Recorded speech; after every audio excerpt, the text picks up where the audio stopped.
Chapter 1. On a stormy night, the arrival to Doloa. In the southwestern region of the Tiendo Empire, within the province of Fasnuo, a vast expanse lay before two figures racing through the night, as if some dreadful force pursued them relentlessly. Both individuals bore numerous wounds, their bodies stained with blood, seemingly on the verge of collapse. Yet, nestled in the woman's arms, a baby with a cherubic visage remained untouched by the chaos around, sleeping peacefully in its swaddling. Suddenly, the couple halted, sensing an ominous presence. The space around them began to warp, and in an instant, a rift tore open, allowing a shadow exuding an aura of death to emerge. As it appeared, the flora surrounding them withered instantaneously. In that very moment, the fleeing couple began to dissolve into motes of light, vanishing completely. A tendril extended from the shadow, poised to grasp the infant, when suddenly, the once clear night sky darkened with ominous clouds, and a bolt of lightning struck down, incinerating the tendril into ashes. The shadow recoiled in pain, attempting to retract the remnants of its appendage, but the lightning offered no respite. With a series of thunderous strikes, the shadow was reduced to nothingness, and an elderly figure materialized in the night, lifting the infant with a resigned sigh. "So, it has finally come to pass," he murmured. 6 years later, outside Holy Soul Village, as dawn broke. The village was enveloped in a shroud of mist, resembling an ethereal realm. Despite its name, Holy Soul Village was home to predominantly ordinary folk, its title derived from the emergence of a soul saint many years prior. A young boy clad in simple linen emerged slowly from the fog. His sun-kissed skin and bright eyes radiated a maturity beyond his years, and his steady, rhythmic breathing suggested a disciplined upbringing. He halted at the village entrance, observing a boy of similar stature lounging on a chair. The boy on the chair, with silvery hair and an attractive countenance, appeared quite endearing, yet he reclined in a posture indicative of profound laziness. "Brother, you're up so early again," the young boy called out. "It's you, little San. Off to train so early?" The boy on the chair replied, lazily, as he opened his eyes. "Brother, you wake up early every day without working or training. What's the point? And could you please refrain from calling me little San?" "Tang," Sam replied with a resigned smile. The boy lounging on the chair was named Lu Yu, taken in by the village chief, Grandpa Jack, after being found abandoned. With no parents, he had been raised by the chief's family. Lu Yu had always been exceptionally bright. A year prior, he had penned a play that garnered the admiration of several nobles, earning a modest sum that alleviated some of Grandpa Jack's burdens. Additionally, Lu Yu enjoyed inventing small devices, such as the chair he lounged upon, which was collapsible and portable. He also revitalized several small workshops within the village, enhancing the villagers' income. Thus, Lu Yu was well-liked throughout the village. If one were to identify a singular flaw in Lu Yu, it would be his propensity for idleness. Rising early each day, he would do naught but recline in a chair, claiming to absorb the essence of the universe. Upon reflecting on this, Tang San found himself at a loss for words, internally pondering, could anything rival my Xiantian skill and prowess? Shall I address you as Little 4, or perhaps Little 5, instead of Little San?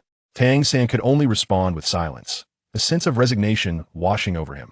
"Brother, you take care of yourself. I shall go and train." Tang San ascended the hillside with a graceful stride. Lu Yu abruptly sat up in his chair, a gleam of joy and excitement illuminating his countenance. Just moments prior, a clear, ethereal female voice echoed in his mind. "Ding. The host has completed the 365-day check-in task at the village entrance. Task duration, 365 days progress, 100. System activated. System binding complete. The novice gift package has been dispatched to the system warehouse. Please check for receipt." System task. Next check-in location, Spirit Soul Hall in Holy Soul Village. Task completion reward, random item. No penalties for task failure. System panel. Host, Lu Yu. Soul power, martial soul, unawakened. Points, 100. System warehouse, novice gift package. Lu Yu sprang up from his chair in exhilaration. The essential golden finger for traversing realms the system had finally manifested. Without hesitation, Lu Yu opened the novice gift package. Ding. Novice gift package successfully utilized. Rewards. Divine level random martial soul. Innate full soul power technique. Universal meditation, a heavenly technique from another realm, adapted for the current world. Technique description. Absorbs the essence of heaven and earth, encompassing all and breaking through myriad laws. Blueprint for playing cards and item that can be synthesized into a deck of card within the system. Dragon blood enhances physical strength. External application recommended. System. What purpose do the points serve? Points can be utilized for lottery draws, shopping in a marketplace, and other functions. Lottery. Every 300 point allows for one draw, with a high probability of receiving a mysterious grand prize upon collecting 10 consecutive draws. Marketplace. Offers techniques, items, materials, etc. Refresh daily at midnight, accessible once the host's martial soul awakens and reaches the Soul Master level. After utilizing his innate talent to attain full soul power, Lu Yu exited the system. He found a tranquil spot in the woods outside the village, seated himself cross-legged, and began to practice the universal meditation he had just acquired. Initially, Lu Yu had aspired to lead a tranquil life as an ordinary person, but upon binding to the system, his perspective shifted. Given the opportunity to grow stronger, how could a man born of heaven and earth remain languidly beneath others? The thought of the chaotic battles yet to come stirred excitement within him. The universal meditation was neither overly challenging nor excessively simple. Having invested 50 points to successfully grasp its fundamentals, Lu Yu felt he had made initial progress as he entered a meditative state. Lu Yu sensed the surging soul power within him, and a smile of satisfaction crept upon his lips.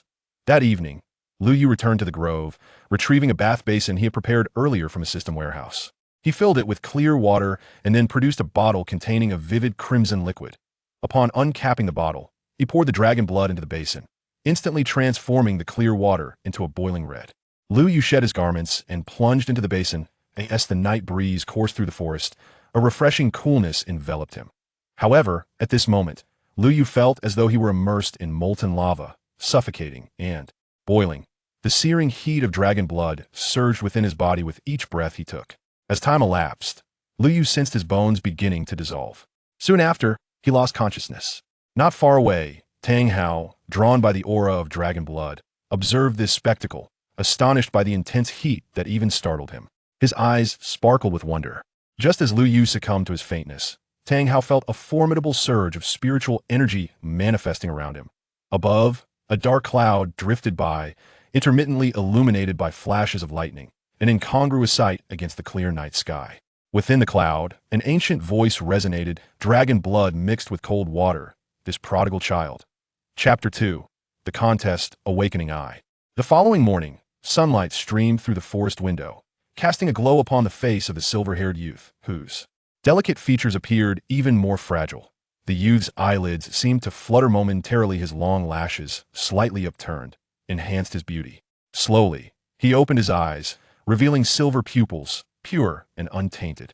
Lu Yu shook his groggy head. In the next moment, a foul odor surged towards him. The once vibrant red liquid in the basin had vanished, replaced by a basin of thick, dark, foul water. Lu Yu let out a sound of disgust, nearly retching up his meal from the previous day.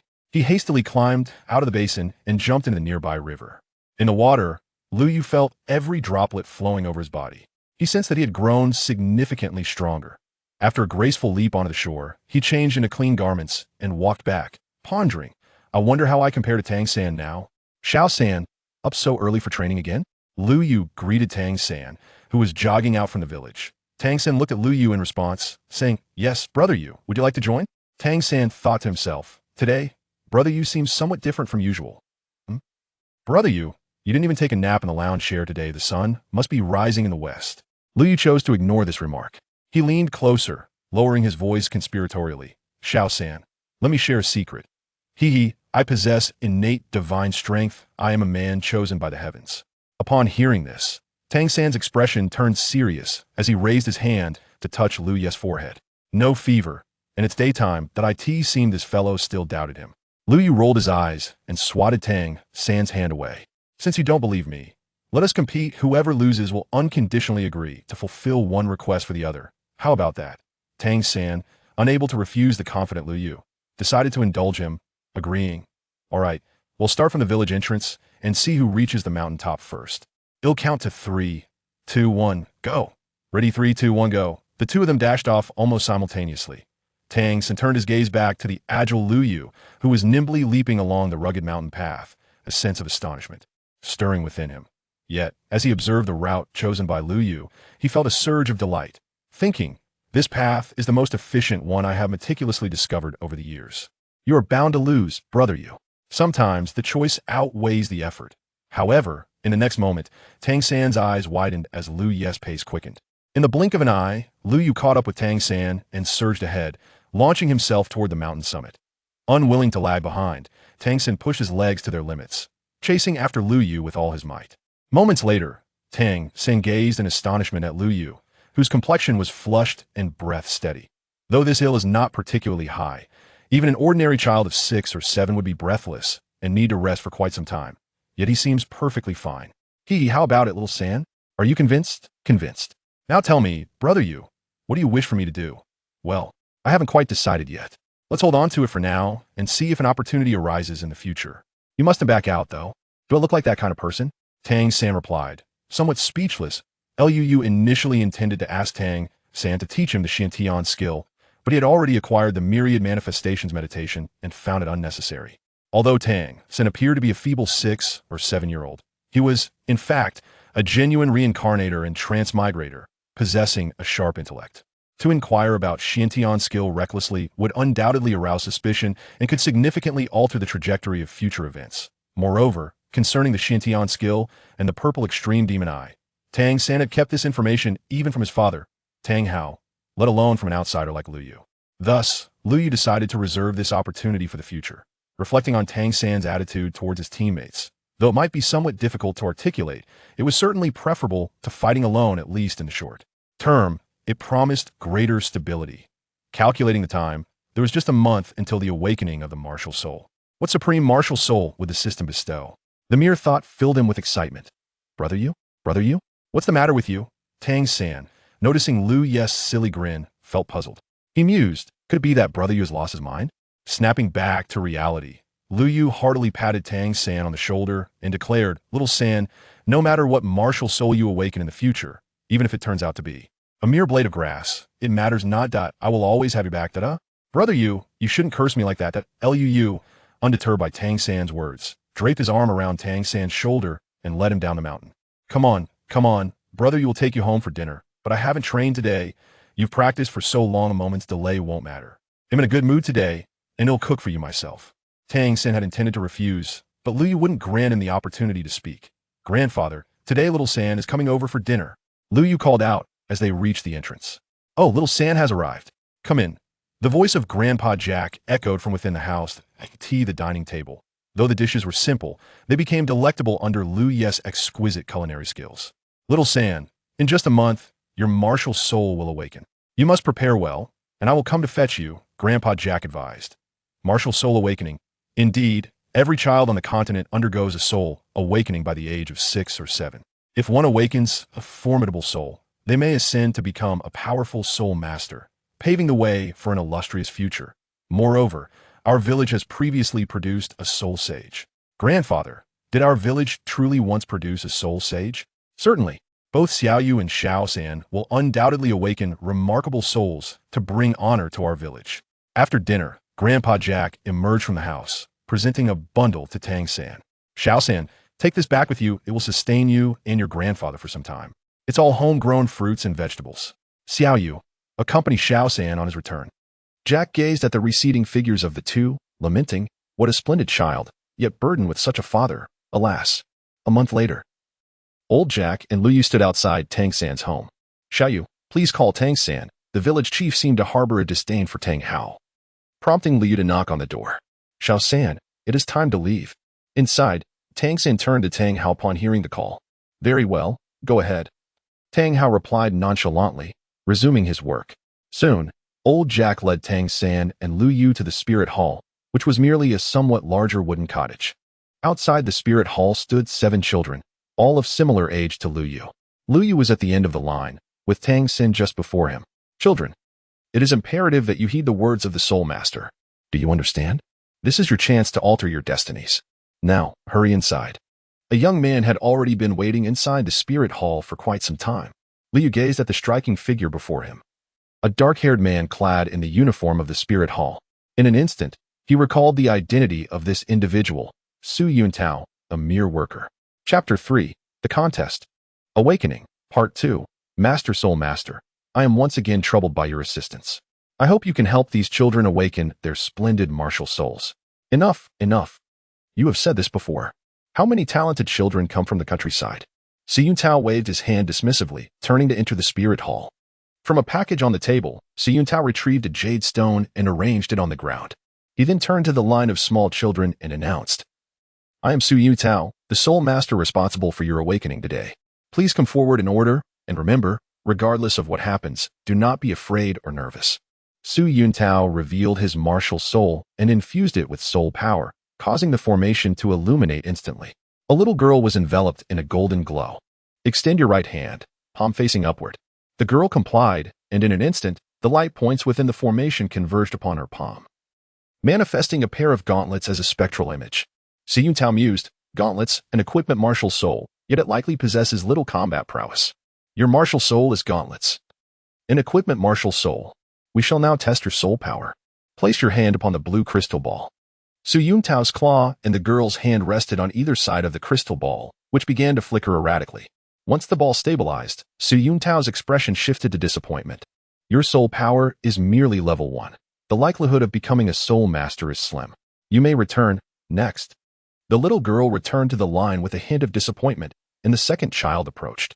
Following the previous example, the child extended their hand, and the light points began to gather. Martial soul, shoes, and equipment martial soul. The soul power test commenced. Innate soul power level 2, average. Return now. The third child stepped forward. Martial soul, playing cards, and equipment martial soul. Innate soul power level 2. From the fourth child to the seventh, none exhibited any soul power. Su Yuntao appeared unfazed, his expression remaining placid. Next, Tang San approached. Having witnessed the earlier demonstrations, he extended his right hand as the golden light enveloped him without Su Yuntao needing to speak. The light coalesced, revealing a spectral image of a small blade of grass in his palm. Martial soul, blue silver grass, yet another useless martial soul. As Su Yuntao rendered his verdict, you noticed Tang San's left hand, concealed behind his back, clenching tightly as if hiding something. "Now, let us test your soul power." As Tang San placed his hand on the opposite side of the crystal ball, it erupted with brilliant light. "Innate full soul power," Su Yuntao exclaimed in amazement. However, he lamented, "Alas, it is a useless martial soul, rendering cultivation unnecessary." Tang San appeared utterly drained, beads of sweat dotting his forehead. "Enough. Next." Liu stepped forward. Emboldened by the encouraging gaze of Tang San, Liu stepped into the formation and, upon being enveloped by a golden light, raised his right hand. Instantly, he felt a surge of soul energy coursing through his meridians, gradually converging into his right hand. Su Yuntao observed the intensity of the golden light surrounding Lu Yu, which far surpassed that of the other children, his eyes brimming with excitement. In the next moment, a phantom of a staff materialized in Lu Yu's hand. The staff was a deep, dark blue, adorned at its crescent tip with 7 dimly glowing gemstones, while a lotus flower at the center of the crescent rotated gently. Divine-grade weapon spirit artifact activated. Congratulations on acquiring the weapon spirit, star-pleating lotus staff. The weapon spirit, staff, leans towards the supportive type, yet it is still commendable. However, before Su Yuntao could finish his sentence, a powerful surge of golden light erupted once more. Behind Lu Yu, a silver figure emerged, shrouded in mist, rendering its form indistinct, though one could faintly discern the presence of wings upon its back. "A twin martial soul," exclaimed Su Yuntao in astonishment. "What is a twin martial soul, uncle?" inquired Tang San. Typically, a soul master possesses only one martial soul. However, those with extraordinary talent may awaken 2 martial souls, which is what defines a twin martial soul. The probability of such an occurrence is exceedingly low and remarkably rare, with those who awaken twin martial souls being nothing short of exceptional. Su Yuntao elucidated. "Now, let us proceed to test your soul power. Relax and do not be tense." As Li Yu's hand made contact with the crystal orb, he felt the myriad thoughts of the meditation sutra spring to life within him. It was as if the crystal orb, resembling an unfathomable abyss, began to absorb his soul force. In tandem, the orb emitted a radiant brilliance. Innate full soul power. At this moment, Su Yuntao felt as if he were ensnared in a dream. As an elder of the Spirit Hall, awakening a prodigy like this and introducing him to the Spirit Hall would undoubtedly secure his promotion and a raise. Is the child interested in joining the Spirit Hall? Joining the Spirit Hall? Indeed, the Spirit Hall is the most powerful and formidable organization on the continent. Once you join, with your talent, the Spirit Hall will undoubtedly invest in your development. Your future prospects will be boundless. Su Yuntao gazed at Lu Yu, filled with anticipation.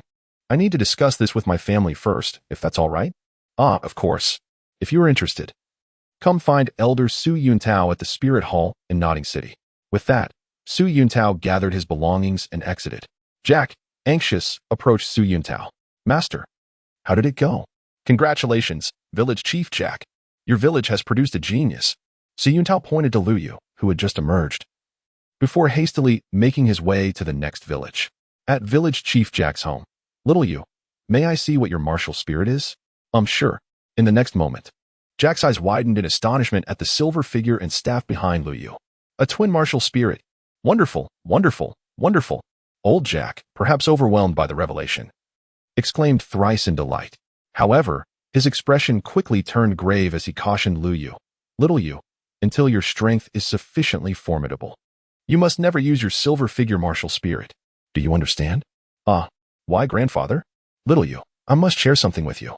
On the continent, everyone awakens their martial spirit at a certain age, and each child's martial spirit is influenced by their parents.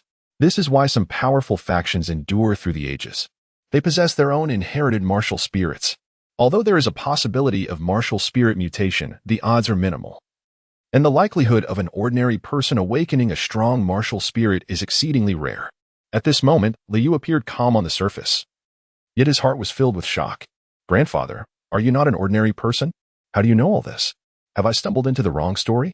Suppressing the astonishment within, Lu Yu inquired, so, according to you, my parents are formidable soul masters as well. Why haven't they come to find me? Little Yu, your current strength is still insufficient. When you become powerful enough, you shall certainly reunite with them. This is the legacy left for you by your parents. Old Jack produced a silver token and a simple ring. This ring, a fortuitous acquisition of mine, is a soul guidance device capable of storing items.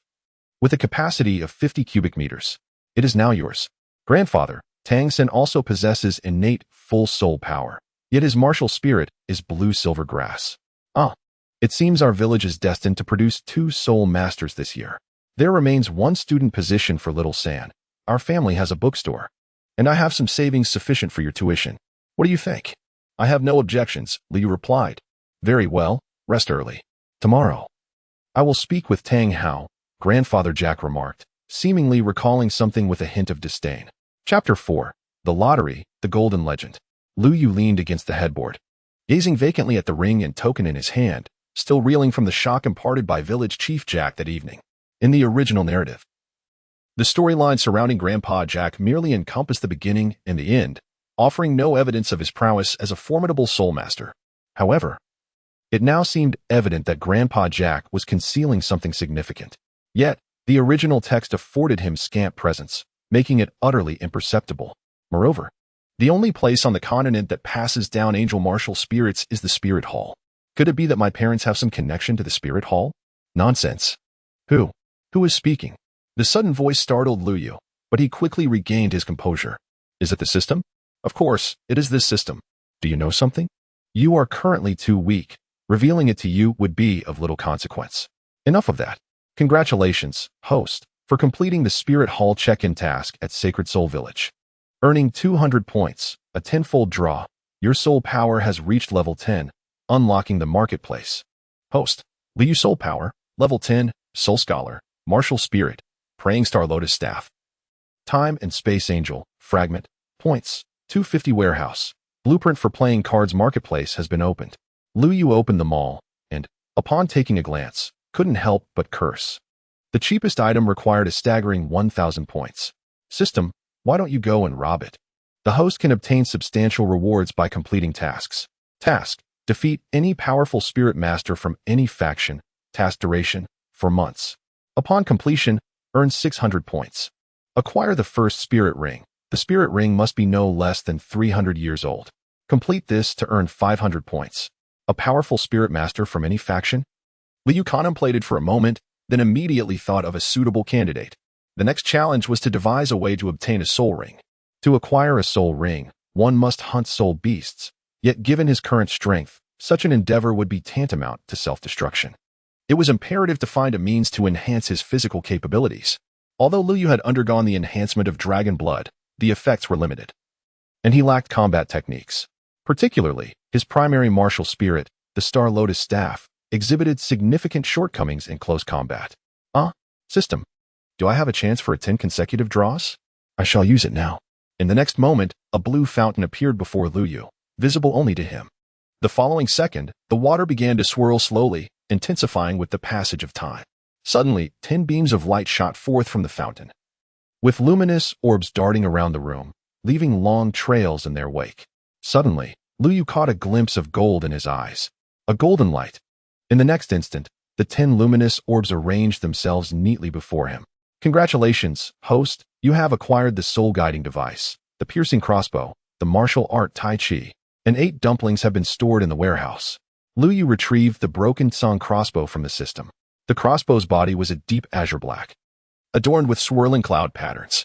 Unlike traditional crossbows, the broken song crossbow lacked the typical arms. Instead, it was equipped with 3 slender black tubes, reminiscent of sleeve arrows, which could be worn on the forearm. Outside the village, in a small grove, a figure darted swiftly among the trees, sprinting with vigor. Lu Yu harnessed the strength of his legs to leap onto the branches, transitioning seamlessly from one tree to another, honing his agility. Then, with a powerful jump, he soared into the air, raising his right arm. Whoosh, whoosh, whoosh.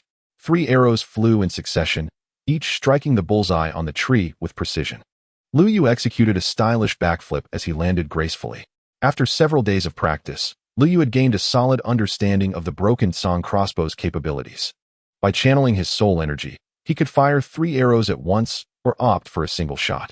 Once the arrows were expended, a 5-second cooldown ensued before he could utilize it again. Lu Yu concealed the crossbow, tucking it away within the folds of his sleeve, rendering it virtually undetectable. He then hoisted a basket filled with stones, embarking on a rigorous training regimen. This basket weighed no less than 100 pounds. The burden of such training imposed a significant strain on the body. Yet, at this moment, Lu Yu appeared to navigate it with remarkable ease. He engaged in a series of exercises, jogging, squats, and weighted push-ups, exhausting every conceivable form of training that came to mind. Indeed, as his physical prowess advanced, the challenge of assimilating the dragon's blood intensified, necessitating an increase in intensity. Previously, Lu Yu had merely converted the dragon's blood into energy without fully digesting its potential. Now, this essence resided within his dantian. With each breakthrough of his physical limits, a portion of the dragon's blood would be extracted to fortify his body. However, Lu Yu had reached a plateau. After completing this grueling session, he had only worked up a slight perspiration and realized he must intensify his strength training. In that moment, he recalled the chaotic cape hammer technique from the original text. The technique's greatest strength lay in its ability to leverage force, allowing each successive strike to compound the power exerted, theoretically ensuring that each subsequent blow surpassed the previous one, all while permitting limitless accumulation provided one could endure the toll it exacted. Lu Yu recalled that Tang Hao, honored with the title of Doluo, seemed capable of wielding 81 hammers, or was it some other number? To request Tang Hao to impart his knowledge was evidently futile. In the original narrative, it was only after Tang San awakened the Haoyan hammer, a supreme weapon spirit, that Tang Hao reluctantly agreed to teach him. Moreover, with his own staff as a weapon spirit, he had no need for such formidable power. Nevertheless, utilizing strength through strength remained a possibility. Lu Yu suddenly recalled that he seemed to have won a book on Tai Chi during a previous lottery. The concept of utilizing strength against strength, with 4 ounces deflecting 1,000 pounds, was indeed a wisdom passed down from ancestors. Having identified his objective, Lu Yu discarded his stone basket and hurried towards Tang Hao's blacksmith shop. Uncle Hao, do you have any larger iron blocks? Upon arriving at the blacksmith shop, Lu Yu was surprised to find village chief Jack engaged in conversation with Tang Hao, while Tang San was diligently forging nearby. It appeared that Tang San had already mastered the chaotic hammering technique and was practicing it earnestly. The village chief, upon seeing Lu Yu enter the blacksmith shop, felt a twinge of astonishment. Little Yu has been absent for days. What brings him here now? Earlier that morning, village chief Jack had come to discuss the prospect of sending Tang San to school. He had anticipated a lengthy discussion, but was taken aback by Tang Hao's swift agreement. Old Jack nearly thought he was imagining things. What did you say? He inquired, bewildered. I said I consent to Tang San attending the Soul Master Academy in Nodding City to become a Soul Master. Very well. I shall come to fetch little San in a few days. There happens to be an opening for a work-study student in the village. I have already discussed it with little Yu, and we have decided to offer this spot to San. The village will cover the travel expenses, so you need not worry. I have no objections. Satisfied with the response, Old Jack turned to leave. Uncle Hao, do you have any larger raw iron? We do have some. What do you need it for? Hee, you will know in due time. How much do you need? About 50 pounds, preferably several pieces. As he departed, Liu discreetly took a hammer, and Tang Hao, noticing this, chose to remain silent. Liu contemplated forging a set of heavy equipment from the iron, thus elevating the intensity of his training. Tang San, observing Liu Yu's departure, mused, "Brother, you must be aiming to hone his skills. But what does he require this iron for? He cannot forge." Tang Hao interjected, curiosity piqued, "Xiao San, you previously mentioned that Liu Yu has also awakened a dual spirit. And one of them is an angelic spirit? Indeed, though that spirit remains shrouded in mist, rendering it difficult to discern," Tang San replied. Tang Hao pondered aloud. What is this young man's true origin? First the dragon's blood, now this spirit. Could it be, father, is something amiss? Tang San queried, noticing his father's prolonged silence. Nothing of consequence. All right, cease your hammering for now. I shall demonstrate once more. Pay close attention to my posture and movements. Chapter 5. The journey begins. Nodding City days later, Tang San wiped the sweat from his brow and set down the hammer. The techniques my father taught me are truly remarkable. I can manage only 8 strikes at most. I wonder what Brother Yu has been up to these past few days.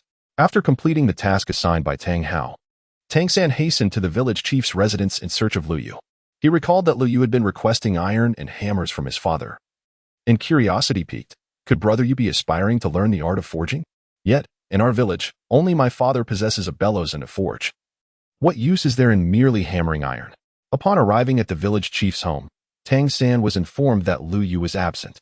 When he inquired about Liu Yu's whereabouts, Chief Jack revealed, Liu Yu has been venturing into the grove before dawn and returning filthy at dusk. Thus, Tang San made his way to the grove.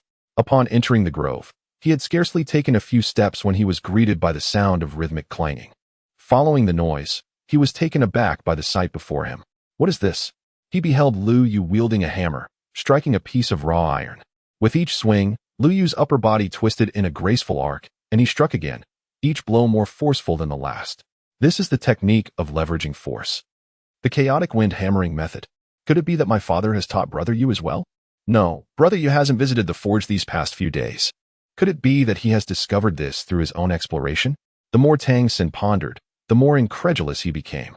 He had learned the technique under his father's guidance, yet Liu Yu had seemingly mastered it independently. Moreover, Tang San counted.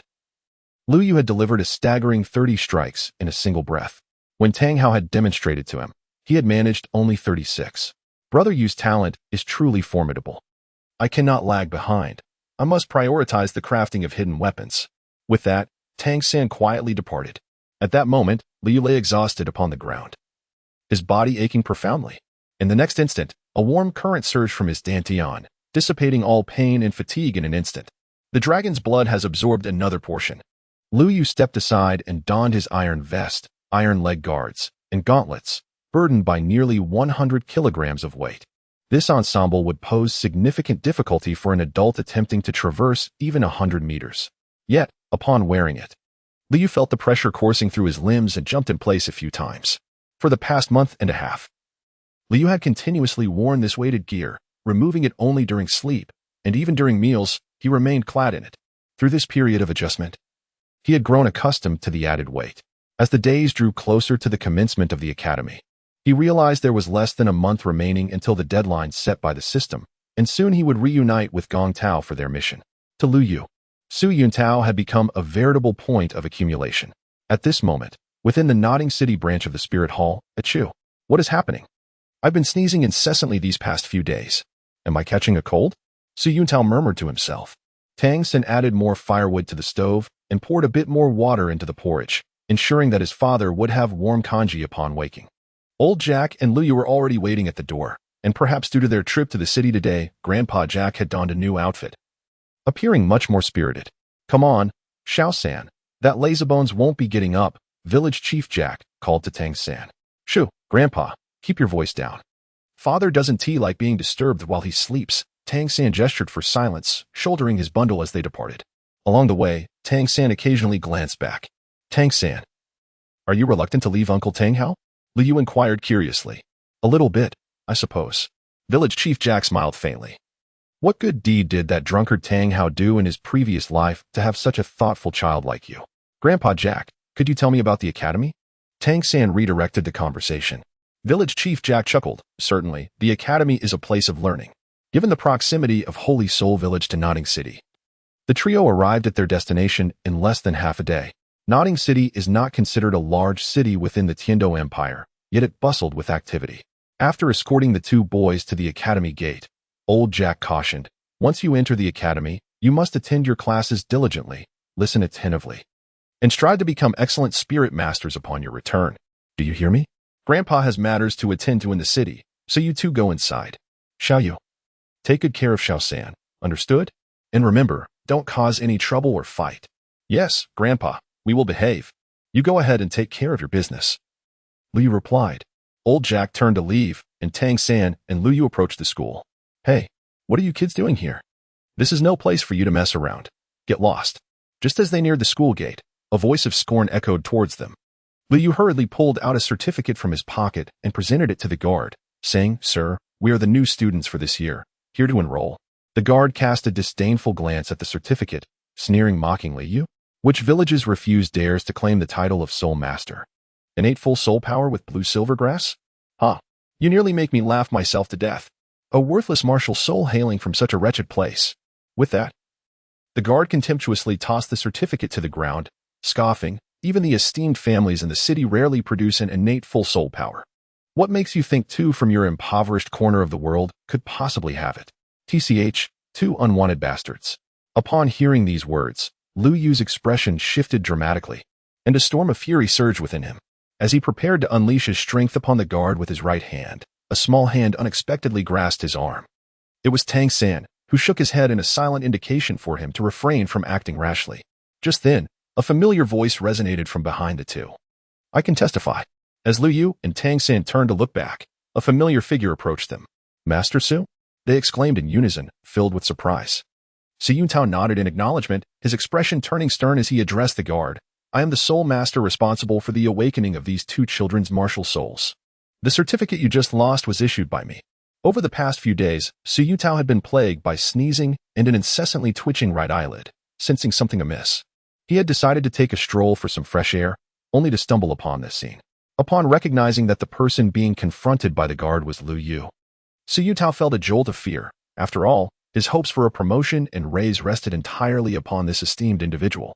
If the situation escalated and another steward intervened, his aspirations would be dashed.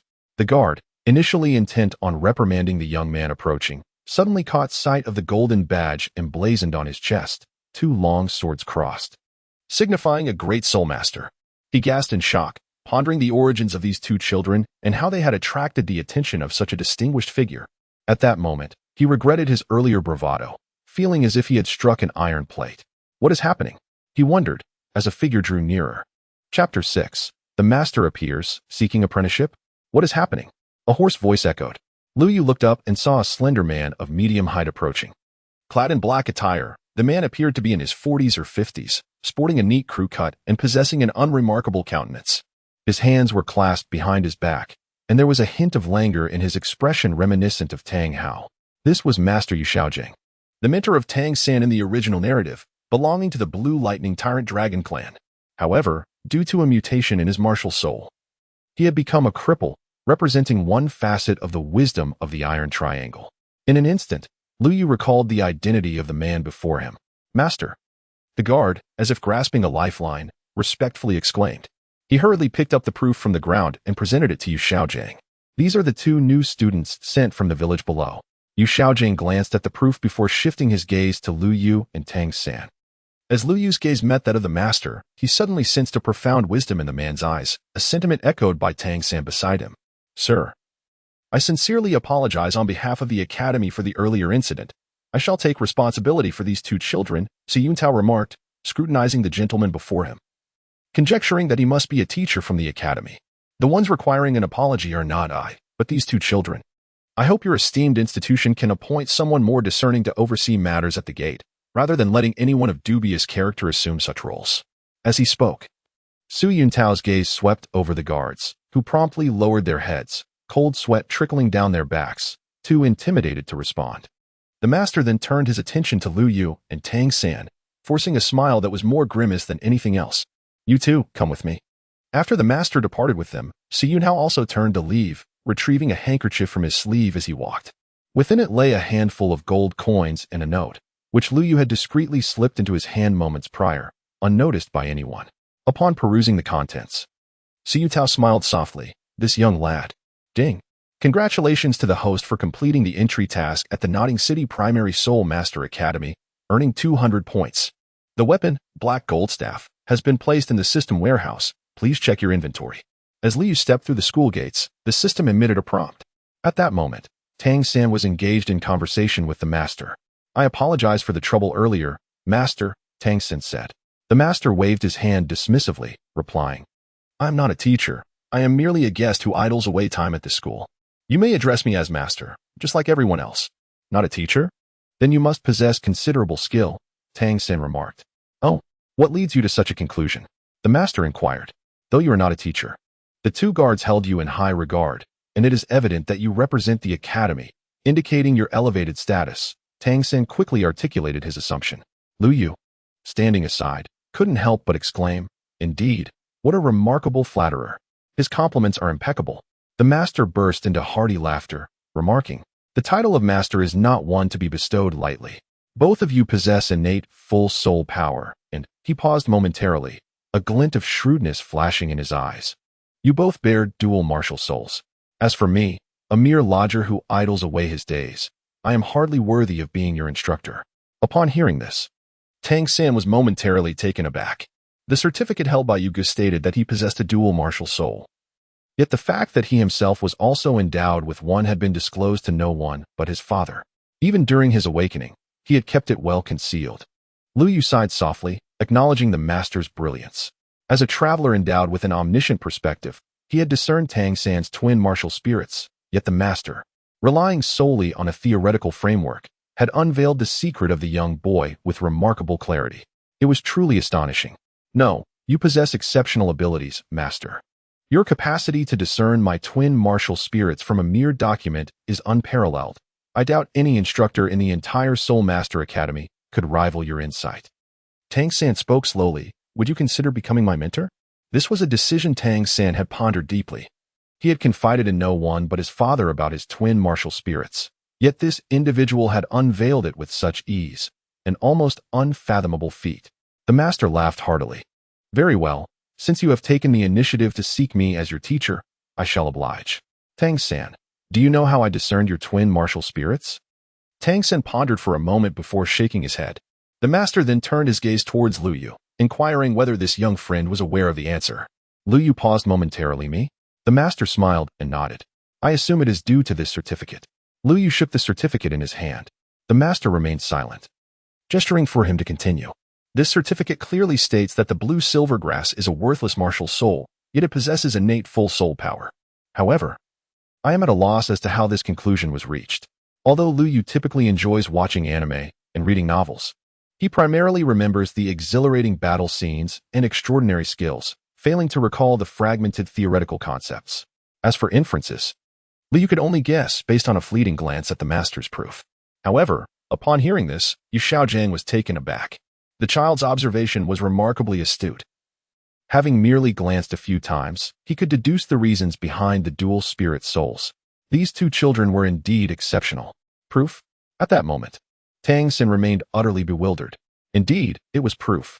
The master smiled and remarked, This young friend is truly clever. I derived my conclusion from your evidence. I have conducted research on over 670 spirit masters wielding blue silver grass, of which only 1/3 possess soul power, and even then, only at the first rank. According to one of the 10 core competencies of spirit souls I have studied, the quality of a spirit soul is directly proportional to the soul power. Clearly, blue silver grass does not fall into that category. I anticipate your counterargument. There are indeed exceptions. In the past century, only 2 individuals with dual spirit souls have emerged from the 2 great empires. While 19 possessed innate full soul power, all of whom were formidable spirit masters. Among them, 2 hailed from humble origins, their innate full soul power resulting from spirit mutations. While your blue silver grass has evidently not undergone such a transformation. Therefore, I deduce that you must possess another spirit to support you, the master concluded slowly, directing his gaze towards Tang San, who was momentarily stunned by the master's words. In contrast, Liu remained unconvinced.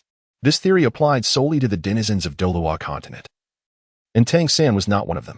Tang San's dual spirit souls were inherited from his parents, and his innate full soul power was a result of cultivating the Xiantian skill. The master then reiterated the theory of spirit mutations to Tang San. Upon hearing this, Tang San immediately knelt and bowed in reverence, seeking to become a disciple. Liu quietly observed from the side, showing no inclination to seek a mentor. Brother Yu, are you not going to take on a master? The Grand Master possesses profound knowledge about martial souls, which would undoubtedly aid your future cultivation. Tang San inquired after the Grand Master assisted him to his feet. The Grand Master also regarded Liu with a smile, genuinely curious about the origin of the young boy's silver angel martial soul. The aura surrounding the youth did not resemble that of a commoner nor that of a noble, and the martial souls of the Martial Soul Hall were not silver in hue. Liu Yu slowly shook his head, saying, "The master cannot assist me." Upon hearing this, Tang San furrowed his brow. The master, however, remained unfazed and waved his hand dismissively, stating, "If you do not wish to pay homage, then do not." With a hint of admiration, the master gazed at Liu Yu and continued, "I can personally introduce you to a mentor, as you both possess innate full soul power and must hunt soul beasts to obtain your first soul ring.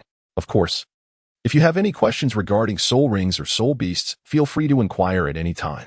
He genuinely appreciated this young man. Had it been anyone else, he would hardly have bothered. Chapter 7. Establishing authority in the dormitory. The master led the two to complete their enrollment procedures, registering their student identities and receiving their uniforms before proceeding to allocate dormitories. Since Liu Yu was not a work-study student, he and Tang San would not share a room. The work-study students were housed in the 7th dormitory, while Liu Yu was assigned to the 6th. The 6th dormitory was designated for those of noble lineage. After the supervising teacher escorted Liu Yu to the 6th dormitory, he took his leave. "Brother Yu, once you finish tidying up your room, shall we head to the cafeteria together?" "Indeed, sounds good. I'll see you shortly." The dormitory building comprised 3 stories. The 7th dormitory occupied the ground floor, while the 6th resided on the 2nd floor. As Liu Yu approached the door, he overheard several voices from within. "Boss, I just heard from the dormitory supervisor that we have a new student in our dorm." "A new student? What's the deal?" "It seems this fellow comes from the countryside, and he has a work-study companion who has been assigned to Dorm 7. A country bumpkin and a work-study student, just a rustic, isn't he? Perfect. We'll have him running errands, washing clothes, and cleaning for us. How delightful it would be to have this rustic labor for free. What if he's a troublemaker? What of it? Let him be. He.S. just a fresh arrival from the countryside. How rebellious can he possibly be? If he dares to defy us, we'll teach him a lesson he won't soon forget." Boss, when I was coming up, I noticed a girl in Dorm 7. Absolutely stunning. Let us go have some fun with her tomorrow." Liu Yu listened to the incessant chatter echoing within the room, his brow furrowing in discontent. He then lifted his foot and, with a resounding thud, kicked the door. The steel door slammed against the wall with a deafening crash. In an instant, the children inside the room were rendered utterly bewildered. Liu Yu stood at the entrance, arms crossed, casting a cold glance around the room. Inside, children of both genders, ranging from 6 to 12 years old, were dressed in splendid robes. At that moment, all eyes were fixed on Liu Yu as he declared, "I am the country bumpkin who has come here. I have heard that you intend to beat someone until they are left searching for their teeth?" Liu Yu sneered. The previously dazed children in the room quickly grasped the situation, and an instant wave of anger surged within them. "How dare this country bumpkin be so arrogant?" exclaimed the leader, a tall boy who looked at Liu Yu with scorn and derision. "You must be new here. Do you understand the rules? Do you know who holds sway in this 6th residence? Do you even know who I am?" Liu Yu coldly regarded the boy before him, the one they referred to as the leader. "Leader, spare him no words. A country bumpkin daring to kick down the door deserves a lesson to learn the rules." A boy stepped forward, his face twisted in a menacing snarl as he glared at Liu Yu. "Wang Hu, go easy. Don't ruin him." "As we still need him for the menial tasks in our dormitory," said another. The boy named Wang Hu replied, "Rest assured, leader, I know my limits." The other children in the dormitory erupted in mocking laughter, as if envisioning Liu Yu begging for mercy on his knees. "Boy, state your name." "I do not strike nameless individuals." Wang Hu's body trembled as a yellow light shimmered. summoning his martial soul, a staff measuring 2 meters in length. Utterly pathetic. Liu extended his middle finger. Wang Hu's expression shifted dramatically as he brandished his long staff, leaping lightly before bringing it down forcefully towards Lu Yu. It seemed that the staff was about to strike Lu Yu with a force that would undoubtedly leave him bruised. The other children in the room erupted into even louder laughter. Yet, in the next instant, Lu Yu sprang into action, in a flash. His right hand transformed into a claw, fingers resembling the talons of a hawk seizing its prey. Wang Hu froze momentarily, as if ensnared by an invisible force. Lu Yu's left foot paused momentarily. In a swift motion, he unleashed his strength. Wang Hu felt a sudden, intense pain in his lower abdomen, and his face instantly turned a deep shade of purple. His back arched, resembling a cooked shrimp. At that moment, Lu Yu swung his wooden stick. With a resounding thud, Wang Hu was propelled backward, crashing onto the floor. The entire sequence was executed with remarkable precision, devoid of any hesitation or muddle. All of this transpired in the blink of an eye. Before several children could comprehend what had occurred, Wang Hu was already sent flying. With such meager strength, did he truly expect to serve me tea? Lu Yu flexed his wrist, casting a cold glance at them. Today, if I don't leave you all battered and bruised, I shan't bear the surname Lu. Upon hearing this, the children in the room turned ashen. Suddenly, a figure sprang forth from behind several of the children, soaring into the air like a predatory eagle. With hands poised like talons and legs slightly bent, he advanced upon Lu Yu with astonishing speed. Faster even than Wang Hu had been moments before. It was Ling Fei, whose martial spirit was that of a soaring eagle. And he was second only to the formidable Xiao among us. The children gasped in awe.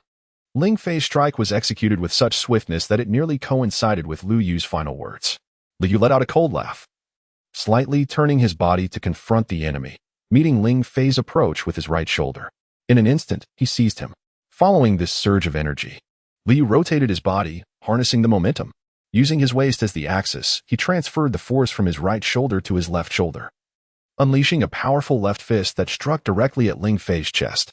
Lu Yu's speed surpassed even that of Ling Fei, who possessed a speed-type martial soul. With a resounding thud, his fist struck Ling Fei's chest directly.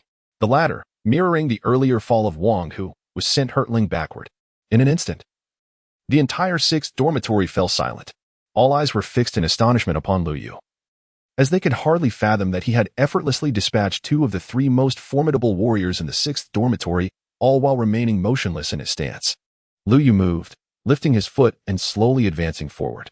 The sound of his steps echoed, thud, thud, thud, resonating as if each footfall pressed upon their hearts. Everyone, except for the formidable Xiao Laoda, instinctively stepped back a few paces. At that moment, all eyes turned to Xiao Laoda, the soul master among them possessing a soul ring. Wang Hu and Ling Fei, supporting one another, rose to their feet, coldly regarding Lu Yu, silently concluding that offending Xiao Laoda would lead to their impending doom.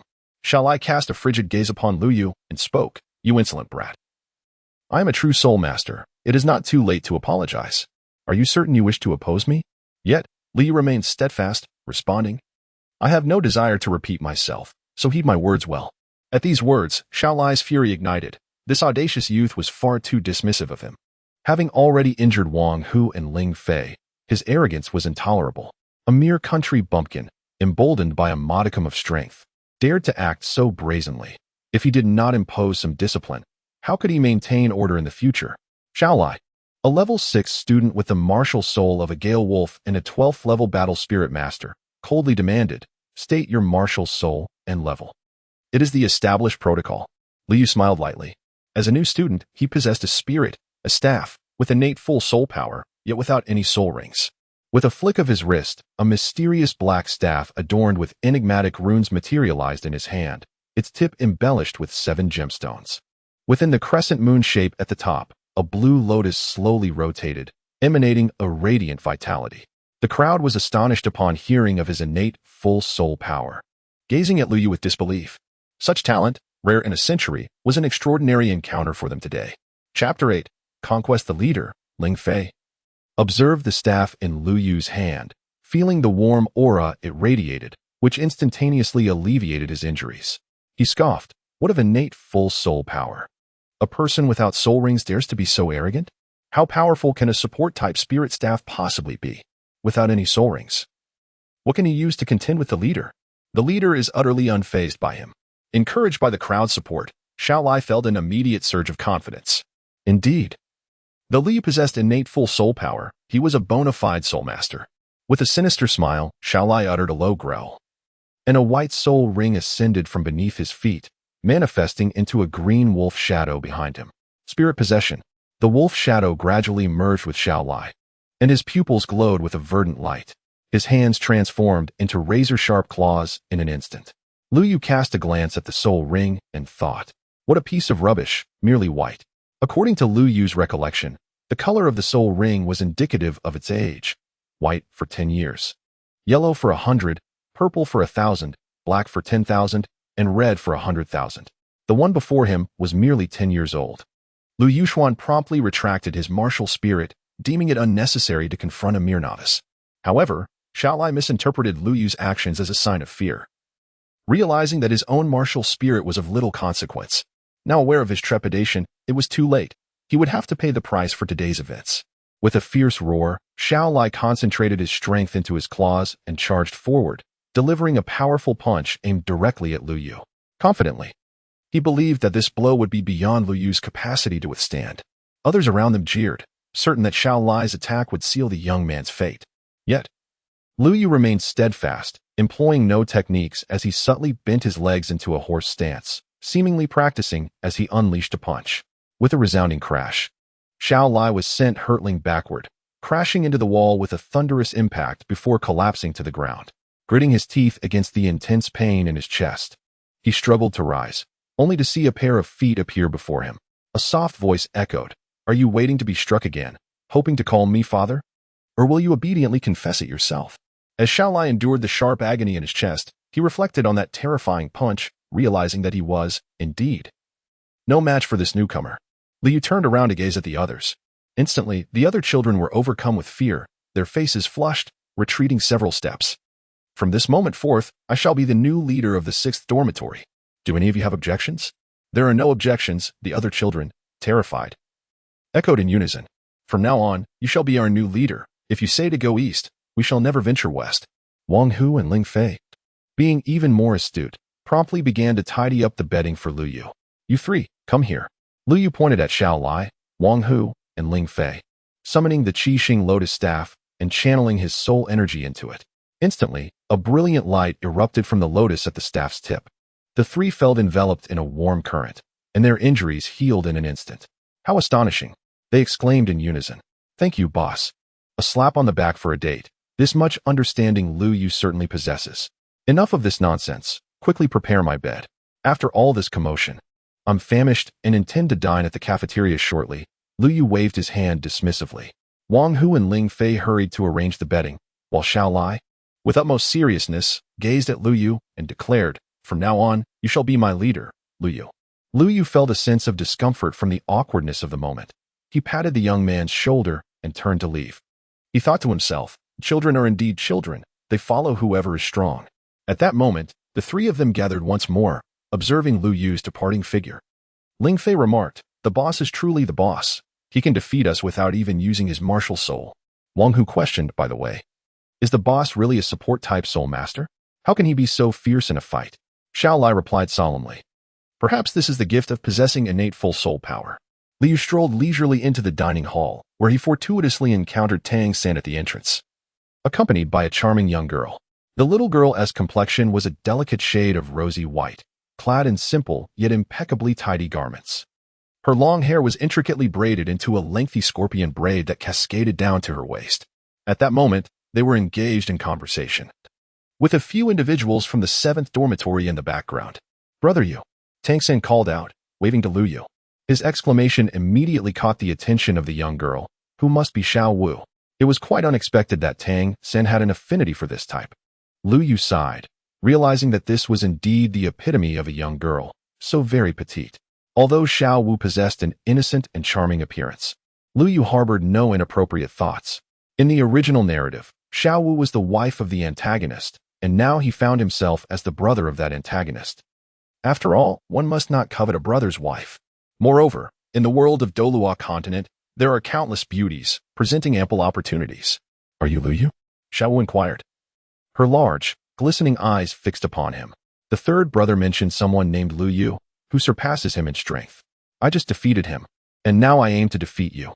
Tang San's face flushed with embarrassment. Although he had intentionally held back earlier, being bested by a girl was somewhat humiliating. Indeed. It is I, he admitted. Lu Yu nodded slightly. After we finish our meal, I wish to engage in a duel with you, Xiao Wu said with a playful smile. I have no interest, Lu Yu replied curtly. He was well aware that Xiao Wu's true form was that of a soft-boned charm rabbit, who relished fighting and often bullied Tang San. However, Lu Yu truly had no desire for a skirmish, having just concluded a bout. He felt famished and yearned solely for a meal. Why? Xiao was taken aback, huffing softly. Are you afraid of me, a girl? Not at all. Lu Yu shook his head. It's mainly because you cannot best me. To be honest, Tang San was also curious about the extent of Lu Yu's strength. Curiosity is an innate trait of humanity, regardless of whether one is a transmigrator or possesses the soul of a man in his 30s. Meanwhile, Xiao Wu's competitive spirit was entirely ignited by Lu Yu's words. How can you know if we haven't even fought? I don't care. As a girl, I challenge you. Lu Yu, and you must accept.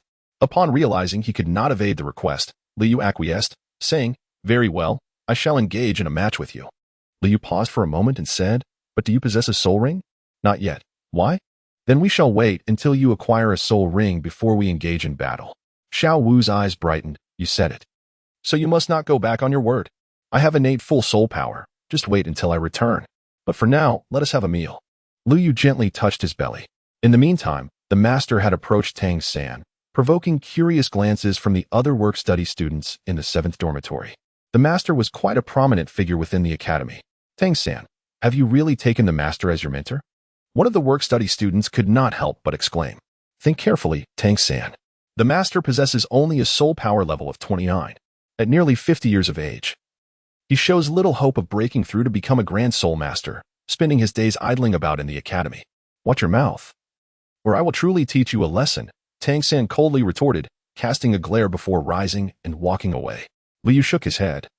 These work-study students were merely ordinary individuals, lacking Tang San's foresight. However, Xiao Wu gazed at Tang San's receding figure, her eyes sparkling with admiration. Chapter 9. A chance encounter. After finishing his meal, Lu Yu chose not to return to the dormitory, but rather to visit the library. He intended to seek out some materials to enhance his understanding of soul beasts and soul rings. Lu Yu anticipated a bustling library, yet to his surprise, only a handful of students were present. Upon reflection, he recognized that this was the Doluo continent, a realm where knowledge, while significant, was subordinate to the supremacy of strength. Furthermore, the Junior Soul Master Academy was primarily populated by children aged 11 or 12, along with work-study students, leaving little time for scholarly pursuits. Although the library's records may lack the meticulous detail of a master's explanations, they sufficed for Lu Yu's needs. He merely sought to familiarize himself with the Soul Beast Compendium and its approximate timelines, preparing for the acquisition of his first soul ring. Soul beasts under 400 years of age typically resided in the outskirts of the soul hunting forest, and with a modicum of caution, he believed he could navigate this successfully. Immersed in his studies, Lu Yu experienced a nostalgic echo of the intense study sessions before final exams in his past life. As the sun gradually descended, it left behind a brilliant twilight, with the interplay of dusk casting warm hues across the sky and earth. Ding. Daily reading check-in. Points earned. 100. Lu Yu returned the book to the shelf and turned to find a man clad in black, gazing intently at him with a familiar smile upon his face. Master, what brings him here? The library of Nodding Academy was modest in size, comprising only 2 levels, with the first floor dedicated entirely to introductory texts about soul beasts. With the master's vast knowledge, there seems to be little need for him to seek information here. Or could it be that he is in search of me? Just as Lu Yu pondered this, the master gave him a slight nod. Follow me, he softly instructed before turning away, with Lu Yu closely trailing behind. Throughout their journey, the master remained silent, yet Lu Yu could sense a gaze unwaveringly fixed upon him. Lu Yu followed the master through a winding path and finally halted before a quaint wooden cabin. Come in, the master beckoned as he opened the door and stepped inside, inviting Lu Yu to follow. Lu Yu gazed upon the numerous books neatly arranged within the room, remarking to himself, it seems the master possesses a touch of obsessive-compulsive disorder. Master, have you summoned me for a particular purpose? Lu Yu could no longer contain his curiosity and inquired. Please, make yourself comfortable. The master took a seat at an office desk and addressed Lu Yu. Lu Yu, I noticed in the records from the Spirit Hall that you possess innate full spirit power and dual spirit souls. Is that correct? Indeed, Lu Yu replied with a nod. Could you please demonstrate your spirit? The master reassured him. Rest assured, my intentions are entirely benign. He hastily clarified, seemingly concerned that Lu Yu might misconstrue his request. Although Lu Yu was perplexed, he complied nonetheless. With a thought, the star-invoking lotus staff materialized in Lu Yu's hand, and a silver figure emerged behind him. The master, upon catching sight of the silver angelic spirit behind Lu Yu, widened his eyes in astonishment and abruptly rose to his feet. He murmured, Indeed, if there are no mutations, then it must be genuine. Lu Yu, observing the master's reaction, could not help but inquire, Master, do you know the origin of my martial soul? The master replied solemnly, I cannot guarantee it, but I am quite confident. The renowned angel martial souls on the continent stem from the Spirit Hall. Yet they claim to be descendants of the sun god. However, there exists another place that also inherits the angel martial soul. Where is that? Lu Yu retracted his martial spirit, aware that the angel martial spirit was exceedingly powerful. Merely summoning it had nearly depleted half of his soul power. Upon hearing that the master seemed to have knowledge regarding the origins of his martial spirit, Lu Yu's heart surged with excitement. If this were the case, he might uncover the whereabouts of his parents in this world. In his previous life, Lu Yu's parents worked away from home, and he was raised by his grandfather in the countryside. It was only after his grandfather's passing that Lu Yu was brought to his parents, but tragically, just as he was about to enter university, his parents met with an accident. Thus, Lu Yu longed for a complete family. I once traveled across the continent in my youth, the master continued, and during one of my journeys, I inadvertently stumbled upon a most enigmatic village. This village is not marked on any map, yet it undeniably exists. The inhabitants of this village awaken their martial spirits naturally upon reaching a certain age, and without exception. They all possess clock-type martial spirits. What does that have to do with me? Lu Yu inquired. In the heart of the village stands a statue that bears a striking resemblance to your martial spirit. From the villagers, I learned that it is the deity they have revered through generations. A deity? Indeed, and there is something quite remarkable about this. The locals acquire their soul rings in a unique manner. They never hunt soul beasts. Instead, whenever someone seeks to advance, they pray to the deity. And the statue manifests its divine presence to bestow upon them a soul ring. Do you remember where this village is located? Lu Yu inquired with great urgency. Regrettably, the master shook his head and replied, Upon my departure, I attempted to retrace my steps, only to find that the village had vanished. Vanished? Lu Yu echoed.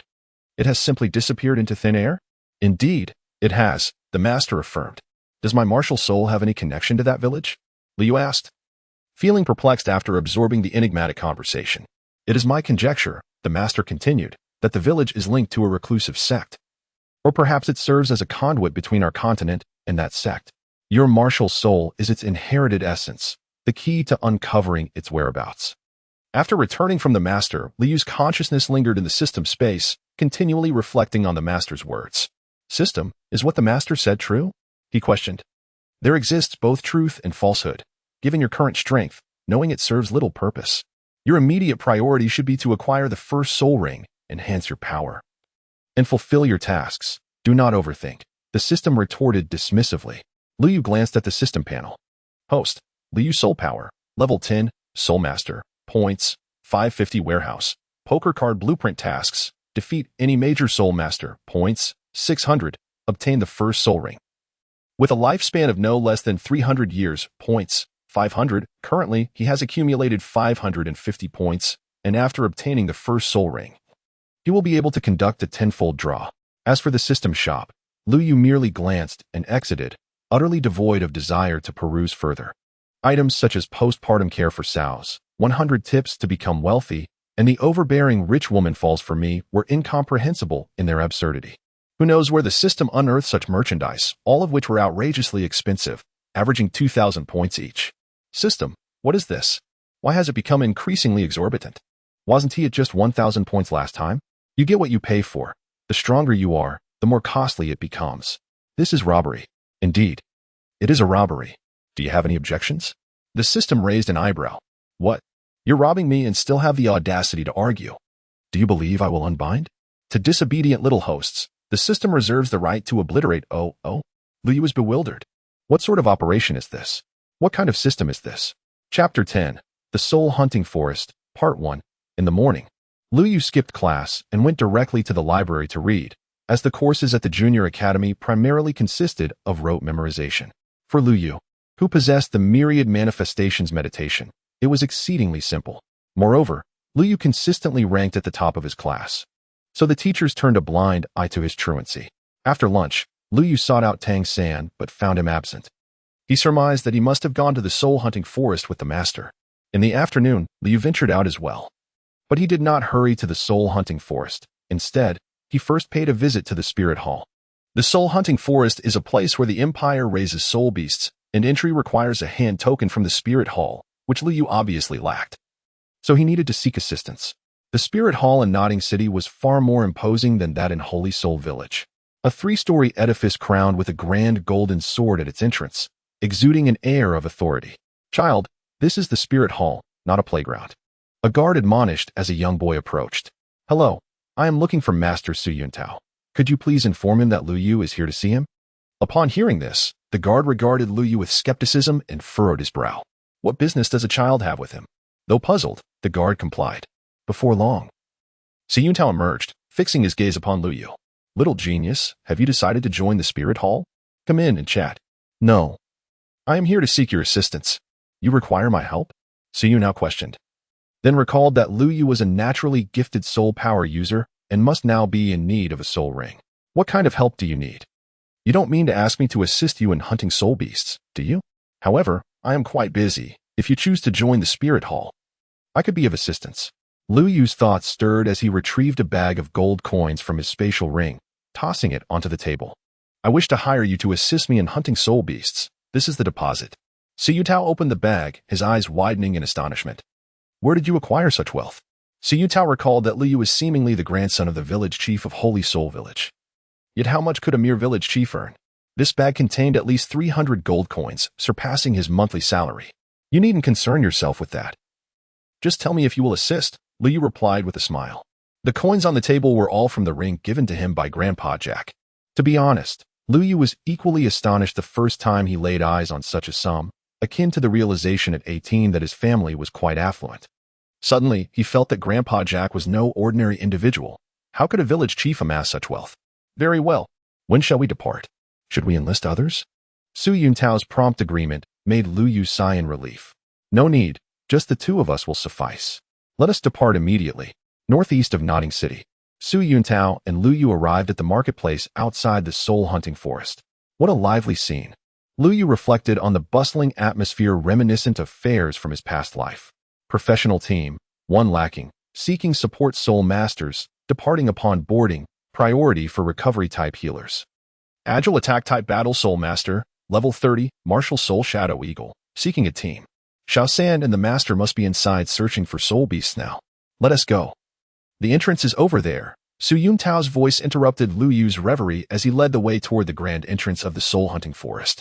Before him stood a gate reminiscent of a city wall, prompting Lu Yu to exclaim, "How magnificent!" Su Yuntao handed the token to the guard. "Attendant." The guard saluted and, after inspecting the token, returned it to Su Yuntao. With a rumble, the imposing steel gate slowly opened, releasing a wave of the forest's unique aura, revealing towering trees and exotic flowers before Lu Yu's eyes. Let us proceed. Su Yuntao took the lead, with Lu Yu following closely. As his feet crunched on the fallen leaves, Lu Yu felt a surge of excitement coursing through his veins. 1,000-year soul beasts, I am coming. Indeed, Lu Yu intended to hunt a 1,000-year soul beast, which possessed the strength equivalent to a level 40 human, a feat currently beyond his capabilities. Even with Su Yuntao by his side, it would be an arduous challenge. No genius from the prominent families would dare provoke a 1,000-year soul beast at level 10. Yet, Lu Yun to attempt it, his only confidence stemming from the dragon blood. According to the Master's theory, each stage of Soul Master could only absorb soul rings of a limited age. However, in the original tale, Tang San managed to absorb beyond his level due to his exceptional physical prowess. The dragon blood provided enhancement, allowing for the transcendence of physical limits. Li wished to attempt absorbing dragon blood by leveraging the power of soul rings to surpass his physical limits. Meanwhile, in a certain part of the soul-hunting forest, Tang San listened intently as his master explained. According to my theory, The maximum soul ring that a 10th level soul master can absorb is approximately 400 years. The master guided Tang San through the forest in search of a soul beast. Your innate full soul power increases the likelihood of success. So we must seek a soul beast that closely matches this value. As Tang San listened, he fondled the jade belt at his waist, a rare spatial soul guide gifted to him by his master as a token of their first meeting. He couldn't help but reflect on how wise it was to take the master as his mentor. If only Brother Yu could also study under the master, he mused. The thought of Brother Yu filled him with concern. Master, if Brother Yu were to hunt a soul ring by himself, how many years of soul beasts do you think he could acquire?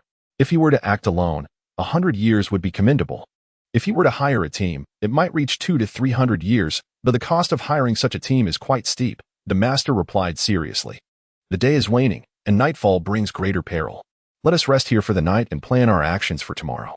At that very moment, on the other side of the soul-hunting forest, a tremendous purple spider collapsed with a thunderous crash, and a yellow soul ring began to ascend slowly into the air.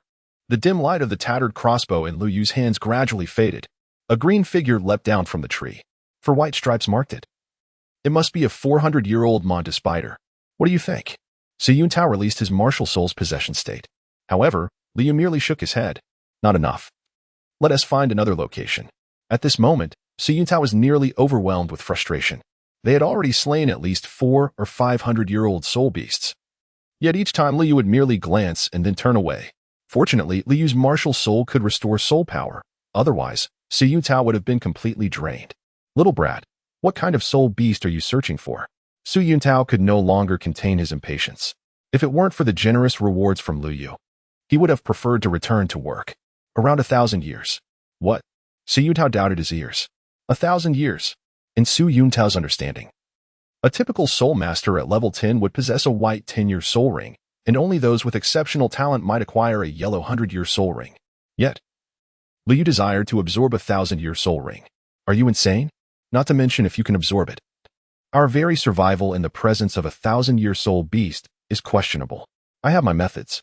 Su Yuntao looked at Lu Yu, who seemed utterly confident, feeling a surge of anxiety. If you are afraid, you may return, but my joining the spirit hall will be another matter entirely. Don't threaten me with that. Life is more precious than anything.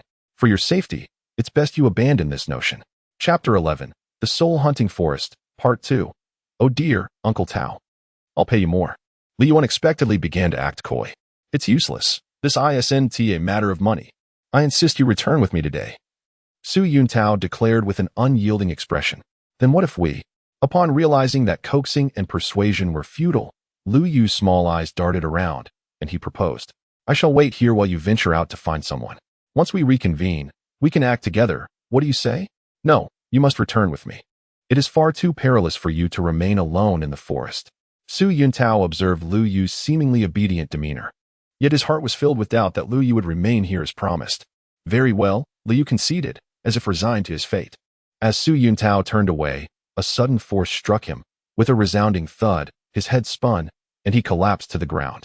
Lu Yu retracted his head, sheepishly putting away the black gold staff in his hands. Uncle Tao, I sincerely apologize. I had no other choice. Once we are outside, I will make sure to offer you a proper apology. Liu muttered to himself while dragging Su Yuntao towards the entrance of the forest. After placing Su Yuntao in a secure area, Liu set off once more. A Millennium Spirit Beast. Here I come. As he ventured deeper into the soul-hunting forest, the trees grew denser, and the spirit beasts began to increase in number. Whoosh, whoosh, whoosh. After Lu Yu eliminated a black panther with 3 shots from his crossbow, he gazed at the slowly ascending yellow soul ring and couldn't help but shake his head. Another one that had lived for a century. Lu Yu has already slain nearly 10 soul beasts, all of which are a century old, without even catching a glimpse of the fur from a millennium-old soul beast. I wonder how the progress is on Xiao San's side? Lu Yu turned and walked deeper into the soul-hunting forest. He gave little thought to it. As the protagonist of Doloa Continent, and with the master by his side, Xiao San's progress would undoubtedly be more favorable than his own. After approximately half an hour of walking, the sky began to dim, and as he ventured further into the forest, the vegetation grew denser, shrouding the surroundings in increasing darkness and diminishing visibility. Time was of the essence once night fell. The dangers lurking in the depths of the forest would far surpass those on the outskirts. Suddenly, a roar echoed from afar. The weaker soul beasts in the vicinity immediately prostrated themselves upon hearing the sound. This roar, Lu Yu's body trembled slightly. The roar resonated with an unsettling fear within him. A Millennium Soul Beast. Undoubtedly, it was a Millennium Soul Beast. Moreover, this creature was far from ordinary. Just as Lu Yu was about to rush towards it, a piercing wolf howl struck his heart. Another Millennium Soul Beast. Judging by the roar, this one was equally formidable as the previous. In an instant, Lu Yu's blood surged with excitement. 2 Millennium Soul Beasts. Alas, he could only absorb one of their soul rings. Lu Yu swiftly sought a secure location, compelling himself to regain his composure. The pressing concern at hand was how to eliminate these 2 soul beasts. Lu Yu ascended to the treetops, peering through the lush foliage with a pair of keen eyes, gazing into the distance. There, in the horizon, a snow-white fox spirit beast emerged, approximately 4 meters in length, its 2 bushy tails swaying gracefully behind it. The celestial whispering fox. Lu Yu's eyes sparkled with recognition. He had previously encountered a description of this soul beast in the library's Soul Beast Compendium. The star language spirit fox, a Millennium Soul Beast, births a tail every 500 years with a maximum of 8 tails. Its fur is a pristine white, and it possesses remarkable regenerative abilities. At night, it can briefly enhance its powers by harnessing starlight. The lotus flower atop the Qixing Lian staff possesses healing properties, aligning perfectly with the abilities of the soul beast before him. Furthermore, this particular spirit fox bore only 2 tails, marking it as a 1,000-year entity, giving Lu Yu a 60% confidence in his assessment. A wolf's howl abruptly pulled Lu Yu back to reality as a wolf-shaped soul beast gradually approached. The wolf's 4 eyes were particularly striking, and its chest and back were adorned with golden cloud patterns, measuring approximately 4 meters in length. The Holy Light Wolf. Yet another Millennium Soul Beast. Lu Yu felt a slight prickling sensation on his scalp. The records indicated that the Holy Light Wolf possessed an exceedingly aggressive nature, coupled with a regenerative ability that rivals that of the star language spirit fox. Judging by the current circumstances, it appeared that these 2 soul beasts had recently endured a fierce battle and were now panting heavily. However, it was evident that the star language spirit fox was no match for the Holy Light Wolf before him. The Holy Light Wolf emanated a deep purple soul power, suggesting it was at least 5,000 years old, while the fox was barely 1,000. The disparity in their combat prowess was staggering. Not only would it be difficult for the fox to conquer its opponent, but merely escaping would be a commendable feat. Lu Yu's mind raced with fervor. Currently, his only means of attack were the Broken Song crossbow and the Black Gold Staff. The power of the Broken Song crossbow depended on his own spiritual energy, resulting in limited damage. As for the Black Gold Staff, the attributes of this newly acquired weapon left Lu Yu somewhat speechless. This staff, entirely black, could be shortened to the length of an arm and was exceptionally resilient. Infusing it with spiritual energy to strike areas other than the enemy's head would induce pain and paralysis, while a blow to the head would cause dizziness. The duration of the dizziness hinged on the amount of spiritual energy infused. However, the staff dealt no physical damage, meaning Lu Yu could strike with all his might against the glass crafted by Hassan without shattering it. Thus, he affectionately dubbed it the Dull Stick. A low growl escaped from the star fox, its body shimmering with starlight as it gradually healed its wounds, waiting for the 2 spirit beasts to engage in a conflict. Allowing him to reap the benefits seemed to be the most prudent course of action. Bang! Just as Lu Yu pondered this, a shockwave shattered the canopy where he was concealed. Lu Yu was caught off guard and fell clumsily to the ground, landing in a most ungraceful manner. Lu Yu was entirely ensnared between 2 soul beasts. Lu Yu's hair stood on end, cold sweat streaming down his face, his mind a blank slate. In the next moment, another wave of radiant light surged forth. The Holy Light Wolf launched yet another assault. Although Lu Yu's presence had slightly altered the situation to the Holy Light Wolf, this bipedal creature was as feeble as the deceased fox. The speed of the light wave was such that Lu Yu had no time to evade. Resigned, he shut his eyes, and yet, in the following moment, nothing transpired. Lu Yu opened his eyes, and a snow-white figure came into view.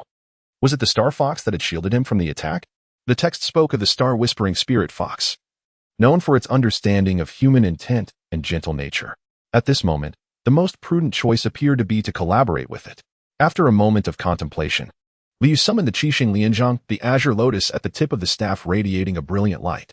The star fox sensed the improvement in its injuries, its internal soul power surging instantaneously, casting a grateful glance towards Lu Yu. At that moment, the sacred light wolf emanated a dazzling glow, condensing it within its mouth. With a powerful thrust of its maw, a luminous projectile hurtled towards both the man and the fox. By the heavens! Tailed beast Pearl, the star fox, seemingly forewarned, leapt high to evade, its dual tails sweeping forcefully, propelling Liu aside. In the blink of an eye, the figure of the sacred light wolf vanished, only to reappear with its claws glinting ominously in the night. With a swift motion, 3 deep claw marks appeared on the star fox's abdomen, blood and flesh a gruesome sight. Seizing the opportunity, Lu Yu swiftly raised his right arm, channeling a torrent of soul power into it. Unleashing the breaking Tsang crossbow and a flurry of arrows aimed directly at the 4 eyes of the sacred light wolf. The massive beast, unable to evade in time, was struck by the arrows, instantly losing its balance. Seizing this moment, the star fox forcefully twisted its body midair, the tips of its tails gathering energy to form 2-tailed beast pearls, which it then hurled towards the sacred light wolf's face. With a thunderous explosion, the earth was blasted into a large crater. The wolf's had a bloody mess, leaving only one eye intact. The front half of its body bled profusely, struggling to remain upright. Chapter 12, The Soul Hunting Forest, Part 3, The Star Language Spirit Fox, with its 2 tails reduced to mere stubs, lay at the edge of the crater, its pupils dim and lifeless, on the brink of collapse.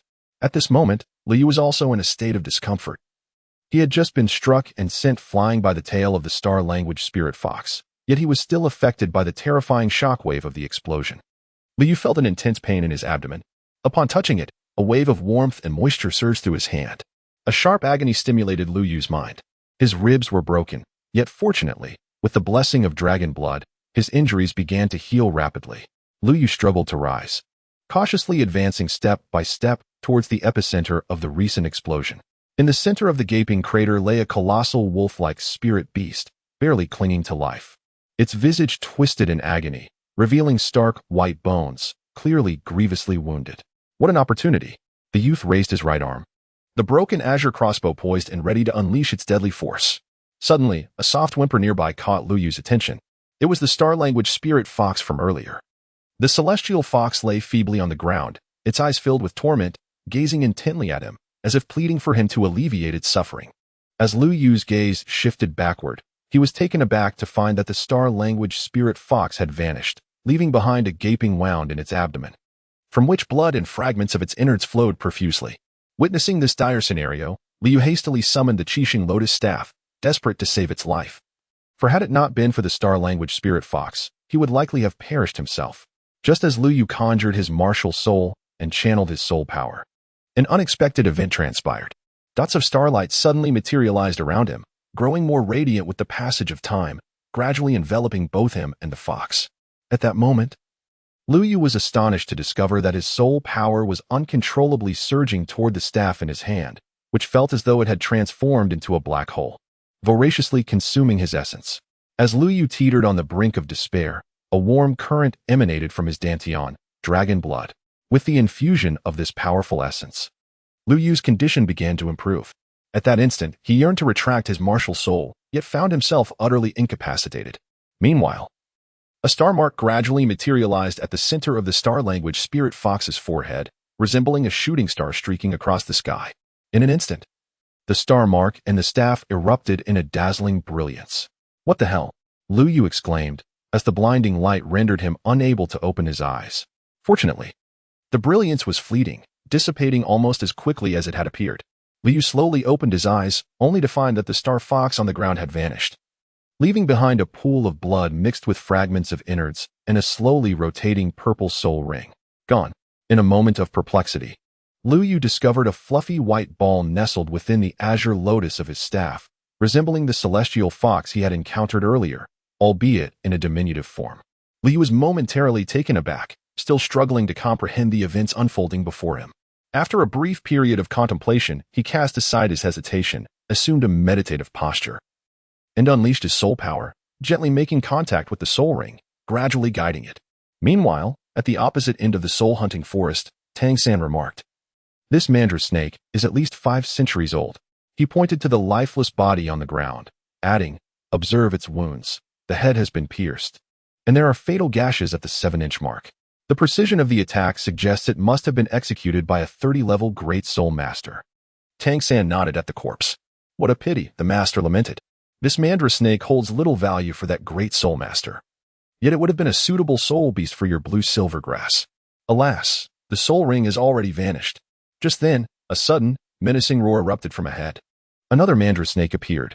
The master's expression shifted, his gaze sharpening as a green figure rapidly approached from a distance. At the entrance of the soul-hunting forest, Su Yutao was sprinting furiously into the depths of the forest. Upon awakening, he discovered he had been lying at the entrance of the soul-hunting forest. Before he could grasp what had transpired, a violent explosion reverberated from afar, followed by a burst of blinding light that illuminated the night. Su Yutao suddenly recalled that Liu seemed to be in that direction, and he realized he must have been knocked unconscious by him. Alarmed, Su Yutao sighed inwardly and, in an instant, summoned his martial spirit, racing towards that location. In contrast, Liu experienced no resistance while absorbing the Millennium Soul Ring of the Star Language Spirit Fox. The process was remarkably smooth. At the very moment Liu successfully absorbed the ring, he felt a sudden surge of soul power within him. Level 10, Level 11, Level 13, Level 20. In the blink of an eye, Liu Yu's soul power reached its pinnacle. To advance further, he needed to absorb another soul ring. He then turned his attention to the nearby Holy Light Wolf. The massive wolf's body in the pit stirred slightly, sensing the hostile gaze of the bipedal creature. The Holy Light Wolf attempted to rise and resist, yet its two broken forelimbs proved incapable of supporting its tremendous frame. Upon witnessing this, Liu Yu raised his arm, displaying no hesitation whatsoever. The breaking crossbow, a simultaneous shot. Whoosh! Bang! With the enhancement of his soul power, the potency of the breaking crossbow appeared to have significantly increased. The colossal wolf's head shattered into fragments with a resounding explosion. Liu Yu took a deep breath, sitting cross-legged. His mind entirely focused on the staff spirit within his sea of consciousness.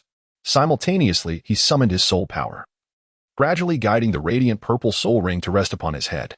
As the soul ring approached, an overwhelming pressure, akin to that of a towering mountain, enveloped Liu Yu. The weight of the 5,000-year soul ring surged forth like a tempestuous tide, relentlessly assailing both his spirit and body before he could even absorb its essence. It is essential to recognize that the soul beast, having existed for 5 millennia, had already awakened a fragment of sentience. The Holy Light Wolf was acutely aware that Liu Yu was its slayer and undoubtedly harbored a profound hatred towards him. The soul ring was imbued with an intense and deep-seated resentment. Liu Yu let out a muffled groan. A sweetness mingled with a metallic tang flooding his mouth before he spat out a mouthful of fresh blood. How formidable! A 5,000-year soul ring could only be confidently absorbed by a soul master of at least level 40. Even without attempting absorption, merely making contact was already so terrifying. If he were to attempt absorption, he would surely perish in an explosive demise, even with his body enhanced to twice its strength. The challenge of absorbing a 5,000-year soul ring remained insurmountable. Liu Yu murmured to himself, even with the blood of a dragon coursing through his veins. He could not guarantee success. Come on. Liu Yu forcefully suppressed the boiling blood within him. He released the Qixing Lianju, guiding the violet soul ring to descend from above his head, gradually merging with his body. In an instant, it felt as though a deluge of power surged into him. At this moment, Liu Yu's body resembled a diminutive dam, with the energy surging into him akin to a torrential flood, violently battering against this fragile barrier. The skin of Liu Yu was first rent with fissures, followed by the rupture of blood vessels, tissues, and cells, all swiftly torn apart by the ferocious energy. Even his bones could not withstand the onslaught, producing a sharp, cracking sound. In this moment, Liu Yu resembled a being of blood. In an instant, Liu Yu's consciousness was engulfed by excruciating pain. Within the depths of Liu Yu's mind, a diminutive figure crouched in a corner. The star fox's eyes revealed an exceptionally human-like expression of pity. Although this human possessed great strength, his intellect seemed lacking. Forcing the absorption of a 5,000-year soul ring with a soul power of level 20 was akin to courting death. As the overwhelming energy surged through Liu Yu's body, it flowed toward the starry lotus staff, where the azure lotus at its tip began to rotate gently. On the lotus pedestal, the smallest golden lotus seed slowly unfurled, giving birth to a golden lotus. The raging energies seemed to pierce through, forming a purple vortex that poured into the golden lotus. In an instant, the golden lotus radiated a brilliant light, its once budding petals fully blooming, while the lotus leaves became lush and abundant. Simultaneously, a silver figure emerged at Liu Yu's heart, absorbing the remaining energy entirely. Chapter 13, The Soul Hunting Forest, Part 4, the silver figure raised its hand, and with a delicate grip, shattered the barriers of space. As it lifted its hand, a dreamlike river of light gradually materialized, its reflection shimmering like a fantastical vision. Threads of energy appeared to transcend time, emerging from the void, igniting the stored energy within Lu Yu's body, coursing throughout him. Every damaged area swiftly restored to its former state, but this time, Lu Yu's physique was even more formidable. The energy contained within the 5,000-year soul ring of the sacred light wolf, though it had nearly obliterated Lu Yu's body, had also granted him a chance to reconstruct it. With the assistance of dragon blood and the silver figure, Lu Yu's form rapidly regained strength. His bones were formed as if forged from steel, while each muscle became tightly knit and filled with explosive power. His skin, delicate and smooth, resembled fine white jade. After this transformation, he had even grown a few centimeters taller. At merely 6 years of age, his robust physique was comparable to that of a 10-year-old child. Observing Lu Yu's reshaped body within the sea of consciousness, the star-language spirit fox could not help but marvel at the immense energy contained within this foolhardy human. In its perception at this moment, Lu Yu is enveloped by a radiant cocoon of light, emanating a mysterious force that evokes an illusion of reverence from the star-whispering spirit fox. As Lu Yu's consciousness gradually returns to his corporeal form, the resentful spirit of the sacred light wolf manifests as a wolf-like apparition within his mind, howling furiously at him. Just then, Lu Yu's awareness jolts in surprise, and a torrent of silvery energy surges forth, coalescing around him into the silhouette of ethereal silver wings. In the next instant, the silvery figure divides into two, transforming into angelic beings, each possessing half a wing. Yet, they are shrouded in an endless veil of black mist, their malevolent and lifeless energy rendering these winged angels akin to demons emerging from the depths of hell, spectral and sinister. Upon closer inspection, their visages mirror Lu Yu's own with uncanny precision. The soul of the sacred light wolf, confronted by this apparition, trembles in fear, prostrating itself on the ground, too terrified to utter a sound. The two winged angels simultaneously raise their right hands, and with a gentle grasp, a formidable force ensnares the consciousness of the sacred light wolf. In an instant, like a bubble in water, it pops and vanishes. Meanwhile, Lu Yu suddenly opened his eyes, only to find his pupils transformed into a peculiar dark red hue. An aura of terror abruptly emanated from his being. A pair of silver wings, adorned with eyes, gradually unfurled from his form. The eyeballs on the wings glimmered with an unusual radiance, creating an eerie spectacle. His once robust and reshaped physique was now interwoven with dark red and silver lines. A vertical pupil gradually materialized on Lu Yu's forehead. Unconsciously, Lu Yu let out a low growl, and his vertical pupils abruptly widened, resembling living entities as they spun incessantly. In an instant, a terrifying aura surged forth, palpable and overwhelming, radiating in all directions. Even the spirit beasts within the soul-hunting forest, including those engaged in battle, suddenly ceased their movements, prostrating themselves and trembling in fear. All soul masters in the forest felt the chilling dread that swept over them, as if they had plunged into a 1,000-year ice cavern, their bodies involuntarily shaking. Tang San, who had just absorbed a soul ring and achieved a breakthrough, felt the coldness envelop him and instinctively gazed toward a specific direction. "Teacher, do you sense this?" he murmured as he turned to Master, who frowned but offered no reply, equally perplexed by the situation. In the extreme northern reaches, beneath an icy lake, a pitch-black altar was ablaze with a crimson flame, casting an eerie red glow across the lake bed. Strangely, the flame pulsated rhythmically, as if it possessed the capacity to breathe. Suddenly, the flame flickered violently, as if sensing something, but soon settled back into calmness. Meanwhile, in a distant void, within a magnificent hall, an elderly man sat cross-legged in meditation. Abruptly, he opened his eyes, revealing a mysterious silver light within. Behind him, a celestial figure adorned with silver wings materialized. "It is the aura of the Chosen One," the elder exclaimed in astonishment. "But why is it intertwined with such an ominous energy?" he murmured to himself. The elder retracted his martial soul, a fleeting, elusive glimmer crossing his gaze. Then, a commanding voice resonated, echoing throughout the entire sacred domain. "The 12 guardians of the Four Symbols Pavilion, heed my command. Immediately proceed to the mainland to ensure the safety of the Chosen One and guarantee their secure return to the sacred domain." In an instant, the space warped, and 12 figures cloaked in black appeared out of thin air. "Yes," they responded in unison, and then, with another distortion of space, they vanished from sight. In the Heavenly Empire, within the royal palace, a boy of roughly 15 years, clad in resplendent robes, seemed to be in a state of meditation. A six-winged angelic seal marked his brow. At the spirit hall, an elderly man suddenly opened his eyes wide, and the two exclaimed in unison, "Angel Martial Soul." Meanwhile, in the soul-hunting forest, Liu remained oblivious to the unfolding events outside. He merely witnessed his angelic martial soul divide into two before succumbing to unconsciousness. The intricate patterns upon Lu Yu's body and the wings upon his back had vanished, and his eyes had returned to their original silver hue. When Lu Yu awoke, it was already the afternoon of the following day. He opened his eyes to find himself in a spacious room, lying on a soft bed. Beside him sat a striking woman with cascading black waves of hair. What a sight, Liu murmured instinctively. Upon noticing that Lu Yu had regained consciousness, the woman gasped, "You're awake," and hurriedly dashed out of the room. Moments later, a young man rushed in, his expression fraught with urgency as he approached the bedside, grasping Lu Yu's arm and shaking it gently while incessantly asking, "You're awake. How do you feel? Is there anywhere that feels uncomfortable?" Liu quickly freed himself from his grasp. "I am fine, feeling quite well." Then, Liu gazed around the unfamiliar room with a look of confusion and inquired, "Where am I?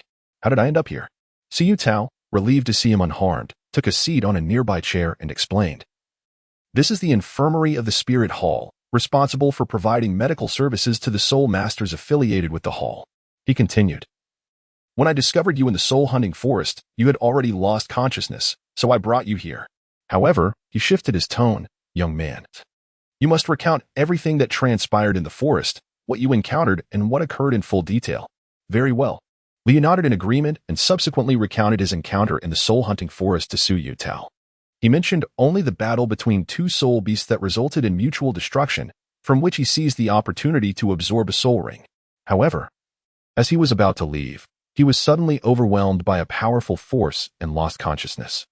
He refrained from mentioning the mutation of his martial spirit or that he was the orchestrator of the unusual events. Chapter 14, The Mutation of the Martial Spirit, Part 1. Upon hearing this, Siyu Tao found Lu Yu's account to align closely with his own observations, and thus he refrained from further inquiries. He then turned to Lu Yu and said, "Since you are unscathed, let us proceed. I shall take you to register as a soul master." Liu suddenly recalled that soul masters on the continent must register with the Spirit Hall to obtain their titles. Having just acquired his soul ring, he could officially be considered a soul master and was due for registration. Moreover, Su Yuntao had persistently invited him to join the Spirit Hall. Liu followed Su Yuntao into the Grand Hall of the Spirit Hall, traversing a lengthy corridor before coming to a halt at its end. Before him loomed a pair of towering doors, intricately adorned with the carving of a long sword at their center. As the two approached, the doors swung open of their own accord. Beyond them lay an opulent chamber, at the heart of which lay a magical array, reminiscent of the one Su Yuntao had set up in Holy Spirit Village, yet this one appeared even more magnificent. Nearby stood a figure who had been waiting patiently. This was the esteemed Bishop Matthew, the head of the Spirit Hall in Nodding City, a rank 33 Spirit Dolua. Su Yuntao began the introduction. "Bishop, this is Lu Yu, whom I mentioned to you, a natural-born soul master with dual martial souls." Bishop Matthew appeared remarkably affable, devoid of any airs befitting his high office. "Very well, let us dispense with unnecessary formalities and commence without delay," he declared, gesturing for Lu Yu to step forward. "Stand at the center of the array, just as you did when awakening your martial soul, and summon forth your spirit." Lu Yu focused his attention and summoned his martial spirit. In the next moment, a staff materialized in his hand, with a golden lotus revolving around it. Two silvery figures flashed past Lu Yu. Matthew, upon catching a glimpse of the fleeting silver shadows, momentarily questioned his own vision. Though brief, he distinctly perceived the angelic martial spirit, and what perplexed him further was the presence of two figures. Beside him, Su Yuntao was equally bewildered. How had Lu Yu's martial spirit transformed so drastically from before? In the next instant, a shocking revelation unfolded before them. Two violet soul rings gradually manifested beneath Lu Yu's feet, 1,000-year soul rings. Matthew was astounded, a mere 6-year-old child, who had only awakened his martial spirit a few months prior, possessed not one but 2,000-year soul rings. Setting aside the formidable challenge of absorbing such rings, how had he survived in the presence of a 1,000-year soul beast? The confusion on Su Yuntao's face swiftly morphed into astonishment. 1,000-year soul rings. This boy had truly succeeded. "All right, now place your hand upon the crystal ball to test your soul power," Matthew urged, striving to suppress his astonishment and maintain composure. As a slender hand made contact, the crystal ball emitted a faint glow. Level 1. As the light dimmed, an eerie silence enveloped the room. Matthew found himself at a loss. Everything that had transpired today was utterly unfathomable. A 6-year-old soul master with 1,000-year soul rings, yet possessing merely level 1 soul power. A voice shattered the stillness. I will grant you the medal. Do not feel too disheartened. Level 1 is not insurmountable. Matthew reassured Lu Yu. Su, please escort him back now. Thus, they found themselves at the Junior Soul Master Academy in Nodding City. Upon returning to the academy, Lu Yu sought out a serene and secluded spot to ponder the peculiarities of his soul power. Having recently absorbed 2 Millennium Soul Rings, he ought to possess at least a level 21 soul power within him. Yet, to his bewilderment, he felt not a trace of it. Could it be that the process of bodily reconstruction had utterly consumed it?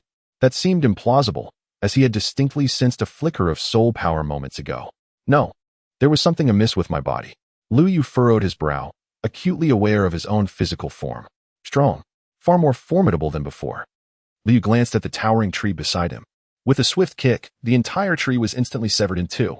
The force behind that kick must have been around 5,000 pounds, at the very least. Lu Yu gazed at the colossal tree embraced by the 2 individuals before him and contemplated.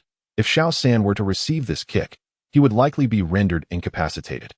Although his spiritual power had dissipated, his physical prowess had undergone a remarkable transformation. Lu Yu opened his eyes and attuned himself to the surrounding environment. He could hear the recitations of students from the distant teaching building, the explanations of the teacher at the podium, and even the distinct buzzing of bees 1,000 meters away. Lu Yu understood that his body had truly undergone a rebirth from destruction, having completely exhausted the dragon's blood within his dantian, and after being purified by 2 Millennium Soul Rings. Coupled with the assistance of his silver martial soul and his previous training that transcended his physical limits, he had attained his current form. Now I am capable of matching even a level 40 soul master solely with my physical prowess. A smile appeared on Lu Yu's face. As for the soul power, Lu Yu sat cross-legged, embarking on a journey of meditation. In an instant, the soul power of the entire academy surged violently, converging in a singular direction. The next moment, a vortex of soul power manifested above the academy, leaving countless students and teachers speechless in awe. In a certain part of the academy, Tang San, who was raking fallen leaves, was also rendered speechless by the astonishing sight before him. Was a powerful individual in the midst of cultivation? He promptly abandoned his broom and hurried towards the center of the vortex. Upon arrival, Tang San noticed a considerable gathering of people around the vortex, with the master unmistakably among them. Master, do you know what is happening? Tang San inquired. The master remained silent, gesturing for him to look forward. Tang San turned his gaze to the center of the vortex, where he beheld a familiar figure in a meditative posture. You go. Upon seeing the 2 purple soul rings beneath Lu Yu's feet, Tang San's astonishment deepened. Meanwhile, Lu Yu remained oblivious to the external circumstances, fervently absorbing the energy surrounding him. Level 1, Level 2, Level 4, Level 5, Level 10, Level 11, Level 20, Level 21, Level 29. In less than 2 hours, Lu Yu's soul power surged from 0 to an astonishing Level 29. Lu Yu roughly estimated that his current soul power level was around 29. However, at this moment, he felt an immense gravitational force emanating from his heart, as if the soul power he had just absorbed from the outside world was instantly swept away.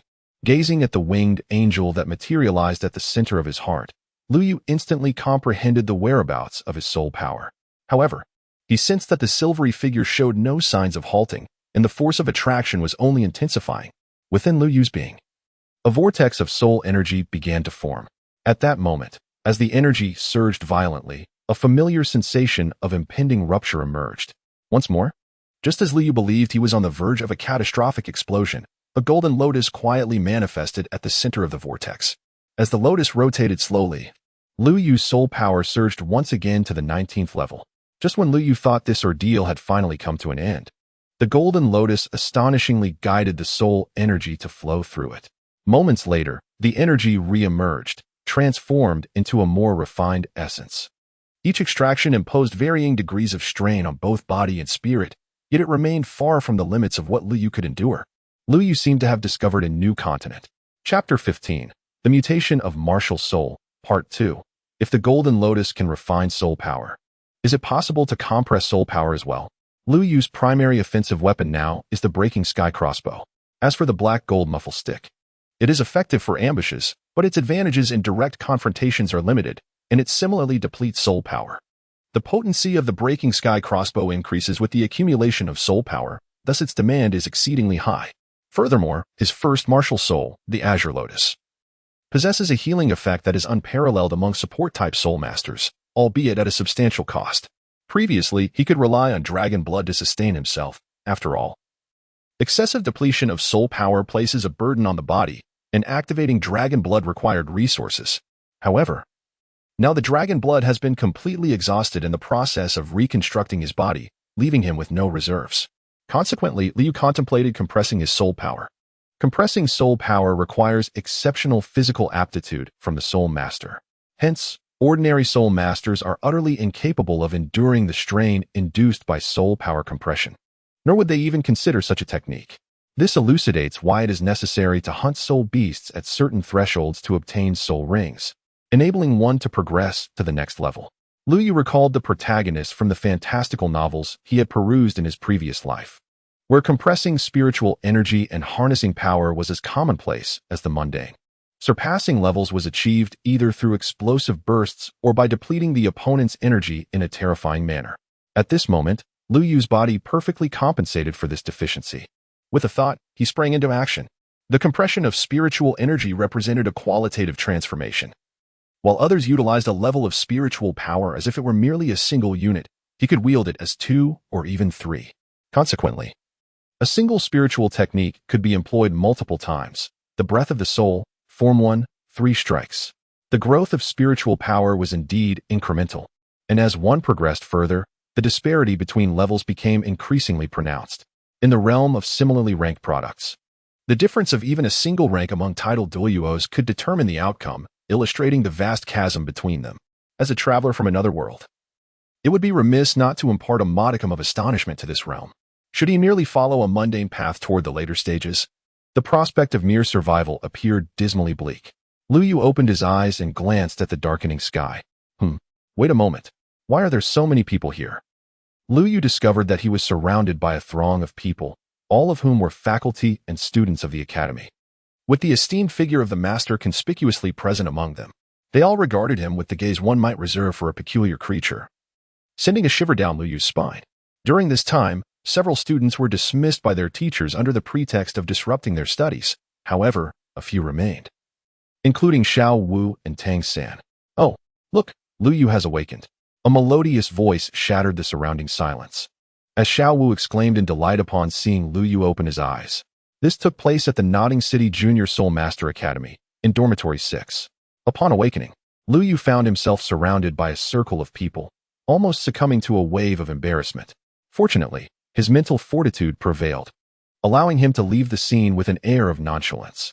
Just moments prior, he had been summoned by the master, yet curiously, the master posed no inquiries. He merely requested Lu Yu to demonstrate his soul ring before dismissing him. Lu Yu reminisced about the moment when the master beheld the 2 Millennium Soul Rings, his face a portrait of disbelief, murmuring impossible, impossible, while departing in silence. A deep sigh escaped Lu Yu's heart, stirred by a modest shock from the traveler's perspective. Indeed, the master's innate talent for martial spirit mutation was constrained, leaving little hope for advancement in his cultivation journey. Thus, he devoted all his efforts to the study of martial spirit soul rings. Having just accepted Tang San, a flawless disciple, he was on the brink of realizing his theories when he encountered Lu Yu, an eccentric anomaly, whose 2 Millennium Soul Rings struck a resounding blow to his hypotheses. Could he not be affected by such a revelation? Lu Yu shook his head, dismissing such thoughts. He turned over, pulled up the blanket, and appeared to be peacefully falling asleep. In reality, his consciousness had entered the system space.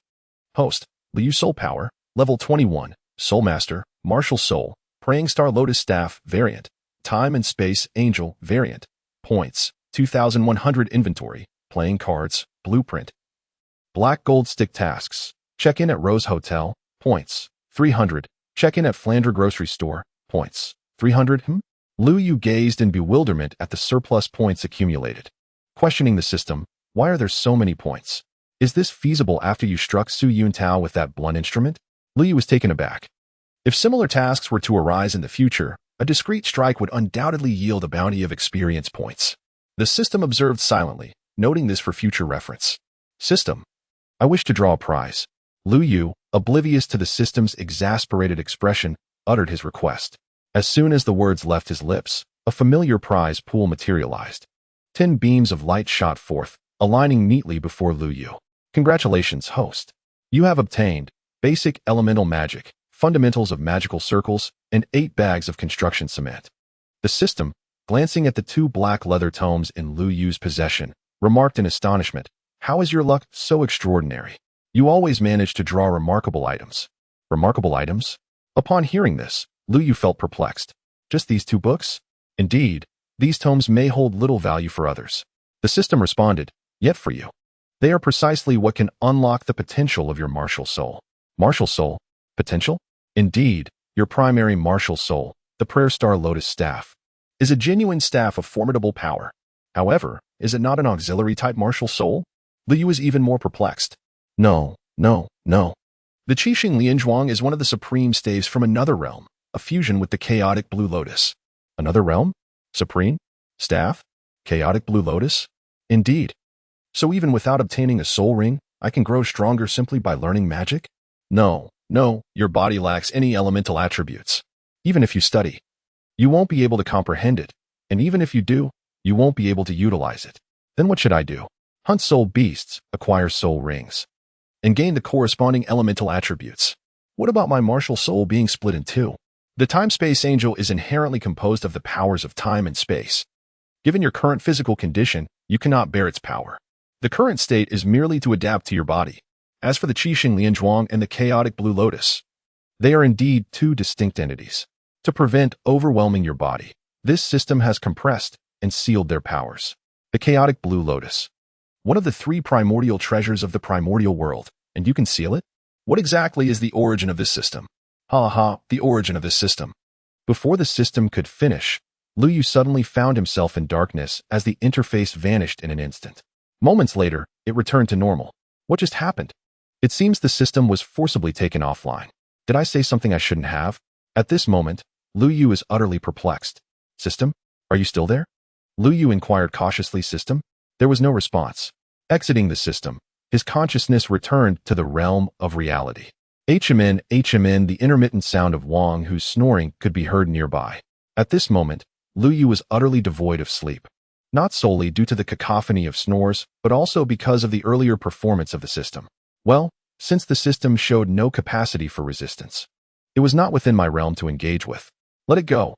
I shall focus on the matter of soul force compression for now. With this thought, Lu Yu settled into a cross-legged position and began his meditation. Chapter 16. A Thousand-Year Soul Technique. The following day, at dawn, in the soul-hunting forest, a thick mist enveloped the woodland, draping this verdant realm in a veil of mystery. The outlines of the trees emerged and faded within the fog, as if one had stepped into an alternate reality. In the distance, the cries of soul beasts echoed through the air. A silver-haired figure gracefully navigated through the forest. Sprinting forward, with a forceful stomp of his left foot against the ground, he leaped effortlessly into the air, twisting his body mid-flight while swiftly raising his hand. Whoosh, whoosh, whoosh. 3 arrows shot forth with remarkable speed. Bang! A soul beast behind him fell to the ground, struck by an arrow, as a yellow soul ring gradually materialized around it. The youth executed a backflip in midair, landing softly and silently on both feet, akin to a bird taking flight. Sunlight filtered through the trees, illuminating the young man's face. Lu Yu sheathed his broken crossbow and sought a tranquil spot to sit cross-legged. Early in the morning, Lu Yu arrived at the soul-hunting forest. After entering with his badge, he chose a location near the heart of the forest. Typically, soul masters do not venture too close to this area. Lu Yu then cleared the surrounding soul beasts to ensure that he would not be disturbed. Lu Yu closed his eyes, mobilizing his soul power to wander, subsequently merging it into the golden lotus within his sea of consciousness. The soul power surged into the golden lotus and, after a brief moment, flowed out once more, now markedly more refined. As the exquisite soul power continued to emanate, Lu Yu began to experiment with compressing it. It was feasible. As the soul power was incessantly condensed, a vortex of soul energy formed anew around the golden lotus. The little fox, nestled in the depths of Lu Yu's sea of consciousness, was abruptly awakened. What was happening? What had transpired? In the next instant, the little fox's gaze was captivated by the swirling vortex of soul power before it. Such pure soul energy. Meanwhile, Lu Yu continued to absorb the soul power while compressing it, until the morning mist dissipated. By noon, the blazing sun shone high in the sky. Lu Yu opened his eyes, a flicker of azure light shimmering within them. He spread his palm, and a mystical staff materialized silently, crowned by a blooming azure lotus at its tip. Channeling his martial soul, the lotus seed transformed into a golden lotus. The petals of the golden lotus gradually unfolded, each one exceedingly plump. Double the soul power, the compression completed. Lu Yu felt the essence of the soul power within him, which had diminished considerably but had become exceedingly pure, and a joyful smile appeared on his face. Although this mass of soul power appeared to be at the rank of 20, it could undoubtedly function as if it were at the 40th level, based on current experience. The further one compresses soul power, the more formidable it becomes. By the time one reaches the rank of Title de Law, the power contained in each level grows increasingly terrifying. If compressed 4 to 5 times, even against a god in the Doloa continent, I could still make contact. Just then, Lu Yu suddenly sensed that his soul power was gradually depleting. What is happening? Again, he hastily entered his spiritual sea, only to behold a small snow-white fox beside the vortex of soul power, diligently absorbing the overflowing energy. The 3 tails behind its pristine white form swayed gently. Is this the starry language spirit fox? The starry language spirit fox with a 3rd tail. After some time, the little fox seemed to have had its fill, resting its head on its front paws and drifting into a deep slumber. Upon witnessing this scene, Lu Yu couldn't help but chuckle. First, it was his martial soul, and now it was the little fox. Was he being utilized as a soul power purifier? Nevertheless, it hardly mattered, as the little fox could absorb only a minuscule amount, which could be compressed anew. In truth, Liu had another purpose for compressing his soul power, to catalyze the evolution of the Chaos Qinglian into other forms. In the primordial era, the 3 small lotus leaves of the Chaos Qinglian transformed into the 3 extraordinary treasures, the map of mountains and rivers, the River Luo book, and the Qingping sword. The map of mountains and rivers vividly depicted the contours of mountains and rivers, cities and villages, and all living beings, as if it were a realm of its own. It also possessed the might to seal the deities of the mountains, rivers, and lakes, rendering it a treasured artifact of sealing. The River Luo book, born of heaven and earth, was crafted not by human hands, but inscribed with the paths of countless beings in the vast universe. After coming into the possession of Emperor Sa, it was further studied to develop the grand array of the celestial stars. As for the Qingping sword, it was the companion blade of the heavenly lord of primordial beginning, alongside the Tai dust brush and the 3 treasures Jade Rui, forming the 3 paramount treasures of the Tao for the supreme Lord Laozi, the primordial heavenly sovereign, and the heavenly lord of primordial beginning. Just imagine, adorned with a treasured sword at his waist and clad in white robes, traversing the world with sword in hand, seeking out the sword Dolua to exchange insights on swordsmanship. What a striking image that conjured. Yet, these were merely Lu Yu's fanciful musings. For now, it was imperative to thoroughly comprehend the soul skills bestowed upon him by these 2 millennia-old soul rings. Let us now explore the soul skills that these rings have granted him. Lu Yu murmured softly, channeling the freshly compressed soul power. The azure lotus gradually unfurled, and a seed floated forth, transforming into a golden lotus that blossomed delicately. 2 violet soul rings began to rise slowly from beneath Lu Yu's feet, the radiance of a millennium ring shimmering brightly. First soul skill. Immediately, the golden lotus radiated with brilliance, illuminating the surroundings with countless twinkling stars. Subsequently, the celestial starlight converged into Lu Yu's being in an instant. Within Lu Yu surged a powerful force. The records indicate that the star language spirit fox possesses the ability to amplify celestial energies. Indeed, the Millennium Soul Ring has inherited this capability on a clear night. The amplification effect could potentially double. Furthermore, this enhancement is comprehensive and affects all around. The degree of amplification should be nearly doubled. On a night adorned with stars, it could increase yet again. Lu Yu was enveloped in a soft glow of starlight, as if meteors were streaking across the surroundings. Lu Yu recalled from the original text that there existed a sect known as the 7 Treasures Glazed Tile School, whose ancestral martial soul, the 7 Treasures Glazed Pagoda, was classified as an enhancement-type auxiliary martial soul. Each of their soul skills corresponded to a specific enhancement effect. However, his own soul skill provided a comprehensive enhancement. Depending on the circumstances, this enhancement effect could last for approximately 1 hour. It was indeed a skill bestowed by a Millennium Soul Ring. What would be an appropriate name for the first soul skill? Lu Yu murmured in contemplation, pondering that inheriting the celestial amplification effect from the star-whispering spirit fox would be aptly named Celestial Ode. Immediately thereafter, Lu Yu summoned his soul power. The second soul ring shone brilliantly. The golden lotus once again radiated with resplendent light. Whoosh!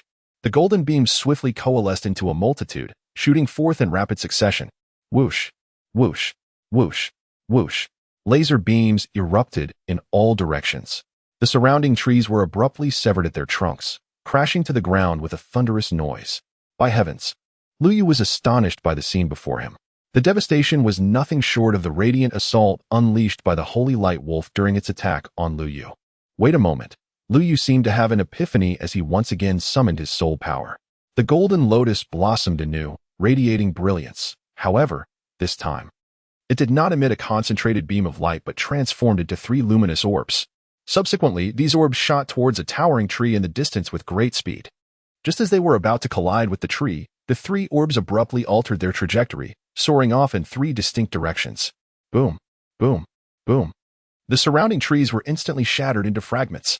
Indeed, it was capable of directional control, yet considering the speed of its trajectory, it was somewhat lacking. Lu Yu murmured to himself, the second spirit ring has inherited the destructive power of the Holy Light Wolf.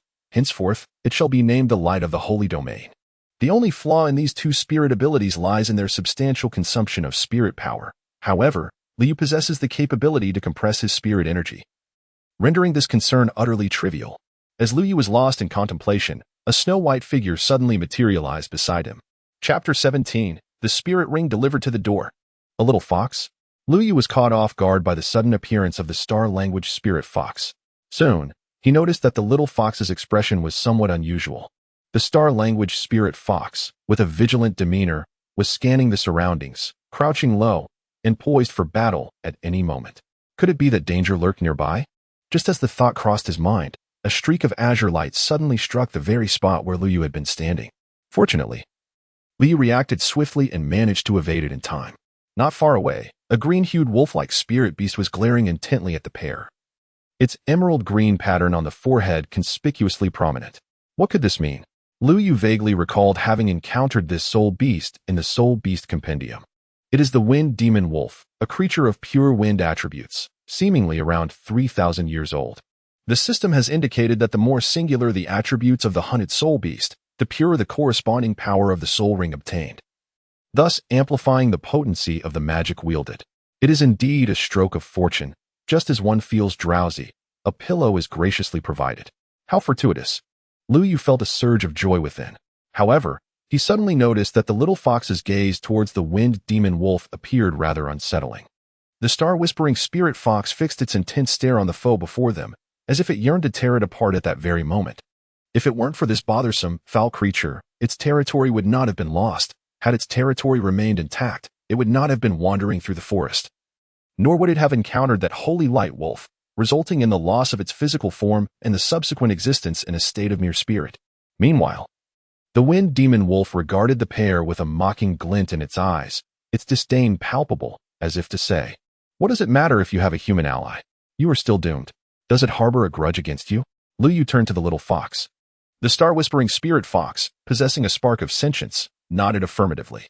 "Very well, then, this beast is as good as dead." As Lu Yu pondered, a blade of wind hurtled towards him. Its speed was so astonishing that it reached Lu Yu in the blink of an eye. Alas! Lu Yu muttered a curse under his breath and swiftly evaded. "Do you, wolf-like soul beasts, take such pleasure in ambushes?" Before his words could fade, several blades of wind surged towards him. A violet soul ring gradually materialized beneath his feet, shimmering with a radiant purple light. First soul skill, Starlit Tribute. The lotus transformed into a golden lotus, which slowly unfurled, emanating resplendent starlight. The star-whispering spirit fox and Lu Yu appeared to be enveloped in a swirling cascade of starlight. To Lu Yu's astonishment, a phantom of a fourth tail emerged beside the spirit fox's third tail. The spirit fox growled lowly, its 4 tails raised high, the tips gathering starlight. With a flick of its tail, 4 orbs of tail beast essence shot forth. Bang! Bang, bang, bang. The wind demon wolf transformed into a streak of azure light. Its front paws barely touching the ground when beams of light erupted forth, leaving the massive wolf with no time to evade. Instantly, several gaping wounds appeared on the wind demon wolf, blood gushing forth. Lu Yu made his move. With his second soul skill, the radiant beam of the sacred domain. He struck true, yet he remained vigilant.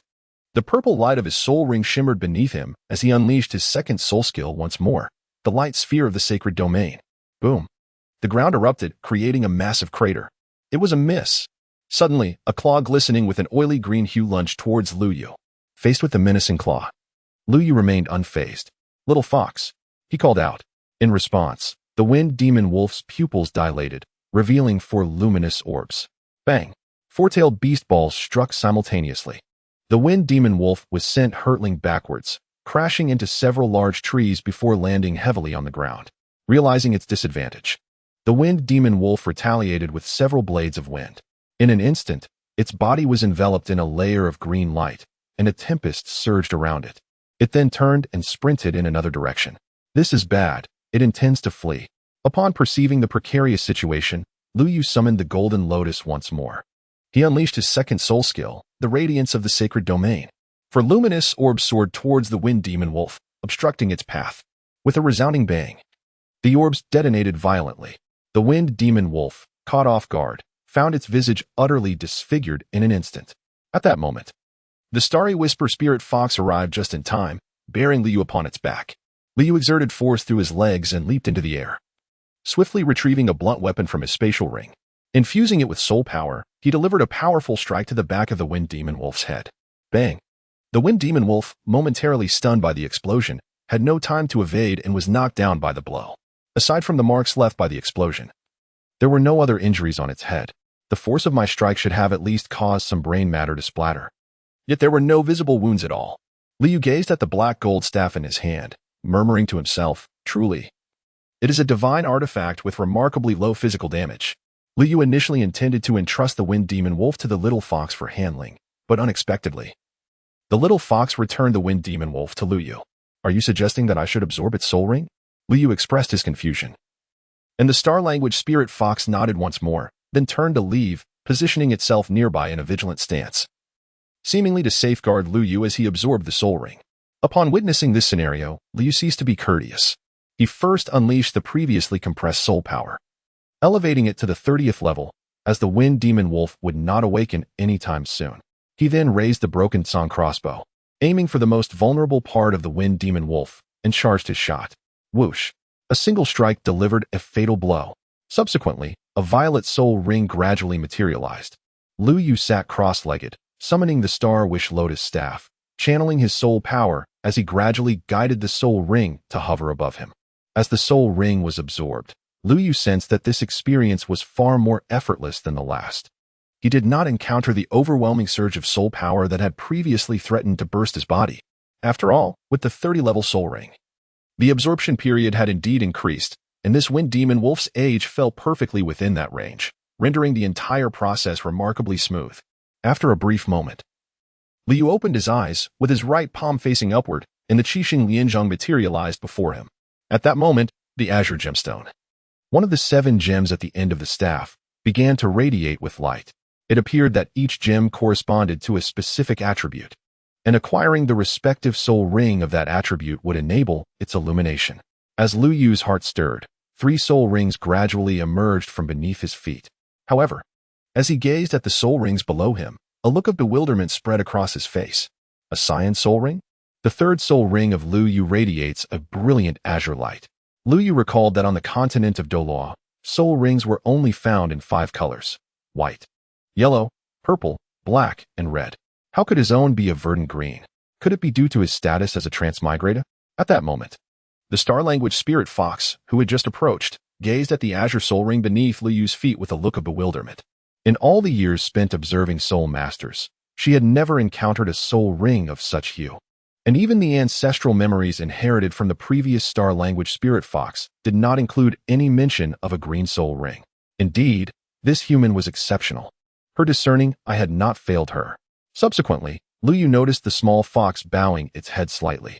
Are you suggesting that I ride upon you? The star language spirit fox nodded in affirmation. Liu turned over and sat up straight. At that moment, the star language spirit fox rose, surveyed the surroundings, and swiftly chose a direction to dash off.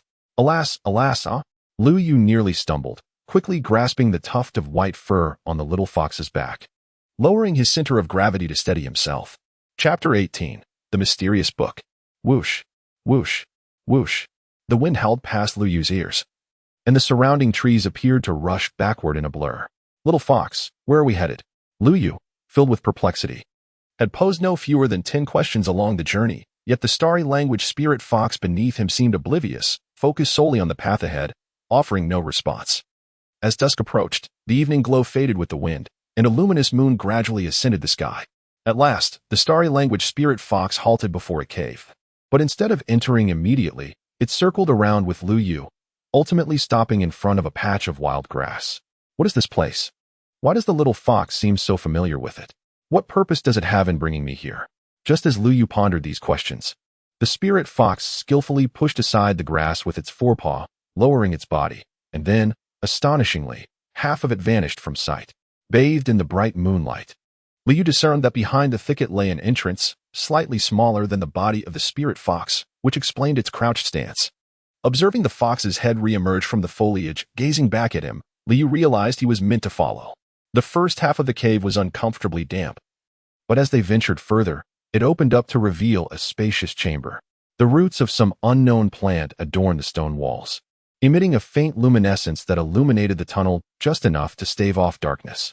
Suddenly, the spirit fox came to an abrupt halt, and Liu Yu, caught off guard, collided with it. What is the matter? He inquired. Liu Yu approached, harboring a sense of profound curiosity. Before him lay an expansive cavern. At its center, a colossal stone pedestal. Atop this pedestal rested a crystalline orb, roughly the size of a human head, exuding droplets of pristine liquid that gradually coalesced into a slender stream, pooling into a small basin in the depression beneath the stone seat. Directly ahead, a formidable soul beast resembling a massive gorilla stood, its arms, chest, and back adorned with obsidian armor that shimmered ominously. Behind it loomed a smaller gorilla, flanked on the right by 2 wind wolves, strikingly similar to those Liu Yu had slain by day. The only distinguishing feature being the scars that marred the right eyes of both wolves, stretching from their foreheads to the corners of their mouths. Among them were 2 earth-splitting apes and 2 wind wolves, with the largest ape boasting a formidable age of at least 8,000 years, while the remaining 3 were no less than 6,000 years old. Liu Yu could not help but draw in a sharp breath, startled by the formidable array before him. This spectacle was entirely beyond his current capability to provoke. At this moment, Liu Yu and his companions found themselves positioned at the upper right corner of the cave, enjoying a vantage point that afforded them some safety, as the 4 soul beasts appeared to be in a deep slumber. The little fox led me here. Could it be that I am meant to seize that white crystal? Liu Yu turned his head, casting a perplexed glance towards the little fox beside him. The star language spirit fox, sensing Liu Yu's confusion, gestured for him to look at the crystal at the center of the stone pedestal. Indeed, those 4 soul beasts were beyond his current capabilities. A direct confrontation would surely result in dire consequences. Consequently, Liu Yu shook his head at the little fox, pointed towards the tunnel behind them, and made a silencing gesture with his right index finger, signaling for silence as they retreated. Having returned from the soul-hunting forest late at night, everyone else was already fast asleep. Liu Yu stealthily pushed open the dormitory door, and the familiar sound of snoring filled his ears. He climbed into bed, allowing his consciousness to enter the system space. System? Liu Yu inquired tentatively. Is there something you need? The system's normal response relieved Liu Yu's concerns. Do you recognize that white crystal from earlier? No, I've never seen it before. All right then. System, how many points do I have left?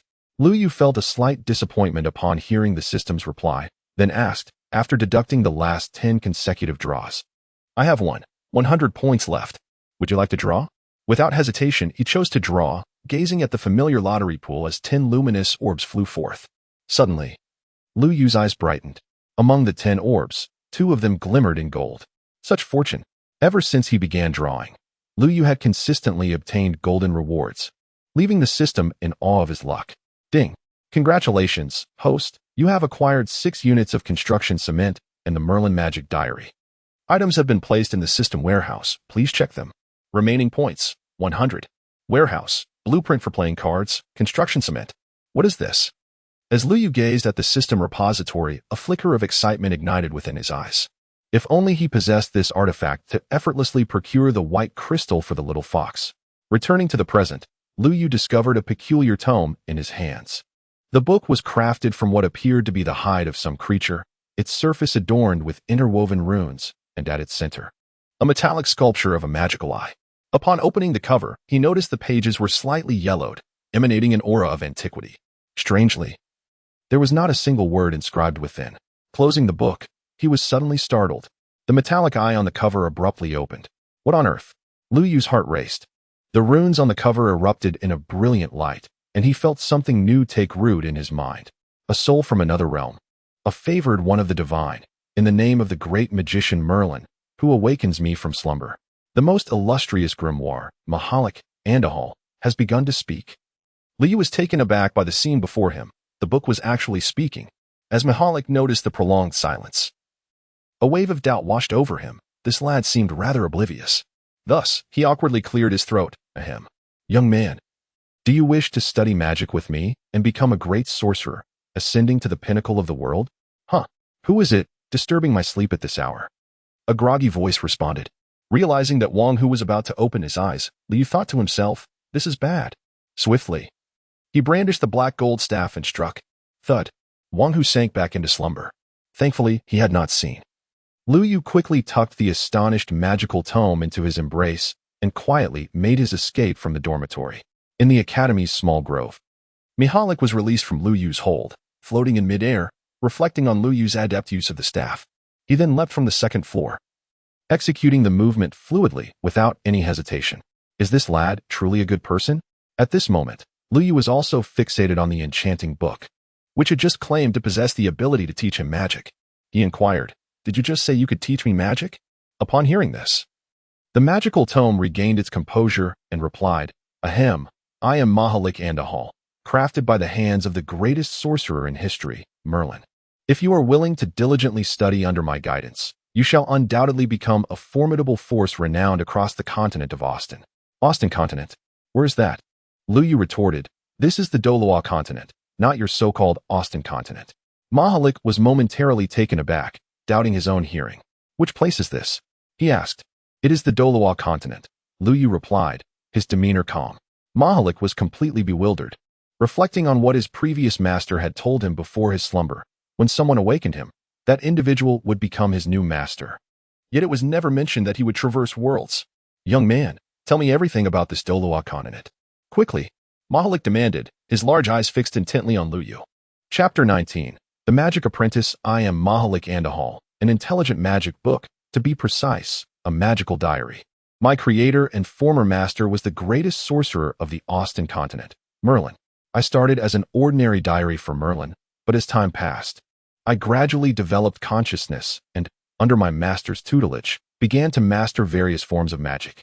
However, as my master's life neared its end, he, fearing that I might be exploited by malevolent individuals to wreak havoc on the continent, placed a seal upon me, permitting only those with a righteous and kind heart to awaken me. Thus, I fell into an endless slumber, presuming that I would sleep for eternity. Yet, I was unexpectedly awakened, and in an alternate world no less. To my astonishment, the one who roused me was merely a young lad. Reflecting on his adeptness with the blunt weapon, I couldn't help but question if he truly possessed the righteous and kind heart my master described. Through these past few days of interaction, I gradually understood that I was in a realm known as Doloa. After observing this world, I discovered that its inhabitants lacked magical attributes and could not cultivate magic. Instead, they awakened a phenomenon known as the martial soul, which allowed them to cultivate soul power. This soul power could be enhanced by hunting soul beasts to obtain something called soul rings. The mightiest among them were referred to as Tidal Doloa, akin to the 9th-tier forbidden spell casters of the Austin continent. What surprised me further was that this child who awakened me possessed a unique soul ring and bore the attribute of wind magic, although it was merely a single attribute. His talent and mental prowess were astonishing. At just 6 years of age, he exhibited the strength of a 3rd-tier mage, and his mental acuity surpassed that of a 4th-tier mage, nearing the limits of a 5th-tier mage. In the distance, a figure darted swiftly, skimming the treetops, when suddenly, a massive boulder appeared ahead, threatening imminent collision. Lu Yu, however, remained unperturbed, murmuring, a swift wind and a keen blade cut through. Immediately, the azure gem atop his staff radiated a brilliant light. With a flick of his wrist, he wielded the staff, unleashing a flurry of wind blades in an instant. Bang! The massive stone was instantly reduced to rubble. Lu Yu executed a stunning drift, momentarily suspended in midair. After days of diligent practice, he had adeptly mastered wind attribute magic, such as the wind blade he had just employed, along with the ability to soar through the skies with wind control and enhance his speed with gale steps. Casting spells necessitated the recitation of incantations. The higher the spell's tier, the longer the incantation and the more extensive the preparatory movements. However, Lu Yu's mental acuity surpassed that of an average mage, enabling him to cast certain lower-tier spells with virtually no incantation. The system has not deceived me. Indeed, this magical soul ring is formidable. This grimoire truly possesses remarkable capabilities. Lu Yu could not help but exclaim in admiration. Yet, in the next moment, a fawning smile instantly adorned his face. Hee, esteemed teacher Moholic, you see how proficient I have become with these spells. When will you teach me some more powerful magic? Desire to learn magic? Very well. However, floating in midair, Moholic gazed at Lu Yu, whose countenance displayed a mix of flattery and reverence. His small, vertical pupils gleamed with a sense of superiority. You possess only a single wind attribute. Any other elemental spells you attempt to learn will elude your grasp. Not to mention, Moholic deliberately paused, casting a casual glance at Lu Yu, whose face instantly fell, transforming his smile into one of dismay. Moholic could not suppress his amusement, thinking, this little rascal, manipulating you is a trivial matter. Nonetheless, I can impart a few spells that rely solely on mental energy, considering you possess a minuscule spark of talent. Otherwise, Lu Yu gazed at the self-satisfied Moholic, a disdainful smile creeping across his lips. If it weren't for the lack of other spellbooks in the system's marketplace, I would have struggled to comprehend the words in that fundamental tome of elemental magic. For now, this insufferably arrogant and twisted book is the only aid available, so I shall endure it. Despite its disagreeable disposition, it does impart knowledge effectively, he resolved. When the opportunity arises, I shall certainly pour chilly water into its eyes. How dare I control my body to enter the women's restroom in the dead of night? Fortunately, the darkness concealed my face, or else my illustrious reputation would have been irrevocably tarnished. How could I continue to navigate life in Dormitory 6, or maintain my esteemed presence before the third party? Lu Yu had already imagined the scene where Tang Xin would mock him upon learning of this matter. Really? What kind of magic is it? Something extraordinary? Although he harbored doubts within, Lu Yu maintained an outward appearance of eager anticipation, his expression and performance deserving of a nomination for a little golden statue from the world. Moholic clearly relished this reaction, his small eyes beginning to wander unpredictably. Hee. The magic I am about to teach you is called mind-piercing. Moholic, employing his well-practiced tactics, felt a surge of satisfaction seeing Lu Yu's bewildered yet admiring expression. Although the name sounds rather unremarkable, it is indeed a magic capable of challenging higher realms. Challenging higher realms? Lu Yu inquired. Indeed, to practice this magic, one must possess formidable mental strength as a foundation, and the prelude to its release is virtually non-existent. What's even more impressive is that mental strength is intangible and imperceptible, making it difficult for opponents to detect. In combat, if one encounters an adversary of greater strength, this technique can catch them off guard, or one can stealthily seek out an enemy, striking unseen. Please, esteemed mentor, do enlighten me. Hee. Since you have earnestly requested my guidance, I shall generously impart my knowledge. Now, lend me your ears closely for this mind-piercing. Evening descends. Lu Yu was nearly exhausted, collapsing onto the ground, as the strain from the mental piercing had drained his spirit significantly. Even with the assistance of the myriad meditations, it could not offset the toll it took. Fortunately, after an afternoon of diligent practice, Lu Yu had mastered this skill, capable of rendering anyone within 100 meters unconscious at his command, unless their mental strength vastly exceeded his own, leaving them with no chance of resistance. Just as Lu Yu closed his eyes to rest, a small, snow-white figure suddenly sprang forth from an unknown origin, extending its delicate tongue to incessantly lick his chin. Lu Yu felt a sudden itch at his chin, prompting an involuntary chuckle. A Mirage Star Fox.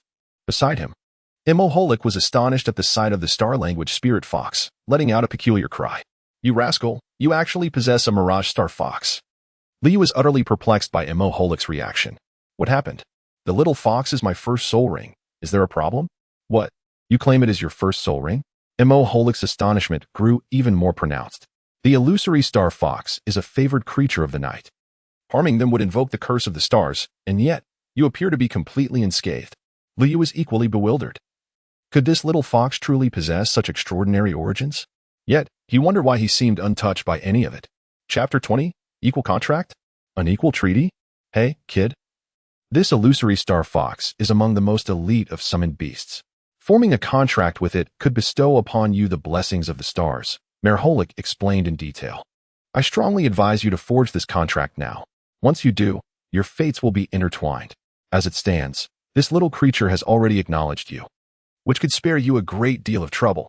Lu Yu cast a glance at the fluffy white creature in his arms, and in the next moment, he found himself gazing into the sparkling eyes of the little fox, brimming with eager anticipation. What should I do? Lu Yu turned to Mo Holik and said, This is quite manageable. Relax your mind, and no matter what occurs shortly, do not resist or feel tense. I shall guide you. In the next moment, the spellbook opened. Erupting in a dazzling white light, its pages rustling like a gentle breeze. 2 contracts gradually materialized between the individual and the fox. You shall each offer a drop of your essence. As Mo Holik's words fell, a drop of crimson blood floated from each of their foreheads, merging into the 2 contracts. Now, let us bestow names upon each other. Lu Yu pondered. Since you have become my contracted beast, how about adopting my surname? Lu? Xingyu the spirit fox. Lu Xingxing? No, that sounds too cliché. How about just star? Or moon? Lu 6. Lu Yu's clever little mind suddenly sparked with inspiration. How about we name him June? The star language spirit fox nodded happily, seemingly quite pleased with the name. All right. Now it is your turn to bestow a name upon him. Huh? Wait, what did you just say? Upon hearing this, Lu Yu found himself questioning whether he had misheard. Please repeat that. Who is bestowing a name upon whom? Of course, it is the creature that shall bestow a name upon you, replied Mo Holik with an expression of utmost certainty. Although the illusory star fox is indeed a high-ranking contract-summoned beast, it is not merely a figment of imagination. Its intelligence rivals that of humans, necessitating an equitable contract. Furthermore, this is a specialized contract, one that cannot be entered into by just anyone. An equitable contract? Lu Yu exclaimed, his face reflecting utter astonishment. Indeed, an equitable contract signifies an equal standing between both parties, rendering the distinction of master and summoned beast irrelevant. During times of hardship, they can mutually summon each other. Mutual summoning? Lu Yu murmured, his eyes lighting up with realization. This is indeed a remarkable asset, potentially life-saving in critical moments. How fortunate I am. Hey, are you out of your mind? Mo Holik remarked disdainfully at Lu Yu's goofy grin. Haha, ahem, nothing at all. Please continue. Do go on. Very well. Proceed with bestowing a name upon him. Mo Holik instructed the little fox. You may choose any name you desire, be it Zhang San, Li Si, Wang Wu, or Zhao Laomazi. Step aside. Don't make a mess of things. Lu Yu pushed Mo Holik with a look of disbelief. Little fox, no, June. Do not heed his nonsense. I believe in you. Lu Yu gazed at June with a beaming expression. June slightly furrowed her brows, her ears twitching adorably. Suddenly, a glimmer illuminated June's eyes as sparkling starlight converged before her, forming 3 characters. Lu, Siyue? Why do they sound so much like feminine names? Well, it's fortunate that you didn't choose names like Zhang San, Li Si, or Wang or Matzi, yet you still find something to critique. Mo Holik once again faced Lu Yu with a somewhat bemused expression. The final step involved establishing a mental link, which would complete the contract. As the mental connection gradually formed, Lu Yu felt an influx of new sensations, his mental prowess enhancing significantly. Suddenly, the sky erupted with stars, and a beam of light descended from above, enveloping both Lu Yu and June, with starlight swirling around them. In the next moment, Lu Yu felt a lightness in his body as he and June began to float effortlessly in midair. The surrounding starlight continuously flowed towards them, ultimately merging into their beings. At this moment, within Lu Yu's sea of consciousness, countless stars began to coalesce into a vortex, comparable in size to the nearby soul power vortex. This swirling mass shimmered with an otherworldly luminescence as a radiant orb, reminiscent of a full moon, danced gracefully around its center. The scene was simply breathtaking. As the beam of light dissipated, Lu Yu and June gently descended to the ground. How astonishing! Suddenly, a gentle and melodious voice echoed in Lu Yu's mind. Is that June's voice? How delightful! Oh dear, I must remain composed. I am a virtuous person. It is merely a little fox. I must maintain my rationality. My heart belongs solely to the grand lady. Once a connection is established, you can communicate telepathically, grasping each other's intentions regardless of language barriers. Moholic interjected, furthermore, congratulations. My boy, you now possess the qualifications to learn night magic. Night magic? Liu inquired, puzzled. Indeed, night magic does not fall under elemental or chaotic magic. It is a distinct category. The difficulty of its practice is immense. To master such magic, one must either possess a celestial body or obtain the blessing of the stars through a contract with a star fox. You are fortunate to belong to the latter. Night magic is further divided into 3 categories: star arts, moon magic, and certain forms of dark magic. It sounds remarkably powerful. Not only does it sound powerful, but it truly is formidable in practice. However, the difficulty of mastering night magic is unparalleled among all forms of magic. Even the third girlfriend of my master and creator, the legendary mage Merlin, could only barely grasp moon magic despite possessing a celestial body and the blessing of the stars. Merlin's third girlfriend? Lu Yu exclaimed with a look of astonishment. Hey, is that the crux of the matter? Please do not digress. My apologies, my apologies. Please continue. What was her strength like? At that time, she was the youngest 6th-tier mage on the Austin continent, possessing the prowess of half a 7th-tier mage at the tender age of 35. Under a full moon, she could contend with a slightly weaker title Doloa from your world. Such incredible strength. Liyu's eyes brightened with excitement. I want to learn. I want to learn. Young man, think carefully. The difficulty of practicing night magic is not to be underestimated. Even I only grasp the basics. When it comes time for you to delve deeper, you will have no guidance and will have to navigate the complexities on your own, Moholic advised earnestly. Moreover, this includes dark magic, which can corrupt the mind, posing a risk of falling into madness. In the best-case scenario, you might spend your life without making any significant progress, wasting precious time. Lu Yu waved his hand, interrupting Moholic's words. There is no need for you to continue. My mind is made up. I possess far more significant reasons to become stronger. The resoluteness in his gaze even caused Moholic to shudder. Merlin, it seems I can discern your shadow within this child. Chapter 21. The 12th level Battle Soul Master. Very well. Since you are so resolute in your attitude, I shall offer you my guidance. As night fell, Lu Yu walked along the path back to his dormitory, rubbing his throbbing head as he went. In his arms, Moholic was disguised as an ordinary book. Indeed, the intricacies of astrology were formidable. Those arcane star charts nearly claimed his life. It was exceedingly difficult. Just as he reached the entrance of the dormitory, Lu Yu noticed a throng of students gathered around, tightly encircling the entrance, with a cacophony of noise emanating from the crowd. Hey, I heard your martial spirit is a rabbit. If you lose, how about becoming our boss's pet? Xiao Lai declared with an air of arrogance. And if I win, I don't care if you are Boss Xiao or Dog Boss. From this moment forth, I shall be your leader, Xiao Wu retorted, her face flushed with anger as she glared at Xiao Lai. Upon hearing this, the senior students led by Xiao Lai, Wang Hu, and Ling Fei erupted into laughter. Just you? Xiao Lai scoffed. I never imagined that a mere girl would be so audacious. A fresh student dares to openly challenge us seniors. You should inquire around. I, Xiao Lai, walk unchallenged in this nodding academy. Who would be bold enough to oppose me? Enough of your prattle, Xiao Wu said, hands on her hips, coldly huffing. You seniors are all talk. If you have the guts, let us fight. With that, Xiao Wu angrily stepped forward but was restrained by Wang Sheng beside her. Sister Xiao Wu, you're powerful. Allow me to engage first and gauge their strength. All right, but be cautious, she replied.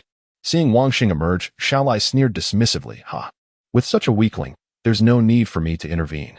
Wang Hu strode confidently in front of Xiao Lai, a defeated foe. Let me show you the prowess of your father, the tiger. Today, I shall leave you searching for your teeth. Wang Sheng let out a low growl, summoning his martial spirit as he charged at Wang Hu. Both Wang Sheng and Wang Hu wielded long poles, each measuring 2 meters in length. They exchanged blows with their poles, the shadows of their weapons intertwining, and for a brief moment, neither could gain the upper hand. Wang Sheng, being a work-study student, possessed considerable strength. His poles struck with unrelenting ferocity, yet his technique was chaotic, relying solely on instinct. Wang Hu, although not as strong, displayed a disciplined form, evidently having practiced several techniques. His pole danced gracefully in his hands, always retreating strategically to tire out his opponent. In contrast, Every swing from Wang Sheng drained his energy significantly, and as fatigue set in, Wang Hu seized the opportunity, shifting from defense to offense with a powerful downward strike. Wang Sheng hastily raised his pole to block, but felt no impact. A smirk of disdain crept across Wang Hu's face as he bent low, twisting his body. The pole reappeared in his hands as he propelled himself off the ground, twisting to deliver a sharp thrust aimed at Wang Sheng's chest. Caught off guard. Wang Sheng stumbled back, nearly losing his balance, but a strong hand steadied him. "Thank you, their brother." Wang Sheng clutched his chest, which throbbed with pain, and turned to Tang San to express his gratitude. Tang San shook his head slightly, replying, "No need for thanks. Xiao San, why have you only just arrived?" Upon hearing this, Xiao Wu looked over with surprise and exclaimed, "How can you say that? You rushed here to challenge them without waiting for me. Are you confident?" Tang San, at a loss for words, explained that he had just returned from Master S side to witness this scene. What was there to wait for? They were already bullying us. They expect me to be their new leader's pet. Have you heard about this new leader? Tang San, somewhat puzzled, noted that Xiao Lai was said to have some connection with the Lord of Nodding City and possess considerable strength. He wondered who in Nodding Academy could possibly be his superior. "Hey, are you going to continue fighting or not?" Wang Hu's arrogant voice boomed from the center of the arena. "Of course we're fighting, but..." Xiao Wu pointed at Xiao Lai, glaring fiercely. "I want to fight you." "Me?" Xiao Lai was taken aback, incredulity written across his face. "Yes, you. What, are you afraid?" The senior students erupted in derisive laughter. Ha ha. Although Xiaogu was defeated by Lu De in just a few moves, he is nonetheless a genuine soul master with soul rings. This little girl must be out of her mind to challenge Xiaogu. Xiao Lai, feeling the weight of their words, was dismayed. "What do you mean I was defeated in just a few moves?" Although it was true, did they have to say it so bluntly? Nevertheless, he found some solace in the latter comments. "All right, I accept your challenge." He appeared self-assured. "Given that you are a girl, I want to use my soul skills." "Fine. That's what you said." As they spoke, Xiao Wu sprang forward, taking advantage of his momentary surprise to launch a punch directly at his face. Xiao Lai hastily raised his hands to defend, but instead of feeling pain, he realized that she had seized his forearms. With a swift motion, Xiao Wu arched her legs in the air and delivered a powerful kick to his waist. He staggered, nearly losing his balance. "You ambushed me!" Xiao Lai shouted angrily at Xiao Wu. Nearby, Tang San face-bombed, exclaiming sigh. Xiao Lai then shouted, "Martial soul possession." A green light enveloped him, his eyes turning an eerie shade of green. His hands transformed into claws, launching a rapid attack. The sharp claws glinted ominously. Unwilling to back down, Xiao Wu shouted defiantly, propelling herself forward once more. "Humph, you won't catch me with the same trick twice." Xiao Lai quickly retracted his claws, halting his advance, and swiftly kicked out with his right foot, targeting Xiao Wu's abdomen directly. Bang! Just as Xiao Lai was about to make contact with his kick, a sharp pain suddenly shot through the inner side of his left knee, as if struck by an unseen force. He immediately lost his balance. Seizing the opportunity, Xiao Wu employed her previous tactic once more, grasping Xiao Lai's arm and forcefully throwing him to the ground. Bang! Xiao Lai landed awkwardly at a distance, sprawled out in disarray. Observing the entire scene from afar, Lu Yu couldn't help but sigh, acknowledging the skill with which Xiao Wu wielded her concealed projectiles. It was evident she had stealthily hurled a few pebbles at Xiao Lai's knee. Yet, with her remarkable technique, few could discern her actions. These children, having been bested by him, still lacked the wisdom to refrain from provoking trouble. After a moment's contemplation, Liu shook his head and approached. The others, witnessing Xiao Lai's tumble, wore expressions of concern. Were the work-study students truly so formidable? At that moment, Xiao Lai had just risen from the ground. His heart filled with astonishment. This was the second individual to defeat him without the use of soul power. "Well then, since you have lost, you must adhere to our agreement," Xiao Wu declared. "Agreement? No, that's unacceptable." Xiao Lai vehemently shook his head in response. Xiao Wu's expression darkened upon hearing this. "What? Do you believe I am unworthy of being your leader?" At once, a yellow soul ring rose from beneath her feet. Xiao Wu, a first-year work-study student, was a level 12 one-ring soul master. Simultaneously, her ears elongated gradually, rising from the sides of her head, resembling those of an adorable little rabbit. Chapter 22. The Century-Old Soul Ring. Tang San's astonishment instantly, the crowd gasped. A century-old soul ring. Tang San gazed at the yellow ring, his heart filled with astonishment. He had only acquired his own century-old soul ring with the assistance of the master. How could Xiao Wu, a mere work-study student, also possess one? What is this? Are you displeased to see my century-old soul ring? Xiao Wu cast a faux angry glance at Tang San. Not at all. Tang San chuckled awkwardly, realizing that Xiao Wu also had innate full soul power, her talent not inferior to his own. He had not anticipated that Xiao Wu was so skilled at concealing her abilities. Even if your talent surpasses mine, it still doesn't matter, Xiao Lai retorted, defiantly lifting his chin. What? Are you truly unwilling to honor your word? No, that is not it. If you wish for me to be your leader, you must first defeat our Lu Da. Xiao Wu exclaimed eagerly. Let that Lu Da of yours, or whatever esteemed leader he is, come forward and engage me in a fair fight. Xiao Lai pointed behind him, saying, Look, our Lu Da is right behind. The crowd turned to glance backward. They beheld a figure gradually approaching. Leader? Brother Yu? Lu Da? As Lu Yu leisurely approached, Tang San couldn't help but inwardly marvel, realizing he had indeed guessed correctly. Recently, the only new arrival in the 6th dormitory was none other than Brother Yu. Having witnessed Brother Yu's prowess firsthand, he concluded that dealing with Xiao Lai should pose no challenge for him. Furthermore, both shared the surname Lu. Xiao Wu, upon seeing the newcomer, expressed her confusion, asking, Are you the one they refer to as Big Brother Lu? Before Lu Yu could respond, she exclaimed with delight, Now you can fight me, right? Previously, you mentioned that I lacked a soul ring, but I have one now. I just defeated your little brother, so you have no reason to refuse me this time. Do you? Upon hearing this, Lu Yu felt a wave of speechlessness wash over him. Alas, it seemed this hurdle was insurmountable, an endless cycle indeed. Very well. Shall we establish a wager once more? As before, the victor shall assume the mantle of leadership. Xiao Wu, upon hearing Lu Yu's agreement, became filled with exuberance, fearing he might renege. Upon hearing these words, Lu Yu could not help but chuckle inwardly, finding this behavior rather childlike. I shall promise you, but what? Not now? What do you mean? You are not going to concoct another excuse to dismiss me, are you? Xiao Wu inquired. Not at all. You have just finished a match and must be somewhat fatigued. Moreover, the night is advancing. Take some time to rest. How about we meet here again at the same time in 3 days? All right. We shall meet here again at the same time in 3 days without fail. You must not go back on your word, Xiao Wu exclaimed, anxious that Lu Yu might change his mind. Indeed, it is settled, he replied. After dispersing the crowd, Lu Yu turned and returned to his dormitory. Big Brother Lu, why did you schedule the competition for 3 days later? Wouldn't it be simpler to defeat that girl right now? As Lu Yu reclined onto his bed, Wang Hu beside him inquired, Why are you so concerned? Big Brother Lu undoubtedly has his own plans. Just go to sleep. Tomorrow, Mother Nightshade has a small test. Xiao Lai interjected. Sighing, Wang Hu lamented, Alas. It's tough. Life is arduous. The mere thought of the upcoming small test administered by their strict homeroom teacher filled him with dread, as exams felt like a death sentence for someone of his academic standing. If only the heavens would bestow upon me, well, no, just half of Big Brother Lu's intellect. Lu Yu chuckled helplessly, pulling the covers around himself, preparing for slumber.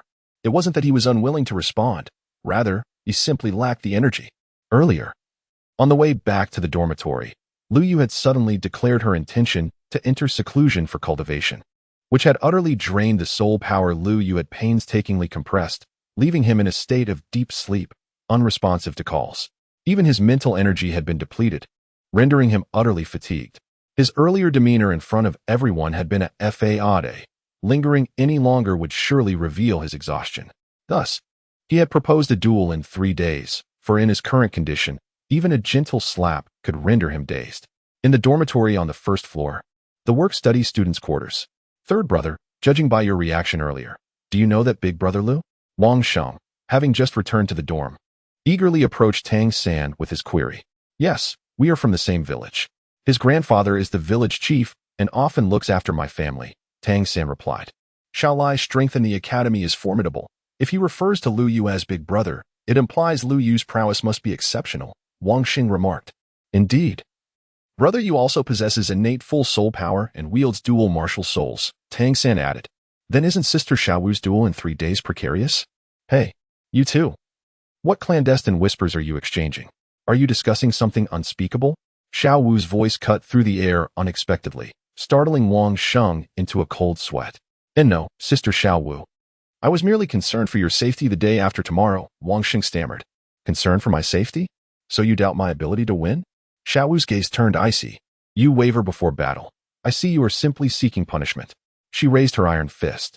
As her fist descended towards him, Wang Sheng turned and fled, only to be met with a series of anguished cries moments later. Tang San shook his head in resignation, a slight smile tugging at the corners of his mouth. After all, they are still children. However, his thoughts drifted back to the earlier scene, and he fell into contemplation. Brother Yu's condition was not quite right today. His steps were unsteady, his eyes devoid of focus, although his voice sounded normal while speaking to Xiao Wu.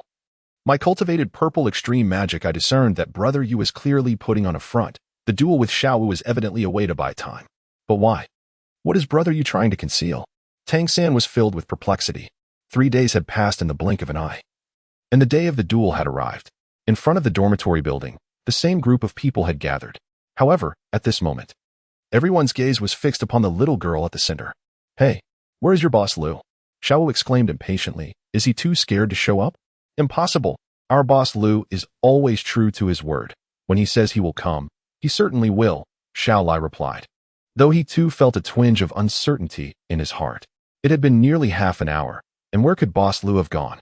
Tang San was equally troubled, pondering why he was usually so punctual yet seemed to be acting strangely today. What had transpired over the last few days that felt off? Nearby, a work-study student remarked with a hint of mockery, I think your so-called boss Lu is just afraid of losing to Sister Xiao Wu, and thus he dares not show his face. Exactly. Others chimed in. Hey, who asked for your opinion? Xiao Lai retorted angrily. Amidst the murmurs of the crowd, a figure gradually approached. Chapter 23, The Millennium Soul Ring, Tang San's Great Tooth. A silhouette emerged from the distance, and as Tang San observed Lu Yu approaching, he felt a growing sense of confusion. The purple extreme magic eyes activated instinctively. Lu Yu appeared to have grown significantly taller, though he was only a few months older. At 6 years old, he now towered nearly half a head above Tang San. Had he also absorbed a century-old soul ring? The thought intensified Tang San's astonishment. He had only managed to hunt the mandala snake with the master's assistance. Could it be that Lu Yu had independently slain a century-old soul beast? Despite his inner astonishment, Tang San maintained a calm facade. Meanwhile, the two individuals in the arena had already engaged in a fierce bout. Of course, this was the result of Lu Yu holding back. Xiao Wu's movements were swift and precise, her strikes clean and efficient, yet they hardly affected Lu Yu, as her strength was limited. What truly posed a challenge for him was her remarkable agility. In an instant, 2 long rabbit ears sprouted from Xiao Wu's head, and a fluffy, ball-shaped tail appeared at her rear, signaling her transformation into her martial spirit. A yellow soul ring materialized beside her, shimmering with brilliance. Lu Yu gathered his strength and swung his fist, only to be unexpectedly seized by Xiao Wu. With a powerful push from her calves, she leaped into the air, her body soaring upward. Observing this familiar scene, Xiao Lai winced slightly, recalling his own experience of being thrown out by this very move just the day before. Trouble loomed for you, big brother Lu. As Xiao Lai silently worried for Lu Yu, Tang San, witnessing the unfolding events, was reminded of his own battle with Xiao Wu a few days prior. A flicker of unusual emotion crossed his eyes.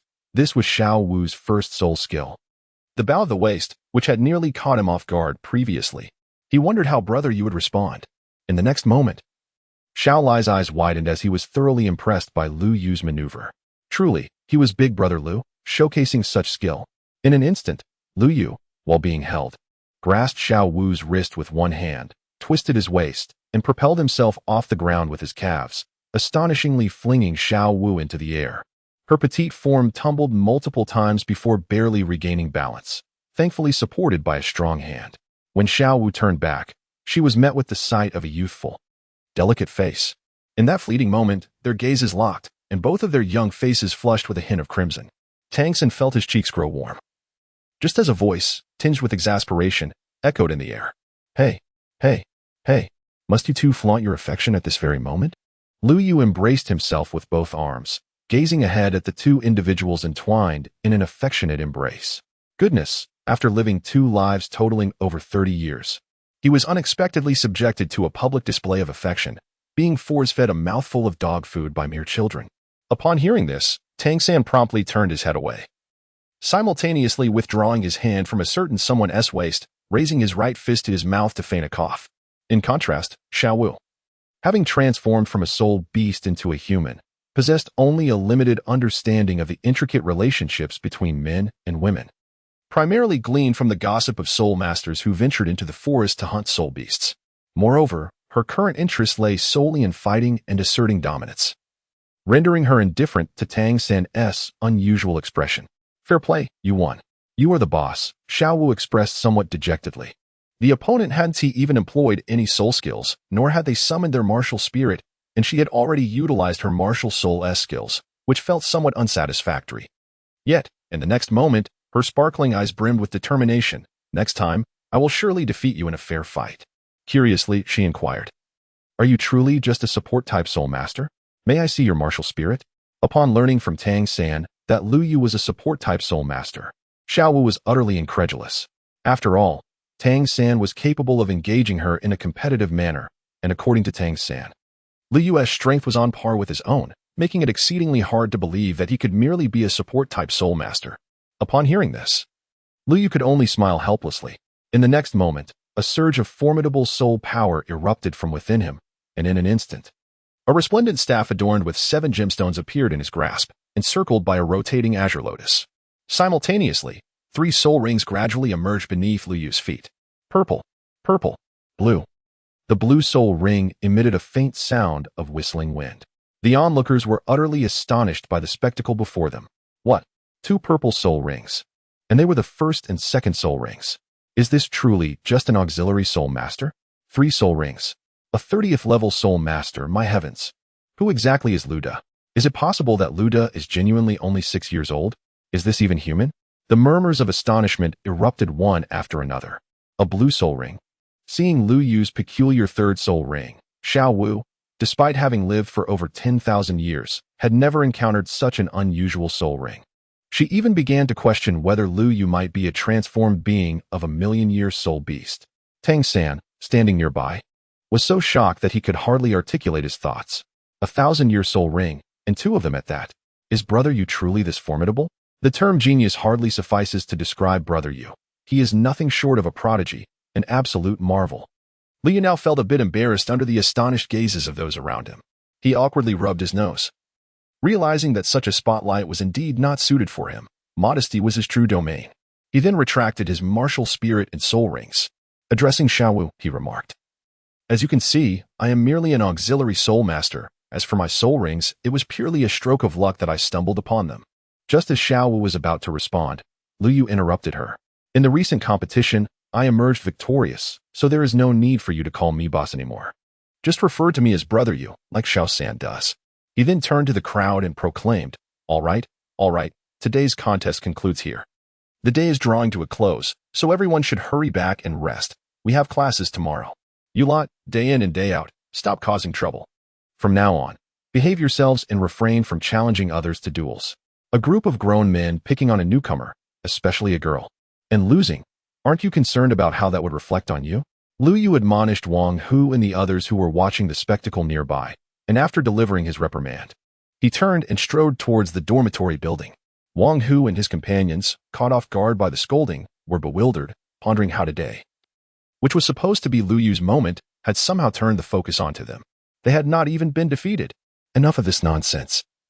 Let's just head back and rest, remarked Xiao Lai, who at that moment had been thoroughly impressed by Lu Yu, viewing him as the ultimate aspiration of his life. As Lu Yu ascended the stairs, he suddenly felt a searing gaze fixed upon him from behind, sending shivers down his spine. Yet, having just showcased a display of bravado in front of everyone, he relished the exhilaration of his first act of bravado. Was he, perhaps, feeling a bit possessed today? Now, as he considered turning back, would it diminish his stature? Lu Yu suppressed the curiosity swirling within him, not looking back, leaving the crowd with a cold and aloof silhouette. Wow, Big Brother Lu is so handsome, exclaimed several young girls, who were utterly captivated not only by his formidable strength, but also by the allure of his retreating figure. The boys present merely scoffed, thinking to themselves, of course, I am the most handsome one here. Yet, they only dared to voice their rebuttals silently in their minds. Chapter 24. The temptation of returning to the village in the student dormitory. Tang San lay on his bed, his mind racing with a multitude of thoughts. My century-old soul ring was obtained with the help of my teacher. Even so, it was fraught with peril. Brother, you mentioned it was a stroke of luck. But merely absorbing a century-old soul ring almost cost me my life. Brother Yu's talent is indeed terrifying. I can hardly fathom how powerful he has become now. Tang-san, what are you thinking about instead of sleeping? Suddenly, the voice of Xiao Wu broke through Tang-san's reverie, pulling him back to reality. Although Notting Academy permitted male and female students to share dormitories, the interior was still informally divided into male and female sections. Only Tang-san and Xiao Wu were an exception, their beds not only adjacent but also sharing a single quilt. The reason behind this was simple. Xiao Wu lacked a blanket, compelling Tang-san to willingly share half of his own, though a pillow remained as a boundary between them. Fortunately, Tang-san's quilt was sufficiently large, accommodating both of them comfortably.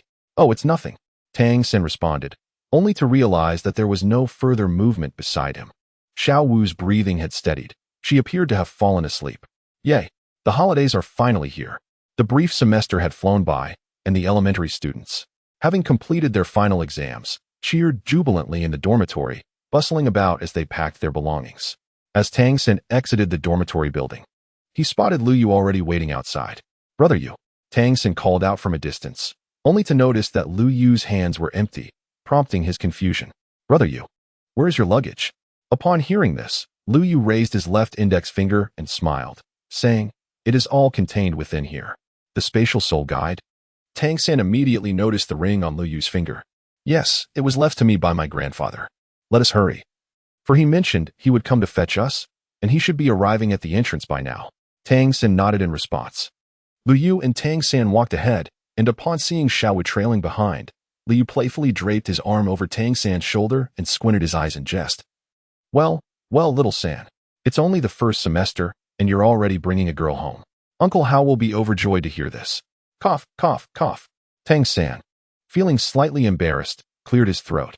"Brother Yu, please don't make wild guesses. Xiao Wu simply has no one at home during the break, so I invited her to stay in the village for a couple of days. What are you two whispering about?" Just as Tang-san was about to defend himself, a sweet voice chimed in from behind. "Nothing much. We were just contemplating how to entertain you in Holy Spirit Village. After all, you are our guest." Lu Yu turned back to elucidate, then cast a meaningful smile towards Tang-san at the school gate. After searching for half a day, Lu Yu and his companions found no trace of Village Chief Jack. Could it be that the old man has misremembered the dates of our vacation? It is quite possible. After all, given his advanced age, it is natural for him to forget certain matters. Xiao-san, Xiao Yu. Just as Tang-san and Lu Yu were enveloped in confusion, a rugged voice echoed through the air. "Uncle Zhou?" Lu Yu gazed at the visitor, momentarily taken aback. Uncle Zhou, the sole carpenter in the village, was known for his simplicity and kindness. As a craftsman, he could have lived a comfortable life through his skills, yet he was burdened by a wayward brother, a gambler whose misfortunes often fell upon Uncle Zhou to remedy, leaving his family in dire straits. Although their lives were frugal, they managed to get by. "Uncle Zhou, what brings you here? Where is my grandfather?" Upon hearing this, Zhou Qingping's expression faltered slightly before he replied, "Xiao-san, Xiao Yu, you are both good children. But it would be best for you to return home and see for yourselves." "What?" Tang-san, who stood nearby, immediately grew anxious. "Uncle Zhou, has something happened at home? What about my father?" "Xiao-san, do not fret. Uncle Hao is in good health. Surely, nothing grave has occurred. Let us return to the village with Uncle Zhou and ascertain the situation." Lu Yu extended his hand and gently patted Tang-san's shoulder in a gesture of comfort. According to the original storyline, Tang Hao should have been disguising himself to secretly protect Tang-san. After all, Tang Hao possessed the strength of a title de law, a being capable of traversing the continent with ease. However, from Uncle Zhou's words, it seemed that troubles had also befallen my family. Could it be that the old village chief is also a hidden powerhouse? My goodness, this conjecture had crossed Lu Yu's mind long ago, particularly when old Jack presented him with the spatial ring, which he initially believed to be a treasured heirloom of the village chief. Now, it appeared that the situation was far more intricate than he had imagined. Furthermore, the old village chief seemed to recognize the silver-white token in his possession. Who, indeed? Were his biological parents? Why did this Dolua seem so different from his perceptions? Sitting in the carriage, Liu furrowed his brow, lost in a myriad of thoughts. As the carriage reached the village entrance, Tang-san hastily leaped out and sprinted towards home, with Xiao Wu trailing closely behind him. Lu Yu dismounted and expressed his gratitude to Zhou Qingping, who promptly returned home. Zhou Qingping gazed at the retreating figures of the three, shook his head, and sighed, lamenting the goodness of those two children. With a gentle urging, he set the horse-drawn carriage in motion, leisurely making his way to the workshop. "Creak, grandfather." Lu Yu cautiously pushed open the door and called out. There was no response. The room was unexpectedly quiet. Lu Yu stepped into the room, instantly stirring up a cloud of dust. He couldn't help but let out a puff, raising his hand to fan the air before him. The abundance of dust within the room suggested that his grandfather had been gone for quite some time. Lu Yu pondered, his gaze sweeping around the room. The utensils were arranged neatly, and although there was a bit of dust, everything remained as it was when Lu Yu had departed. Suddenly, his peripheral vision caught sight of something on the table. Was it a letter? He approached, picked up the envelope from the surface, examined it closely, and then swiftly tore it open to reveal a sheet of yellowed paper. After carefully examining it, Lu Yu placed it on the table, then proceeded to fetch water, mop the floor, and wipe the table as per his usual routine. By the time all these tasks were completed, it was already late into the night. After ensuring that Mo Holik was comfortably settled, Lu Yu promptly retired to bed. The little fox had shown no signs of awakening since its last deep slumber. The world lay in profound silence, seemingly reduced to the solitary presence of Lu Yu. Outside, the moon hung high in the sparse, starry sky, and a gentle breeze caressed the grass, bringing a hint of coolness that wafted through the window. The silver-haired youth on the bed wore a serene expression, his breathing steady. His sleeping visage resembled a delicate blossom, quietly unfurling in the night, as the breeze fluttered the curtains and softly grazed his exquisite features. This scene resembled a pristine and beautiful painting, and in the tranquil night, the youth's breath became the most melodious symphony. Another gust of evening wind, reminiscent of a mischievous child, playfully darted around the room. Fearing to disturb the slumbering youth, it moved with quiet stealth. Unbeknownst to him, a yellowed piece of letter paper slipped from the table to the floor. Chapter 25, The Visitor. Little you, by the time you read this letter, I shall no longer be present, for your grandfather has pressing matters to attend to and must temporarily depart for a while. The money within the ring will suffice for your needs for some time. Should you graduate from the junior academy and your grandfather has yet to return, make your way to Shrek Academy, where you will find items left for you by me. Remember, the existence of those items must remain a secret. Furthermore, regarding your lineage, though you have never inquired, I am aware that it weighs heavily upon your mind. Everything you seek to understand lies within that silver token. Should you wish to uncover the truth, that token is of paramount importance. Outside, the wind howled furiously, thunder rumbled, and lightning illuminated the dark night. At the wooden table, a stooped figure set down his pen and raised his gaze to the window, swaying perilously in the tempest. He pressed the yellowed letter against the table, stood, and approached the window, hand raised to draw it shut. Suddenly, a shadow materialized out of nowhere, and with a swift motion, a slick tentacle emerged from behind, piercing the old man's throat. The crack of thunder reverberated as silver lightning momentarily illuminated the inky darkness. "Grandfather!" Lu Yu let out a startled exclamation and unexpectedly fell from his bed with a thud. The sudden jolt of pain in his backside caused the young boy to gasp sharply, and he subsequently wiped the beads of sweat from his forehead. "What is the matter, young sorcerer?" At that moment, the ethereal figure of Mahalik was drawn over by the abrupt noise, gliding closer. "Did you have a nightmare?" Lu Yu rose while rubbing his backside, saying, "I dreamed of my grandfather, and it was a rather unpleasant dream." "Oh. It is said that one's thoughts during the day manifest in dreams at night." Mo Holik comforted him. "It is evident that you hold your grandfather dearly in your heart. Furthermore, dreams often convey the opposite of reality, suggesting that your grandfather is thriving now. Do not fret too much. I never expected this book to possess such comforting wisdom," Li remarked. Upon hearing this, Li was slightly taken aback. Indeed, this tome is the exclusive diary of the greatest wizard in history, Merlin, and it is the most formidable grimoire in the continent of Austin. "Huh? Where are you going?" As the rather self-important Mohalik was introducing himself, he suddenly realized that Lu Yu had already descended the stairs. "I'm preparing breakfast, esteemed grimoire. Would you care for some?" "Humph, the cycle of grains. A mere mortal endeavor, this grimoire holds it in disdain." It's truly delightful. I didn't expect you to possess such culinary skills. If this were presented in the continent of Austin, you would surely be a royal chef." Liu gazed at the formidable magic tome sprawled across the table, ravenously devouring its meal, feeling utterly speechless. This insatiable creature could indulge its appetite all it wished, but the crux of the matter was its transformation into his own likeness. Observing his own delicate visage juxtaposed with the gluttonous display before him, Liu felt as though his own image had been irreparably tarnished. Eat slowly. No one is contesting you, he muttered. Meanwhile, Tang San had received a farewell letter from Tang Hao. Over the past few days, the typically lively Xiao Wu had been unexpectedly subdued, quietly assisting Tang San in tidying their disheveled abode. At the Nodding City Junior Soul Master Academy, the master sat in his chamber, absorbed in his reading. With Tang San home for the holidays, he felt an unsettling emptiness within. After a year of companionship, Yu Xiaozhang's feelings for this student had deepened significantly. And then there was that child named Lu Yu. Although he had not formally become a disciple, Yu Xiaozhang regarded him almost on par with Tang San, for the astonishment this boy had brought was simply overwhelming. Achieving the first spirit ring at merely 6 years old, attaining spirit elder status, had shattered decades of Yu Xiaozhang's research theories, a truly shocking feat. The master's gaze gradually shifted to a dark, obsidian token resting on the table, identical to the one he had used when leading Tang San into the soul-hunting forest, with the sole distinction being that this token bore 6 distinct patterns. Suddenly, a series of knocks echoed at the door. A flicker of curiosity crossed the master's brow. It seemed that visitors had been rather frequent in his secluded abode of late. "Come in," he said, setting aside his work with a nonchalant tone. The wooden door creaked open, revealing a gaunt figure clad in a black robe, which billowed slightly to reveal the burlap garments beneath. A pair of emaciated hands slowly removed the hood, revealing a weathered face marked by the passage of time. With neatly combed white hair. "Greetings, master. It has been quite some time," the elderly man spoke, his voice gravelly. For reasons unknown, as the old man entered the room, Yu Xiaozhang felt his soul power instinctively begin to circulate, though the elder made no overtly grand gestures.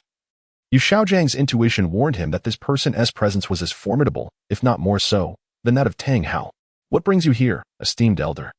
Yu Xiaozhang inquired, rising slowly, a hint of perplexity in his eyes. "Heh, it has been nearly 50 years. No one remembers this old man anymore," the elder chuckled, stroking his beard with a raspy voice. "But do you recall the peculiar individual encountered 20 years ago in that strange village?" 20 years? Strange village? Peculiar individual? Yu Xiaozhang pondered deeply at the mention. Suddenly, a wave of recollection crashed over him with startling clarity as he recalled the identity of the elder before him. "You are." The master's expression changed abruptly, his pupils instantly sharpening as he strode swiftly to the elder's side. The elder waved his hand, signaling him to refrain from further speech. "Let old matters rest. I am now merely an old man with one foot in the grave. I shall forever remember the life-saving grace you bestowed upon me in the past, a debt I dare not forget in this lifetime." Yu Xiaozhang's countenance was tinged with agitation. "You must have met my unworthy grandson, Lu Yu, have you not?" "Lu Yu? He's your grandson." The master was taken aback once more. "Though I found him. In my heart, he is as dear as my own grandson. His parents perished before my very eyes, and I was powerless to save them. Now, the source of their demise has resurfaced, and I must embark on a distant journey.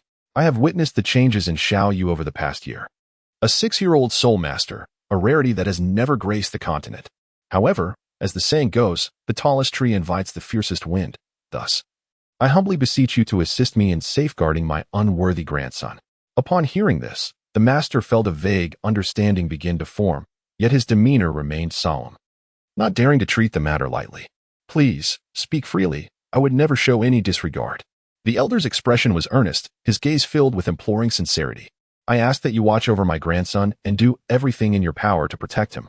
Rest assured, I would face any peril, even if it costs me my life, to ensure his safety," the master vowed. The elder's face brightened with satisfaction as he produced an envelope from within his robe and handed it to Yu Xiaozhang. Inside is a token. Should you encounter any insurmountable challenges, go to the address written within. That old fellow still owes me a considerable favor and should not refuse your request. Yu Xiaozhang respectfully accepted the envelope. "I shall not betray your trust, esteemed elder." The elder smiled and nodded before turning to exit the room. The master then heard a crack of thunder and hurried to the door, only to find it empty. Returning to the table, he stared blankly at the token and envelope before him. Chapter 26. Siblings? The setting sun cast its golden hues across the sky, painting a breathtaking tapestry of crimson. Before the blacksmith shop in Holy Soul Village, 3 small figures sat together, gazing at the horizon as the sun slowly descended. Lu Yu reclined backward with both hands supporting him, a strand of blue-silver grass held delicately between his lips, his expression inscrutable, lost in thought.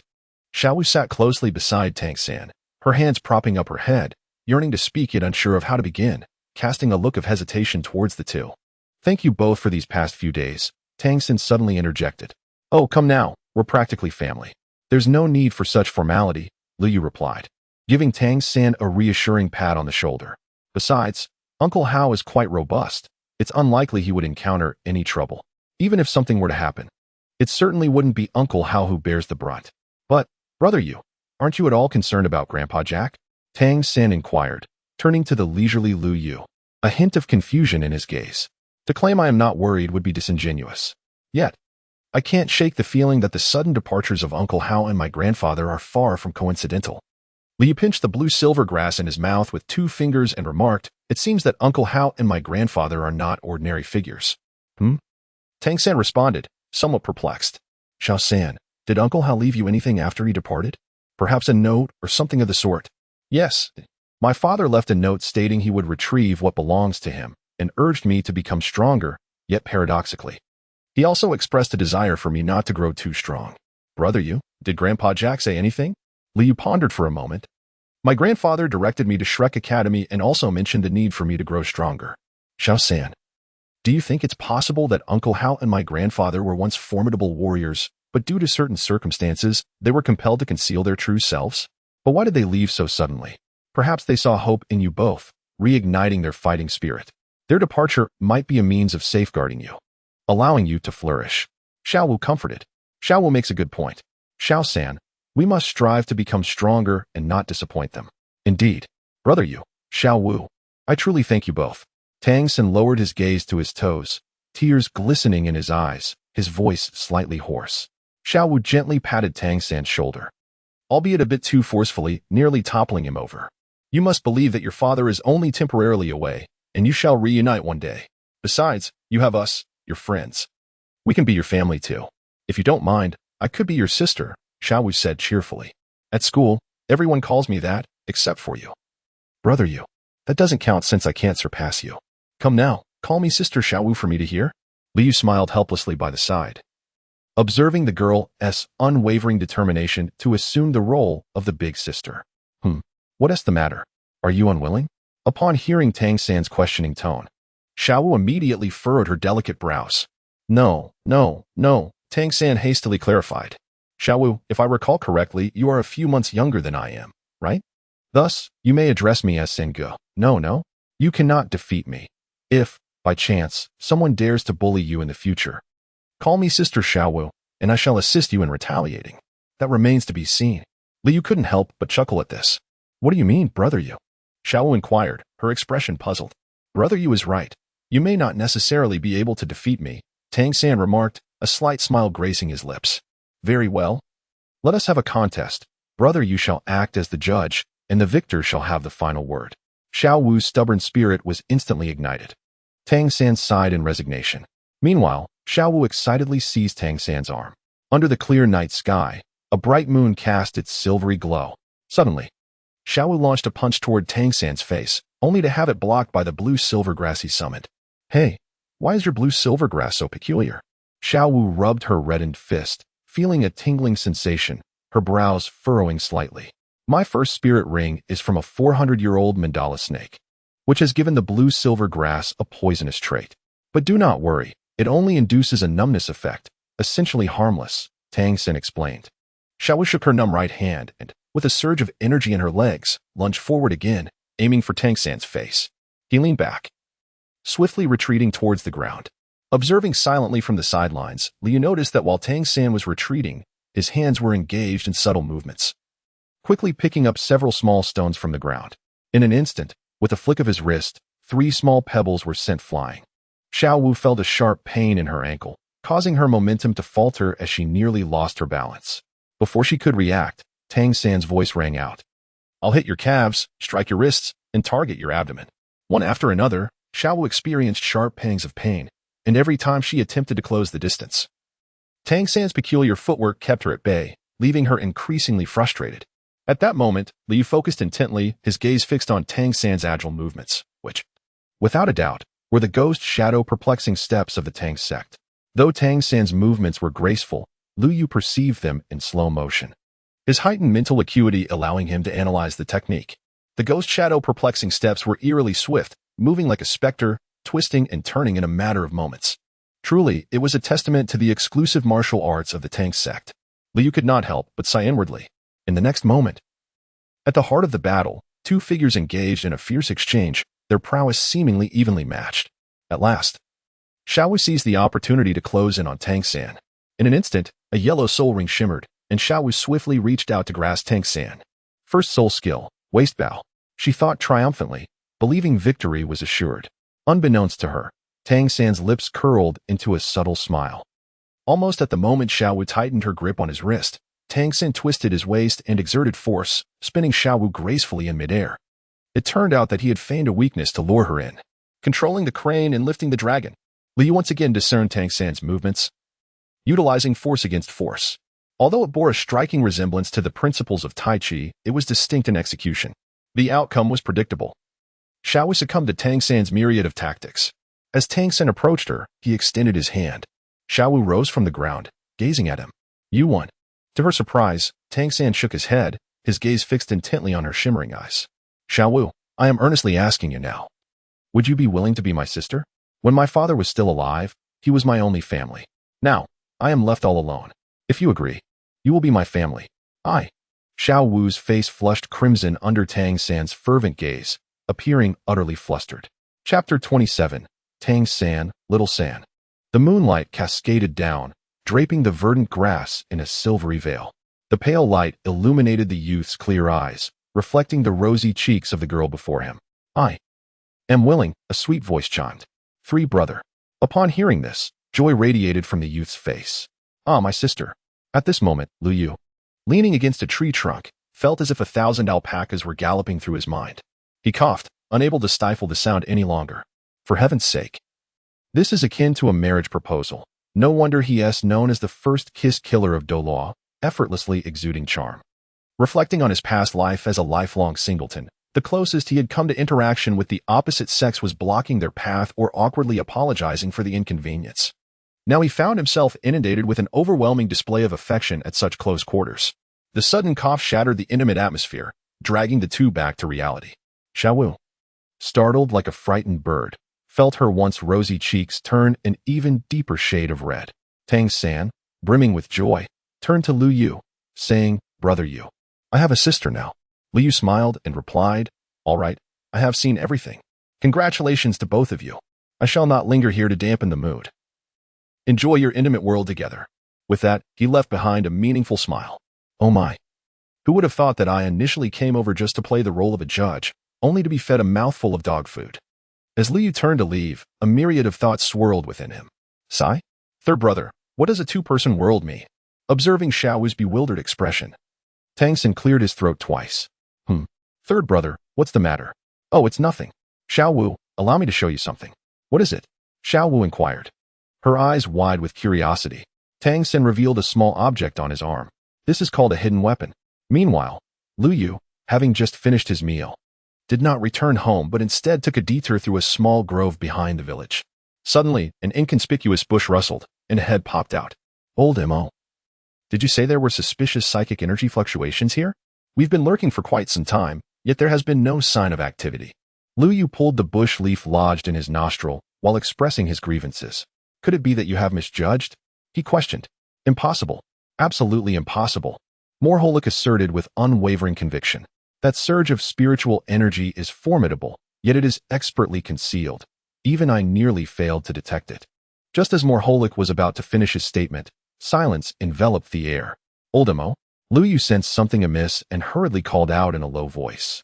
Yet there was no response. Turning back, he discovered Morholik quietly hanging among the bushes, resembling an ordinary book. Old Mo. Liu Yu suddenly sensed an ominous presence. In an instant, a powerful surge of mental energy erupted. Liu Yu felt as though he were trapped upon a solitary skiff adrift in an endless ocean, where boundless mental energy surged into his consciousness like a tidal wave. A fierce gale howled, stirring up towering waves, and the precarious vessel swayed unsteadily amidst the tumult, teetering on the brink of capsizing. Suddenly, the vast expanse of mental force converged upon Liu Yu, locking onto him with an unwavering intensity. Liu Yu felt as though his small boat had been capsized by monstrous waves, plunging him into an endless ocean. He soon experienced suffocation, followed by a sense of helplessness until darkness enveloped him, and he lost consciousness. In reality, the youth merely rose to his feet, his legs trembling before he fell heavily to the ground. Suddenly, the space around the thicket distorted, and several figures materialized. "Guanshan, you are far too reckless," a figure cloaked in black exclaimed. He appeared to be merely a 7-year-old child, unable to withstand such tumult. His voice, though ancient, resonated with authority, exuding the presence of a master. The one referred to as Guanshan spoke with a rough timbre, and upon closer inspection, he too was draped in black robes. Yet his stature was notably larger than the others. I was just testing the waters. Who knew he was so fragile?" Guanshan sheepishly scratched the back of his head, followed by a confident grin. "But rest assured, Uncle Feng, I exercised restraint." The elderly voice belonged to none other than the man called Uncle Feng. "You ought to be more cautious. This child is, after all, a divine offspring. Your recklessness is a disrespect to our ancestors." Feng Huang admonished sternly. "It was just a matter of stunning the divine child. Why must you invoke the ancestors?" Guanshan scratched his head again, noting the impending slap from Feng Huang, and hurriedly said, Uncle Feng, I understand my mistake. I promise it won't happen again." Feng Huang withdrew his raised hand, his tone serious. This time I'll let it slide, but if there essay next time, it will be recorded in the task log for the high priest to adjudicate." He then cast a sidelong glance at Guanshan's imposing figure, muttering, "With a physique like that, it's hard to believe you are training in mental prowess." Enough. Uncle Feng, Guanshan, cease your bickering," interjected the black-robed figure standing beside Lu Yu. "We have just received the latest mandate from the sacred domain, instructing us to covertly protect the divine offspring, eliminate safety hazards, and ensure his secure development. The immediate priority is to investigate those surrounding the divine child." Feng Huang stroked his beard, regarding the speaker with admiration. The Azure Dragon's envoy speaks wisely. He internally wished that the Feng family could take on such a role. However, upon recalling his inept nephew beside him, his expression darkened, and he shot a fierce glare at the bewildered Guanshan, as if to say, "Look at how others conduct themselves." Guanshan, perplexed, responded, What did I do now?" A cough brought everyone's attention back to the matter at hand. The Azure Dragon's envoy spoke again, based on observations over the past few months. This book harbors no malice towards the divine child. In fact, it aids him in acquiring abilities from other worlds, and is currently deemed safe. Currently, the only potential threat is the missing Tang Hao, Feng Huang added. According to credible sources, this individual is the Haotian Delaw who disappeared several years ago. Hailing from the Haotian clan, Tang San, who is closely associated with the Son of God, is his only son. The girl named Xiao has an unknown origin and carries the aura of a soul beast. However, she has yet to display any malice and is temporarily deemed safe. The Azure Dragon nodded in agreement, stating that, at present, there seems to be no threat from the Holy Spirit Village. "We shall split into 2 groups. Uncle Feng will lead 6 individuals to Shrek Academy, while the rest will remain with me to covertly protect the Son of God. Remember, no one is permitted to act independently." Understood. The space distorted once more, and the figures of the group vanished again, leaving only Lu Yu and Mo Holik in the clearing, as if the preceding events were but a fleeting illusion. The following day, sunlight streamed through the forest canopy, creating a splendid Tyndall effect. The morning light was always so radiant, and the air in the woods carried a subtle fragrance of fresh grass. Dew slid gently down the veins of the leaves. Liu felt something on the tip of his nose, moist and intriguing, prompting him to reach up and touch it. Suddenly, he bolted upright. "Wait, did I not faint in the woods last night? How could I possibly be at home?" "Oh, you're awake," a voice chimed in. And upon hearing it, Liu looked up to find another version of himself sitting at the table, smiling back at him. "Old Mo? What is happening? What transpired last night? Why does my head ache so terribly?" Liu reached out and vigorously rubbed his head. "The opponent's strength far surpassed yours. By the standards of this world, he would be classified as a titled Dolua. Moreover, he specialized in spiritual power. Surviving this encounter can certainly be seen as a stroke of fortune amidst great adversity."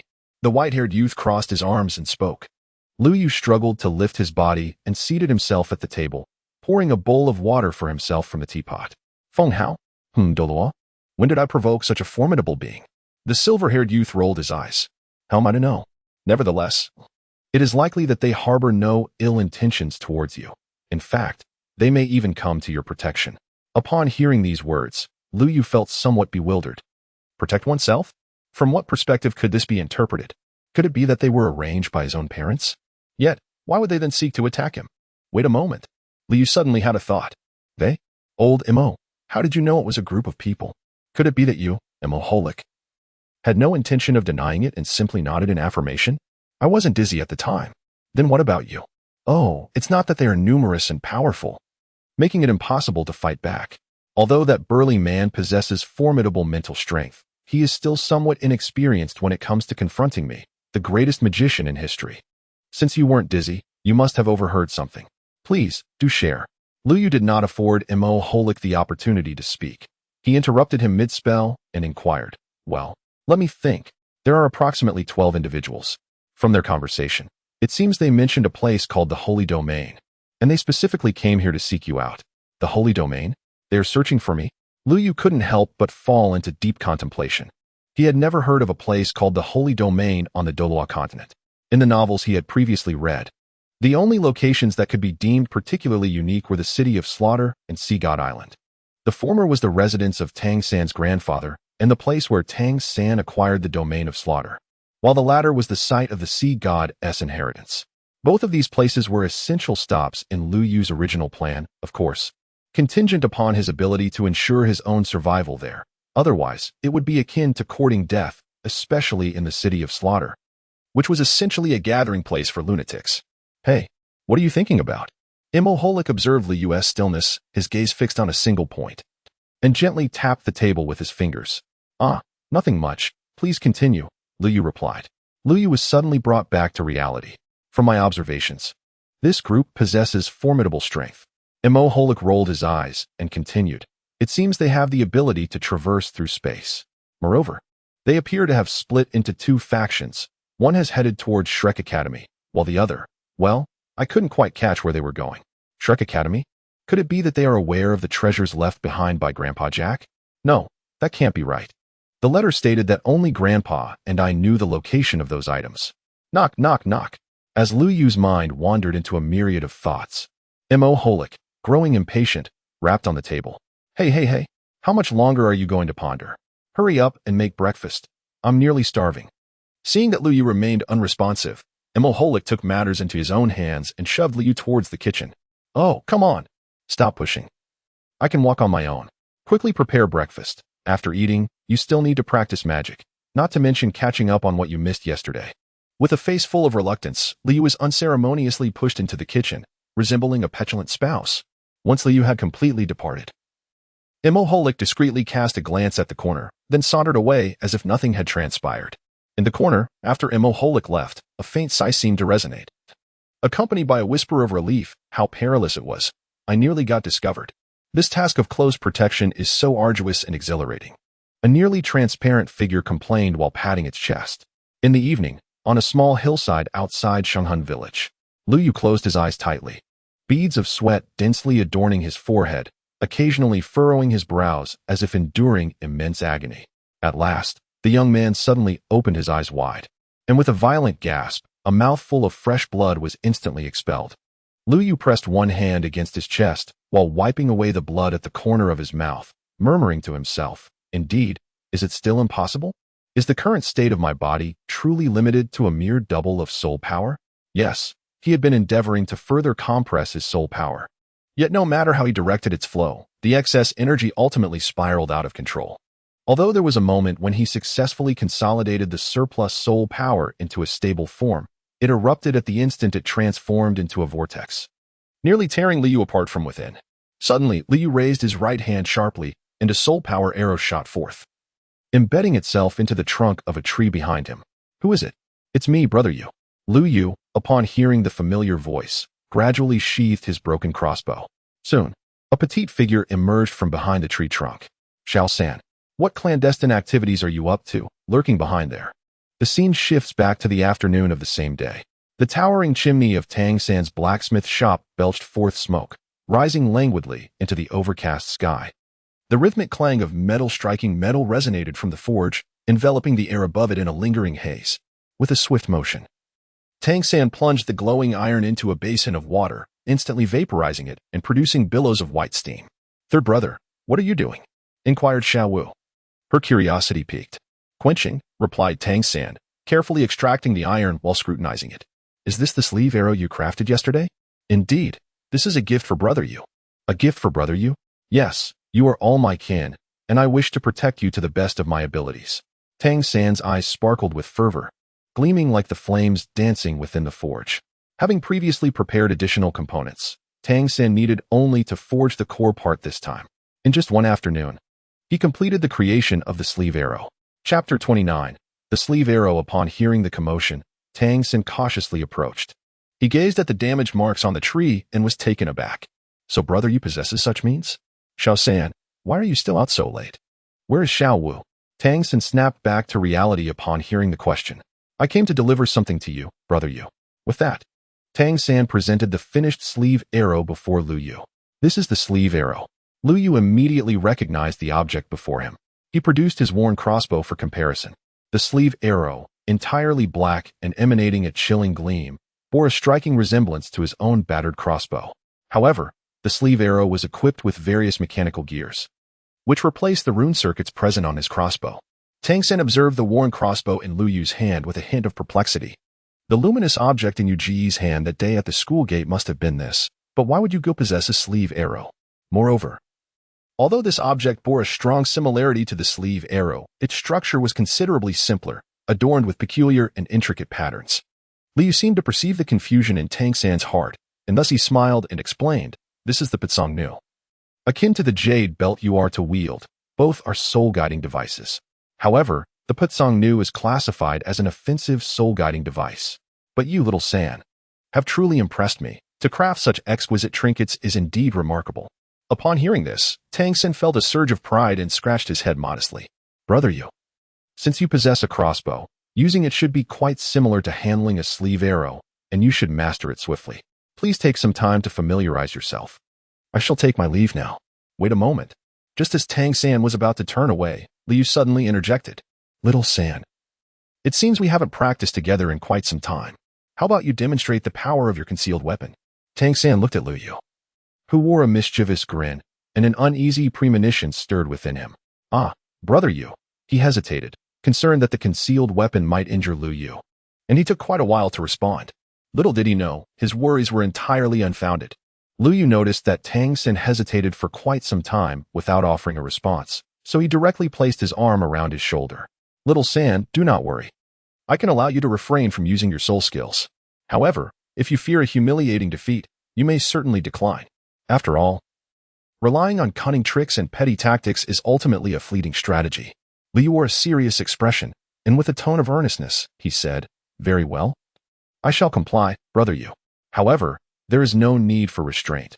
We shall both exert ourselves to the fullest. Observing Tang San's readiness to engage, Lu Yu nearly burst into laughter, exclaiming, Indeed, the hidden weapons of the Tang sect are remarkably effective. He then summoned the Qixing Lianzhong, his azure soul rings shimmering beneath his feet as he summoned the winds to create distance. Come at me with all your might, little San, Lu Yu called out. But do take care, Tang San cautioned, his feet executing a peculiar rhythm as he swiftly approached Lu Yu. In Lu Yu's eyes, the reflection of Tang San shifted unpredictably, while the azure gem on his staff shimmered. Blade of Wind! Lu Yu let out a light shout, unleashing several azure blades of wind.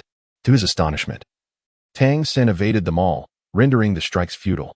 Just as Lu Yu prepared to launch a second assault, Tang San's figure inexplicably vanished from sight. Whoosh, whoosh, whoosh. Lu Yu felt a chill run down his spine and swiftly employed the wind dash technique to alter his form. 3 beams of cold light grazed past his cheek. That was close. He almost fell into the trap of this young scoundrel. Lu Yu caught a glimpse of 3 iron needles conspicuously embedded in a nearby tree trunk. So you resort to hidden weapons right away, Xiao San. You certainly possess some skill. Lu Yu's gaze sharpened as he swiftly inverted his staff, unleashing a flurry of wind blades that did not directly target Tang San, but instead circled around. Observing the oncoming wind blades, Tang San deftly executed his ghostly steps, only to suddenly realize that these seemingly erratic blades had effectively sealed all his escape routes. In the next instant, 2 wind blades charged directly at him.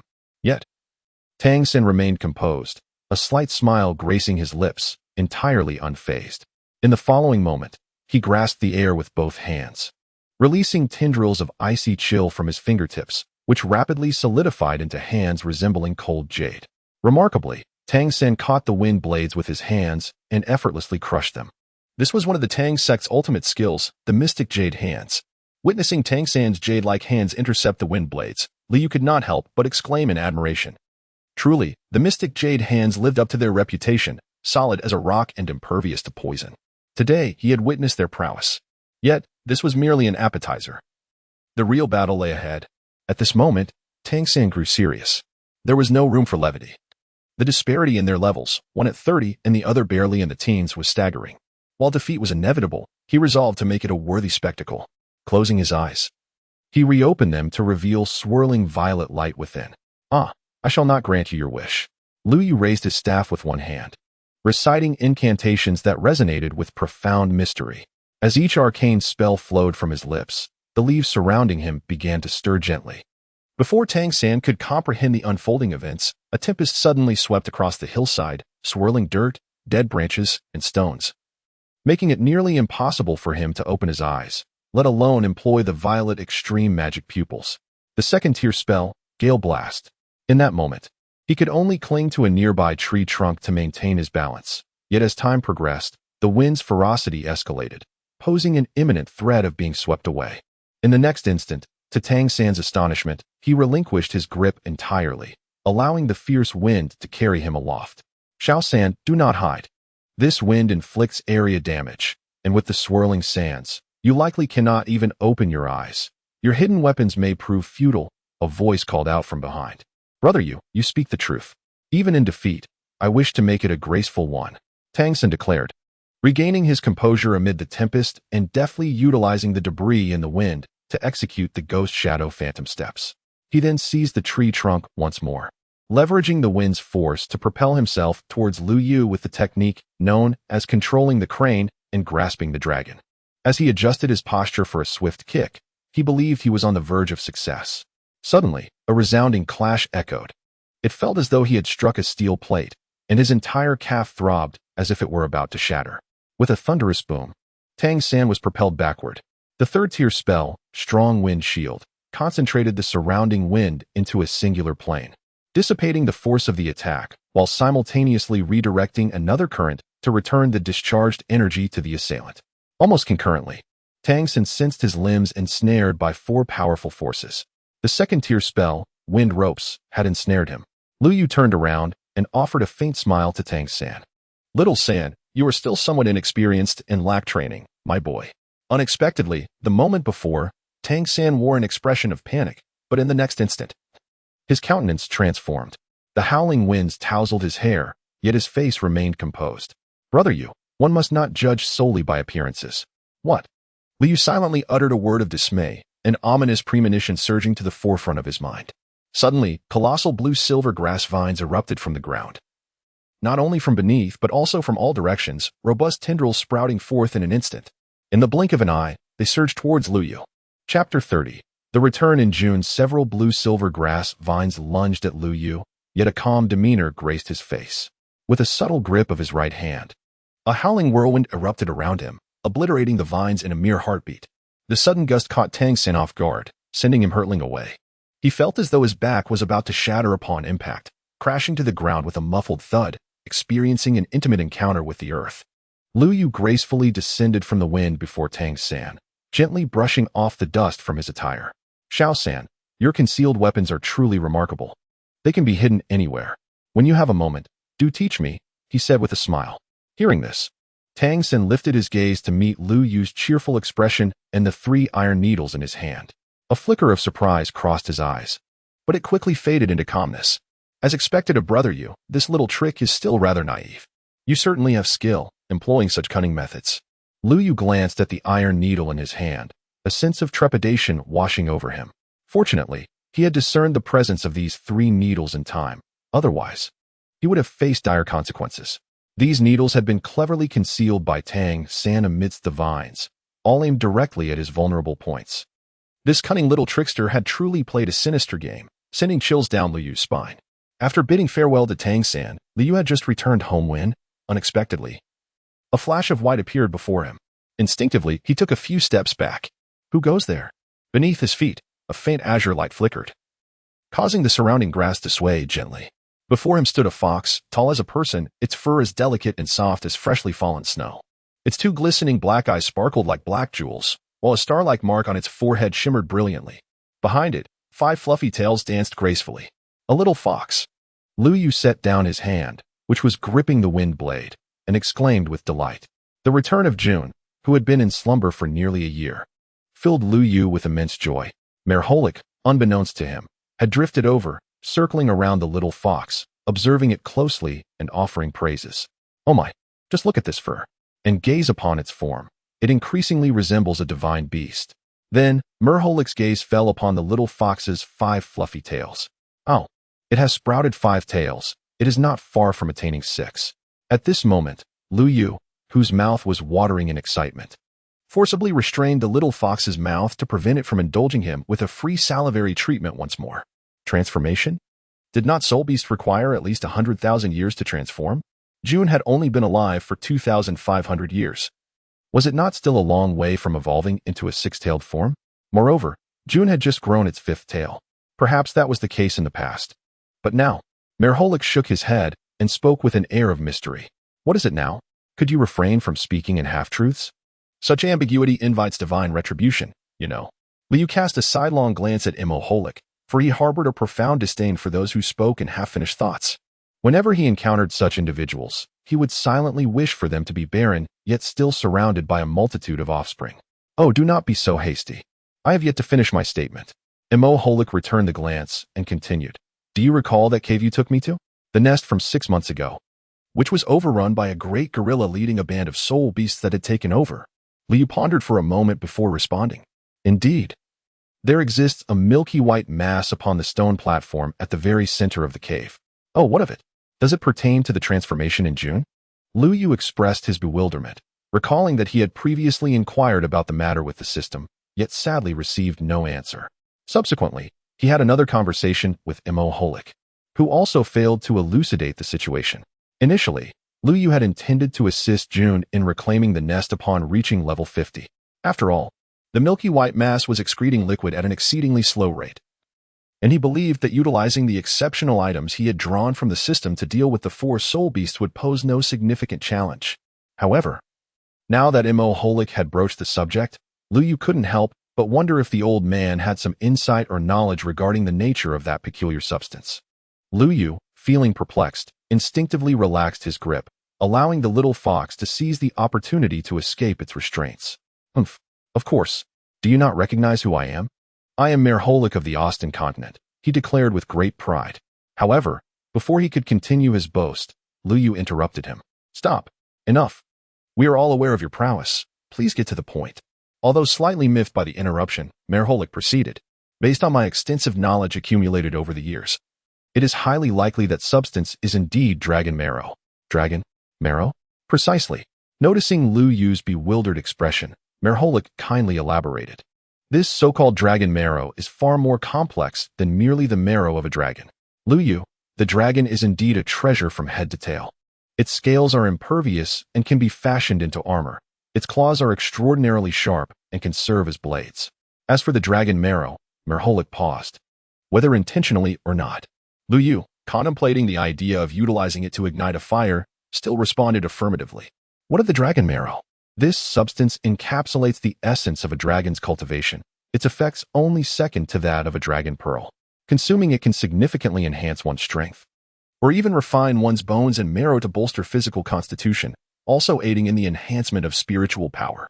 The little fox beside him nodded in agreement, acknowledging that her rapid transformation from a single tail to 3, and now 5 tails, was greatly attributed to that piece of dragon marrow. However, there is a drawback. What drawback? It could be considered a common flaw among treasures that provide rapid enhancement. Consuming too much at once can lead to catastrophic consequences, potentially resulting in one's demise. Liu pondered thoughtfully. Hence, the 4 soul beasts within the cave vigilantly guarded the dragon marrow, awaiting the extraction of its precious essence. Therefore, we must embark at the earliest opportunity, for with each passing moment, the soul beasts siphon away a portion of the dragon marrow. There is no need for haste. Merholik interjected. Let us first enjoy a restful evening. June has just awakened and requires time to recuperate. We shall make our preparations. The entrance to the soul hunting forest is located within the city. We can set off early tomorrow morning and should arrive by noon. Lu Yu pondered deeply. After all, he was about to confront 4 millennium soul beasts, along with one that had existed for 5 millennia. With the passage of a year, and the uncertainty surrounding the strength of the soul beasts after absorbing the essence of dragon marrow, he needed to ensure he was thoroughly prepared. Caution is the mother of safety. System, please activate the panel. Liu reclined on his bed, closing his eyes to enter the system space. Host, Liu, Martial Soul, Variant Prayer Star Lotus Staff, Time Angel, Space Angel, Soul Power, Level 31, Soul Master, Points, 100, System Warehouse, Playing Card Blueprint, Construction Cement. 1 Punch, Single Use, Incomplete, Silver Guardian 1, Note. This item is a trial type, with only 3 opportunities for use. Each use must last no less than 10 minutes and no more than 20 minutes. Check-in tasks. Check-in at the Flandre Grocery Store, points 300. Check-in at the Rose Hotel, points 300. Ding. System update complete. The commission task interface has been unlocked upon satisfying the commission unlocking conditions. You may accept commission tasks. The rewards for completion are plentiful, but there are penalties, including the possibility of death. Please consider carefully, host. Commission task, Shrek 7 Monsters, unlocking condition. Engage with members of the Shrek 7 Monsters to unlock character-related tasks, no time limit. Chapter 31, Soul Hunting Commission Tasks? When did the system update again? This system has secretly upgraded while I was away. The neighboring systems directly connect to the heavens, and their hosts are on the verge of becoming deities, while I remain idly wandering in the novice village. Liu gazed at the newly added taskbar on the panel. Nevertheless, it presented a multitude of opportunities to accrue points, particularly by engaging with the Shrek 7 Monsters to unlock related commission tasks. Does this imply that by interacting with other characters from the original narrative, I too could unlock additional tasks? Ding, the host is quite astute. That answer is correct. Although flattered by the praise, I couldn't shake the feeling that you were being cryptic. It seems you are prying into my thoughts once more. Lu Yu expressed his discontent. What kind of statement is this? How can matters of the system be deemed as mere peeping? Your thoughts are articulated so loudly that it is nearly impossible for me to remain oblivious. The system, crossing its arms, retorted while gazing intently at Lu Yu. If you diligently practiced the myriad meditation, would I be able to hear your innermost thoughts so effortlessly? Lu Yu was rendered speechless by a single retort from the system. System, what is the matter? Is there any shortcut to cultivating mental strength? With your current, reckless training method, there is none. What do you mean, system? Lu Yu was utterly bewildered. Having replaced nearly all his sleeping hours with meditation over the past year, he now perceived from the system's words that his relentless efforts seemed to bear little fruit. Ahem, the system cleared its throat. The so-called myriad forms of meditation. The methods of cultivation are ever-changing, unconstrained by form. Meditation is also a means of spiritual refinement, with restful sleep nurturing the spirit. So you mean to say that merely sleeping can facilitate cultivation? What then shall I make of the countless days and nights I spent in arduous meditation? Consider it determination? Consider it diligence? Consider it an abundance of time? Damn, why didn't you mention this earlier? Lu Yu exclaimed. You never inquired earlier, the system replied. Is it my fault then? You received the technique and practiced it without glancing at the manual. With the system, you asked no questions. Who is to blame for that? A manual? Such a thing exists? Lu Yu discovered a time-worn book with yellowed pages. Turn to the last night's hidden layer, the system prompted. A flurry of pages rustled, and a blank sheet fell out. System modification of cultivation method. The wandering meditation was originally created by an immortal mage from a certain magical plane, renowned for enhancing mental prowess. It refines the soul by absorbing the scattered magical energies of the universe. After system modification, it has been adapted to the current plane, with simplified cultivation methods that balance effort and rest. Adequate sleep can also rejuvenate the body and spirit. Achieving the highest realm allows for a harmonious relationship with the environment, even possessing the power to alter it. Lu Yu fell silent after reading. System, why didn't you mention such a wonderful thing earlier? Next time. Don't hesitate to inquire sooner. Anything extracted and modified by this system typically comes with an explanation. Do pay attention. Lu Yu closed his eyes and exited the system interface, returning to the realm of reality. After all, the items in the marketplace were far beyond the reach of his meager 100 points. Merely glancing at them felt like an indulgence. Lu Yu pulled the quilt over his head, retreating into slumber, seeking tranquility for both body and mind. The following day, as the sun ascended high in the eastern sky, Tang Xin opened his eyes, a fleeting glimpse of purple shimmering momentarily. He gazed towards the distance at a departing carriage. Murmuring to himself, is that heading towards Notting City? School hasn't started yet. What could Brother Yu possibly be doing in the city so early? Inside the carriage, Lu Yu sat upright, leaning against the side, as he felt the vigorous and nourishing spiritual energy within his consciousness. He could scarcely fathom that this was the result of a single night's rest. All those countless days and nights spent in arduous meditation seemed trivial in comparison. What is the meaning of relentless effort if it merely feeds the dogs?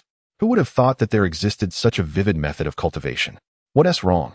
You look quite pale. Did you lose a food contest to a dog at the village last night? Merholik asked, offering sympathetic comfort upon noticing Lu Yu's unusual expression. Get lost. You're the one who competes with dogs for food. Upon hearing the comforting words of Merholik, Lu Yu retorted, how much longer until we reach Notting City?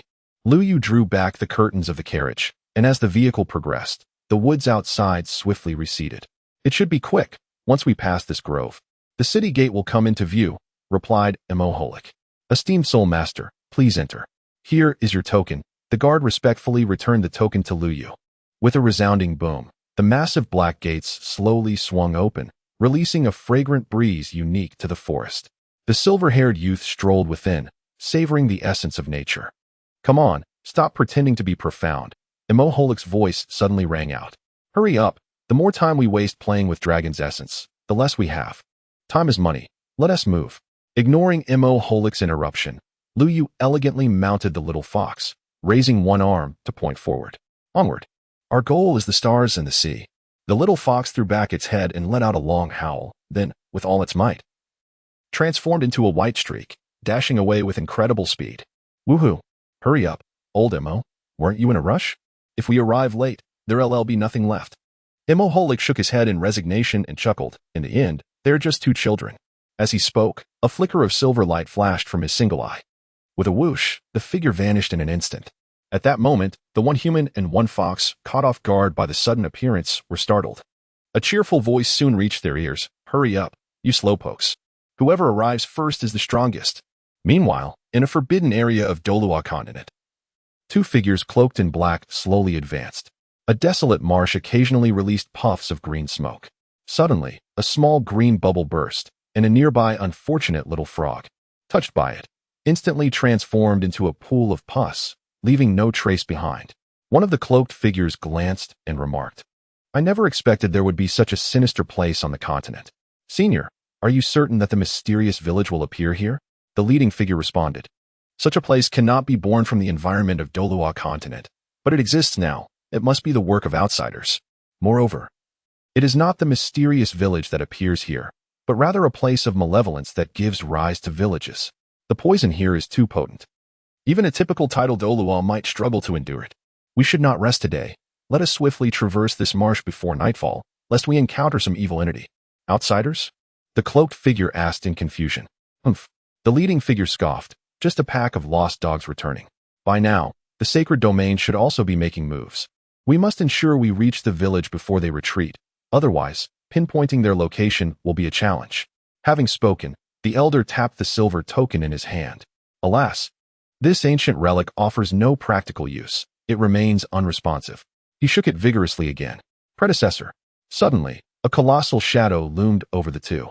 Chapter 32, The Tomb Raid, Part 1, Predecessor. The figure in the black robe abruptly halted.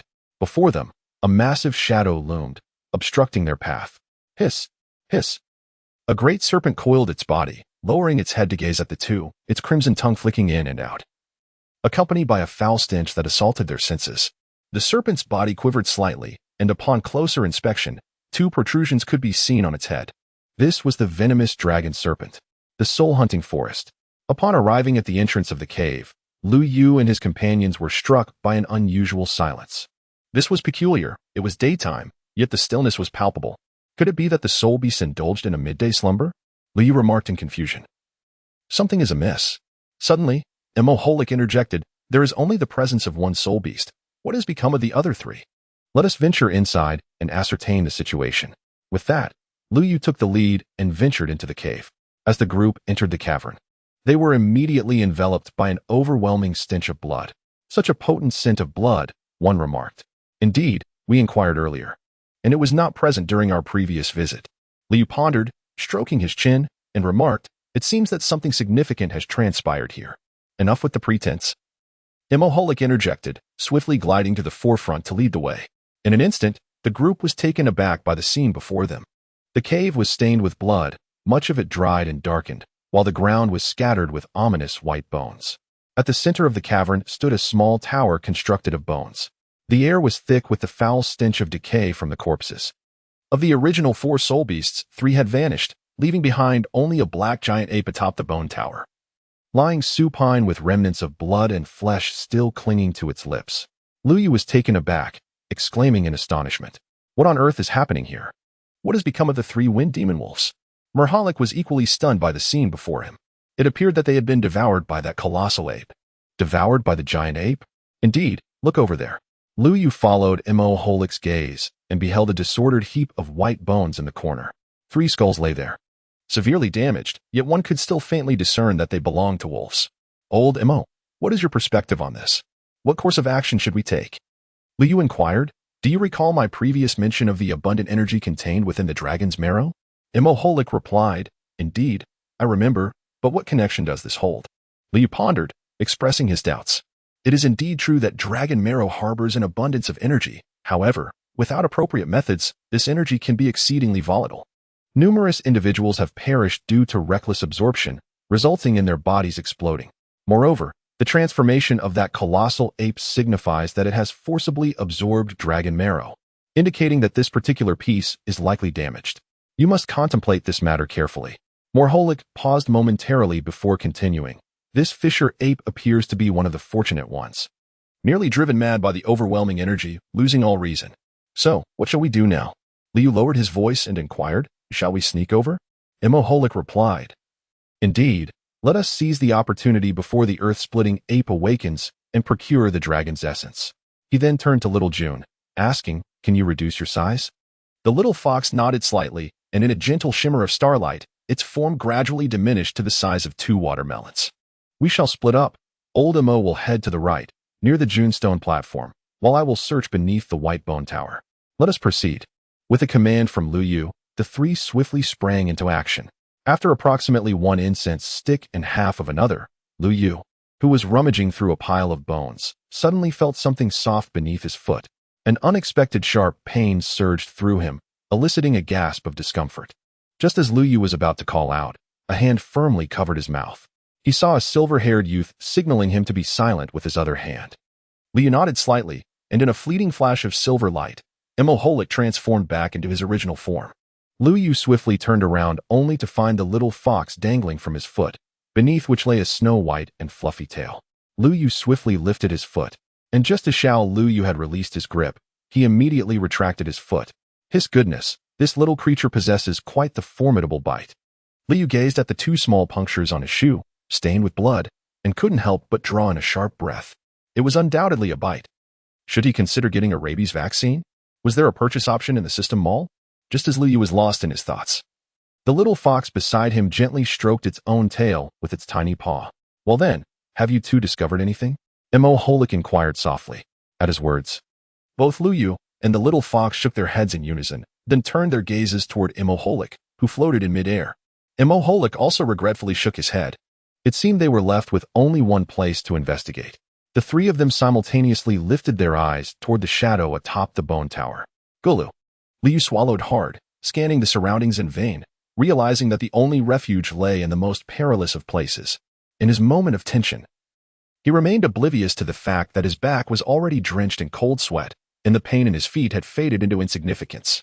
The trio had resorted to the most primitive methods of searching, determined to avoid alarming the colossal creature.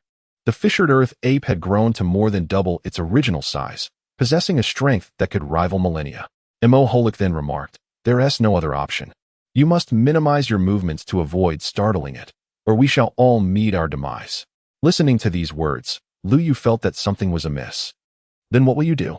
he inquired. Immoholic, with an air of nonchalance, replied, "I am merely a book, lacking hands." Little June's paws are rather inconvenient. "It must be you. Hurry up, stop dawdling. Or do you no longer desire the treasure?" Lu Yu found himself rendered speechless by Immoholic's words. Never mind. One must seek fortune amidst peril, he encouraged himself. With that thought, he began to cautiously ascend the Tower of Bones. The putrid stench of decay and the foul odor of excrement instantly overwhelmed Lu Yu's senses, making it difficult for him to breathe. Suddenly, a thunderous rumble echoed as the massive figure stirred, and with a mere shift of its form, countless bone fragments tumbled down. Lu Yu's balance wavered precariously, nearly causing him to plummet, but he fortuitously grasped a protruding bone nearby. He then commenced his cautious ascent. Along the way, countless jagged fragments of bone lacerated his skin, leaving trails of crimson. Lu Yu furrowed his brow, beads of cold sweat dotting his forehead, yet he dared not make a sound. Suddenly, a white figure materialized before his eyes. He had found it. Lu Yu exclaimed with joy. That day, the white object was undoubtedly the dragon's essence, now overshadowed by the colossal figure of the earth-splitting ape. Yet, with a mere roll of the giant ape, the white dragon's essence vanished once more from Lu Yu's sight. Lu Yu swiftly turned back to signal to the book and fox that were eager to partake.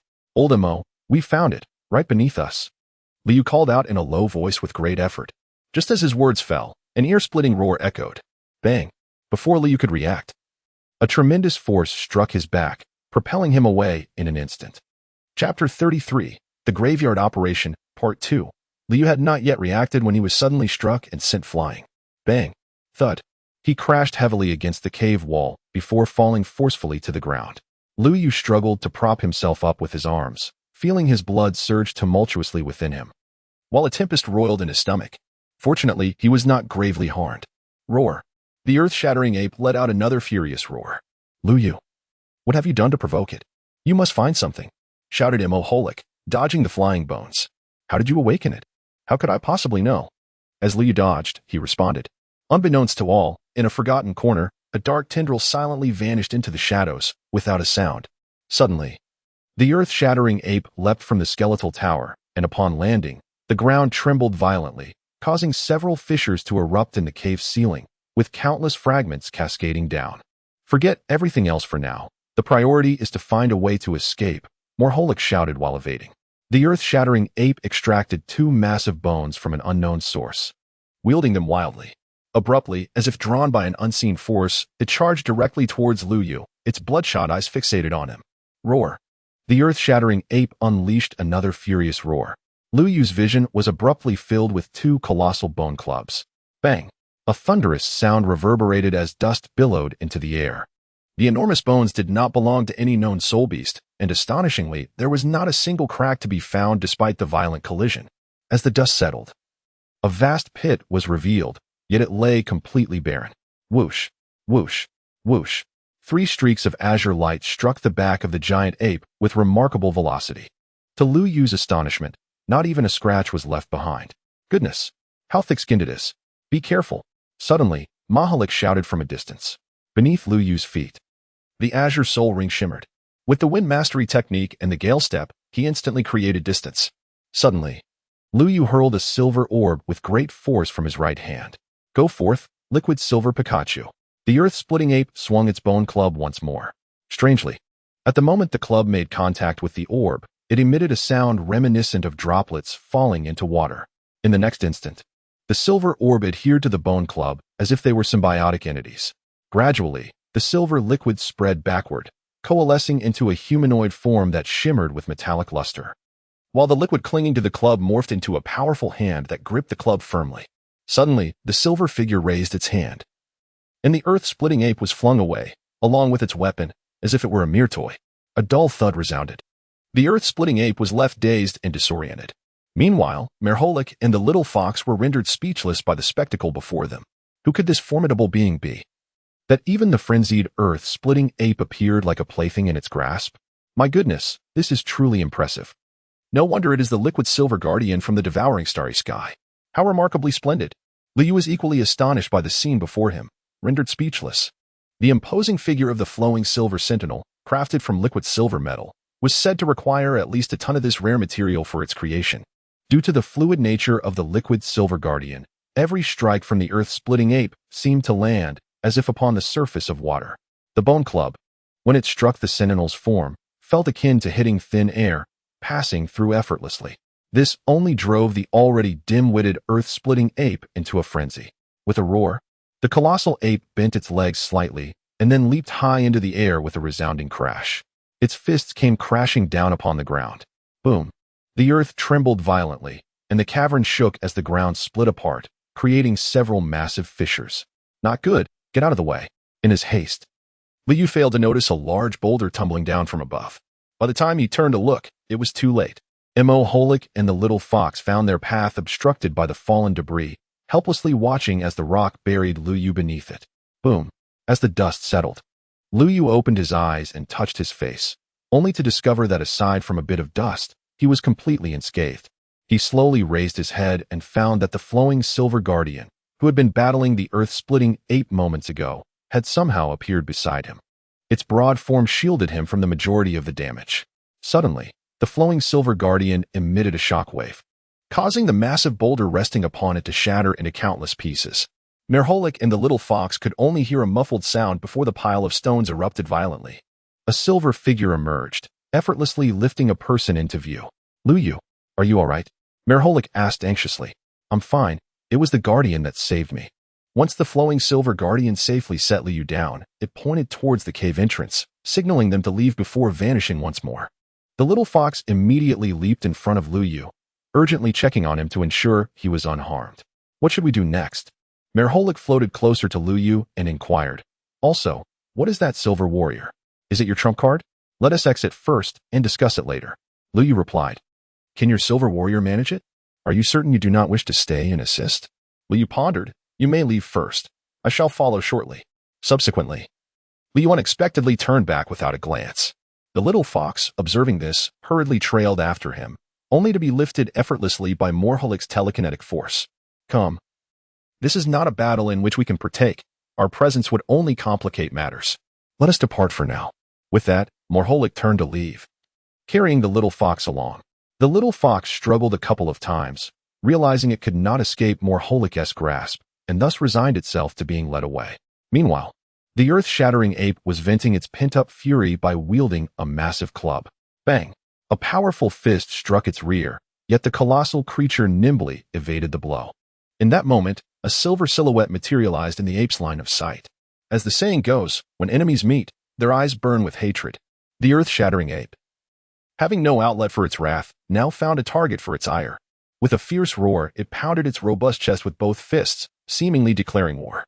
The atmosphere between the two adversaries was charged with tension, as if the very air had solidified.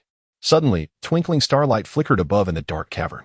The starlight coalesced, forming a suit of shimmering starlit armor that adorned the Silver Guardian's metallic form, illuminating the shadowy cave. The Silver Guardian glanced back. At the cave's entrance, a purple soul ring began to rotate slowly, radiating a brilliant purple glow. Soon after, the soul ring retracted.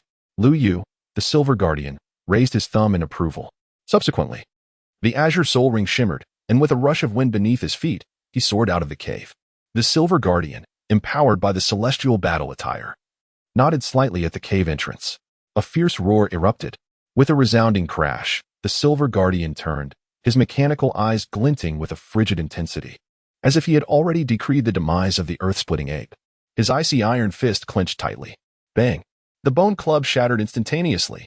Chapter 34, The Tomb Raid, Part 3. With a thunderous roar, the dark entrance began to collapse. The little fox looked anxiously at the crumbling site. Suddenly, a white shadow dashed forth, only to collide with an invisible barrier, resulting in a resounding thud as it fell onto the ground. Do not panic, Merholik reassured, gazing at the cave entrance. With that Silver Guardian, Liu, there should be no cause for concern.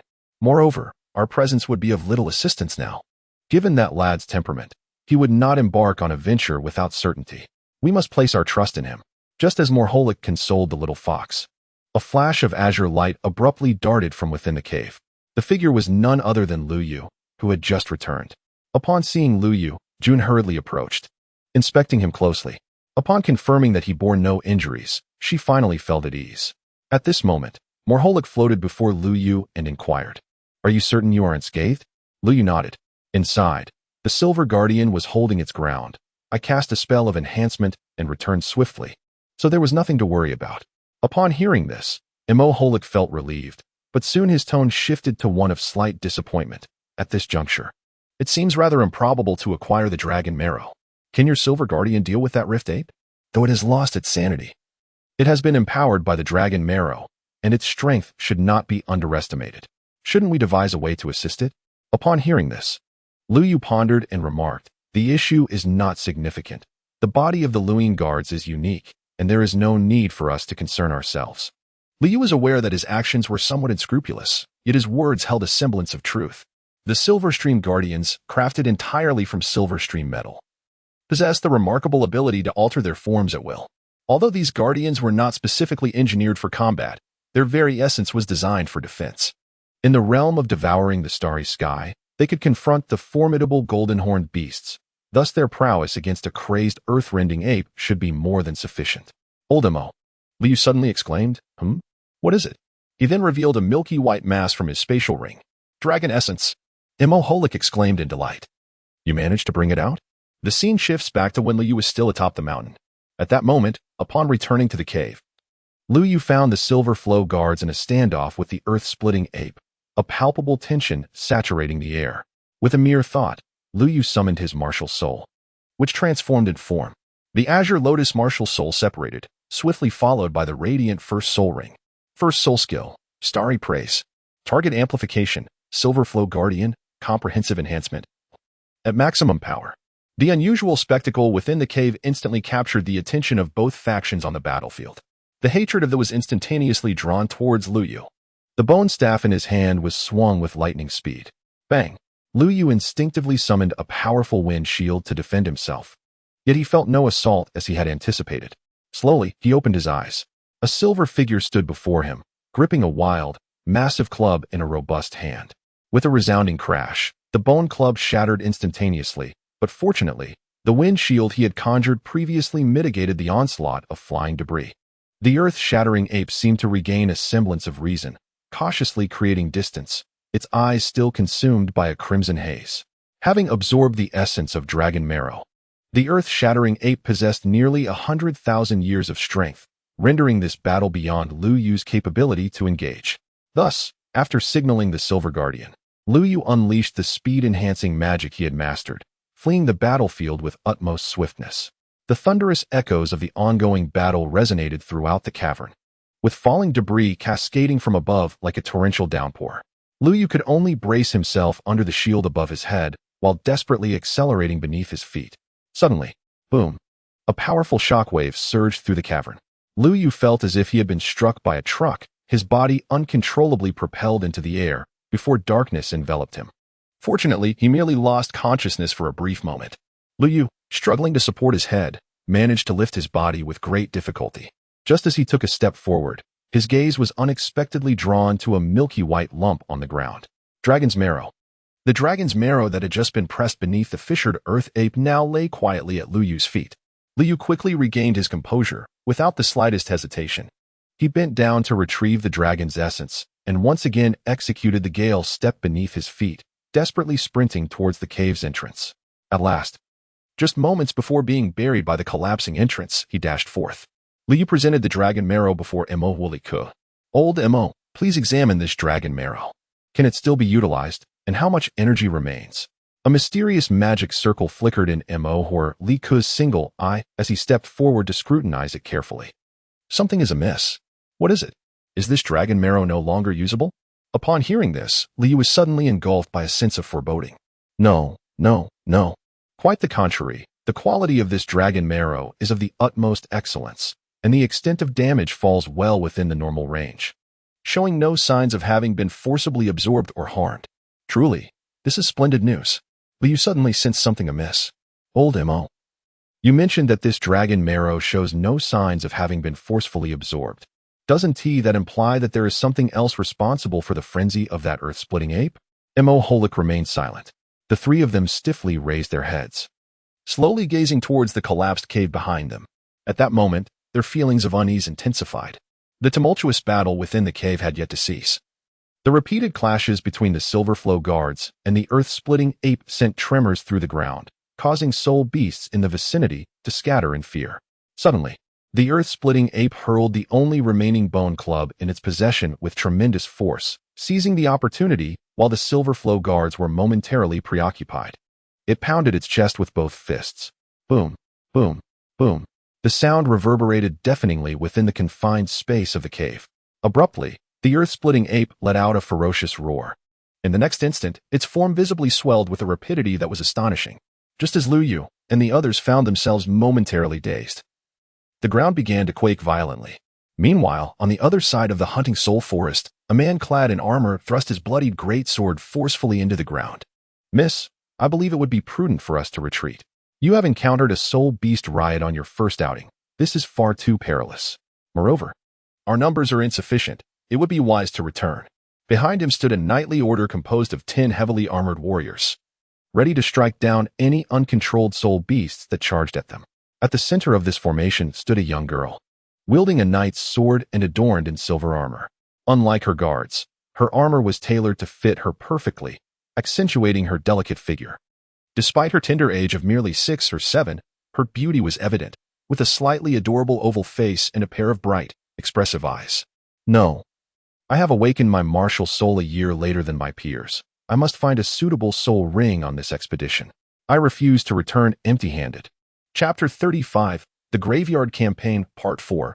The girl's resolve was unwavering, leaving no room for dissent. The man, holding the heavy sword, remained steadfast in his stance despite addressing his mistress. "Miss, this soul beast riot is unlike any other. For your safety, retreating is the wisest course of action. Besides, our family possesses soul beasts that are already tamed. Why must you personally engage in hunting?" After a moment of contemplation, the girl replied, "Sir Duran makes a valid point." Suddenly, the girl gasped. "What is it, miss?" Duran rushed over. "Increase vigilance. Sir Duran, I just saw a shadow flit by over there. It was terrifying. You must take a few men to investigate immediately." The girl's face showed signs of fear, as if she had glimpsed something dreadful. "All right, you few, follow me." As Duran observed the diminishing chaos among the soul beasts surrounding him, he led a few of his guards to investigate the situation. "Ah, Sir Duran, might you also clear the path for our departure?" The young lady's suggestion was indeed reasonable. "The remaining individuals shall ensure the safety of the lady. The rest will accompany me to forge away." Duran, the knight commander, promptly issued his command. After Duran and his contingent had ventured further, the young lady cleared her throat and addressed the 5 remaining knights. "Ahem, I must attend to nature's call. Please keep a vigilant watch. Do not allow any mishaps, or else beware of Duran's wrath." "Yes," the knights replied in unison. Pleased with their response, the young lady nodded and turned towards a nearby thicket. Little did she know that as she stepped into the underbrush, a sly smile crept upon her lips. "Hey, a bunch of simpletons, so easily deceived." With that, she ventured deeper into the soul-hunting forest without a backward glance. Meanwhile, at the periphery of the soul-hunting forest, a thunderous crash echoed as a headless black bear soul beast collapsed, its neck gushing blood like a fountain. Duran wielded his sword with both hands, deftly maneuvering the massive blade as if it were made of paper. The colossal sword danced through the air like a silver butterfly, each swing heralding the demise of a life. With only his great sword, Duran carved out a vacuum of safety amidst the relentless onslaught of soul beasts. "Commander Duran, the soul beasts in this area have been nearly eradicated," reported a knight who rushed over. "Very well, you shall remain and deal with the remaining beasts. I will rejoin the lady." "Understood," the knights responded. Simultaneously, outside the cave of the soul-hunting forest, Lu Yu and his companions were rendered speechless by the sight before them. Standing atop the remnants of the cave was a colossal shadow. With a thunderous roar, the giant ape struck its chest with tremendous force. The deafening sound sent Lu Yu into a momentary daze. This was a mental shock. He was all too familiar with this sensation. But wait, wasn't he the Earth Splitter ape a creature of the earth element? Why was it capable of a mental attack? Moreover, according to Old Mo's assertion, the energy that Dragon Marrow typically produced should not be sufficient to incite the ape's frenzy. Therefore, it was certain that the Earth Splitter ape possessed other treasures. "Lu Yu, look. That gorilla seems different from before," Mo Holik suddenly interjected as Lu Yu pondered. Lu Yu followed the words and gazed ahead. only to discover that the earth-splitting ape was adorned with scales resembling those of a reptile, particularly its chest, which was entirely covered. To his astonishment, two horn-like protrusions, reminiscent of a dragon's antlers, had grown from the creature's head. This earth-splitting ape. At the moment when Liu was taken aback, Immoholic suddenly spoke up. Liu, quickly look at the gorilla's head. Liu followed the words and looked over. And indeed, he discovered a blood-red protrusion at the center of this brow.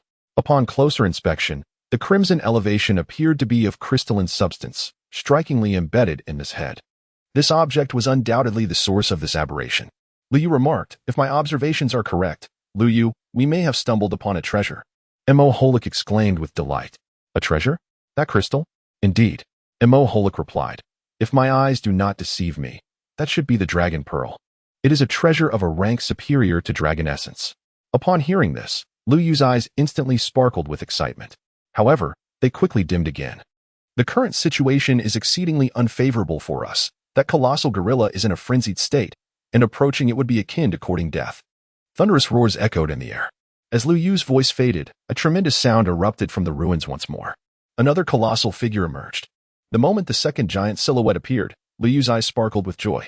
This second entity was none other than the Silver Guardian, yet it had grown significantly larger. Towering over even the enlarged earth-shattering ape, reaching an astonishing height of 30 meters. However, this height was trivial for the Silver Guardian, as the properties of the silver metal allowed it to expand from 2 meters to 200 meters effortlessly. Roar. The instant the Silver Guardian manifested before the earth-shattering ape, it attracted the entirety of the beast's wrath. Just moments ago, it was this very iron mass that had pounded upon it within the cavern. Roar. From the crystal upon its forehead, countless filaments spread forth, incessantly provoking the nerves of the earth-shattering ape. The giant ape frantically struck its own head, as if it were not part of itself. Ultimately, blood red filled the beast's eyes, for it had long since perished. No one knew that the entity occupying this body was merely a forgotten remnant of time. Roar. The colossal beast let out a thunderous roar that seemed to pierce the heavens, its lantern-like eyes appearing to tear through the clouds, intent on obliterating whatever lay hidden behind them. Simultaneously, in the eyes of Liu and his companions, the appearance of the earth-shattering ape had undergone a dramatic transformation. The once sparse scales now enveloped its entire body. The dragon horns atop its head had fully formed, and a lengthy, scaled tail trailed behind it. Its bloodshot eyes had morphed into eerie vertical slits, and its mouth had sprouted ghastly fangs. Its rough, gigantic hands had been replaced by razor-sharp claws. At this moment, the beast resembled a haphazard creation, as if the creator had carelessly assembled two unrelated entities together. In the next instant, the beast turned away, seemingly devoid of any intention to engage the Silver Guardian in battle. Witnessing this scene, Merholic spoke to Liu, saying, Liu, this creature is brimming with resentment. Should it escape, the consequences would be unimaginable. Liu nodded in agreement and promptly issued an interception order to the Silver Flow Guards. In truth, even without Immoholic's prompting, Liu had already harbored the intention to vanquish the colossal beast before him. Just moments ago, a chilling electronic voice resonated in his mind. Ding! The system has announced an urgent bounty mission. Hunt the frenzied cracked Earth Ape, Half-Dragon Transformation. Mission difficulty, 5 stars. Completion time, 3 days. Bounty reward, Magic Blade, Qianren. A complete set of Black God armor. Mission failure, deduction of half the host's cultivation. Chapter 36, The Graveyard Operation, Part 5, an urgent bounty mission? It seems the system has concocted yet another intriguing challenge. The lavish rewards are a testament to the mission's 5-star rating, while the allure of such generous rewards is undeniable. The formidable appearance of this gorilla suggests that it may pose a considerable threat. This endeavor appears to be quite daunting, Liu murmured. With a roar, the earth-splitting ape observed the Silver Guard standing before it and unleashed another furious cry. Noticing the unwavering stance of the Silver Guard, the ape tilted its head back to gather strength. Its abdomen rapidly blazed with a fiery crimson hue. Suddenly, the colossal ape exhaled a searing breath, which surged towards the Silver Guard with breathtaking swiftness. The immense silver figure exhibited no intention of evasion. Boom! At last, the scorching ray collided violently with the Silver Guard, sending shockwaves that ignited the surrounding trees. Some soul beasts, unable to flee in time, were reduced to charred remains under the terrifying heat. The air itself warped under the oppressive temperature. Lu Yu felt as if numerous flames were igniting within his nasal passages and lungs with each breath he took. Beads of sweat covered his forehead in abundance. Suddenly, he sensed himself enveloped by a refreshing coolness. Liu turned back and beheld a single eye radiating a gentle blue light. Old Emo? Liu exclaimed in surprise, a fourth-tier defensive magic. The water cube barrier. The gorilla seemed somewhat off, Merholik remarked. Upon hearing this, Liu expressed some confusion. You see, the gorilla currently employs a rather singular approach to its attacks, utilizing only a single breath technique for range defense. Furthermore, its limbs appear quite uncoordinated, as if they were hastily affixed. Lu Yu gazed into the distance, where two immense figures were engaged in a fierce battle. The earth-shattering ape seemed capable of shattering a mountain with every punch it threw. Despite the tremendous power behind each blow, its speed and angles were peculiar, exhibiting an inflexible rigidity. The Silver Guard effortlessly evaded the incoming strikes with simple sidesteps. Thus, this moment presented a splendid opportunity. Bang! The Silver Guard narrowly dodged a punch from the earth-shattering ape and seized the chance to deliver a powerful blow to its abdomen. Rorog the earth-shattering ape, in pain, attempted to unleash its searing breath once more but was swiftly restrained by a robust hand that clamped over its mouth. The Silver Guard's left hand deftly grasped one of the ape's horns, while both hands exerted tremendous force. Bang! The colossal figure of the earth-shattering ape was thrown to the ground as if it were a mere toy. Lu Yu, now is the time, shouted Merholik. Following that, a brilliant flash emanated from the single eye. Suddenly, several intricate magical arrays materialized upon Lu Yu, enveloping his limbs and torso. Subsequently, as the light fluctuated, the arrays transformed into a robe of runes draping over Lu Yu. The magical energy upon the robe traversed like shooting stars. Lu Yu felt the abundant magic coursing through his robe, and a wave of astonishment washed over him. Indeed, Old Emo, you possess such remarkable skills. I have many more formidable techniques at my disposal, and I shall impart them to you in due course. But let us focus on the task at hand. We must not dawdle, Emo Holik declared with pride. At this moment, Lu Yu's fighting spirit surged. With a mere thought, the Star Prayer Lotus staff materialized in his grasp. The chaotic azure lotus stirred without the need for wind, its petals gradually unfurling. Beneath him, 3 soul rings began to rise slowly. The first soul ring shimmered brightly. First soul skill, Starlit Gratitude. Amplification targets, Self, Star Whispering Spirit Fox, Silver Flow Guardian. A comprehensive enhancement. The azure soul ring sparkled. Second tier magic, Gale Steps. Second tier magic, Wind Control. Third tier magic, Great Wind Blows. Unlike his previous duel with Tang San, the coverage of this whirlwind had expanded by more than 5-fold. Whoosh, whoosh, whoosh. The furious winds howled.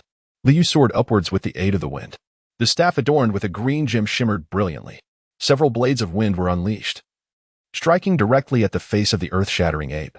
At that moment, the earth-shattering ape, held firmly to the ground by the Silver Stream Guardians, had no possibility of evasion. In an instant, one of its blood-red eyes burst open. A growl escaped its lips, muffled and pained, as it was pressed down, unable to utter more than a groan. At this moment, the earth-shattering ape was overwhelmed with frustration. After a century of slumber, it had finally found a body that was barely adequate, only to be confronted by a band of lunatics.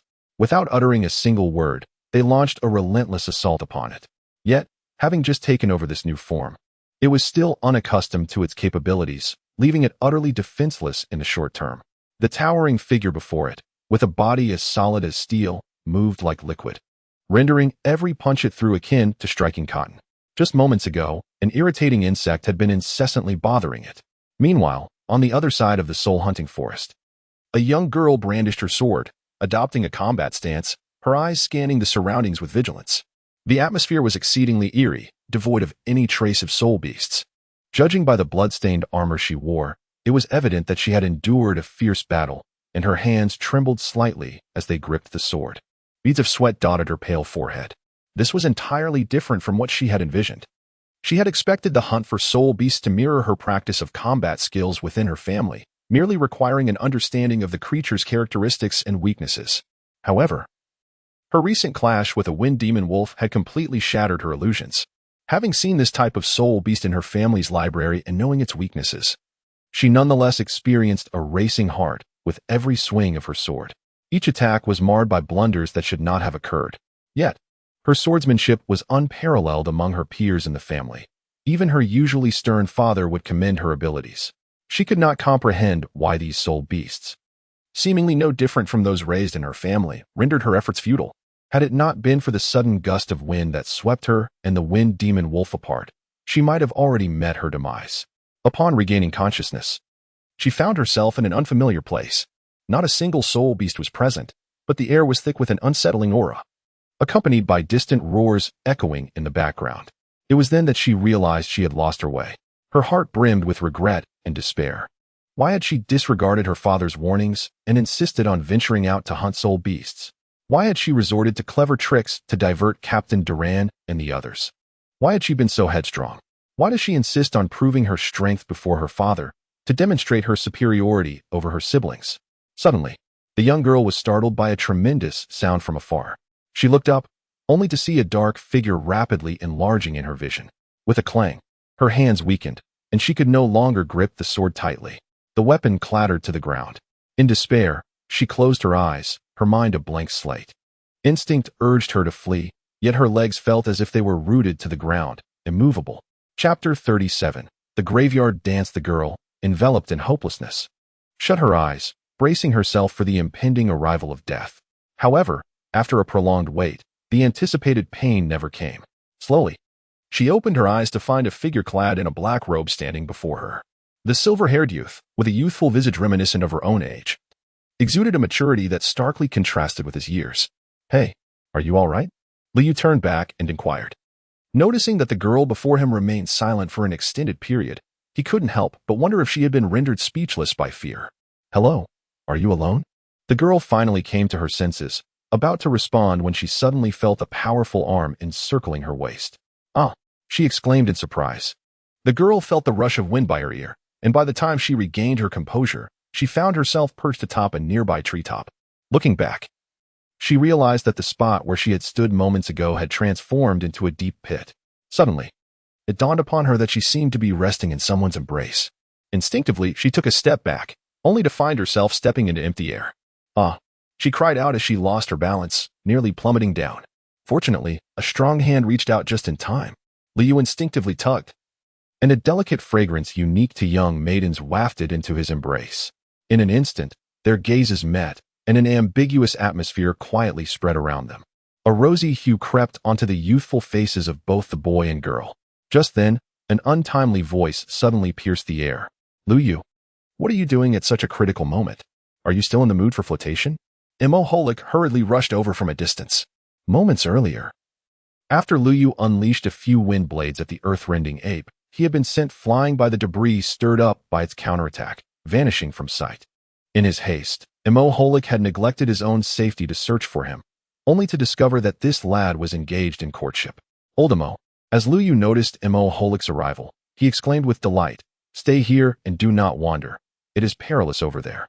After giving the girl a few stern warnings, he was propelled by a sudden whirlwind, swiftly soaring towards the heart of the battlefield, entirely oblivious to the fact that the gust had caused the girl to lose her balance. Struggling to maintain her equilibrium, she swayed back and forth before ultimately plopping onto the ground with a thud. While rubbing her backside and laboriously rising to her feet, she muttered, "Honestly, he has no regard for the delicate." Meanwhile, Liu, en route to the fray, remained unaware of the recent events. In the center of the battlefield, two colossal figures were locked in a fierce clash. Although the Earth Splitter ape was initially overpowered and pinned down by the liquid Silver Guardian, evading each of its powerful punches with a fluid, liquefied form, its own formidable hands remained steadfastly gripping its head. Seizing an opportune moment, it tore a fissure in the ground, making its escape. At this point, one of its eyes bled profusely, while the other appeared on the verge of bursting, rendering its visage quite terrifying. Great nostrils exhaled a plume of white smoke, and its abdomen glowed an ominous red as scorching breath surged forth once more. The liquid Silver Guardian stood his ground, showing no inclination to evade. He crossed his arms and raised them high. With a thunderous crash, the two forces collided, unleashing an overwhelming wave of searing heat. Witnessing this spectacle, Liu could not help but curse under his breath. "Damn it, I just returned. And this is what I am faced with. Can I not enjoy myself for once?" Despite his inner turmoil, the inevitable unfolded before him. In an instant, The familiar sensations of burning and suffocation enveloped him anew. Suddenly, the Earth-splitter ape ceased its fiery exhalations, gathering a formidable energy within its maw, gradually forming a sphere reminiscent of a black hole. In a heartbeat, the surrounding trees, flowers, stones, and spirit beasts were drawn toward the sphere, as if stripped of gravity. Slowly, the orb detached from the ape's mouth, ascending into the sky. Upon reaching a certain altitude, the sphere abruptly halted, yet its gravitational pull persisted, intensifying with each passing moment. In a flash, the once clear sky darkened, mirroring the foreboding signs of an impending apocalypse. Upon witnessing the situation, Lu Yu could not help but exclaim, "Isn't this the celestial disturbance? My dear brother, have you mixed up your channels? This resembles the technique employed by Pain and Naruto that obliterated the village." At that moment, Imhotep suddenly approached his side. "Our immediate priority is to detach the crystal from the gorilla's head," he stated. "However, the gravitational pull of that black hole is exceedingly formidable, making it quite a challenge." He then inquired. At this moment, Liu was clutching the outer armor of the flowing silver guard, straining to prevent himself from being drawn in. Hearing Imhotep's inquiry, he endeavored to reply as loudly as possible. "Old Imo, every skill possesses its flaws. The black hole in the sky represents the singularity of this technique. If we shatter it, it should suffice. Old Imo, come here. I have something to discuss with you." Imhotep floated to Lu Yu's side, and Lu Yu whispered something in his ear. A look of astonishment crossed Imhotep's singular eye. "Are you certain this will be effective?" Lu Yu nodded solemnly. He then commanded the silver guard to prepare to launch him. Following Merholik's signal in June, both began to gather their power. Surrounding Merholik, several magnificent magical formations gradually coalesced. Unlike those before, these formations aligned in a single straight line. The formations radiated a heart-stirring heat, as if they were poised to incinerate everything around them at any moment. Meanwhile, June had already resumed her true form. With all 5 tails unfurled, even in daylight, she shone with a dazzling brilliance. A colossal-tailed beast ball was forming in her mouth. Now was the moment. Liu shouted from within the enormous metallic palm. In an instant, a crimson beam of intense heat erupted. 6th-tier magic, Flame God Pillar. The tailed beast ball was launched, intertwining midair with the former, ultimately striking the black hole in the sky. Boom! A tremendous explosion resounded instantly. Simultaneously, the silver guard forcefully flung a hand forward. Upon reaching its maximum distance, a figure swiftly propelled forward from its palm. This figure was none other than Lu Yu. In the moment Lu Yu surged forth, the silver guard's massive form abruptly vanished, merging seamlessly with Lu Yu's hand, coalescing into a striking silver armor. The thunderous sound from the sky and the cessation of the pulling force indicated that Merholik and June's assault had succeeded. It also confirmed the feasibility of Lu Yu's plan. Now, only he remained to deal with the formidable gorilla before him. As he soared through the air, Lu Yu positioned his left hand forward and his right hand behind, gathering strength. At this moment, his right hand was distinctly covered by a crimson glove. This was Lu Yu's strategy. Merholik and June would obliterate the black hole while he, aided by the silver guard, would approach the earth-rending ape and deliver a final blow with a single punch. Here we go. Lu Yu's heart screamed. With all his strength, he thrust his right fist forward. At that moment, the earth-splitting ape, with its legs slightly bent, instinctively sought to evade. But the previous strike had nearly exhausted all its soul energy. Chapter 38, The Graveyard Dance, Part 2. The ant-like figure gradually became clearer in the eyes of the earth-splitting ape. Strangely, although the silver-haired ant itself possessed no formidable strength, the red glove radiated a disconcerting aura of power. The soul hidden within the massive form of the earth-splitting ape seemed to tremble. Roar! The earth-splitting ape let out another furious bellow. In the next instant, countless boulders hurtled toward the giant ape. Its massive body was swiftly enveloped in a suit of rock-like armor, intricate patterns emerging and intertwining to form complex designs in the blink of an eye. In an instant, the earth-splitting ape had established a defense akin to a fortress. At this moment, Liu could only sense his soul energy rapidly depleting. Within his consciousness, 2 whirlpools of soul energy were spinning at an astonishing speed, nearly all of the released soul energy being absorbed by a single punch. In a short span, a torrent of soul energy surged through his limbs and bones, leaving him oscillating between exhaustion and vitality. At this moment, he could only curse under his breath, wondering why no one had ever mentioned that a punch could consume soul energy to such an extent. At this moment, Lu Yu's complexion flushed crimson. Yet, he felt as if his right hand were an abyss, relentlessly absorbing his soul energy. All the whirlpools of soul energy within his consciousness were spinning at an astonishing speed.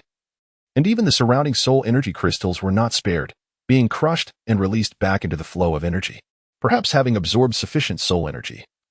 The gauntlet on Lu Yu's right hand suddenly erupted with a dazzling crimson light, making his figure appear as if a meteor was violently burning through the atmosphere. Boom. At last, the blazing red meteor collided with the formidable barrier. Initially, the solid rock wall could barely withstand the impact, but in an instant, it was riddled with cracks, resembling fragile glass. The very next moment, these fissures rapidly spread until they consumed the entire barrier. With a crisp sound, the thick rock wall shattered like crystal, scattering into fragments. Suddenly, an invisible wave radiated outward from the epicenter of the collision. The surrounding environment seemed to freeze, as if everything had been paused. In the next instant, trees within a several-mile radius disintegrated into dust. Even the massive figure of the earth-cleaving ape could not escape, vanishing into the ether. All that remained was a vast pit, 100 meters in diameter. In the distance, a young girl stood beneath a tree, observing the unfolding spectacle. Warchichi was utterly astonished by the events transpiring before her. The youth, seemingly of similar stature to herself, possessed such extraordinary power, while she felt insignificant in comparison. Miss. At that moment, a familiar voice called from afar. Sir Durand, the knight commander, rushed breathlessly to the girl's side. He immediately knelt on one knee, exclaiming, "My apologies, Mississippi. It is my failure that has placed you in such peril. Please punish me." He had seen the enormous pit upon his arrival, and with the desolation surrounding it, he surmised that a fierce battle had taken place. Yet, he found it peculiar that he had sensed nothing while nearby moments ago. However, he quickly cast these thoughts aside, intent on returning to report to the family head. Ensuring the safety of his lady was paramount. "It's all right, let us return," the girl calmly replied, her pale visage betraying no emotion, seemingly unfazed by the recent cataclysm, unaware that a seed had quietly taken root within her heart. As Durand and his party departed, the space around them began to distort. 6 silhouettes silently emerged, gazing at the direction in which the group had vanished. One among them spoke, "All right, they have gone far enough. Let us dismantle the barrier. The spirit hall has likely heard the commotion and will arrive shortly." A gentle breeze wafted through the air, subtly stirring the black robes, revealing a countenance that emerged with startling clarity. This visage belonged to the Azure Dragon, one of the 12 guardians who had appeared after Lu Yu was rendered unconscious by Feng Guanshan. As his words faded, another sweet and charming voice suddenly chimed in. "Oh my, I never imagined our divine son possessed such capabilities. Although merely a remnant soul, it managed to escape from the celestial prison of the sacred domain, only to meet its end here. I wonder what expression the old warden will wear upon learning this." A second feminine voice echoed in agreement. "Indeed, indeed. After all, it was during his tenure that this demonic dragon managed to flee." At that moment, the Azure Dragon interjected, "Enough of your idle chatter. Let us first assess the condition of the divine son." Just then, a figure cloaked in black approached from a distance, removing his hood to reveal a shock of bizarre green hair. He spoke, "I have just examined him. The divine son is not gravely harmed, merely exhausted from the depletion of his soul energy." Pausing briefly, the green-haired youth continued, "I have discovered something." As he spoke, he retrieved from behind him an ancient tome bound in sheepskin, along with a completely charred soul beast, which, though barely recognizable, seemed to be a fox. Xuanwu. Please attend to the healing of these two. Baihu, you and your companion are responsible for escorting the divine son back. Remember, do not act recklessly." The one referred to as Baihu was evidently the owner of the earlier sweet and charming voice. "Very well, leave it to me," Baihu replied, seemingly oblivious to the warning of not acting recklessly. The Azure Dragon sighed, placing a hand on his forehead, appearing entirely unfazed by the unfolding scene, as if he had grown accustomed to such antics. With a sweeping gesture, he dispelled an invisible barrier that had enveloped them. In the distance, several figures could be discerned hastening toward their location. "All right, the personnel from the Martial Soul Hall have arrived. We must take our leave." The spatial fabric twisted once more, and in an instant, the figures of 6 individuals vanished, as if they had never existed. The only distinction in this place compared to before was the absence of Lu Yu and his companions. Just as the 7 departed, several elegantly dressed figures arrived. Among them was a familiar silhouette, the master and steward of the Wuhuan Temple branch in Notting City, Su Yuntao. In Notting City, these two held relatively high status. Yet, at this moment, They respectfully trailed behind an even more lavishly attired elder. Upon their arrival, they were taken aback by the sight before them. The soul-hunting forest lay in close proximity to Notting City, practically under their very noses, and yet such a significant disturbance had occurred without their prior knowledge. They had only learned of it from an envoy arriving from headquarters. The envoy remarked, "This is entirely my oversight. How could such a fierce battle transpire within my territory without my awareness?" The Lord of Notting City hastily interjected, but was cut off. "This matter does not concern you. A powerful presence has established a barrier here. It would be abnormal if you had sensed it." The envoy continued, "I have come for two matters. The first pertains to this situation. As for the second, meanwhile, in a forbidden area of Doloa continent, Tang Hao was poised to summon his martial spirit to confront the sudden appearance of the poisonous flood dragon. However, before he could act, a flash of silver light illuminated the scene, and the once formidable dragon was instantaneously reduced to a pile of bones. Chapter 39. The mysterious village. Tang Hao stared in shock at the bones strewn across the ground, unable to fathom that mere moments ago this had been a colossal soul beast. Suddenly, he lifted his gaze and saw a group of figures gliding in the distance. Indeed, they appeared to glide. Though they moved as ordinary individuals would, each step they took seemed to teleport them mere paces away in the next instant. In the blink of an eye, the group arrived before Tang Hao and his companion. Soon, Tang Hao discerned the appearance of the newcomers. There were only 4 of them. To his astonishment, all 4 were children, the leader appearing no older than 11 or 12. "Esteemed guests from afar, my grandfather has been awaiting your arrival for quite some time. Please, follow me," the leading child said respectfully, a silver dial slowly rotating in his left eye. Tang Hao was taken aback, wondering if the earlier flash of light had originated from this young boy. His curiosity about the village intensified. The cloaked figure beside Tang Hao chuckled, revealing himself to be an elder. "You bear a resemblance to that old rascal. I never imagined that the old rogue Mo would have such a distinctive grandson. Child, what is your name?" the elder inquired. The boy, unperturbed by the elder's words, replied with respect, "I am Mo Ran. You must be Grandpa Jack, whom I often hear my grandfather speak of." "Ha ha ha, speak of me? I dare say you've had your fair share of gossip about me." Jack chuckled heartily. The youth felt a bit awkward, unsure of how to respond. "All right, I shall not put you to further trouble. Lead the way." "It has been a while since I last visited the village," Jack said with a smile. "Let us proceed. Prepare yourselves for entering the village." He beckoned to Tang Hao, who stood silently by, just as Tang Hao was about to take a step forward. The boy who introduced himself as Mo Ran had a slight smile playing at the corners of his mouth. Suddenly, the dial of his left eye burst forth with a dazzling silver light, nearly blinding those around him. Instantly, the ground beneath them felt soft, causing their bodies to sway as they lost balance for a moment. Once they regained their footing, Tang Hao slowly opened his eyes, only to find himself far removed from the toxic wasteland they had just left. A serene village unfolded before him, with neatly arranged houses and winding paths. The moss-covered steps glistened green, and the grass seemed to weave its way into the curtains of blue. The villagers, clad in simple attire, carried farming tools on their shoulders, while women by the river diligently washed clothes and vegetables. Everything radiated tranquility. Children played joyfully at the village entrance, seemingly oblivious to the dangers of the outside world. The arrival of these few individuals seemed to stir not a ripple in this idyllic haven. As Tang Hao surveyed his surroundings, he noticed a fog enveloping the outskirts of the village. It appeared as if an invisible barrier was halting the mist 100 meters from the village, preventing it from encroaching any further.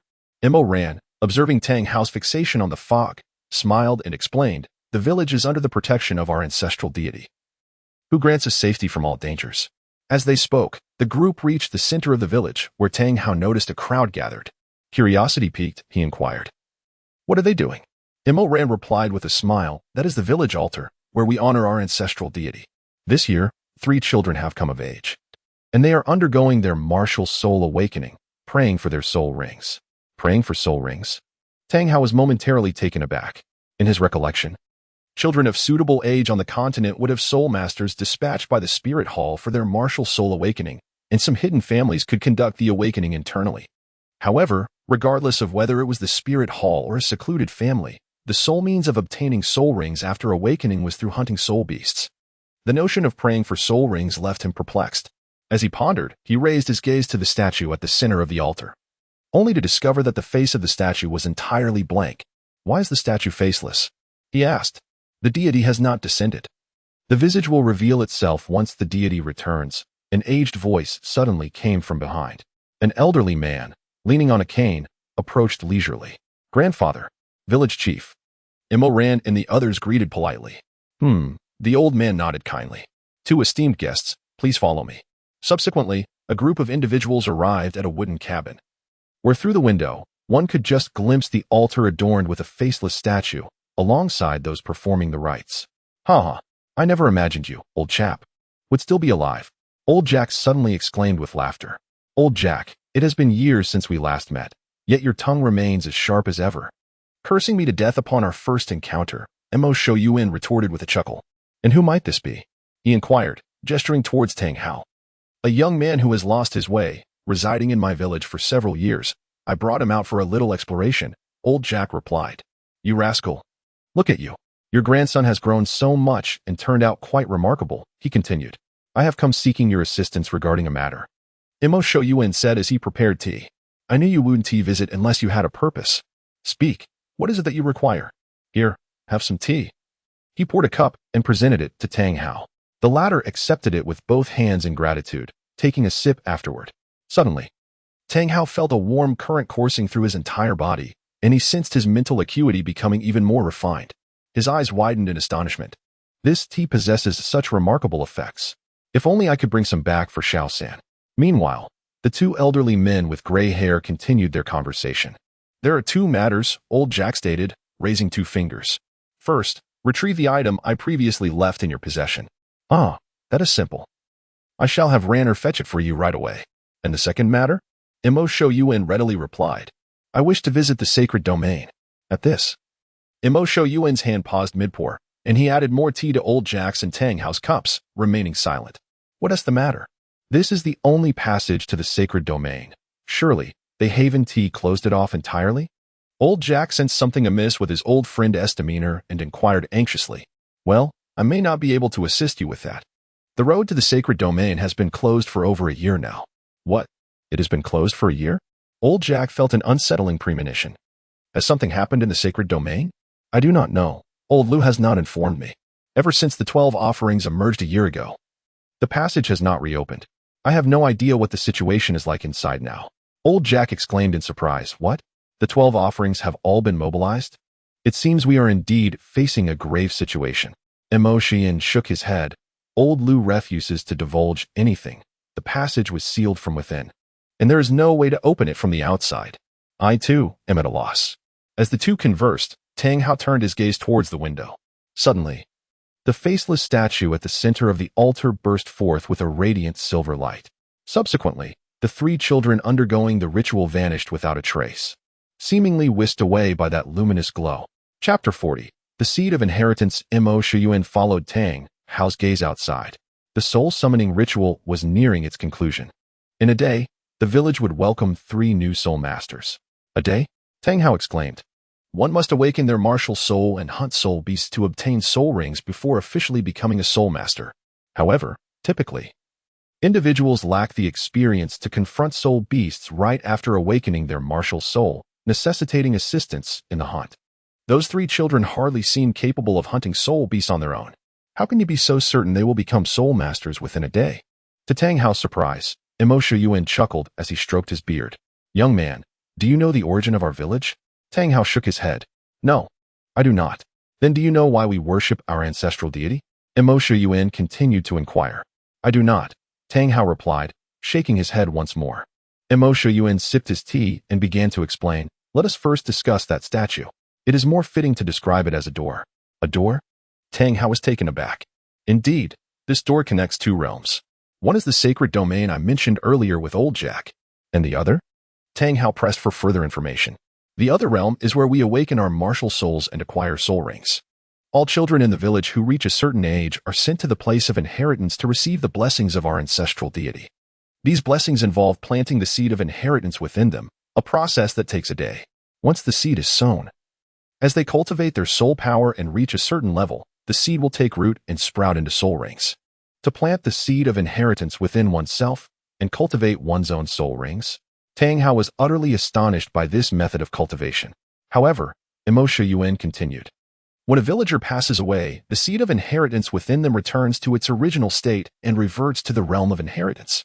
Does this not, in some sense, transform a person into a soul beast? Tang Hao questioned, bewildered. Mo Xian, unfazed by Tang Hao's inquiry, patiently elucidated. Indeed, this process bears similarities to soul beasts. But humans are living beings of this world, just as soul beasts are. The divine created both humanity and soul beasts, and the ideal relationship between the two is one of peaceful coexistence. The Stardow Forest and the Soul Hunting Forest are the consequences of rampant soul beast hunting. If this continues for a few hundred more years, there may be no soul beasts left to hunt. With that, he extended his right hand, revealing a silver plant resting in his palm. Tang Hao fell into deep contemplation, gradually nodding in acknowledgement. I am deeply grateful for your guidance, esteemed elder. Mo Shouyuan smiled kindly. It is but a trivial matter. You are indeed someone recognized by the protective barrier. So it is only natural for you to be informed of these matters. Recognized by the protective barrier. Tang Hao expressed his astonishment once more. Indeed. It refers to the invisible barrier that safeguards the Mo family village from harm, a legacy left by the ancestral deity. Should one fail to gain its acknowledgement? Even if Yinner were to employ soul techniques against you, you would find yourself cast into the perilous poisonous forest outside. By the time Tang Hao and Old Jack departed from Mo family village, night had already fallen. The dangers of the poisonous forest at night far surpassed those of the day, as countless nocturnal creatures commenced their hunt. A gentle breeze swept through, carrying with it a pungent gas. After bidding farewell to the esteemed guests, Mo Rant's left eye shimmered with silver light, and in the blink of an eye, the youth vanished without a trace. Senior, why do we not stay in the village for a night before departing? Tang Hao readjusted his hood. The sacred domain is closed. Let us go, Old Jack replied slowly. Senior, what exactly is the sacred domain? Do you recall the ancestral deity mentioned by Old Mo? Tang Hao nodded. The so-called ancestral deity could be interpreted as one god or perhaps two.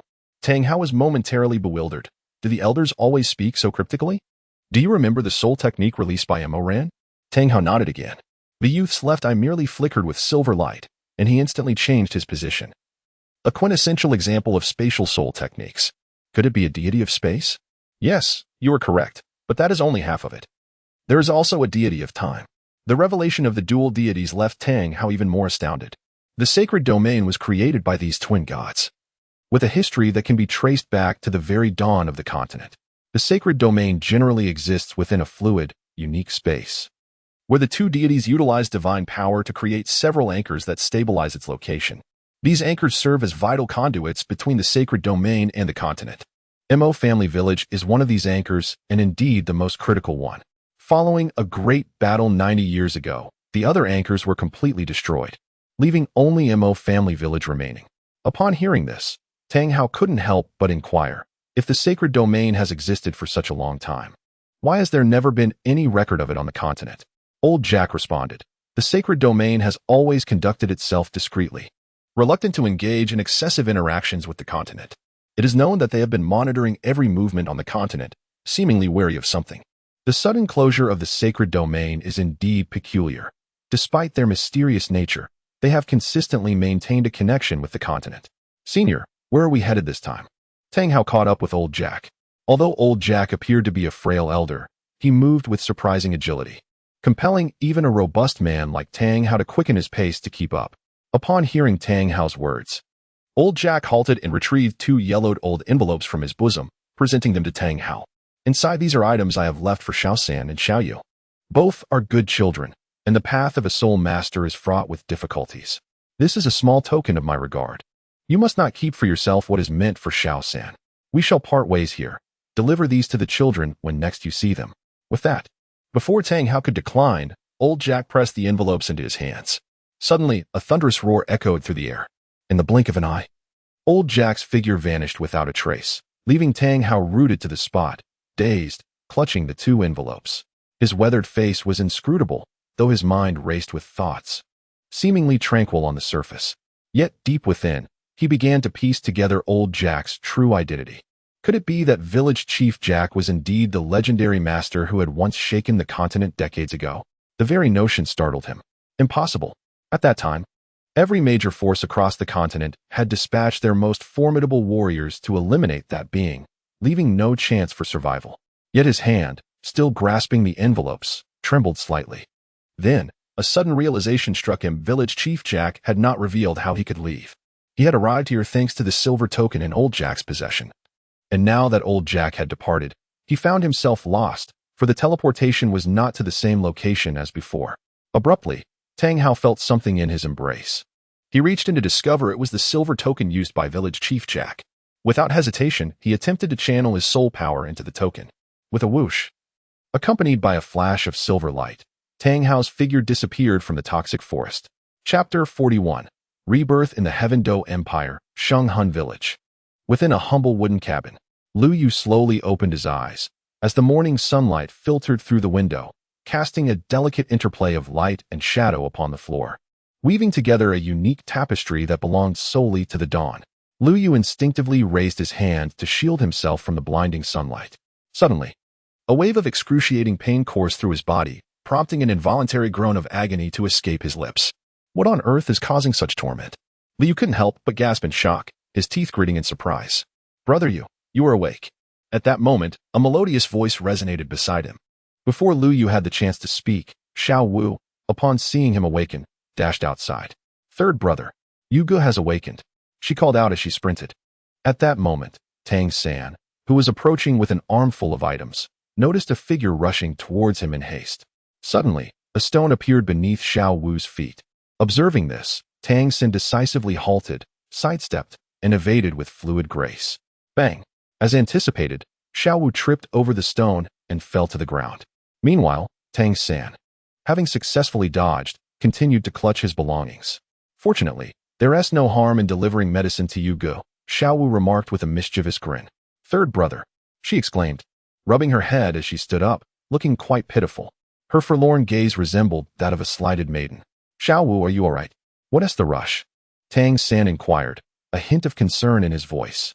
Hearing this, Xiao Wu felt a wave of indignation, recalling how she had stumbled due to someone's negligence. However, she suppressed her grievances and replied, Yu Ge has awakened, and I came to inform you. Tang San's face lit up with joy upon hearing this. Really? He quickened his pace towards the wooden house, calling back over his shoulder, Xiao Wu, quickly fetch a bowl of water. Oh. Xiao Wu responded promptly. Yu Ge, are you all right? As Lu Yu was about to rise, an urgent voice suddenly rang out. Ahem, it's me, Xiao San. As soon as Lu Yu opened his mouth, a searing pain tore through his throat. What has happened to me? He asked. Brother Yu, you have been unconscious for nearly 5 days. First, take a sip of water to soothe your throat. Xiao Wu offered a bowl of water to Lu Yu. He reached out to take it, but suddenly felt a wave of weakness. Fortunately, Tang San was quick to react and caught the bowl just in time, sparing Lu Yu from the misfortune of a wet bed. Lu Yu gazed into the surface of the water and beheld his own visage. It was a countenance nearly devoid of color, with lips pale and marred by numerous fissures, stained with traces of blood. Brother Yu, what are you pondering? Tang San inquired, unable to contain his curiosity as he noticed Lu Yu lost in thought. Oh, it's nothing, merely startled by my own appearance. Xiao San, what transpired during the days of my unconsciousness? As soon as Lu Yu finished speaking, a rush of sweetness surged in his throat, and blood suddenly gushed forth. Brother Yu. The two were immediately startled by this unexpected outburst. Tang San quickly stepped forward to gently pat Lu Yu's back. Brother Yu, having been unconscious for such an extended period, it is only natural that your vitality is diminished. You should rest more and refrain from moving too much. He paused before continuing. 5 days ago, I heard a knock at the door.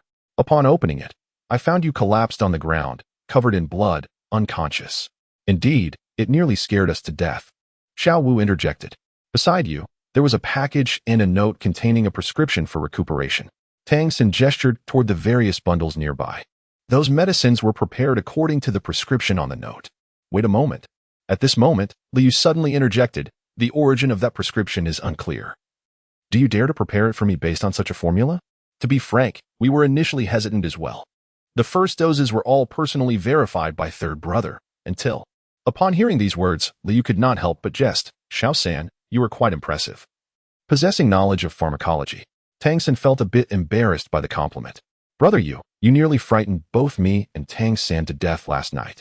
Fortunately, a mysterious figure clad in black suddenly appeared and administered a golden elixir to you, allowing you to return to life. Lu Yu was immediately intrigued. Are you saying that I suddenly died last night, and then a figure in black appeared and resurrected me? Were you able to discern the appearance of this figure? Or did you notice any other distinguishing features? Upon voicing these questions, Liu felt he had asked something quite foolish. To be honest, he had already formed a few conjectures regarding the identity of the figure in black. Xiao Wu shook her head thoughtfully, recalling. The person wore a hood that was pulled very low, obscuring their face entirely, but their strength was formidable. The certainty in her tone was unmistakable. Tang San nodded in agreement. Let us return to last night. Tang San was preparing medicine for Lu Yu when a sudden scream echoed through the room. Ah! Tang San quickly sprang to his feet, employing a swift movement to appear inside. What happened? Xiao Wu trembled as she pointed at Lu Yu lying on the bed. Brother Yu has no breath. As she wiped Lu Yu's face, she noticed his pallor was alarming. Sensing something was amiss, she leaned closer to check for a pulse. Tang San rushed forward to feel Lu Yu's pulse. As a disciple of the Tang sect in his previous life, he was not only skilled in hidden weapons and agility, but also had a slight proficiency in medicine, making pulse diagnosis a trivial task. However, the moment he touched Lu Yu's wrist, a sense of foreboding washed over him. Indeed, as Xiao Wu had indicated, Lu Yu's pulse was absent. Just as their minds went blank, the surrounding space suddenly distorted. A figure cloaked in black materialized in the room. Upon appearing, the figure quickly approached, grasping Lu Yu's other hand. The sudden turn of events jolted Xiao Wu and Tang San back to reality. As Tang San prepared to rise and intervene, the figure merely raised 2 fingers and waved them gently. Instantly, they were pinned against the wall by an overwhelming force, yet the black-clad figure bore no malice. The force was gentle, causing them no harm. After securing Tang San and Xiao Wu against the wall, the figure redirected their attention solely to Lu Yu. They first checked Lu Yu's pulse, just as Tang San had done, and then proceeded to tap several points on his body. Tang San was taken aback by the sight. The black-clad figure's technique was clearly acupressure, targeting vital points, yet he was immobilized against the wall, unable even to utter a word. Forced to watch helplessly as the figure manipulated Lu Yu. Suddenly, the cloaked figure produced a pitch-black wooden box from seemingly nowhere. Upon opening it, the unique fragrance of the pills wafted through the room. After placing a golden pill into Lu Yu's mouth, the figure turned to address the 2 pinned against the wall. Do not worry, I mean no harm. He will likely awaken by morning. Subsequently, she turned her gaze towards Tang San. Chapter 42, The Vanished Soul Ring. Although the identity of the approaching figure was concealed, Tang San felt an unsettling chill as he was scrutinized by the cloaked individual. Young man, do you possess knowledge of medicine? Tang San averted his gaze, coldly replying, What concern is it of yours? Ah, still as obstinate as ever. In the past, I would have relished a more engaging interaction with you, but alas, my time is limited, the figure responded, her voice raspy, devoid of any discernible gender, evidently altered by some modification. If you wish to preserve the life of the little one on the bed, follow the instructions provided here. She then slipped a note into Tang San's embrace. I shall return in 3 days. Who exactly are you? Tang San called out. Without answering, the cloaked figure turned and departed, the space around her contorting once more, rendering her presence entirely absent. With a thud, the 2 individuals, released from their confinement, collapsed heavily onto the ground. At that moment, their foreheads were slick with perspiration. As a 10,000-year soul beast, and with Tang San's extensive experience across 2 lifetimes, his instincts for danger were instinctual and finely honed. The power unleashed at the moment the cloaked figure distorted the space was far beyond their capacity to withstand. In the face of such overwhelming strength, even the thought of fleeing was inconceivable. Yet, disregarding their trepidation, they swiftly compelled themselves to regain composure. Tang San hurriedly approached Lu Yu to check his pulse. Thankfully, his heart finally settled in relief. Returning to the present, Tang San remarked, By the way, Brother Yu, 2 days ago, while fetching medicine in Notting City, I unexpectedly discovered that the soul-hunting forest has been sealed. The soul-hunting forest has been sealed? Liu exclaimed, quickly realizing that given the significant commotion, such a measure was to be expected. Indeed, all soul masters have been expelled from the forest, leaving only the troops of the Tiando Empire and the personnel of the Spirit Hall within. Tang San continued, Brother Yu, this incident is not in any way connected to you, is it? Liu sat weakly on the bed, coughing softly. Before he could utter many words, he was seized by another fit of coughs. Little Wu, who had taken a step forward, was signaled to retreat by Lu Yu's gentle wave of his hand. Lu Yu took a deep breath, gathering his composure. Xiao San, where is the package you mentioned earlier? May I take a look? All right, Tang Sen replied, rising and returning shortly with a black parcel in hand. Now, you may leave for a while. I wish to rest alone. Lu Yu took the package and spoke. However, Xiao Wu, who was beside him, was about to say something when she was abruptly restrained by a hand.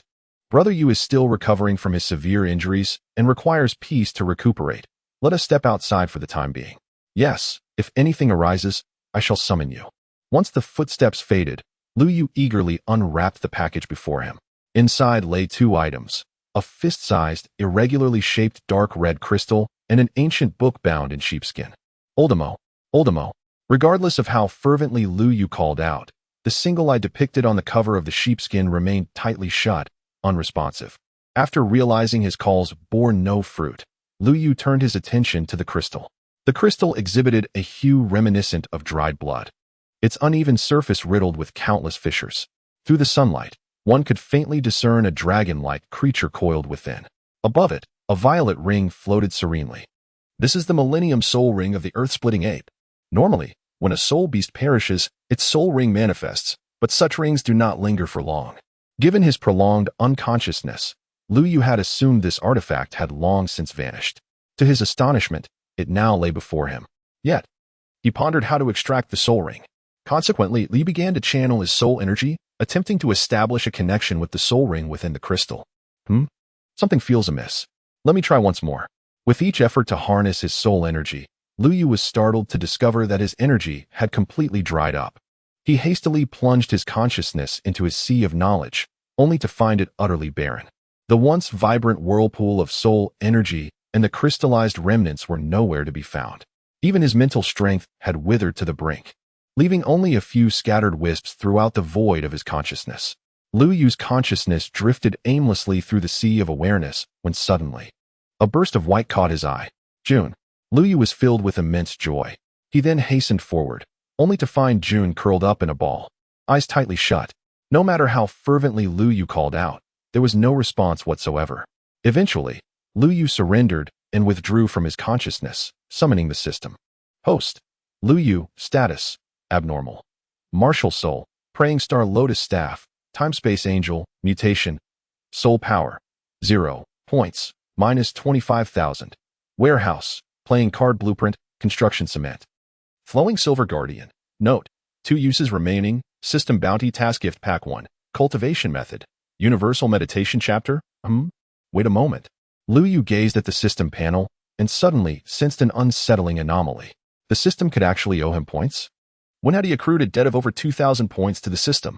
System, what is the meaning of this? He inquired. Yet, no response came. No matter how fervently he called out, only a triangular symbol appeared before him. What on earth was this? Lu Yu, intrigued, tapped lightly. A virtual 3-dimensional screen materialized before him in an instant. Accompanied by the sound of electric current, a familiar electronic voice resonated. System log initiated. Loading screen. 1, 10, 50, 100, loading complete. As the number reached 100, the screen gradually unveiled its content. Lu Yu suddenly realized that he was witnessing the aftermath of his own punch directed at the earth-splitting ape. He found himself lying in a barren expanse, blood streaming from all 7 orifices, with his right arm entirely vanished, clearly beyond the point of mortal existence. The colossal form of the earth-splitting ape had long since disappeared. Mo Holic and the little fox were affected by the residual waves of the battle, unconscious not far away.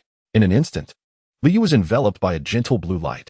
Detecting rapid life force depletion of the host. Warning, host is deceased. A series of chaotic electrical sounds ensued, and a familiar electronic voice echoed once more. Host has lost all life signs. Consciousness is being severed. Preparing to assume control of the host's body. Body control permissions successfully acquired. Warning, severe bodily damage detected. Points will be consumed for repair. Remaining points, 0. Warning, insufficient remaining points. Activating contingency plan. Points consumption completed. Initiating body repair. Physical restoration complete. Basic functions restored. Martial soul functioning normally. Soul power diminished. Mental strength depleted. Time-space angel martial soul activating. Activation complete. In an instant, a silver angelic martial soul appeared above Lu Yu.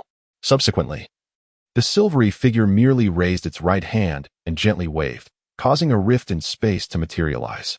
Chapter 43, system points alone, a rift in space emerged, revealing a profound void behind it. Gradually, strands of energy traversed the abyss and began to merge into Lu Yu's body. Body repair completed. This repair has consumed a substantial number of points.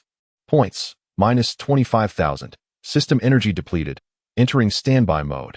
Retaining only basic functions. Shop refresh function suspended.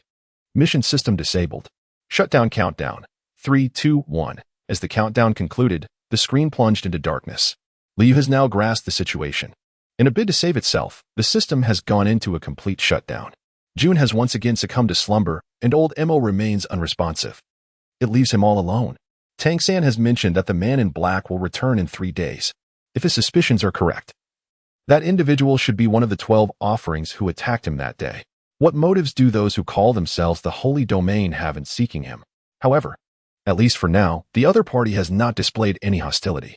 Never mind, he decides to set aside these thoughts for the moment and first open the gift package.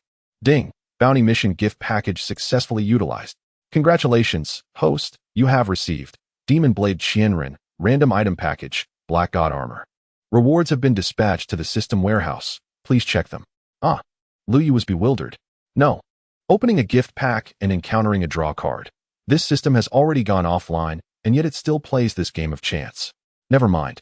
Let us just store it in the warehouse for now. At this moment, Liu suddenly recalled that the system had previously updated with a commission task.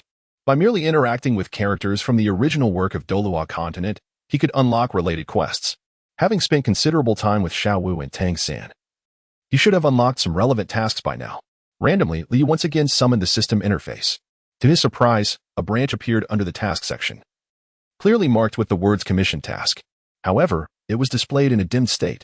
Alas, the task was inaccessible. He still owed the system over 20,000 points, which was quite concerning. Awakening to such overwhelming debt felt like the sky had partially collapsed around him. Fortunately, the system had yet to specify a repayment deadline, leaving him some breathing room. The most pressing matter now was to swiftly devise a means to restore a portion of his strength. Gazing at the panel that indicated his physical function was at level 1, Lu Yu felt a wave of frustration wash over him. Was the side effect of a single punch so severe? No one had mentioned this to him before, and the system lacked any sort of user manual. Shaking his head, Liu tossed aside the covers, slipped on his shoes, and strolled outside. At that moment, Tang San, who was outside preparing medicine, heard footsteps behind him. Turning around, he was taken aback to find Liu standing at the door, his complexion pale. The morning sunlight illuminated the boy's haggard face, and his frail figure swayed with the wind, as if he might collapse at any moment. Brother Yu, what are you doing out here? The wind is strong. Quickly return inside, Tang San urged, hastily putting down the fan in his hand and approaching Lu Yu to support him. However, Lu Yu waved his hand, signaling Tang San to slow down. No need. I've been cooped up indoors all day. I'm nearly going moldy. I just want to bask in the sun for a bit. Then, Brother Yu, I shall accompany you for a stroll. Tang San promptly called out to Xiao Wu. Xiao Wu, keep an eye on the stove. I'll take Brother Yu for a little walk. Came a sweet voice in reply, and soon a petite figure dashed towards them. The morning woods were suffused with a refreshing fragrance, and the gentle rain from the previous night had cloaked the leaves in a veil of mist. From the treetops, the occasional chirping of birds could be heard. Liu approached a stone and slowly seated himself. Xiao San, join me for a moment and rest, he said. All right. Tang San replied, moving to sit beside Lu Yu. Brother Yu, Tang San suddenly spoke. The matter regarding the soul-hunting forest is related to you, isn't it? Oh, what leads you to say that? Upon hearing these words, Lu Yu's interest was piqued. 5 days ago, during my morning exercise on the mountain, I happened to see you. Brother Yu, departing the village in a horse-drawn carriage. That very evening, an unfortunate incident befell you, and the following day, the soul-hunting forest was sealed off. Moreover, upon your awakening, you inquired about the significant events of the past few days, presumably to gather information regarding the matters concerning the soul-hunting forest. Upon hearing Tang San's words, Lu Yu could not help but feel a surge of admiration. Truly, a person who has lived through 2 lifetimes possesses an astute mind that nearly rivals his own. Indeed, the commotion in the soul-hunting forest was orchestrated by him. Lu Yu did not shy away from this truth. He openly acknowledged it with confidence. Indeed, it was you. Brother Yu, what transpired in the forest that day? To the extent that even the soul-hunting forest was sealed? Although Tang San had long suspected this matter, Hearing Lu Yu's admission still left him somewhat astonished. Hee. This tale is rather lengthy, Lu Yu replied, tilting his head towards the sky and closing his eyes. Do not inquire. The light is simply too glaring. He affected the demeanor of a transcendental sage. In my past, I was a carefree celestial being. Who would have thought I would fall victim to the schemes of a petty individual, forced to relinquish my celestial form and descend to the mortal realm? Fortunate to be reborn as a human. Tang San, hearing Lu Yu's fanciful musings, could only respond with a look of exasperation. Brother Yu, are these truly not just fabricated tales to deceive children? He chuckled heartily. Lu Yu, upon being exposed by Tang San, merely chuckled a few times. However, noticing the expressionless countenance of Tang San, he felt somewhat foolish and quickly returned to a serious demeanor.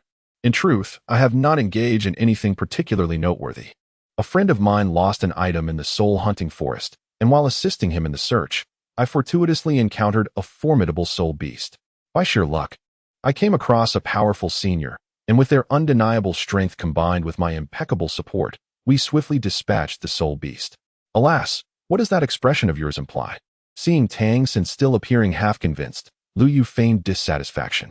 You still do not believe in your brother Yu, do you? Tang San realized that he could extract nothing further from Lu Yu, so he chose not to linger on the topic. Of course I believe you, brother Yu. We should hurry back. Xiao Wu needs to finish brewing that potion. It is quite precious, and if we do not drink it, it will all go to waste. Lu Yu retorted. So, are you worried about the cost of the potion being wasted, or are you genuinely concerned for my well-being? Upon hearing this, Lu Yu responded.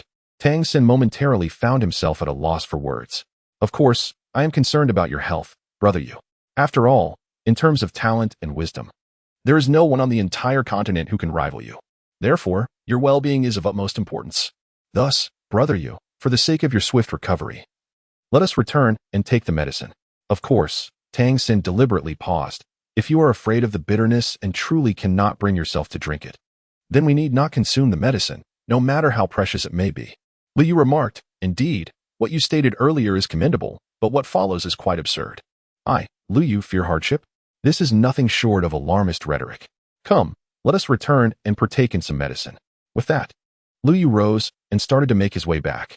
Tang San, witnessing this scene, could not help but chuckle to himself, thinking, at the end of the day, he's still but a child, such a simple provocation has taken effect.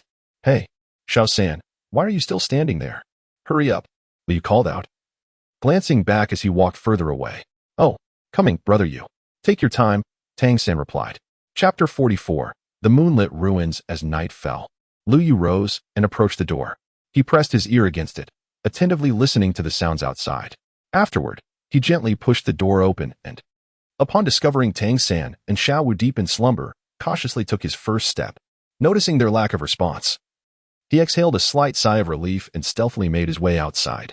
In the days following Lu Yu's injury, Tang San took it upon himself to reside at Lu Yu's home alongside Xiao Wu, in order to provide better care for him.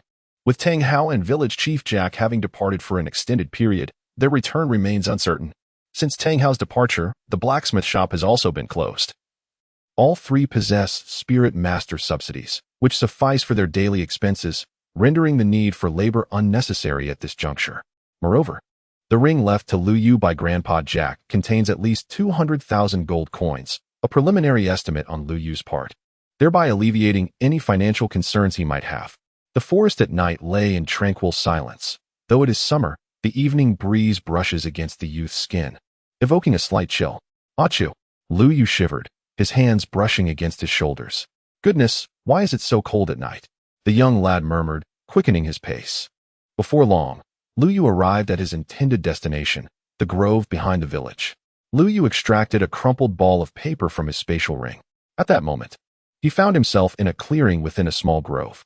Strangely enough, despite having visited this place numerous times before, he had no recollection of the scene before him.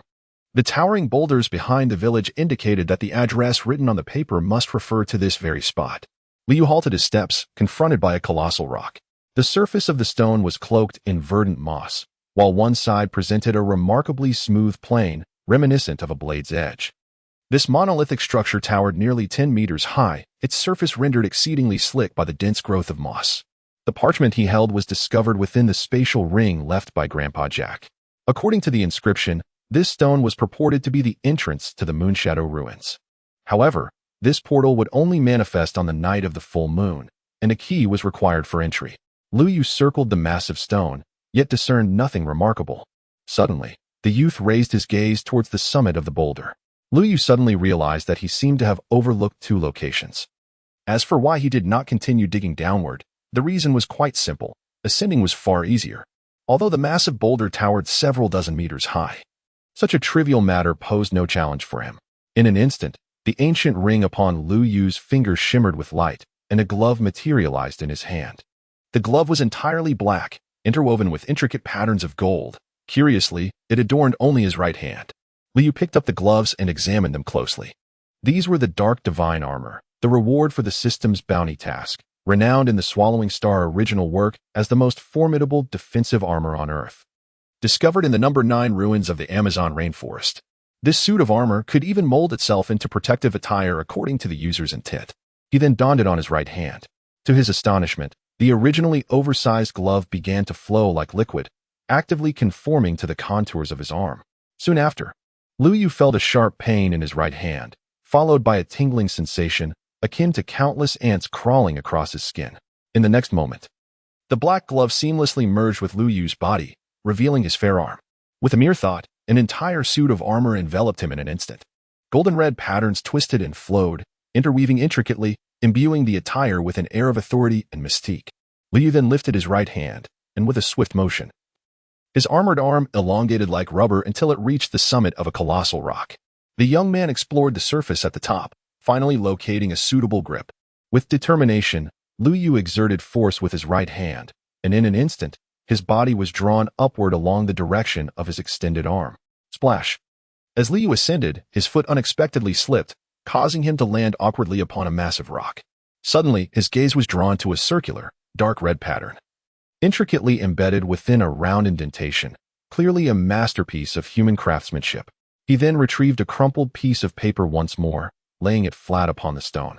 Just then, a cool breeze swept through, parting the clouds to reveal the concealed full moon. The silvery moonlight cascaded over the surface of the paper, and in the next moment, the characters upon it began to gradually fade away. Subsequently, a circular moon pattern, identical to that on the stone, vividly emerged on the paper. Eureka! A joyful smile illuminated the boy's face. Without hesitation, Lu Yu procured a circular jade stone from his spatial ring and pressed it into the indentation. Instantly, a brilliant red light surged forth from the jade, soaring into the heavens. When Lu Yu reopened his eyes, he was startled to find himself no longer on the massive rock, but rather standing atop a floating fragment of stone, surrounded by an infinite void, where even a fleeting glance seemed to invite consumption. Lu Yu surveyed his surroundings and realized that he seemed to be situated within an asteroid belt. At the heart of this celestial expanse stood a majestic palace. The structure was predominantly a deep crimson hue, featuring pointed arches that soared vertically. Distinctly diverging from the architectural styles found on the mainland, they could scarcely be considered akin, for they represented entirely disparate realms. Lu Yu raised his right hand, utilizing the characteristics of the Black God armor to extend it to the utmost distance, seizing a slightly larger fragment of stone before pulling himself back. He then extended his other hand to grasp a stone further away. Thus, he alternated between his left and right hands until he approached the palace. In no time, Lu Yu made a grand leap, landing steadily before the main entrance of the palace. Lu Yu approached the grand entrance of the palace, raising his head to scrutinize the magnificent edifice that stood resolutely amidst the void. Suddenly, a peculiar sound emanated from within the palace gates.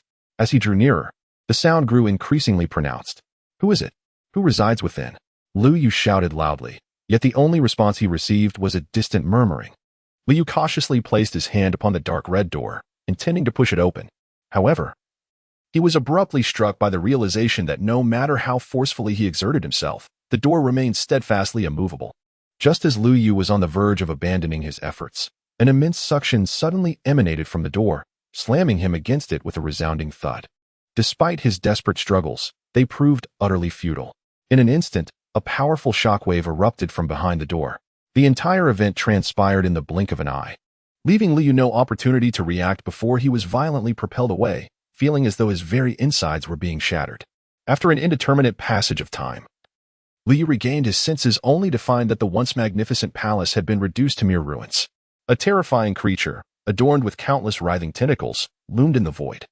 Strangely, each tentacle was covered in an abundance of eyes.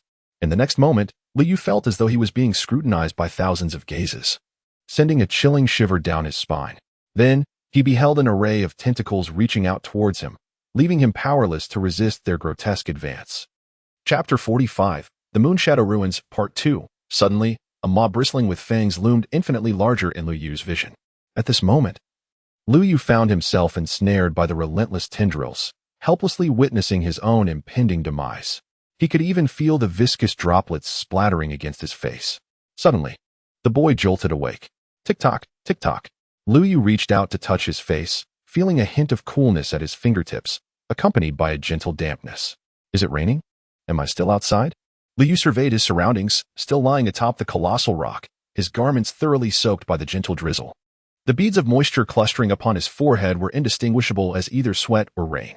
Liu Yu raised his right hand, and a flash of light revealed a black glove adorning his hand. The dark armor had yet to activate, indicating that everything he had just experienced was but an illusion. Yet, Liu Yu slowly rose to his feet and gazed downward. Since the black armor had not activated, how had he ascended? Suddenly, a shadow darted past Liu Yu's eyes. Who could it be? Liu Yu swiftly donned the gloves. A sharp sting was followed by a familiar tingling sensation. With each breath, a suit of black and gold armor enveloped Liu Yu's entire being. His soul power had yet to be restored, leaving him with no assurance in the face of impending danger. The only reliable ally he had was this set of dark divine armor. The young man clenched his fists. Suddenly, a shadow materialized beside Liu Yu. Liu Yu suddenly lost his balance and fell to the ground with a thud. Brother Yu. At that moment, a familiar voice echoed. As Liu Yu turned around, he beheld Tang San hastening towards him, umbrella in hand. Brother Yu, are you all right? Tang San inquired with genuine concern. At that moment, the expression hidden beneath Liu Yu's mask appeared somewhat amiss. Xiao San, why have you come out? Where is Xiao Wu? I came out, of course, to find you. Brother Yu. No sooner had the words left his lips than Tang San's countenance transformed into a grotesque mask of savagery. Suddenly, a hand pierced through Liu Yu's chest. Blood cascaded down the fingertips, gradually merging with the rainwater beneath the youth's feet, forming a crimson puddle. At this moment, Liu Yu felt his consciousness growing increasingly blurred. As a sudden chill enveloped his entire being, Tang San withdrew his hand, and Liu Yu's body weakly fell backward. He saw that Tang San's right hand was stained with vivid crimson blood, and his lips moved slightly, yet Liu Yu could hear nothing at all. Xiao San, Sacred Soul Village. Liu Yu suddenly rose, beads of sweat glistening on his forehead. Instinctively, he touched his chest, finding it unscathed. As he surveyed his surroundings, he realized he was seated on his own bed. The bright moonlight streamed through the window, casting a layer of frost upon the ground. Suddenly, he felt a coolness at his fingertips. Liu Yu lowered his head and discovered, to his astonishment, a circular jade stone had mysteriously appeared in his hand. With a mere thought, he immersed his consciousness into the system space. Ding! At the very moment his awareness entered the system realm, a crisp, cold electronic voice resonated. Warning! Warning! Unknown domain detected. Connection between system and host interrupted. Warning! Unknown force intervening. Warning! Host is being drawn into an unknown illusion. System consciousness isolation has been activated. The system space was now filled with alarm sounds, and even the system panel was overtaken by warning. In the next instant, darkness enveloped Liu Yu's vision as his consciousness was forcibly returned to reality by the system. At this moment, Liu Yu could not afford to be flustered. He sat on the bed, compelling himself to calm down and organize his thoughts. Everything he had encountered seemed to have begun with his interaction with this so-called Moonshadow Ruins. Moonshadow Ruins? Suddenly, a word sprang to Liu Yu's mind. He then took out the note left by Grandpa Jack and placed it alongside the circular jade stone. The note was still creased and worn. Abruptly, Liu noticed that the characters on the note seemed to have transformed, morphing into a few lines of poetry. On a dark night with a high wind, I shall depart on my crane. Mistakenly entering the hall of reincarnation, I seek the path of death and life. The true realm is but an illusion, where right and wrong are reversed. Through the long, endless night, the moon goddess embraces all sentient beings. A dark night with a high wind? Departing on a crane? What cranes could possibly come from Holy Soul Village? The young man found himself somewhat perplexed by these lines. Wait, these creases seem eerily familiar. Liu seemed to notice something. He laid the note flat upon the jade stone and then attempted to fold it along the creases. In a short while, the note was transformed into the shape of a paper crane. He placed the crane on the jade stone and then carefully cradled it in his hands under the moonlight. In the next moment, the paper crane appeared to come to life, slowly flapping its wings and taking flight. After circling around Lu Yu, it flew straight towards the door. The wooden door posed no obstacle for the crane, as it could pass through walls. Observing this, Lu Yu quickly stowed away the jade stone and followed the crane closely. Upon exiting, he found the crane hovering at the entrance before it soared towards the grove behind the village. Throughout the journey, nothing unusual occurred. Ultimately, the crane came to a halt before a colossal rock. Unlike before, a dark hole had appeared above the rock, as if awaiting something. As Lu Yu approached, the crane's form suddenly enlarged in the moonlight until it was capable of bearing the weight of an adult. Gradually, it came to a stop before Lu Yu, seemingly inviting him to ascend. After Lu Yu ascended, the 1,000 origami cranes soared into the sky once more, heading straight for the black hole above the colossal rock. At the moment of entering the black hole, Lu Yu instinctively closed his eyes. After a brief pause, he gradually opened them, only to find himself surrounded by floating debris. Lu Yu found himself once more in the void where the Gothic edifice had once stood. However, the palace here remained utterly intact. At that moment, the paper crane was carrying him towards it. After approximately the length of a joss stick, the crane finally descended in front of the palace's grand entrance. Once Lu Yu disembarked, it returned to its original size. The palace appeared just as it had during Lu Yu's previous visit, characterized by its Gothic architectural style, dark crimson hues, and the imposing grandeur of its entrance. For precaution, Lu Yu once again donned the black god armor, feeling the familiar sting and tingling sensation wash over him. Once prepared, he slowly approached the grand doors. At that instant, the paper crane gently drifted closer to him. Just as Lu Yu was about to raise his hand to push the door, it suddenly swung open with a resounding boom, revealing an entrance just large enough for a single person to enter. Lu Yu turned around alertly, only to discover that the 1,000 paper cranes had appeared behind him without his notice. Yet, in the next moment, the paper crane circled around Lu Yu and flew into the palace on its own accord. Observing this scene, Lu Yu followed suit and entered the palace. Prior to his entrance, he ventured into the system space, where he was met with an overwhelming display of warnings. Realizing he was still ensnared in the illusion, Lu Yu cautiously matched the pace of the paper crane. Boom. The instant Lu Yu stepped into the palace, the massive door behind him slammed shut with a resounding crash. Chapter 46, The Moonshadow Ruins, Part 3, Boom. Upon hearing the resounding crash, Lu Yu turned around, only to find that the once open door had long since been shut. It appeared that escape through the door was no longer an option. He decided to follow the paper crane, hoping to discover an alternative route to freedom. Lu Yu contemplated hastening his pace to catch up with the paper crane. Lu Yu discovered that the exterior of the palace appeared grand. Yet he was astonished to find the interior even more expansive. Despite the absence of any illuminating fixtures within, the palace still exuded a resplendent aura. Here, one could easily lose track of time. Although this place was opulent and magnificent, it was enveloped in an eerie silence, steeped in lifelessness. Lu Yu followed the paper crane for an indeterminate duration, arriving at an elongated corridor. This passage seemed to stretch infinitely, with no discernible end in sight. On either side, neatly aligned and firmly closed doors stood in perfect order. At this moment, the paper crane paused before one of the doors. As Lu Yu stepped forward, the wooden door creaked open slowly, seemingly of its own accord. Outside, the lights shone brightly, yet behind the door lay an abyss of darkness, profound and looming, as if it were poised to engulf anyone who dared to enter. As Lu Yu gazed, a paper crane nearby floated in leisurely. At the moment the crane entered, it unexpectedly ignited with a whoosh, the flames casting a warm glow over a small area. Lu Yu was momentarily taken aback by the sudden actions of the paper crane. Is this a case of self-immolation to illuminate others? This fellow is quite remarkable. He indeed burns himself with fervor. Lu Yu followed the paper crane through the room for an indeterminate duration, only to realize that the space was unexpectedly vast. The paper crane, composed of an unknown material, had burned for so long without turning to ash. Lu Yu gazed at the floating flame ahead, unable to suppress a murmur of concern. Naturally, at this moment, he fervently wished for the paper crane to remain intact. Otherwise, he would truly be rendered blind. At last, the paper crane came to a halt before a mirror. Lu Yu glanced around. The room was shrouded in darkness, the sole source of light emanating from the burning paper crane. The reflection in the mirror was equally indistinct. Liu stepped forward once more, his body enveloped in the obsidian armor, a precaution against unforeseen circumstances. Strangely, the mirror reflected nothing. Not even Liu himself appeared in its depths. Suddenly, the surface of the mirror rippled as if a pebble had been cast into a tranquil lake. In that moment, an ethereal figure emerged from the mirror, seemingly materializing from thin air. As the figure approached, Liu was astounded to discover that the face bore an uncanny resemblance to his own. How many years has it been? At last, this cursed place has seen another soul. The figure in the mirror spoke, its voice an exact echo of Liu's own. Who are you? What is this place? Liu asked cautiously. To his surprise, the figure in the mirror could not help but chuckle upon hearing his words. Young one, you possess the guiding fire crane, yet question my identity. What an amusing predicament. Esteemed elder, I have inadvertently wandered into this place and humbly request your guidance to find a way out. The guiding fire crane?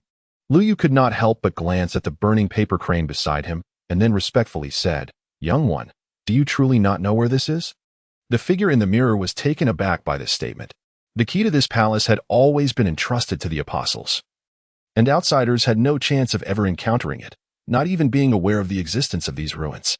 Those who managed to enter were invariably chosen through meticulous selection by the apostles. How could one possibly remain uninformed about the circumstances here? Upon hearing this, Liu candidly shook his head in uncertainty. He truly did not know where this place was.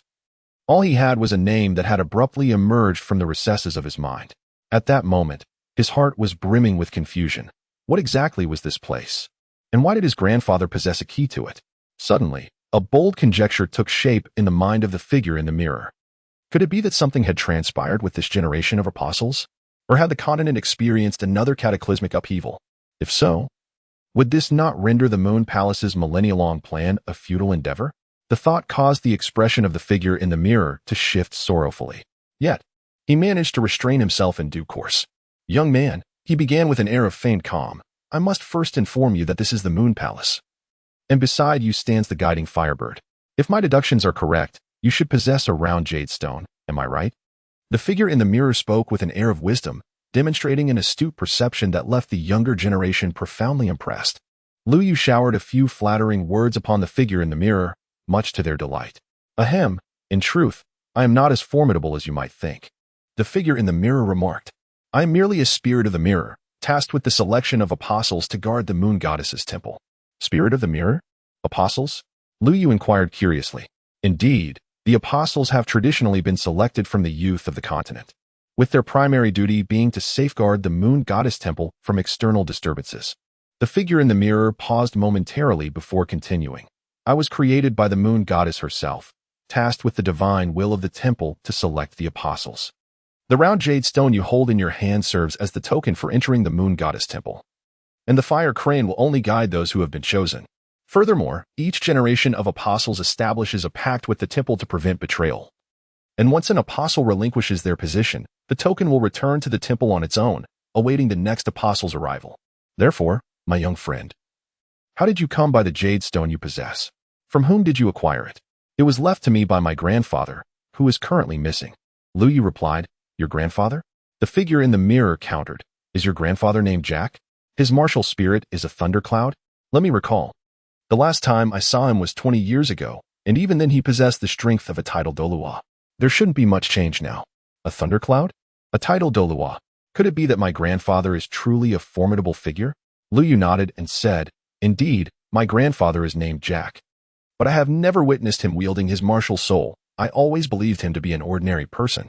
Moreover, he has been missing for several months, and I have been searching for him. It seems quite probable that he possesses great strength while feigning simplicity, playing the role of a pig to eat the tiger. The figure in the mirror continued, Young man, since you have managed to find your way here, guided by the fire crane, it indicates that you have already received the temple's acknowledgement. Although your circumstances are unique, with the previous apostle not having formally resigned, you still arrived bearing the token on your own. Nevertheless, this does not affect your situation. So, what do you think? Would you consider becoming an apostle? The figure in the mirror added with a smile. Well then, I have a question to pose, if I may. You mentioned that the next apostle only assumes office after the previous one has abdicated. My grandfather did not come to resign. Will my direct ascension have any repercussions for him? Upon hearing this, The figure in the mirror pondered momentarily before responding, "You need not worry about that." Apostles typically choose to enjoy their twilight years within the temple after their abdication. Furthermore, you should have noticed upon your arrival that each door outside connects to a small world. Chapter 47. The Moonshadow Ruins, Part 4, A Small World? Lu Yu whispered, "Indeed. This place was personally crafted by the moon god eons ago. As the years flowed by, this region became partitioned into countless realms within realms. The portal you observed outside serves as the entrance to this domain. However, it is essential to understand that this magnificent moon palace is meticulously divided into precisely 10 layers. At this very moment, we find ourselves in the lowest tier, specifically the first level known as the Illusionary Moon Palace." The figure in the mirror spoke with a sense of pride. All who enter the Illusionary Moon Palace for the first time must undergo a trial of illusions, the nature of which varies for each individual, and this environment serves as the initial challenge for the apostles. However, the figure in the mirror suddenly paused. "In that dreamlike, surreal realm, it is astonishing that you have successfully achieved an absolute concealment of your own consciousness. This is truly an extraordinary feat beyond ordinary imagination. One must realize that in such a world filled with illusions and enigma, maintaining clarity of mind is already a formidable task, let alone completely shrouding one's most acute and vital consciousness. Yet, you have accomplished what seemed impossible in a manner that defies comprehension. It is as if you possess a mysterious and potent power, enabling you to command your mental domain at will, rendering it unassailable and flawless. This ability is nothing short of remarkable, evoking profound admiration." Upon hearing these words, Lu Yu's heart was immediately filled with speculation. It was undoubtedly the effect of the system's mental isolation. "What do you think? Are you willing to embark on the path of becoming an apostle? Trust me. This will undoubtedly yield immeasurable benefits for your future cultivation. Just imagine, once you become an apostle, you will possess extraordinary abilities and powers, enabling you to transcend conventional limitations and explore higher realms of cultivation. Such an opportunity is not one that one encounters lightly. Moreover, as an apostle, you will gain access to mysterious and formidable knowledge and skills, which will become invaluable assets on your journey of growth.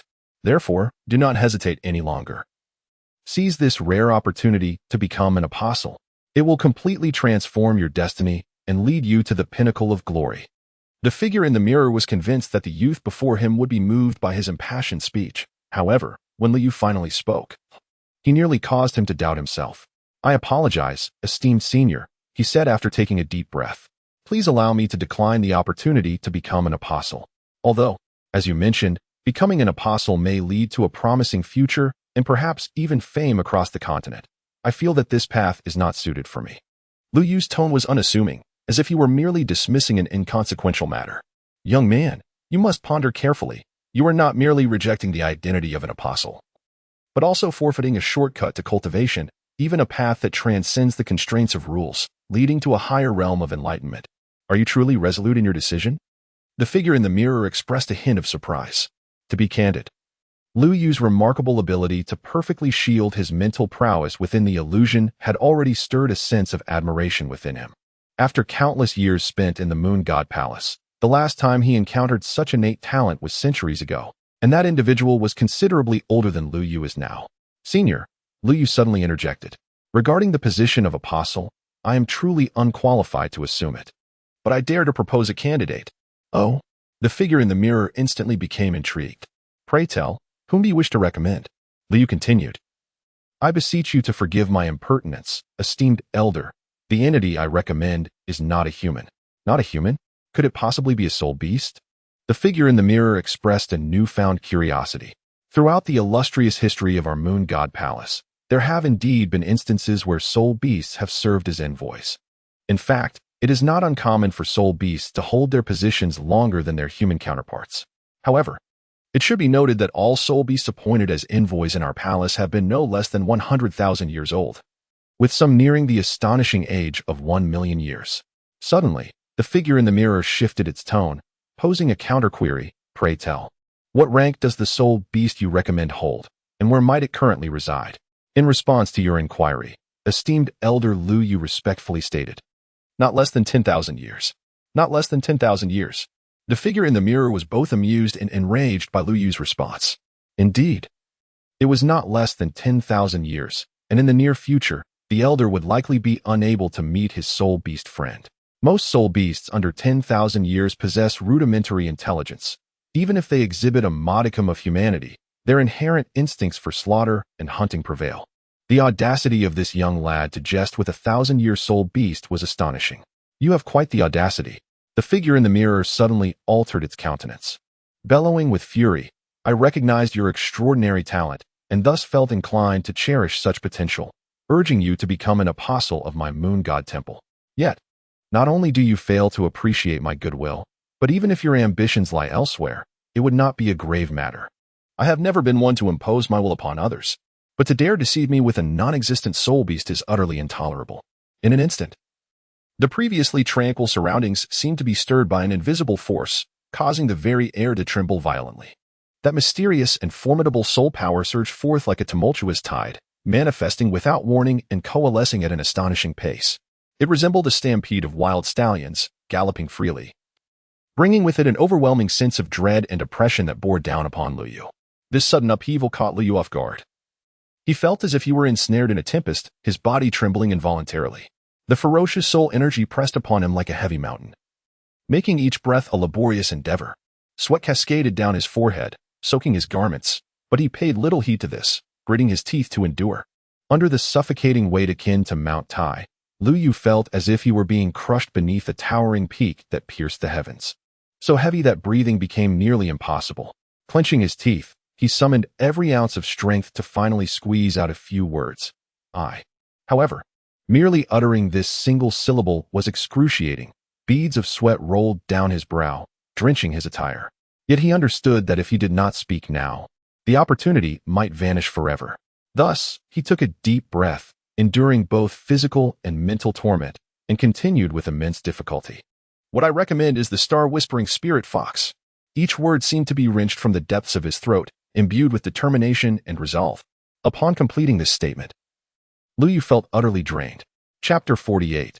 The Moonshadow Ruins, Part 5. Under the monumental pressure resembling a towering mountain, Lu Yu gritted his teeth and managed to force out several words.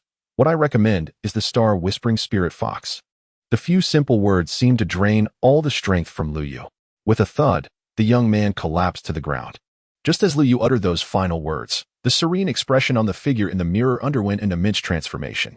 It was as if an invisible force had instantaneously penetrated the mirror's surface, causing the entire space to tremble. Following this, the oppressive weight, as formidable as Mount Tai pressing upon an egg, swiftly receded like a tide, vanishing without a trace in the blink of an eye. At that moment, Lu Yu appeared utterly devoid of strength, collapsing limply to the floor. He gasped for the thin air around him, his chest heaving violently, each breath a laborious struggle. Large beads of sweat cascaded down his forehead, soaking the thin fabric of his clothing. "What is that soul beast?" The voice of the figure in the mirror, once calm as still water, now trembled slightly, betraying the turmoil of emotions within. It was as if an unseen force surged within him, causing every word to emerge with an uncontrollable quiver.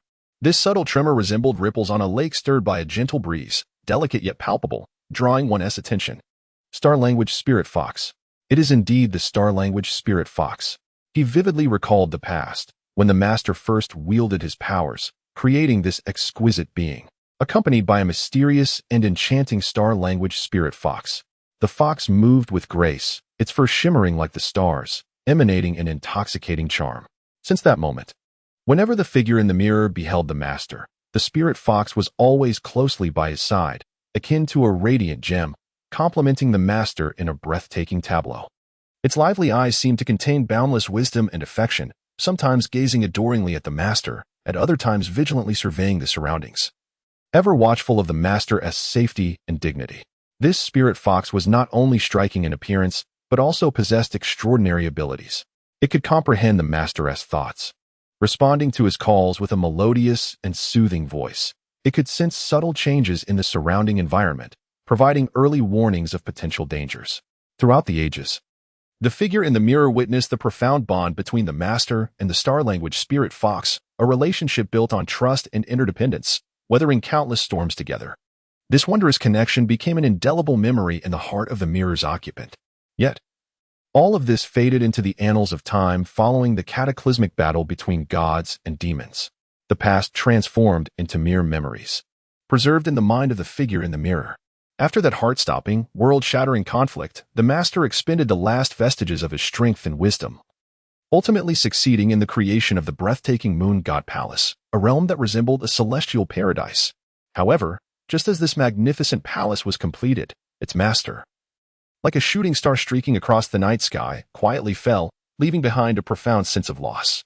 Simultaneously, the enigmatic and supremely noble star language spirit fox, which had always accompanied the master, seemed to vanish without a trace after the master's departure, plunging into an abyss of silence. This sudden turn of events enveloped the entire continent in a shroud of sorrow.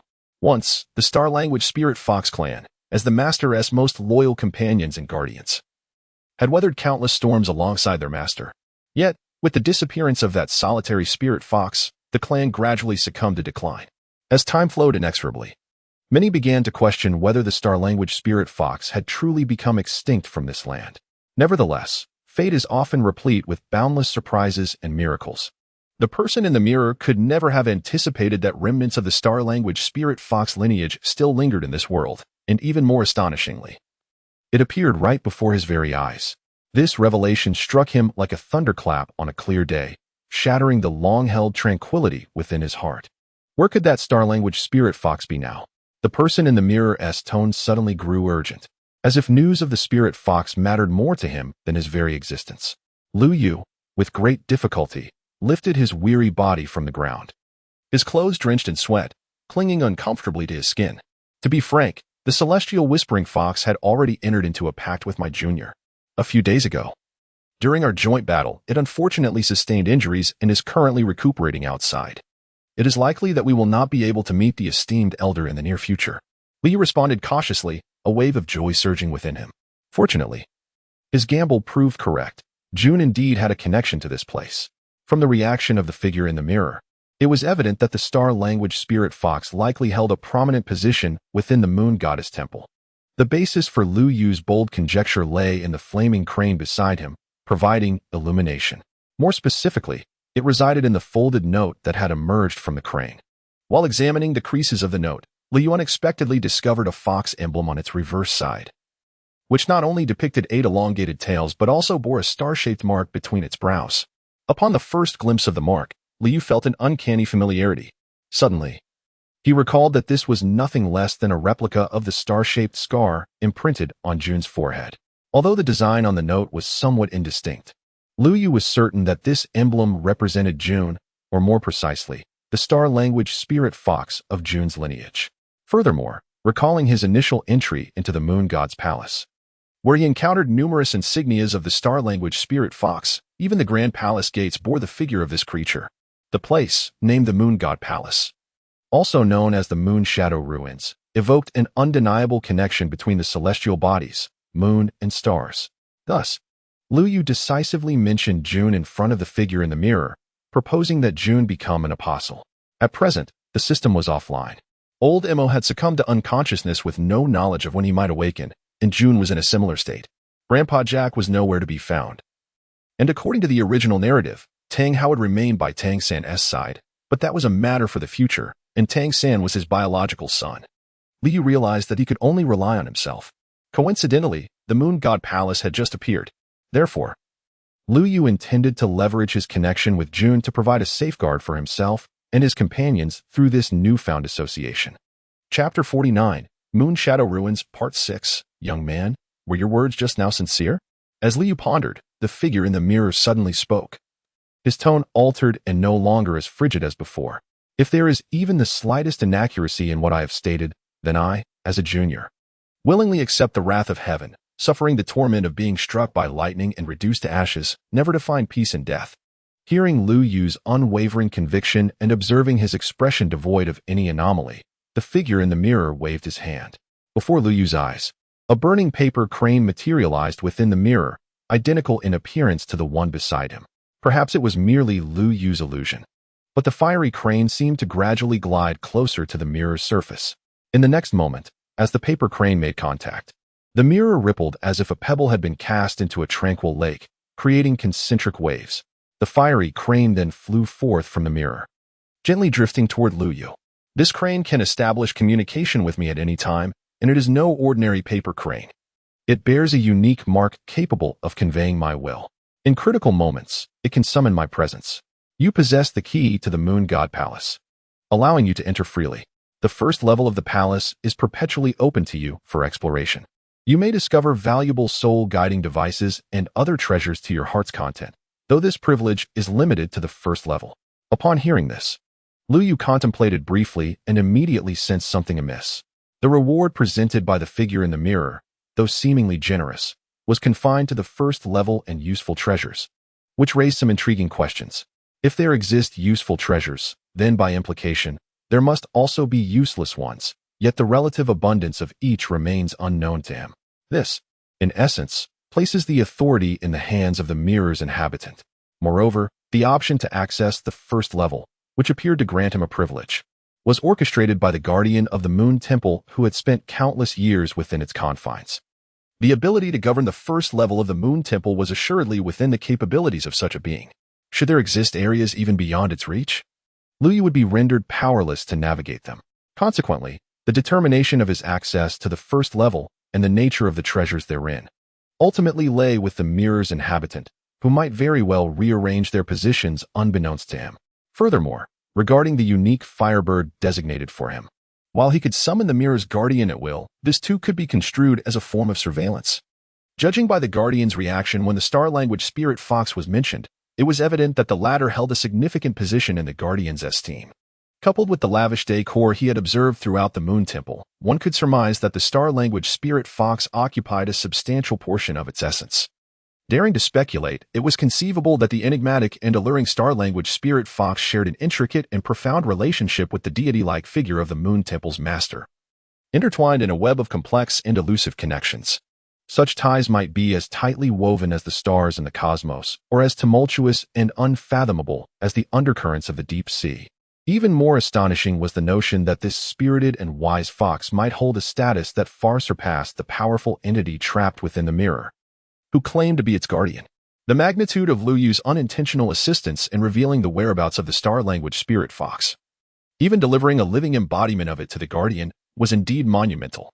It appeared that in exchange for such a significant favor, the guardian merely granted him access to the first level and the right to utilize certain treasures, rather than ownership of them. Setting these grievances aside, he would still be subject to the guardian's overt surveillance. The thought of this imbalance stirred discontent within Lu Yu. Nevertheless, he quickly composed himself and maintained an air of utmost respect. "Thank you, esteemed senior, for your generous gift. I am filled with boundless gratitude. Words fail to express the tumultuous emotions surging within me. Your timely assistance today is like the nourishing rain of spring, rejuvenating my parched heart. It shines like a beacon in the night, illuminating my path ahead. The profound kindness and virtue you have bestowed upon me shall remain etched in my memory for eternity."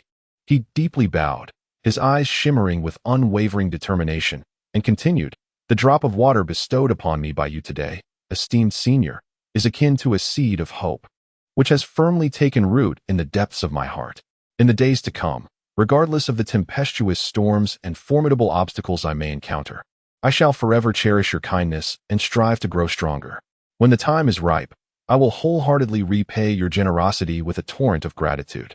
Rest assured, I shall never betray your expectations." Having said this, he once again respectfully saluted the elder, demonstrating his resolve and sincerity. The figure in the mirror was quite pleased with the youth's response, bursting into laughter. "You are indeed perceptive," it said, but then shifted its tone. "However, the benefits I offer are not easily obtained. If you desire treasures, you—" Before it could finish, Liu boldly interjected, "Are you referring to the Star Language Spirit Fox?" Remarkably, despite the interruption, the figure in the mirror displayed no sign of anger. Instead, it regarded the silver-haired youth with intrigue. "You possess remarkable abilities, truly deserving of your reputation for perfecting the concealment of your spiritual essence.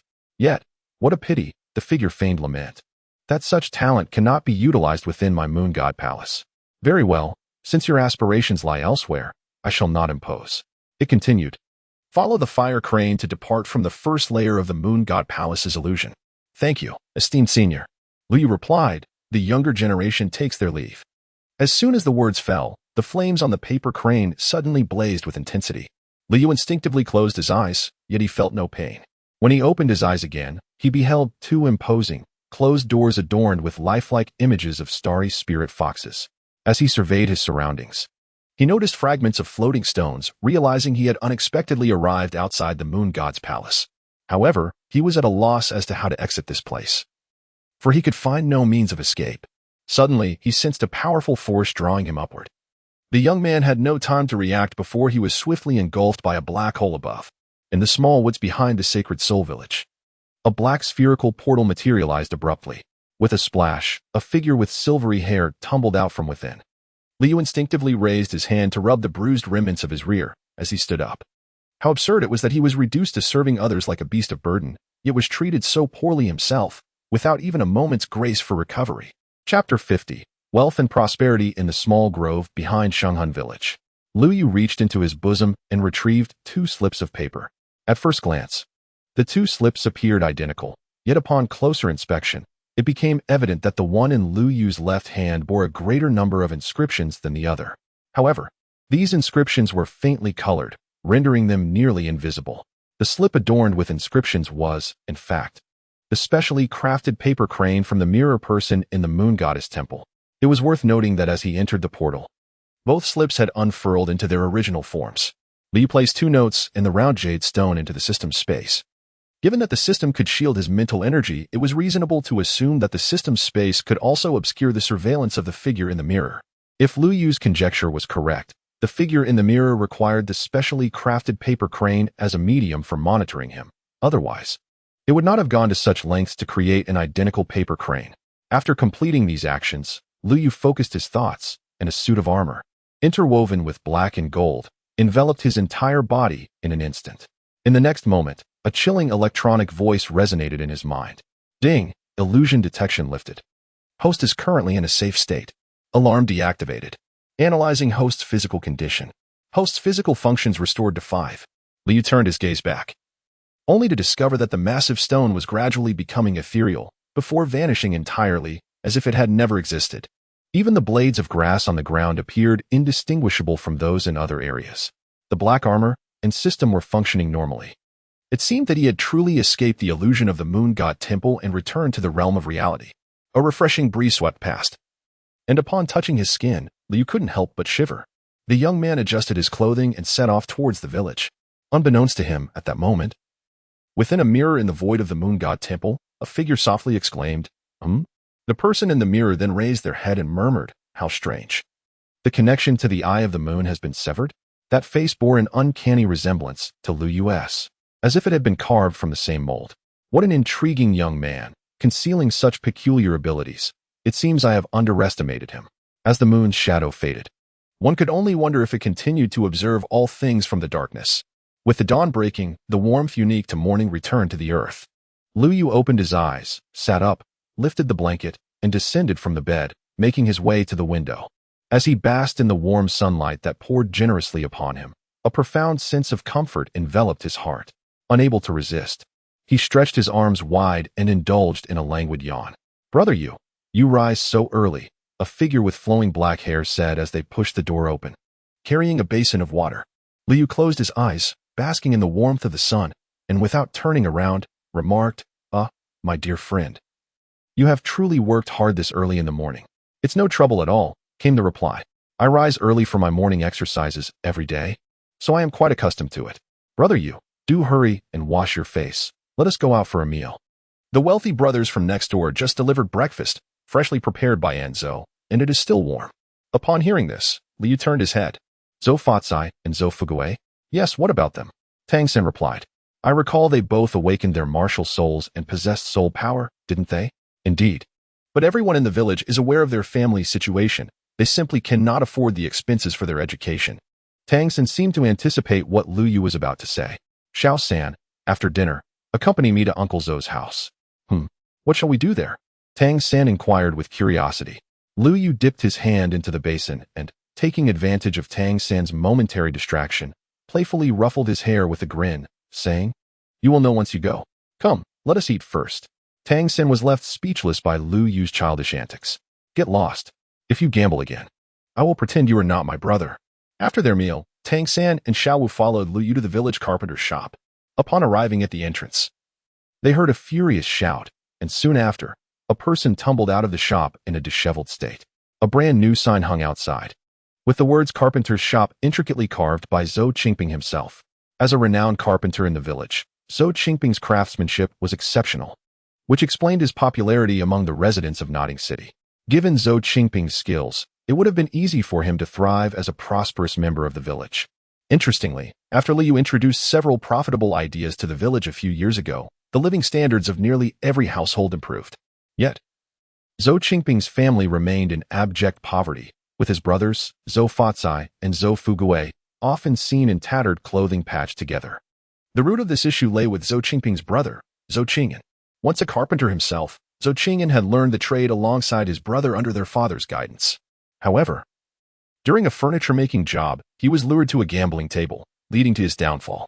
His addiction to gambling spiraled out of control, resulting in the loss of his family fortune, the abandonment of his craft, and the untimely death of their aged father from distress. He was also burdened with a mountain of debt. Fortunately, Zhou Qingyan had a supportive brother. Had it not been for Zhou Qingping's continuous assistance, Zhou Qingyan might have succumbed to starvation long ago. Over the years, Zhou Qingping had tried every method to reform his brother: beatings, starvation, yet Zhou Qingyan remained unrepentant in his vice, dragging his brother's family into poverty as well, with Zhou Qingping assuming the responsibility of repaying the creditors. The figure they had just seen tumble out was none other than Zhou Qingyan. At that moment, Zhou Qingping spotted the trio. Xiao Yu and Xiao San have arrived. Come in quickly. Wealth will return shortly. Please have a drink while you wait. Once inside, Lu Yu took a seat on a simple bench, surveying the modest wooden house. Zhou Qingping poured 3 cups of water and placed them before his guests. Then, Lu Yu spoke up, Uncle Zhou. The reason I came today is to discuss the matter of wealth. Zhou Qingping smiled in response. I know, they will be back shortly. No, Uncle Zhou. Lu Yu corrected him. There is something else I wish to talk about. Lu Yu understood that Zhou Qingping had misinterpreted his intentions. He waved his hand and said, Discussing with me? Zhou Qingping, upon hearing this, responded with curiosity, What do you wish to discuss with me? We would like to talk to you about the schooling of the Fa family brothers, Lu Yu replied. Upon hearing this, Zhou Qingping paused, his hand which held the teacup momentarily freezing before he set it down with a sigh. Xiao Yu, I do not fear your laughter. Our family circumstances are known throughout the village. With such a brother and a mother in poor health, the household's finances rely solely on me and this carpenter's shop. It is a miracle we have not starved, let alone afford education. Even if they were to be working students, we cannot support that. He continued, moreover, those 2 children's martial souls and talents are far inferior to yours and Xiao San's. Rather than aspiring to be sole masters, learning a trade like carpentry is the most viable path. Chapter 51. The Return of the Man in Black. After concluding his remarks, Zhou Qingping took a generous sip of tea. Uncle Zhou, what I mean is that I can assist with Fa family's tuition fees, Lu Yu interjected. Zhou Qingping, however, shook his head and laughed. Uncle Zhou knows you are a good child with a desire to help, but this truly is unnecessary. Uncle, I am not jesting. Please have Fa and Gue come to see me tomorrow. This bag contains their tuition for the entire academic year. With that, Lu Yu placed a pouch of coins on the table and rose, departing with the 2 others. As they exited, Lu Yu caught sight of the figure that Zhou Qingping had just expelled, eavesdropping by the window. The individual noticed Lu Yu but said nothing, stealthily retreating indoors. On the way home, Tang San appeared hesitant, remaining silent until they reached their residence. Brother Yu, he finally spoke. What troubles you? Lu Yu inquired, looking up at Tang San. Tonight marks the return of that mysterious individual. Aren't you concerned? Upon hearing this, Lu Yu chuckled softly and remarked, You should wash up and retire for the night. Haven't you already witnessed the opponent's prowess? Preparation seems futile. It is better to let things unfold naturally. Tang San found himself at a loss for words. There was a semblance of wisdom in Brother Yu's words, suggesting a resignation to fate. He gazed up at the imposing sun in the sky, its rays so piercing that he could barely keep his eyes open. Yet, it was still not noon. It was too early for an afternoon nap. The youth walking ahead bore a subtle smile, gently humming a tune, embodying an air of tranquility. Oh, dear lover, do not fret, my life is devoted solely to you. Holding your crimson sleeve, time always seems to pass swiftly, and before long, the night descends. At this moment, Lu Yu lay on the bed with his eyes tightly closed, appearing to be in a deep slumber. Tang San and Xiao Wu stood at the doorway. vigilantly surveying their surroundings. Although Lu Yu had previously stated that any resistance was futile given their current strength, he could not shake off his unease. As time passed, however, the figures in black showed no signs of making an appearance. Soon, the night was well advanced, yet there was still no indication of their presence. Xiao Wu, utterly exhausted, stifled yawns and had already succumbed to sleep beside the bed. Meanwhile, Tang San's eyelids grew heavy, and before long, he leaned against the doorframe and drifted off. At that moment, the space around them suddenly warped, and a figure cloaked in black materialized within the room. Strangely, upon appearing, the figure merely stood still, exhibiting no further movement. "Well, since you are awake, rise and cease your pretense," a voice, both masculine and feminine, resonated in the air. At this, Lu Yu, who had been peacefully asleep, opened his eyes, tossed aside the covers, and approached the figure in black, clasping his hands in respect. "I, Lu Yu, express my profound gratitude for your life-saving intervention, esteemed one." The figure in black then sauntered over to a nearby chair, seated herself, and poured a glass of water. Subsequently, she extracted a small jade vial and dispensed a drop of liquid, which she consumed. She then presented a bowl of green liquid before Lu Yu. Lu Yu took the bowl without the slightest hesitation and downed its contents in one gulp. The bowl, now empty, had revealed the clear green water at the bottom. He smacked his lips. The liquid was refreshingly cool, devoid of any peculiar taste. Unexpectedly, the man in black suddenly spoke. "Boy, are you not afraid that what I offered you is poison?" Lu Yu spoke calmly. "If you, esteemed senior, desire my life, there was no need to go to such lengths to draw me back from the gates of the underworld. Moreover, with your formidable prowess, employing such a clandestine and laborious method as poison is utterly unnecessary." To his surprise, the figure in black suddenly burst into laughter. "Indeed, you are a chosen one, daring to confront the aberrant, earth-splitting ape alone. Quite commendable." Then, the figure produced a jade vial. "Administer a single drop of this potion daily into cold water, and within 5 days, your injuries will be fully healed. Your 2 companions have merely been affected by a specially crafted intoxicant. They will awaken by morning, so there is no need for concern. For the next few days, refrain from sneaking out and focus on your recovery." With that, the figure turned to depart.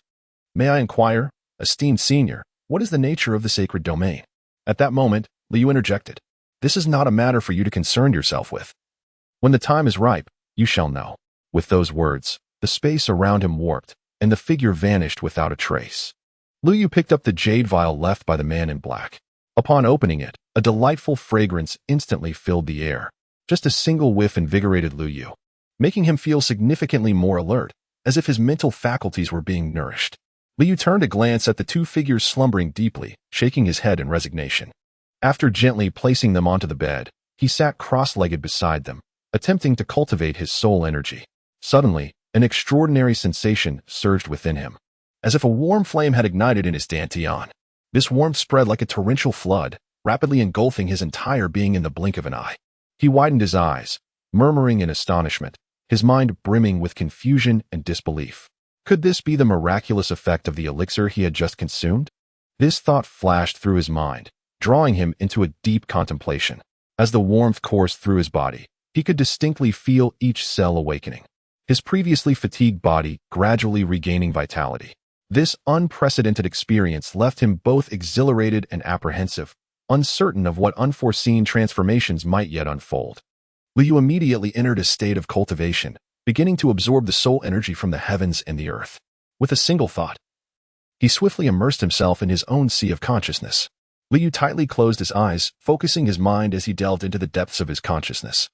After a thorough exploration, he was pleasantly surprised to discover that in the vast expanse of his mind's ocean, a soul power vortex was gradually taking shape. Although the size of this vortex appeared trivial compared to its former state, it was undoubtedly exhilarating news for Lu Yu. Ever since he had suffered a devastating blow, his path of cultivation had become exceedingly arduous, nearly stagnating. The emergence of this soul power vortex now shone like a glimmer of dawn in the darkness, rekindling his hope and courage to resume his cultivation journey. Lu Yu was acutely aware that restoring the glory of yesteryears was no easy feat. However, he believed that as long as he could embark upon the path of cultivation once more, everything would be possible. In that moment, his heart brimmed with anticipation and determination, and he silently vowed to seize this opportunity to diligently enhance his strength. As time progressed, the vortex of soul power gradually stabilized and began to rotate slowly. Each rotation seemed to carry a mysterious force, captivating Lu Yu's attention. He was wholly absorbed in observing this vortex of soul power, which represented his hope of once again stepping onto the path of a soul master. Despite the challenges that lay ahead, Liu firmly believed that with unwavering persistence and courage, he would one day break through the obstacles and reclaim his peak. Chapter 52. The Open Diary. As the sun ascended the treetops, the morning returned, stepping upon a golden carpet. The silver-haired youth slowly opened his eyes. Within his silver gaze sparkled an irrepressible excitement, for after consuming the potion provided by the cloaked figure, he could finally condense the vortex of soul power once more. After a night of relentless effort, the small vortex of soul power had finally stabilized, albeit nowhere near its former magnitude. Yet, Lu Yu was confident that in 5 days, he would certainly return to his pinnacle and create new glories. Lu Yu rose and ambled towards the window, noting that it was still early. It seemed that Tang San and Xiao Wu would require some time to awaken fully. Perhaps he should prepare breakfast first. After Lu Yu left, a while passed, and the youth on the bed stirred, his eyes fluttering open. Before him lay a cherubic face, flushed with a rosy hue. The plump, glistening cherry lips were slightly parted, evoking an irresistible urge to taste. Suddenly, Xiao Wu's eyelashes trembled, and her luminous eyes gradually opened. At that moment, both pairs of eyes reflected one another. Senku? Xiao Wu rubbed her eyes, her voice drowsy and disoriented. Wait, where is Yugu? Why are we sharing a bed? Tang Sen sat up alongside Xiao Wu, quickly sensing something amiss. It appeared that someone's restless slumber had left Xiao Wu's hair tousled and her clothing askew, revealing a glimpse of her snow-white shoulder. Last night, after Xiao Wu had fallen asleep, he had stood vigil by the door, attentively observing their surroundings. Yet, despite Liu having been in bed at that time, he had succumbed to sudden fatigue. Now, upon awakening, he found himself beside Xiao Wu. Where has Yugu gone? Sengu, where is Yugu? Were we not on watch last night? How did we fall asleep? Xiao Wu, too, began to realize the situation, absent-mindedly brushing her disheveled locks.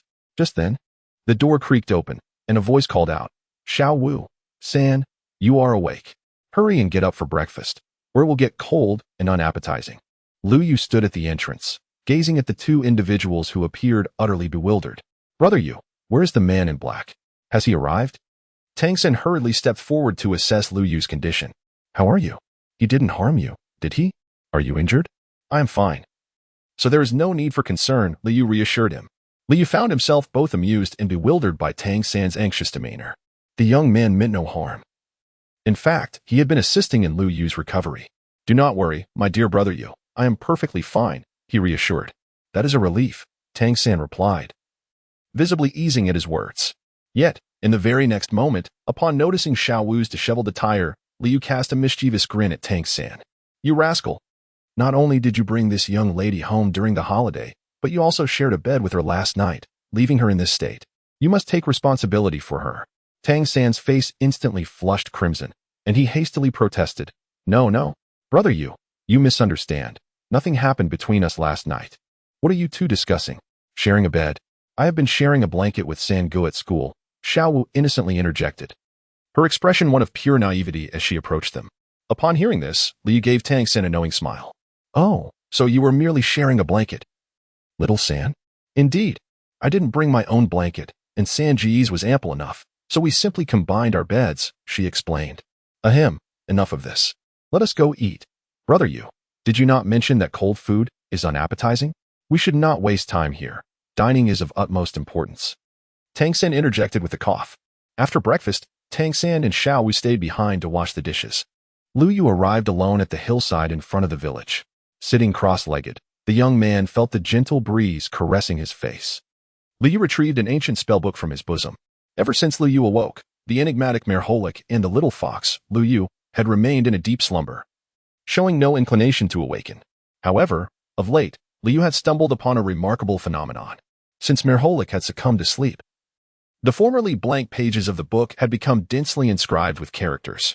He recalled that upon their first encounter, Merholik had claimed to be the diary of the greatest mage from some distant continent.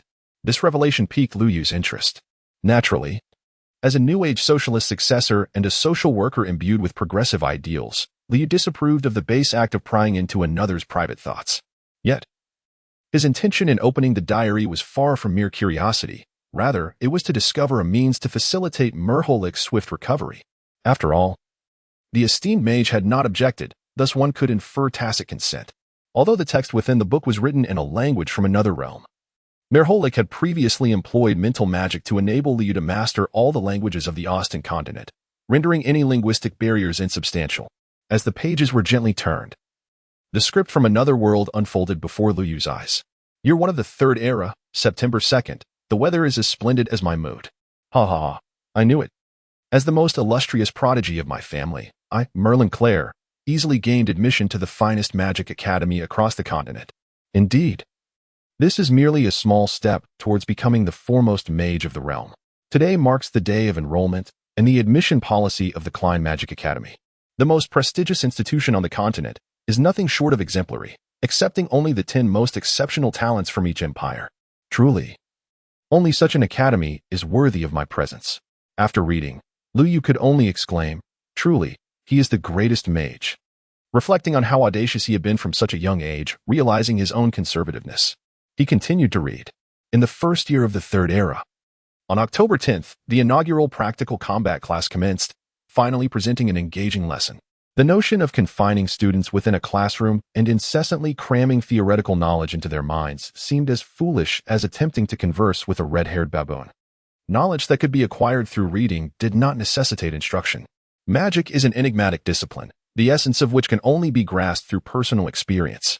It baffled him why Lady Crow would prefer to clutch a stack of books, delving into theories devoid of practical significance. Observing those who could not even proficiently cast a simple fourth-tier defensive spell during the practical class illustrated the shortcomings of purely theoretical education. On the battlefield, such inadequacies would leave no chance for survival. This educational system requires reform. Upon finishing these 2 entries, Liu realized that the concept of keeping a journal was ubiquitous. Chapter 53. The arrival of the Spirit Hall. Unbeknownst to him, a day swiftly passed. That night, Liu lay in bed, closed his eyes, and his consciousness once again entered the system space. Beep. System update complete. This update has refined the system store, enhancing prices and adding new product categories. Host: Liu, Spirit, Prayer Star Staff, Temporal Angel, Variant, Spirit Power, Level 30, Great Spirit Master, Points, -25, 000, Check-in Tasks, Check-in at Flanders General Store, 3,000 points. Check-in at Rose Hotel, 3,000 points. Previously misrecorded, corrected now. Physical Function Restoration, 30 Dam. Liu grimaced at the negative point balance displayed on the panel, lamenting the absurdity of the system with its debt feature. System, open the Random Item Gift Pack. Random Item Gift Pack opening. Congratulations, the host has obtained the 8 Gates of Duanjia. Suddenly, Liu's attention was drawn to a line of small text. 8 Gates of Duanjia. The ultimate secret technique of the mighty guy from Naruto, who nearly kicked his way to the grand finale. This was a man recognized even by Uchiha Madara. He never anticipated that the system could yield such a remarkable item. His consciousness returned to the realm of reality. Liu discovered an additional scroll in his possession. This was the cultivation method for the 8 Gates of Duanjia, which he had just acquired. After placing it into his spatial ring, Liu succumbed to slumber, intending to thoroughly study it when he awoke refreshed the following morning. As dawn broke, Liu sat cross-legged by the stream. After drinking a bowl of green medicinal liquid, a warm current instantly spread throughout his entire body. Liu closed his eyes, slowly guiding his soul power to traverse through his limbs and bones. Observing the soul power vortex gradually taking shape in his sea of consciousness, Liu revealed a satisfied smile. After several days of recuperation, his bodily functions had returned to 60%, and his soul power had already reached the 35th level. Sunlight filtered through the gaps in the leaves, casting mottled shadows that illuminated the boy's tightly shut eyes, as if he were one with nature itself. Suddenly, the boy opened his eyes wide, a gleam of determination and resolve shining within. He gradually rose to his feet, his legs slightly bent, gathering strength. Then, with a powerful push against the ground, his calf muscles tensed instantaneously, resembling a bowstring filled with tension. With this formidable burst of energy, the boy soared into the air like an arrow released from a bow. In midair, his body was light and agile, akin to a graceful cheetah. Each leap was imbued with unparalleled speed and strength, evoking awe in those who beheld him. He swiftly navigated through the dense woods, his figure flickering in and out of sight among the branches and leaves. His movements flowed like water, devoid of any clumsiness. At times, he would sidestep robust tree trunks. At others, he would lightly vault over intertwining branches. His steps were brisk and steady, as if the wind itself propelled him forward, leaving only a gentle breeze in his wake. In this tranquil forest, the boy resembled a free-spirited, ethereal bird. He exuberantly displayed his exceptional skills and extraordinary courage, bravely advancing toward the unknown ahead. As wisps of smoke appeared before him, the boy leapt lightly, using the branches to gain momentum. Much like a bird soaring through the air with arms outstretched, his body traced a perfect arc in the sky before landing gracefully on the ground. Liu rolled up his trousers and casually dropped several bags of sand onto the ground. Though seemingly inconspicuous, they struck the earth with a series of muffled thuds. Clap, clap, clap. A crisp applause resonated from behind. 3 figures slowly emerged from the thicket. Truly, a prodigy with innate full soul power, so diligently honing their skills. Their future is bound to be immeasurable. Lu Yu turned around and was astonished to discover that 2 of the 3 individuals were acquaintances of his. Those 2 were Su Yuntao and Matthew, the Lord of Notting City. However, at this moment, they stood on either side, clearly indicating that the person flanked by them was of significant importance. Although Notting City was a small border town, the fact that the city's lord personally accompanied this individual suggested a noteworthy status. Both Matthew and Su Yuntao were affiliated with the Spirit Hall, implying that this person was undoubtedly connected to it as well. The individual was clad in orange attire, and his dark eye makeup exuded an aggressive aura. However, on a man, it appeared somewhat incongruous. Su Yuntao, long time no see. Lord Matthew, and who might this be? Liu greeted. It has been a long time.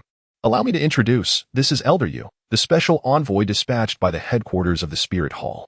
Elder Yu has come here specifically for you. Su Yuntao introduced. Chrysanthemum Pass. When Lu Yu awakened his twin martial souls, he anticipated that the Spirit Hall would send someone, especially considering that his second martial soul was the Angel Martial Soul. As a legacy martial soul of the Spirit Hall, it would certainly not be allowed to fall into obscurity.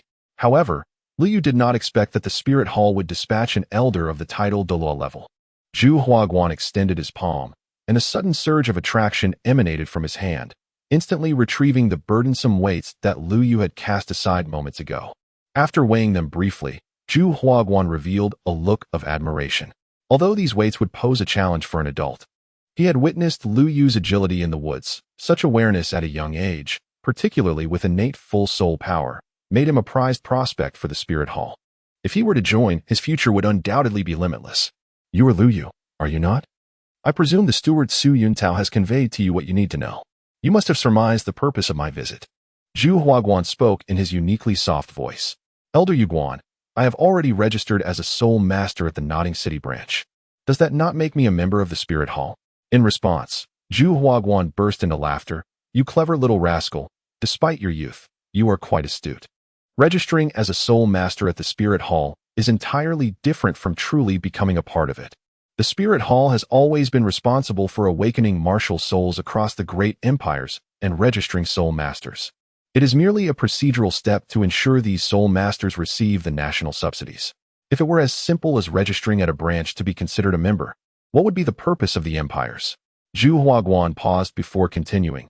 To become a soul master of the Spirit Hall, one must fulfill other commitments and participate in tasks to be recognized as an exclusive soul master. Of course, these requirements are generally applicable. However, for a genius like you, the Spirit Hall offers exceptional treatment and benefits. You will be sent to an exclusive academy for your studies. So, young one, are you willing to accompany me to the Spirit Hall? Zhu Huaguan leaned slightly forward, seemingly awaiting Lu Yu's response. Lu Yu, the Spirit Hall is the most formidable and influential power on the continent. Chapter 54. Joining the Spirit Hall. Elder Yu Guan is correct. The Spirit Hall is indeed the most powerful and significant soul master organization on the continent, and its legacy martial soul is the Angel Martial Soul, which will greatly benefit your future cultivation. Before Matthew Nuo could finish his sentence, Zhu Huaguan raised his hand to silence him. Lu Yu lowered his head in contemplation for a moment, then raised it and said, I am willing to join the Spirit Hall. Upon hearing this, Zhu Huaguan revealed a satisfied smile. Beside them, Ma Zayuno and Su Yuntao also breathed a sigh of relief.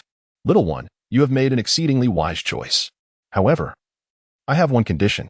Liu suddenly remarked. Oh, what conditions? As long as it falls within my realm of authority, I shall comply with your request. You mentioned earlier that joining the Spirit Hall would lead to enrollment in the exclusive academy of the Spirit Hall for your studies. Well, that sounds promising. What is it? Jiuhua Guan inquired. I wish to select the school I will attend in the future, Liu replied. Are you certain? Jiuhua Guan responded, somewhat bewildered by the statement. Young one, have you thought this through? The schools under the Spirit Hall are none other than the Spirit Hall Academy.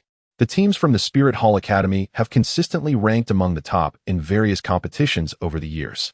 With your qualifications, the cultivation resources you would enjoy there are incomparable to those available to an ordinary person. Are you truly willing to forego such an opportunity? Liu shook his head and resolutely declared, while the resources of the Spirit Hall Academy may surpass those of other institutions, I wish to chart my own path for the future. However, Elder Yu, rest assured that since I have promised to join the Spirit Hall, I shall not go back on my word. The reason behind Liu Yu's decision to forego the Spirit Hall Academy was rather straightforward. The tasks issued by the system required interaction with original characters to be unlocked, and he currently owed the system a considerable debt. Engaging with the original members of the Shrek 7 monsters made Shrek Academy the optimal choice at this moment, as it was also the quickest way to earn points. Moreover, he still needed to check in at Flinders Grocery Store and the Rose Hotel. Seeing Liu Yu's unwavering stance, Jiuhua realized that no further persuasion would be effective. At least he had secured Liu Yu's commitment to join the Spirit Hall, which would suffice for his report. He produced a golden token and handed it to Liu Yu, saying, This is the exclusive token for Spirit Hall Soul Masters. Should you encounter any troubles in the future, simply visit the local branch to summon a Soul Master. Liu Yu respectfully replied, Thank you, Elder Yueguan. Zhu Huaguan waved his hand dismissively and said, No need for such formalities. We shall all be a family from now on. Given your potential, it is quite possible that your standing within the Spirit Hall will surpass mine in the future. With that, he turned and departed. At that moment, Su Yutao and Matthew stepped forward, clasping their hands in greeting. Congratulations, young brother Liu. The Spirit Hall sending an elder on your behalf signifies their high regard for you. We shall rely on your guidance in the days to come. Liu Yu replied, Steward Su Yuntao, Lord Ma Zayunuo was merely jesting. I owe my current achievements to both of you, especially you, Steward Su Yuntao. Here, I must extend my sincerest apologies. My previous impulsiveness nearly led to my demise and caused you unnecessary concern. That was my fault.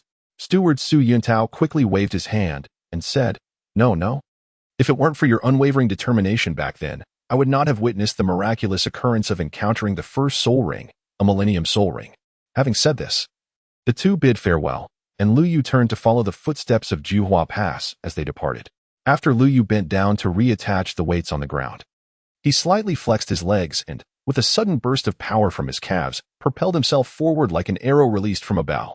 Meanwhile, within a grand hall, the Spirit Hall, an ancient palace that seemed to have emerged from the mists of time, stood quietly at the heart of the border between the Heaven Do Empire and the Star Luo Empire. It resembled a slumbering beast, exuding an aura that sent shivers down one's spine, yet it also appeared as a brilliant pearl embedded at the center of this vast continent. From a distance, the Spirit Hall soared into the clouds, majestic and awe-inspiring. Its architectural style was unique, harmoniously blending various elements that conveyed both an air of antiquity and a sense of solemn grandeur.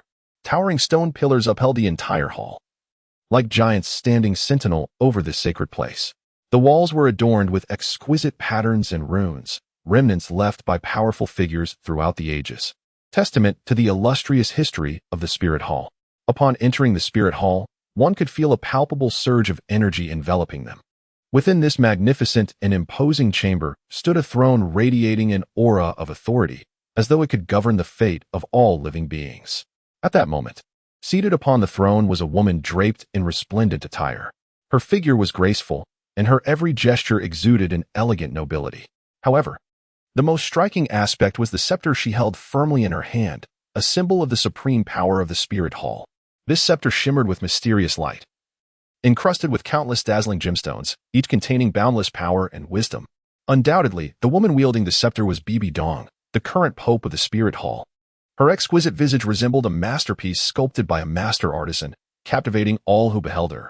Yet, Within the depths of her profound gaze lay an unspoken coldness and authority that deterred any from meeting her eyes directly. At this moment, Bibi Dong sat upon the throne, seemingly awaiting the arrival of someone.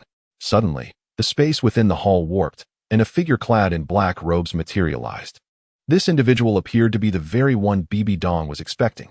You arrived promptly upon receiving the news. Your intelligence network is quite impressive, Bibi Dong spoke slowly, her voice solemn and devoid of emotion. He has agreed to join the Spirit Hall, yet he has no desire to enter the Spirit Master Academy. Bibi Dong paused before continuing. What is this young man's background? Even if he possesses twin martial souls and innate full soul power, is he truly worthy of such attention? This matter lies beyond our cooperation. It is not for you to concern yourself with. Your Majesty, the Pope, need only oversee your subordinates, came the response. Bibi Dong replied. How amusing. The Holy Domain has chosen someone, yet expects the Spirit Hall to play the role of a caretaker. This collaboration pertains to the survival of the continent.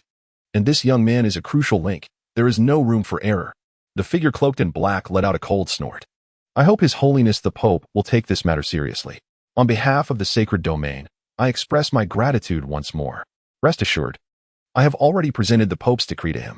In this vast continent, there are but a few who are qualified to possess such a decree. As long as it is displayed in any branch of my Spirit Hall, none would dare to act against him. The cloaked figure leaned slightly forward, bowing in gratitude. Thank you, Your Holiness.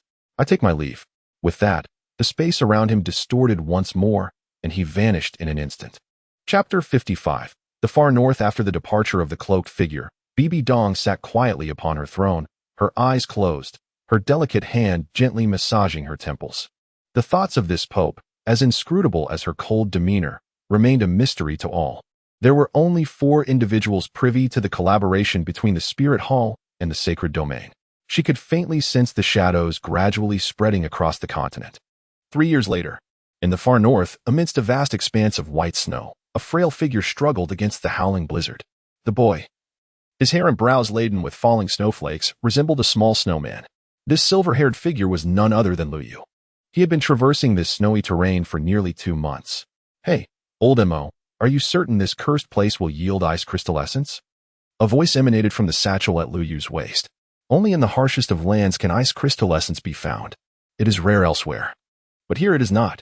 I have researched, and the far north is indeed the coldest region of Dolua continent. Moreover, it is sparsely populated, which significantly increases the likelihood of encountering ice crystal essence. Indeed, Lu Yu and Imo Holik had journeyed thousands of miles to the far north in pursuit of this ice crystal essence. A year ago, Imo Holik had suddenly awakened from his coma, yet the illusory star fox, Lu Yu, who had fallen unconscious alongside him, showed no signs of awakening. After extensive verification, Lu Yu and Imo Holik concluded that in the initial battle against the Rift Earth ape, June had been infected by its mutated blood, succumbing to a potent toxin. Due to the urgency of the situation at that time, no one noticed the abnormality. Furthermore, as June belonged to the Star Language Spirit Fox clan and was blessed by the cosmos, the venom had remained suppressed, leaving June in a perpetual state of unconsciousness. However, as time progressed, the toxin had already disseminated throughout her body, necessitating immediate intervention. Fortunately, Lu Yu retained the crystal that had been embedded in the mutated Rift Earth ape's head from that fateful encounter. After Lu Yu fully recovered, he successfully absorbed the soul ring of the cracked Earth ape from within the crystal, thus officially becoming a soul master. However, being a 10-year-old soul master is unprecedented in history, a feat unmatched by any other. Even Tang San, who possesses innate full soul power, pales in comparison. Meanwhile, Morholik extracted a substance identical to the toxin that June had been afflicted with from the residual blood in the crystal and successfully developed an antidote. The ice crystal stone marrow is the final ingredient required. Its cold nature and gentle efficacy can perfectly neutralize the fiery poison within June's body while ensuring her safety. Coupled with several other medicinal herbs, little June will soon awaken. Morholik's voice emanated from the satchel, trembling slightly due to the frigid atmosphere. Ahead lay an ice cave. Perhaps it would yield some treasures worth discovering.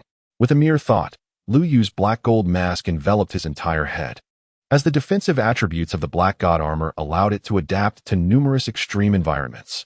Thus, he donned the armor throughout his journey, both to fend off the cold and to guard against the sudden emergence of soul beasts. This vast expanse of snow-covered plains presented one of the most magnificent sights on the continent, yet danger often accompanies beauty. Numerous adept hunters roamed this snowy landscape. For those who thrived in such a harsh environment were certainly not to be trifled with. The defensive capabilities of the Black God armor were impeccable, yet it harbored a critical flaw: the armor around the eyes. If the armor were to cover completely, it would obscure vision entirely. Conversely, if visibility were to be maintained, the armor could not provide full coverage, leaving the eyes vulnerable. However, this was of little concern to Lu Yu, as the fierce winds whipped up a flurry of snow, infiltrating the crevices of his armor and causing discomfort to his eyes. He decided to fully encase them as well, achieving a true sense of complete coverage. He then extended his mental energy, allowing it to serve as a substitute for his eyes, enabling him to detect hidden fissures beneath the snow and concealed hunters. The ice cavern lay at the base of a towering ice mountain, fortuitously not far from Lu Yu's current location, and he arrived there in a mere half-hour. At this moment, Merhalik emerged from the book pouch, surveying the surroundings. Once assured that no dangers lurked nearby, the pair entered the cave. The cave's stone walls were encrusted with layers of ice crystals, and as they ventured deeper, the passage narrowed. What began as a space accommodating 3 side-by-side soon constricted to allow only one to pass sideways. Furthermore, the temperature within the cave steadily dropped as they progressed. The cave entrance, perpetually blanketed in snow, rendered the interior dimly lit, and the oppressive, narrow confines nearly suffocated Lu Yu. Yet he could not retreat. For the matter at hand involved the safety of Jun's life. Lu Yu could only navigate through the darkness, groping his way forward. Suddenly, he felt as though his mental energy had collided with an invisible barrier, preventing him from advancing even a fraction further. Lu Yu attempted to lift the mask from his eyes, but soon found them unbearably dry and decided to close them again. Old M.O. It seems there is no path ahead. In reality, a stone wall obstructed the way of both man and book. In an instant, a mysterious magical array was intricately drawn in the air, its runes intertwining and drifting towards Merhalik. The next moment, the metallic one-eyed figure erupted with a brilliant blue light. "Please step back," Merhalik suddenly spoke, "and reinforce the stone wall above us." At this moment, Lu Yu was effectively trapped between the mountain walls. Throughout the journey, he had nearly scraped against the stone, and had it not been for the protective black divine armor, he would have been left in a gruesome state. Just as Lu Yu managed to shuffle a few steps backward, he suddenly felt a surge of warmth rising on the other side. He instinctively turned his head and was taken aback to see Merhalik's single eye emanating an eerie red glow, while a magical array slowly took shape before it. Suddenly, the array unleashed a crimson beam as thick as an arm. To Lu Yu's astonishment, the stone wall blocking his path began to gradually melt away. As the temperature in the cave rose, the ice crystals on the walls rapidly dissolved, cascading down in a continuous flow. Lu Yu hastily summoned his martial soul, and a brown soul ring began to revolve beneath his feet, radiating brilliance. Second-tier earth magic, rock pillar. In an instant, several stone pillars emerged from the cave walls, forming a secure area to ensure that the falling ice crystals would not obstruct the path. This was the ability he acquired after absorbing the soul ring of the earth-shattering ape, enabling him to manipulate earth elements. Under the meticulous guidance of Merhalik, Lu Yu mastered nearly all 4th-tier wind and earth element magic within a mere year. Furthermore, his mental prowess had already reached the level of a 5th-tier magician. As Merhalik's high-temperature rays relentlessly bombarded the stone wall, it began to slowly melt away. In the next moment, a broad passage appeared before Lu Yu. "Let us proceed," Merhalik instructed Lu Yu, who followed closely behind him as they ventured into the passage. Chapter 56. The enigmatic ice cavern. Merhalik took the lead into the passage. Lu Yu followed closely behind. Upon entering, he discovered that the cave walls were entwined with a type of vine emitting a faint luminescence.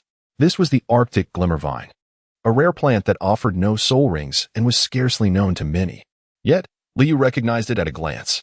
He devoted nearly all his spare time to reading in the library, and with an extraordinary mental acuity, he possessed an almost photographic memory.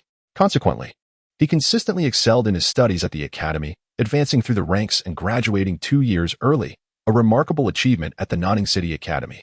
As a result, Lu Yu became a favorite student among the faculty and was perceived by his peers as an intimidating scholar. Indeed, he is deserving of such an early graduation, remarked Merhalik with an appreciative glance. The Arctic glimmer vine flourishes only in the subterranean ice caverns of the far north. its surface adorned with peculiar patterns that glow and can briefly store soul energy. The transition from seedling to mature plant takes 3 years, after which the mature vine gradually withers over another 3 years, all the while providing no soul rings. Lu Yu continued, Indeed, you speak very rightly. Mo Holic responded. However, you have overlooked one crucial point. What point? Lu Yu expressed his perplexity.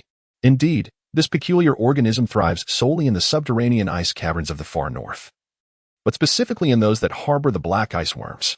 The secretions of these worms provide essential nourishment for the Arctic glimmering vine, while its remarkable ability to temporarily store soul energy aids the larvae of the black ice worms in surviving the frigid environment.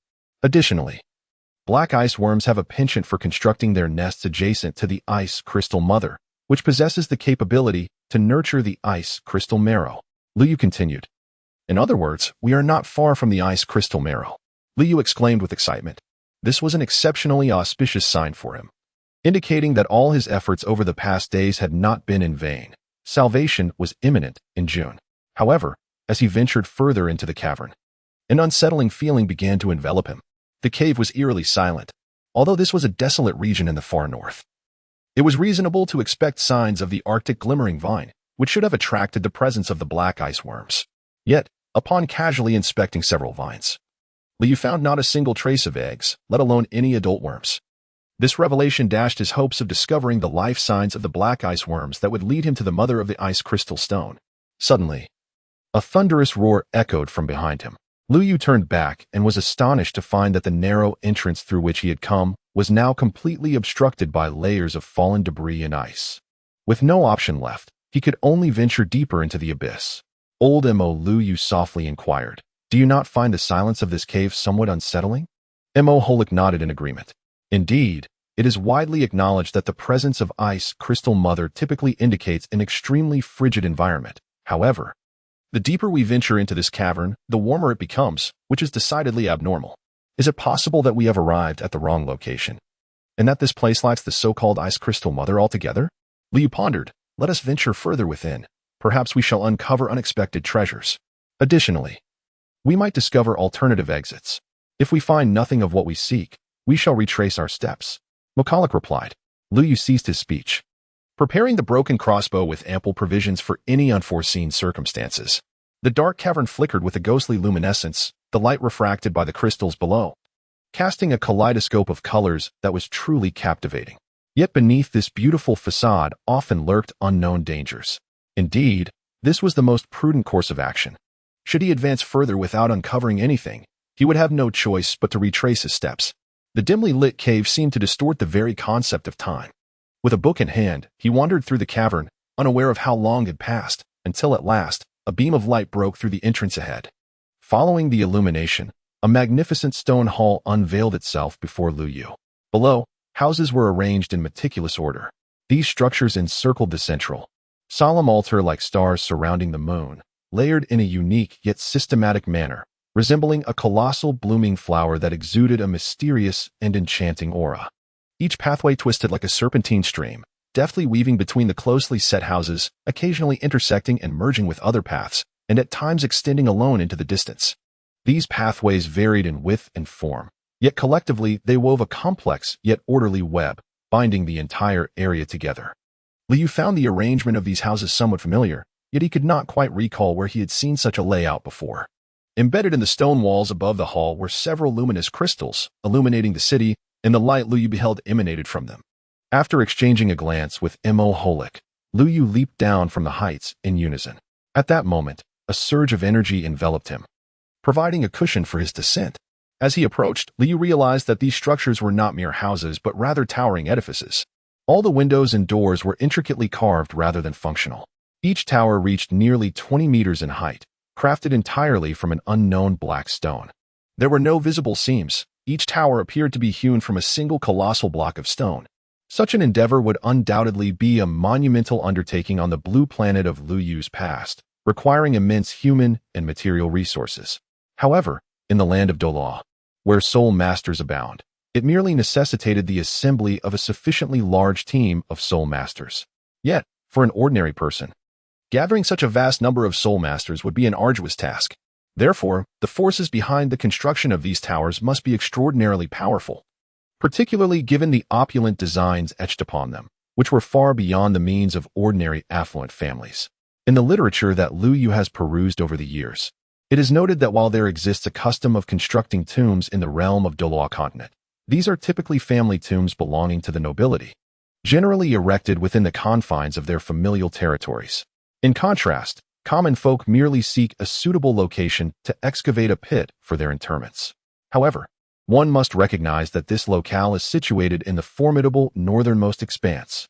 Who could fathom that anyone would establish their familial stronghold upon this desolate, barren land, devoid of any vegetation? Moreover, this place has stood unchanged since the inception of this continent, never having undergone any transformation. It is utterly implausible that a once mighty aristocratic clan could have flourished here only to be mercilessly consumed and buried by a raging blizzard. After all, in such a harsh environment, mere survival becomes a luxury, let alone the establishment of a vast and prosperous familial power. Thus, the very notion of such a scenario is nothing short of fantastical, rendering it difficult to believe. Who, indeed, could have constructed anything in this forsaken place? Chapter 57. The peculiar relief sculpture. With a mind brimming with questions, Lu Yu summoned a whirlwind to elevate himself steadily, reaching a height level with the Black Tower. It was then that Lu Yu discovered that the tops of certain towers were entirely hollow, each adorned with uninscribed stone tablets. As he continued to soar towards the heart of this architectural ensemble, the appearance of these unmarked tablets varied without any discernible pattern. Approaching the center of the complex, a towering altar base came into Lu Yu's view. This altar, constructed from an unknown black stone, resembled the dark towers in its composition. The entire structure exhibited a tapering design, narrowing from the base to the apex, reminiscent of the pyramids of the Amazon on Blue Star. Each tier was intricately engraved with peculiar patterns, and the pyramid-shaped altar towered at twice the height of those black stone towers. Yet, even at such an impressive elevation, it scarcely reached 1/5 of the cavern's overall height. Old Imo, do you recognize these patterns? Lu Yu gazed intently at the intricate patterns carved upon the altar and posed a question. Imo Holik stepped forward to examine the designs closely. The patterns appeared peculiar, their style somewhat dissimilar to the artifacts of Doloa continent. However, observe here, in the past 2 years, Lu Yu had devoted himself tirelessly to gathering allies. And Imo Holik had not been idle either. Besides instructing Lu Yu in the arcane arts, he spent nearly all his time immersed in the library, fervently acquiring knowledge about Doloa continent. As Imo Holik's singular eye emitted a crimson light, it gradually converged upon a section of the stone sculpture that seemed to depict a human figure. The circles floating beside this figure bore a striking resemblance to soul rings. If my deductions are accurate, this individual must be a soul master, and a highly esteemed one at that. Look at the individuals beneath him. Do they not appear to be in reverence of him? Lu Yu gazed at the area marked by Imo Holik, where he observed a figure seemingly dragging 2 blazing flames. Upon inspecting the surrounding soul rings, Lu Yu noted there were precisely 18, a dual soul, or perhaps a fire-attributed soul master. Could it be that his martial soul consisted solely of these 2 flames? Lu Yu pondered for a long time. Yet he could not recall any soul master on the continent possessing a twin martial soul of flames. As his gaze shifted, he suddenly noticed other figures worshipped upon the stone sculpture. To the right of the flame-wielding figure stood a silhouette grasping a colossal hammer, surrounded by 9 floating soul rings. Further to the right, another figure bore 6 wings and wielded a weapon resembling a great sword.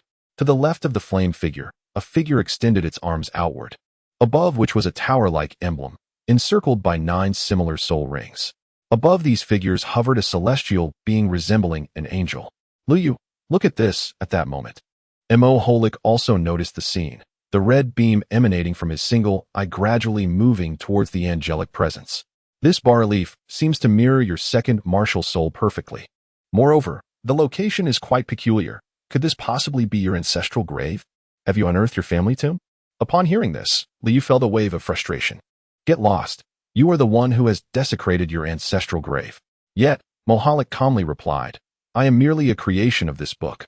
I possess no ancestors, only a creator. Thus, the notion of disturbing an ancestral grave is entirely unfounded. Upon hearing this, Lu Yu felt disinclined to engage with him. However, Merholik was indeed correct. This relief sculpture bore an uncanny resemblance to his second martial spirit, featuring two small boys and identical halves of wings. Beside them stood a figure resembling an angel, though it possessed only two wings, positioned alongside the winged angel above this layer of the relief. At the pinnacle of the sculpture, a scratch was evident, which Merholik had stared at for quite some time without deciphering its significance. "Enough, old mare," a voice suddenly echoed from behind, interrupting Merholik's contemplation. "Let us not forget our purpose here. We must hasten to locate the ice crystal marrow and return promptly." Merholik acknowledged with a sound and gradually distanced himself from the relief. Once he found a suitable spot, he quietly emitted a red light from his singular eye, reminiscent of the scanning beams used in science fiction films. He then circled the massive pyramid-shaped altar and swiftly returned to Lu Yu's side. "Old mare, what are you doing?" Lu Yu was somewhat bewildered by Merholik's maneuver. He decided to use magic to capture the images here, intending to study them thoroughly upon his return. Lu Yu was thoroughly impressed by Merholik's display of magical prowess. After completing his impressive feat, Merholik soared in a specific direction. "Let us proceed there and investigate," he suggested, recalling the signs of the black ice insects observed during their earlier circling. "Ah, here we go." Upon hearing this, Lu Yu hastened his pace, swiftly catching up to Merholik. After flying for a while, the pair gradually arrived at a conspicuous corner of the stone hall. Under Lu Yu's puzzled gaze, Merholik guided him to a small opening. It would be an understatement to merely refer to what lay before them as a hole. Lu Yu assessed that even Merholik's book would struggle to fit through, for it was little more than a slightly larger crack. Nevertheless, a flickering blue light emanated from within, and the temperature at this fissure was considerably lower than that of the stone hall. Lu Yu stepped forward, meticulously examining the fissure with his mental prowess. He discovered a vast expanse concealed beyond, although it could not rival the stone hall they currently occupied. It was ample enough to accommodate 5 or 6 obsidian towers. Furthermore, Lu Yu detected a multitude of black ice worms and arctic luminescent vines within, the flickering blue light at the fissure's edge emanating from the arctic luminescent vines. The presence of arctic luminescent vines and black ice worms suggested a high probability of the existence of ice crystal mother stones within. As Lu Yu's mental energy gradually enveloped the interior space, he was suddenly struck by a bone-chilling cold. The source of this frigid sensation was a translucent stone, roughly the size of a fist. The ice crystal mother. Lu Yu's eyes suddenly sparkled with an uncontrollable excitement, his entire being trembling slightly from overwhelming elation. He inwardly marveled at the truth that diligence indeed yields rewards. Who could have imagined that in this desolate expanse, so barren that even birds would not linger, a veritable no-man's land in the far north, he had managed to endure for over 2 months? During this time, Lu Yu faced countless trials and tribulations, braving the ferocity of blizzards, enduring the biting cold, and even nearly losing his way on several occasions, teetering on the brink of despair. Yet, fortified by unwavering conviction and indomitable will, he never faltered in his quest. At last, Providence had smiled upon the diligent, and all his efforts and perseverance had borne fruit. The object of his fervent desire lay before him. In that moment, Lu Yu felt as if the entire world rejoiced in unison, his heart brimming with boundless joy and a profound sense of accomplishment. June was finally saved. However, a pressing dilemma loomed before Lu Yu: how to extract this piece of ice crystal mother. As previously mentioned, the fissure was so narrow that even Merholik could not squeeze through, let alone Lu Yu. Chapter 58. The peril of extracting the stone and slaying the insects. Furthermore, Lu Yu had discovered during his mental probe that the stone wall was over 2 meters thick. Should he attempt to breach it forcefully, he would undoubtedly rouse the swarm of black ice insects within. It was known that even a Soul Emperor would be reluctant to provoke such creatures. The black ice insect, notorious as the northern locust, posed little threat as an individual, yet they thrived in swarms, capable of rapidly assembling a formidable legion. More critically, the black ice insect possessed extraordinarily sharp mandibles, capable of shredding steel. A swarm could easily consume an entire village in a matter of moments.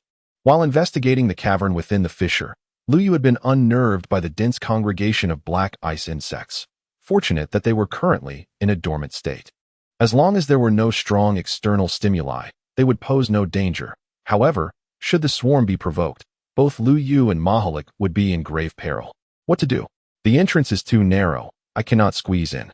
Yet, if I forcefully breach it, I will surely disturb those insects. Merholik inquired from the side. Lu Yu contemplated the idea of using a spatial ring to directly retrieve the stone mother within it. However, The limitation of the spatial ring's collection range posed a significant obstacle, as the ice crystal stone mother was regrettably situated beyond its reach. Surely, he could not simply tie a line to the ring and cast it out. Such an action would undoubtedly alert the dark ice insects. A line? Liu suddenly appeared enlightened, as if a spark of inspiration had struck him. He hastily removed the ring from his finger and held it against the opening of the crevice for comparison. To his delight, he discovered that the ring's size perfectly allowed it to fit inside. With unwavering focus, Lu Yu invoked a third-tier psychic magic, Mind's Grasp. The ring seemed to be tethered by an invisible thread, gradually drifting toward the fissure. Liu Yu cautiously maneuvered the spatial ring, gradually approaching the icy crystal stone marrow. The deeper he ventured, the more numerous the black ice worms became, their distribution increasingly dense. Although the vast majority of these black ice worms lay dormant, a few displayed faint movements, seemingly exhibiting their fragile vitality to the outside world. The chilling, incessant rustle of the densely packed black ice worms, akin to a multitude of sharp knives, incessantly pricked at Lu Yu's nerves. This sound seemed to possess an eerie enchantment, causing his heartbeat to quicken involuntarily. Beads of sweat gradually forming on his forehead. Nevertheless, Lu Yu successfully positioned the spatial ring at the closest point to the fissure, where the icy crystal stone mother could be contained. In an instant, the spatial ring emitted a glimmer, and the central icy crystal stone mother, along with the scattered icy crystal stone marrow, vanished, absorbed by the ring. After accomplishing this, Lu Yu exhaled in relief. Beside him, Merholik cast an appreciative glance in his direction. Subsequently, Lu Yu carefully guided the spatial ring back along the same path, returning it to his hand. Lu Yu readjusted the spatial ring on his finger. Let us depart, for we have acquired the items. However, just as the two were about to leave, they suddenly felt the ground trembling, the intensity of the tremors escalating rapidly. Mo Wolika suddenly sensed something amiss. This is not good, run, he exclaimed loudly, swiftly pulling Lu Yu away from the area. Yet, an unforeseen event transpired. In the very instant they turned to flee, a mysterious rift unexpectedly unleashed a thick plume of black smoke. The smoke surged forth like a torrential flood, swiftly enveloping the surroundings and tainting the air with an inky darkness. Lu Yu felt a sudden tightening in his chest, as he keenly sensed that the ominous black smoke was not quite right. He halted his steps and focused his gaze intently. As his vision gradually sharpened, he could not help but inhale sharply. It turned out that the so-called black smoke was not smoke in the true sense, but rather an innumerable swarm of black ice worms. These black ice worms resembled a dense, dark cloud, clustering tightly together, their minuscule and compact bodies writhing in the air, as if forming an impenetrable barrier of darkness. Lu Yu's eyes widened, his heart brimming with astonishment and dread. The simultaneous emergence of such a multitude of black ice insects was exceedingly rare. Moreover, the aura they exuded clearly indicated a formidable aggressiveness and peril. Confronted with such a terrifying spectacle, Lu Yu found himself at a loss for how to respond. What did you do with the stone mother earlier to provoke so many black ice insects? At that moment, the fleeing Merholik glanced back, his scalp prickling in response to the dense swarm of insects before him. The sole exit from the cavernous hall was the path they had taken, now completely obstructed, rendering any alternative escape routes elusive, especially in the face of such a colossal horde. Old Mo, look over there, Lu Yu suddenly exclaimed, pointing towards the towering altar. Merholik, upon hearing this, lifted his gaze. At that instant, the group was struck with terror as they beheld a sinister black smoke spiraling through the air like a gigantic black dragon, persistently encircling the altar. What was particularly chilling was the sight of the surrounding towering black stone spires, which were utterly cloaked by countless insects, surging like a relentless tide, sending shivers down their spines. In stark contrast, however, the mysterious altar stood bare, devoid of any trace of the insects. This peculiar phenomenon seemed to suggest that some unknown force was safeguarding the altar, instilling in the swarm a profound sense of reverence and fear. Lu Yu pondered silently. Could it be that the altar conceals a secret weapon capable of subduing the swarming insects? Or is there some formidable enchantment in place? The more he contemplated, the more he felt the gravity of the situation. Without hesitation, he shouted, Old Mo, let us charge towards the altar together. As soon as the words left his lips, Lu Yu activated his gale step once more. A powerful whirlwind suddenly erupted, propelling him like an arrow released from a bow towards the altar. The others, witnessing this, summoned their courage and closely followed, hoping to swiftly reach the place that might offer a glimmer of hope. At that moment, The colossal black dragon circling above took notice of the two and abruptly dove down, hurtling towards them. The black stone tower, shrouded in darkness, was instantly reduced to ruins. Seeing this, Liu instinctively quickened his pace, while the pursuing black dragon closed in ever tighter behind him. Liu seemed to hear the sounds of insects colliding with one another and the vibrations of their wings. The enormous black dragon loomed ever closer behind him, as if it would engulf Liu in the next moment. Chapter 59. The Fire Spirit Pearl. The black dragon drew nearer, and Liu felt an imminent sense of being consumed. Old Emo, can't you devise a plan and employ some spatial magic to transport us out of here? Liu exclaimed anxiously. I wish I could. My strength has yet to fully recover. At present, the only means for spatial transmission is to utilize the teleportation stones to set up a formation. Then go ahead and arrange it. I shall buy you some time. Liu shouted loudly. Without the teleportation stone, he could not escape. He decided to first head towards the altar and think of a solution there. At that moment, the black dragon opened its gaping maw, and just as Liu was about to be devoured, a brilliant crimson light suddenly erupted from the altar, accompanied by an overwhelming heat. The black ice insects emitted a hissing sound upon contact with the red light. Strangely, however, Liu, who passed directly through the crimson barrier, felt no adverse effects, as if the light bore him no ill will. Yet, Liu could not afford to dwell on such thoughts. He was making his way towards the summit of the altar with all his strength, for his instincts told him that only there would he find true safety. Liu stood at the edge of the altar, turning back to behold that colossal black dragon, which had long since transformed into a swirling mass of black smoke amidst the terrifying heat. At this moment, it was incessantly spiraling around the altar. Liu could sense the overwhelming malice emanating from the swarm of black ice insects, as if they were poised to engulf him at any moment. Yet, the swarm appeared to hesitate before the altar, merely circling around it without daring to advance. Were they perhaps wary of this luminous barrier? But what force had conjured such a radiant shield? The apex of the altar was not particularly expansive. One could easily survey it, estimating its size to be akin to that of a classroom. Liu, look over there, came the voice of Moholic from beside him. Liu noticed that at the very center of the altar's summit stood a stone platform, which appeared to be the source of the radiant veil. Let us approach and investigate. Perhaps we may discover a means of escape. Liu responded and swiftly approached the front of the stone platform. There, he beheld a fist-sized crimson orb quietly resting upon the pitch-black surface of the altar, emanating a faint red glow. Radiating from the orb, intricate and arcane symbols adorned the entire altar, forming a mesmerizing pattern. Liu curiously extended his hand, and, in the next moment, a wave of warmth surged from his fingertips to his brain. At that instant, a clear and cold electronic voice suddenly echoed in his mind. Ding! Anomalous energy fluctuations detected. Fire Spirit Pearl energy fluctuation detected. Hidden mission activated. Eternal flame. Mission description: the flame that never withers amidst icy desolation. A spark of hope that has endured for millennia, awaken in the darkness. This mission is divided into 4 stages. Completing each stage will yield rewards. Please proceed to the designated location to obtain the token and complete the mission. Mission completion reward: Divine Level Martial Soul 1, 40,000 points. Mission progress: 14. Ding! Hidden mission: Eternal Flame. Stage 1 Fire Spirit Pearl Altar check-in successful. Rewarded with a random teleportation scroll 1, 400 points. Random teleportation scroll: a single-use item, obtainable by completing hidden system missions or purchasing from the system store.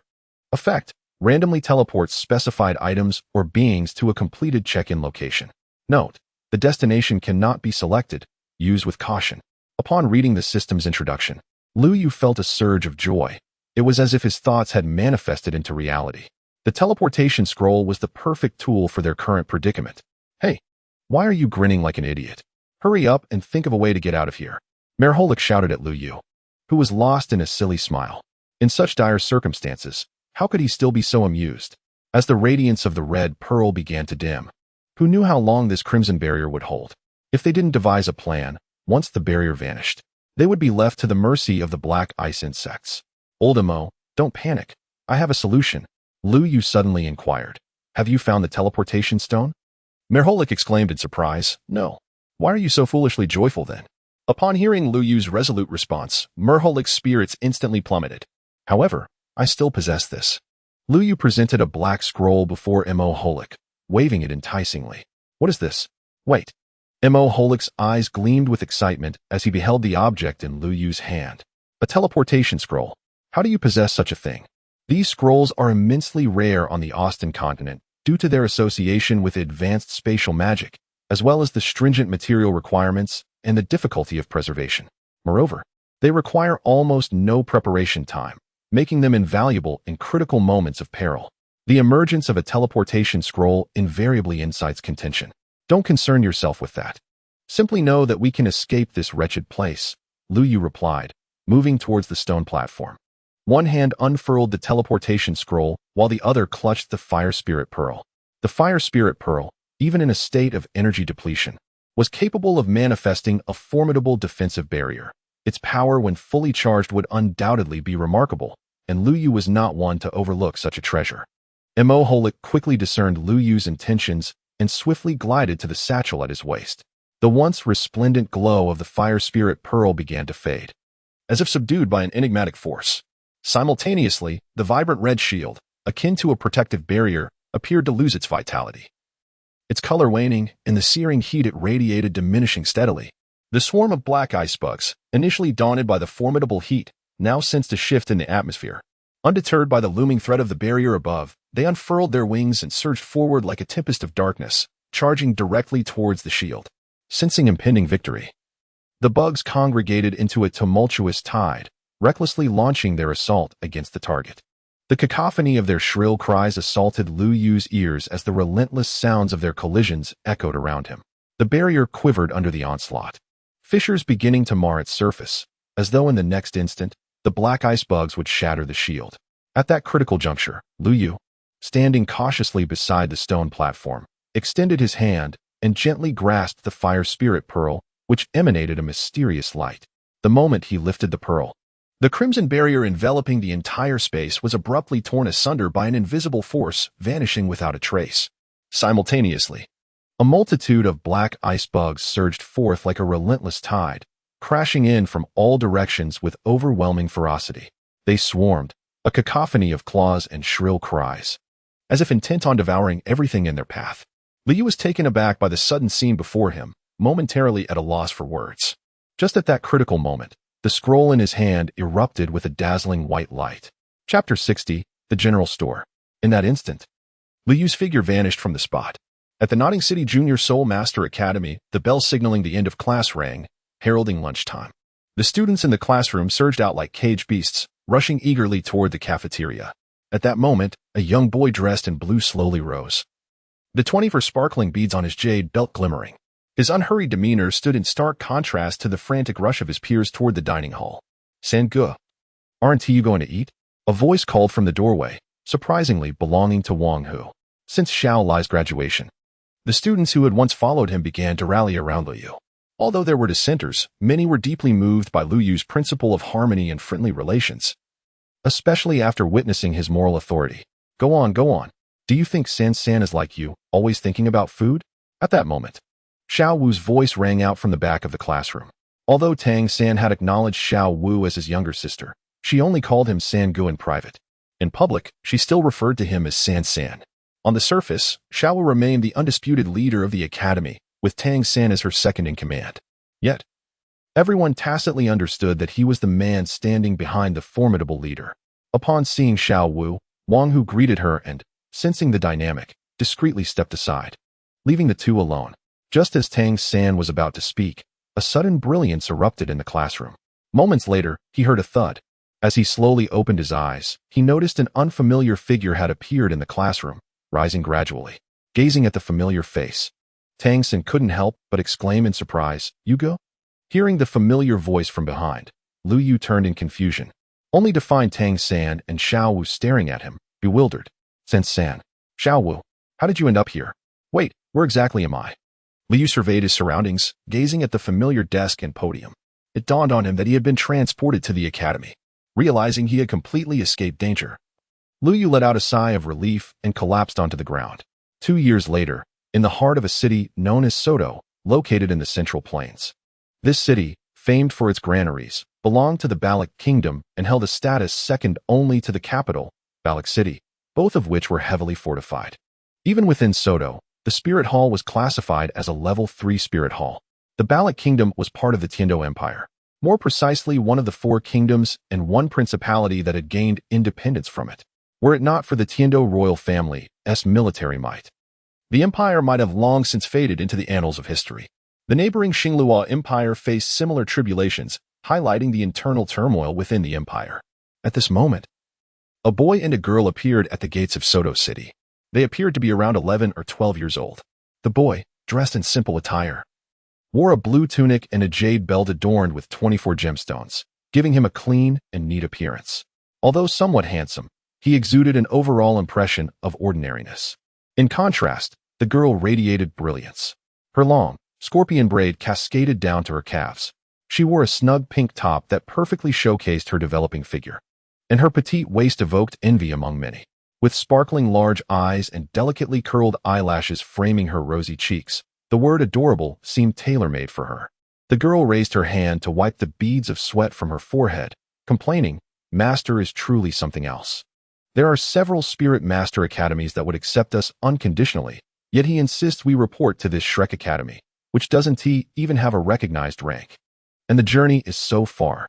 The boy chuckled in response, "It's Shrek Academy. Master only instructed me to report here. You insisted on accompanying me. Thankfully, Soto isn't too far away. Otherwise, you'd be complaining like a little shrew. Let us hurry. Brother, you set off a week earlier than us. He's bound to arrive first. He mentioned we should meet at the Rose Hotel. He might already be waiting for us." Upon hearing this, the girl sighed dramatically. "So you followed Master to the Shrek place, and yet brother, you, having graduated long ago, also came here. I really don't understand what you both are thinking. The 2 figures before us are none other than Tang San and Xiao Wu, who recently graduated. After their graduation, several Soul Master Academies offered them unconditional enrollment. However, Tang San resolutely heeded the Master's advice and reported to Shrek Academy. To his surprise, Lu Yu, upon graduating early, chose not to attend the Wuhuan Temple Soul Master Academy, but instead opted to cultivate in the soul hunting forest. Moreover, 2 weeks ago, he unexpectedly sought Tang San out, expressing his intention to accompany him to Soto City and Shrek Academy, agreeing to meet at the Rose Hotel.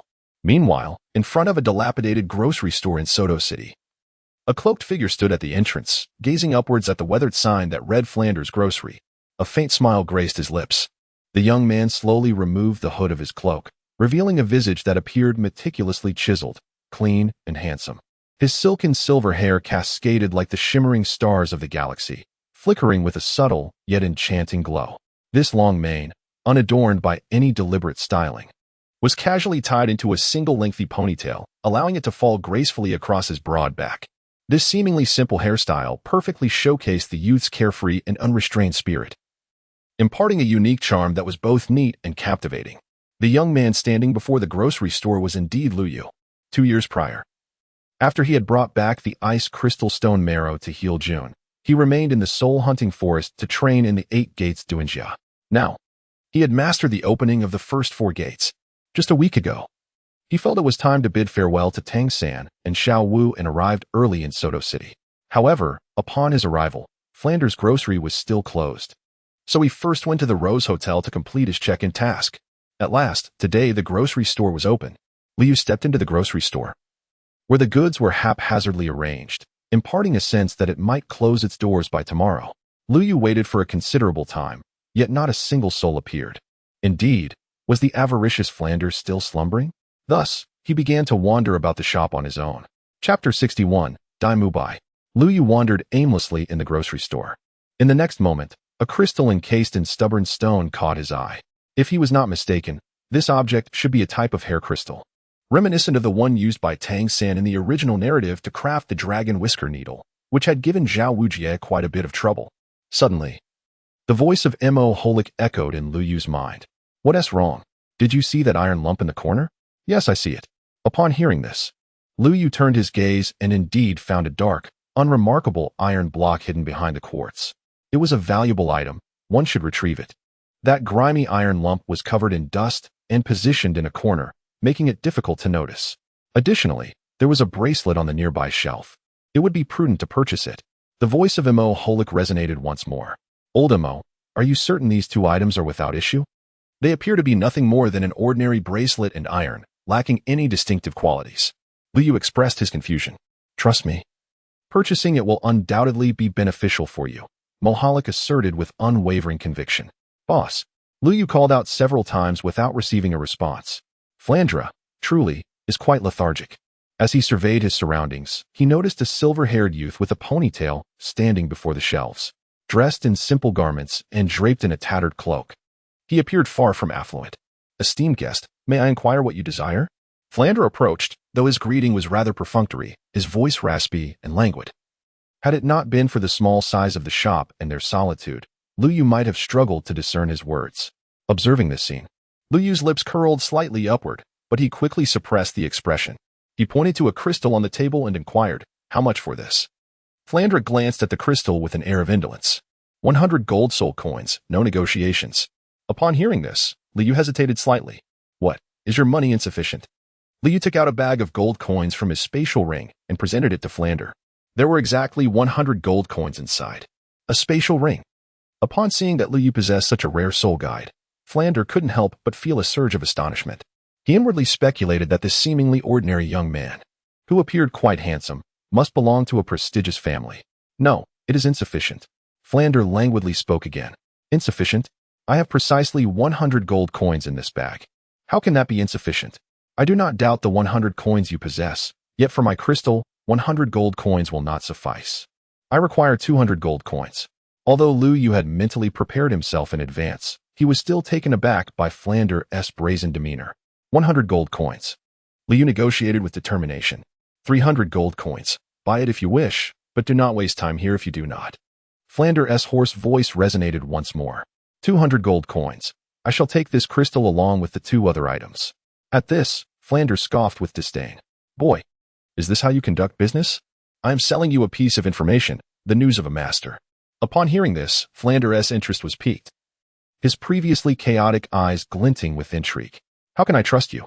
The master's disciple will arrive in Soto City today, adorned with a soul-guiding device embedded with 24 gemstones around his waist.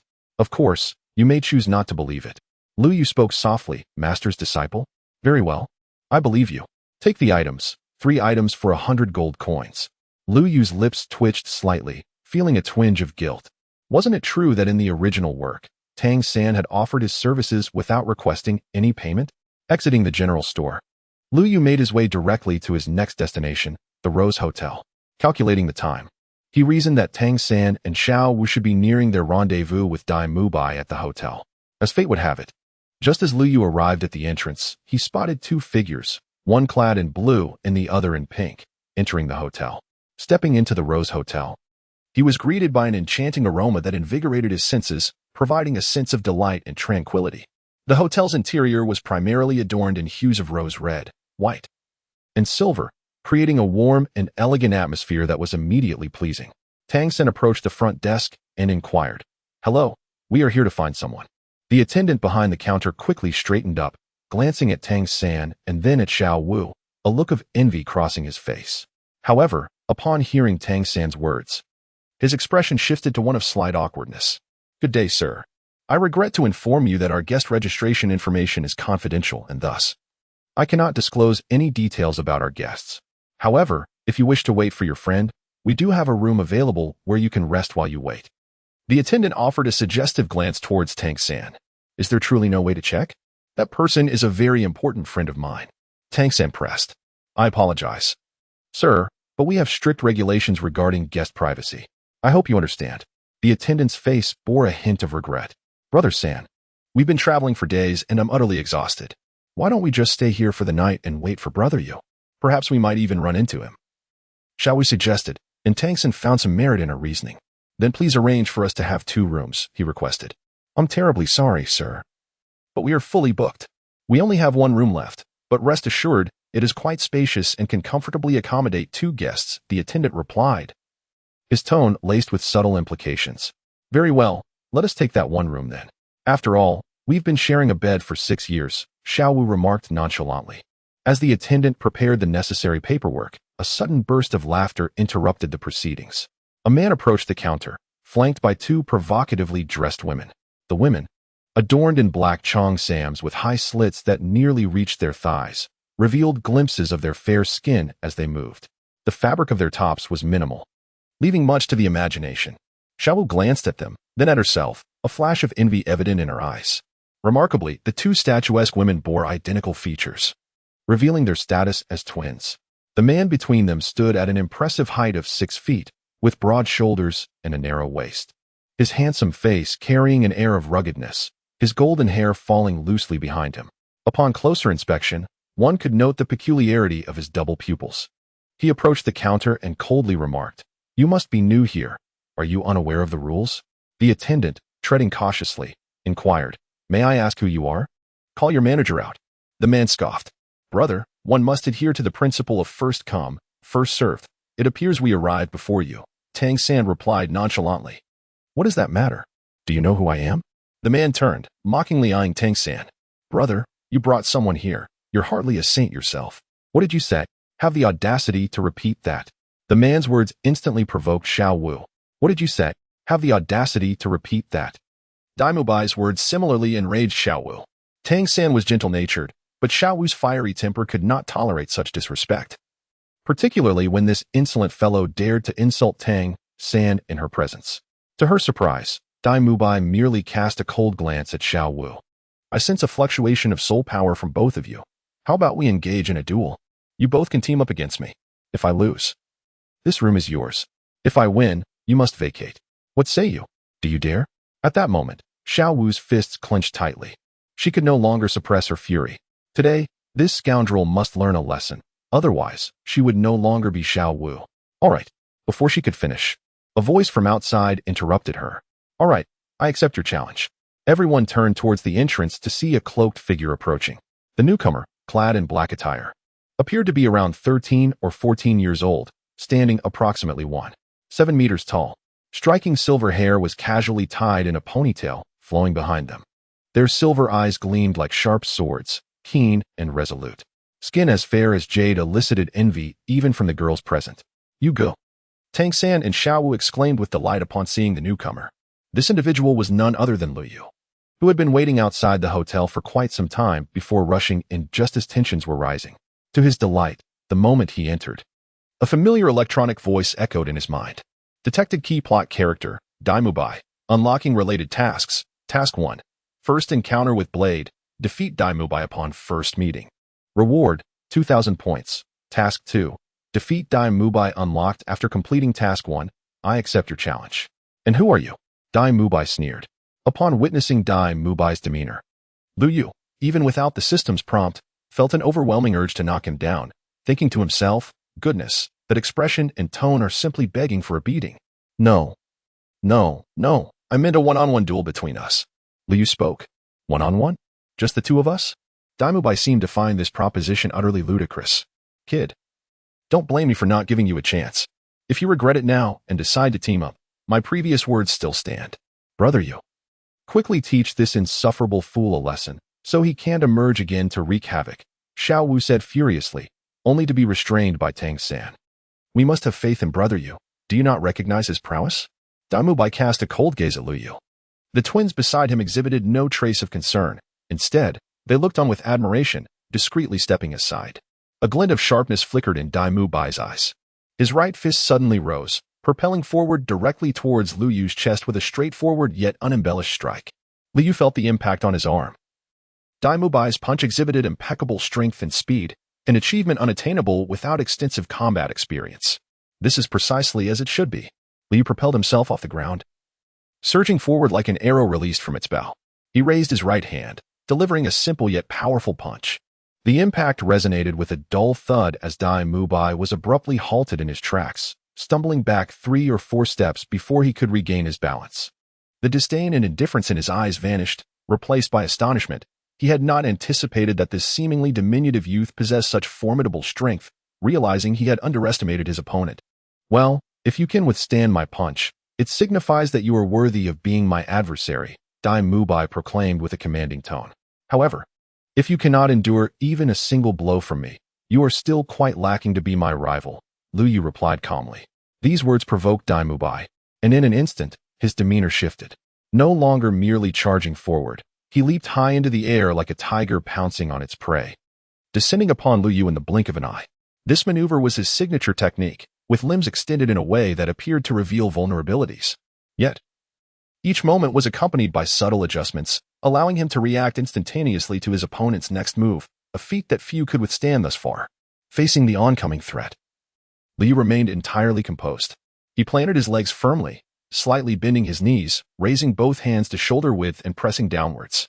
Observing Lu Yu's stance, Dai Mubai couldn't help but smirk. His technique could transform his limbs into lethal weapons at will, capable of countering any defense his opponent might muster. However, just as he prepared to strike, an invisible force suddenly gripped him from below. The pull was not overwhelmingly forceful, yet it was sticky and tenacious. With no means to leverage his body mid-air, Dai Mubai felt himself being redirected by Lu Yu's peculiar movements, veering off his original trajectory. What sort of power is this? Even the battle-hardened Dai Mubai was taken aback by the spectacle before him. Yet, drawing upon his extensive combat experience, he twisted his torso mid-air, completing a full rotation before landing steadily.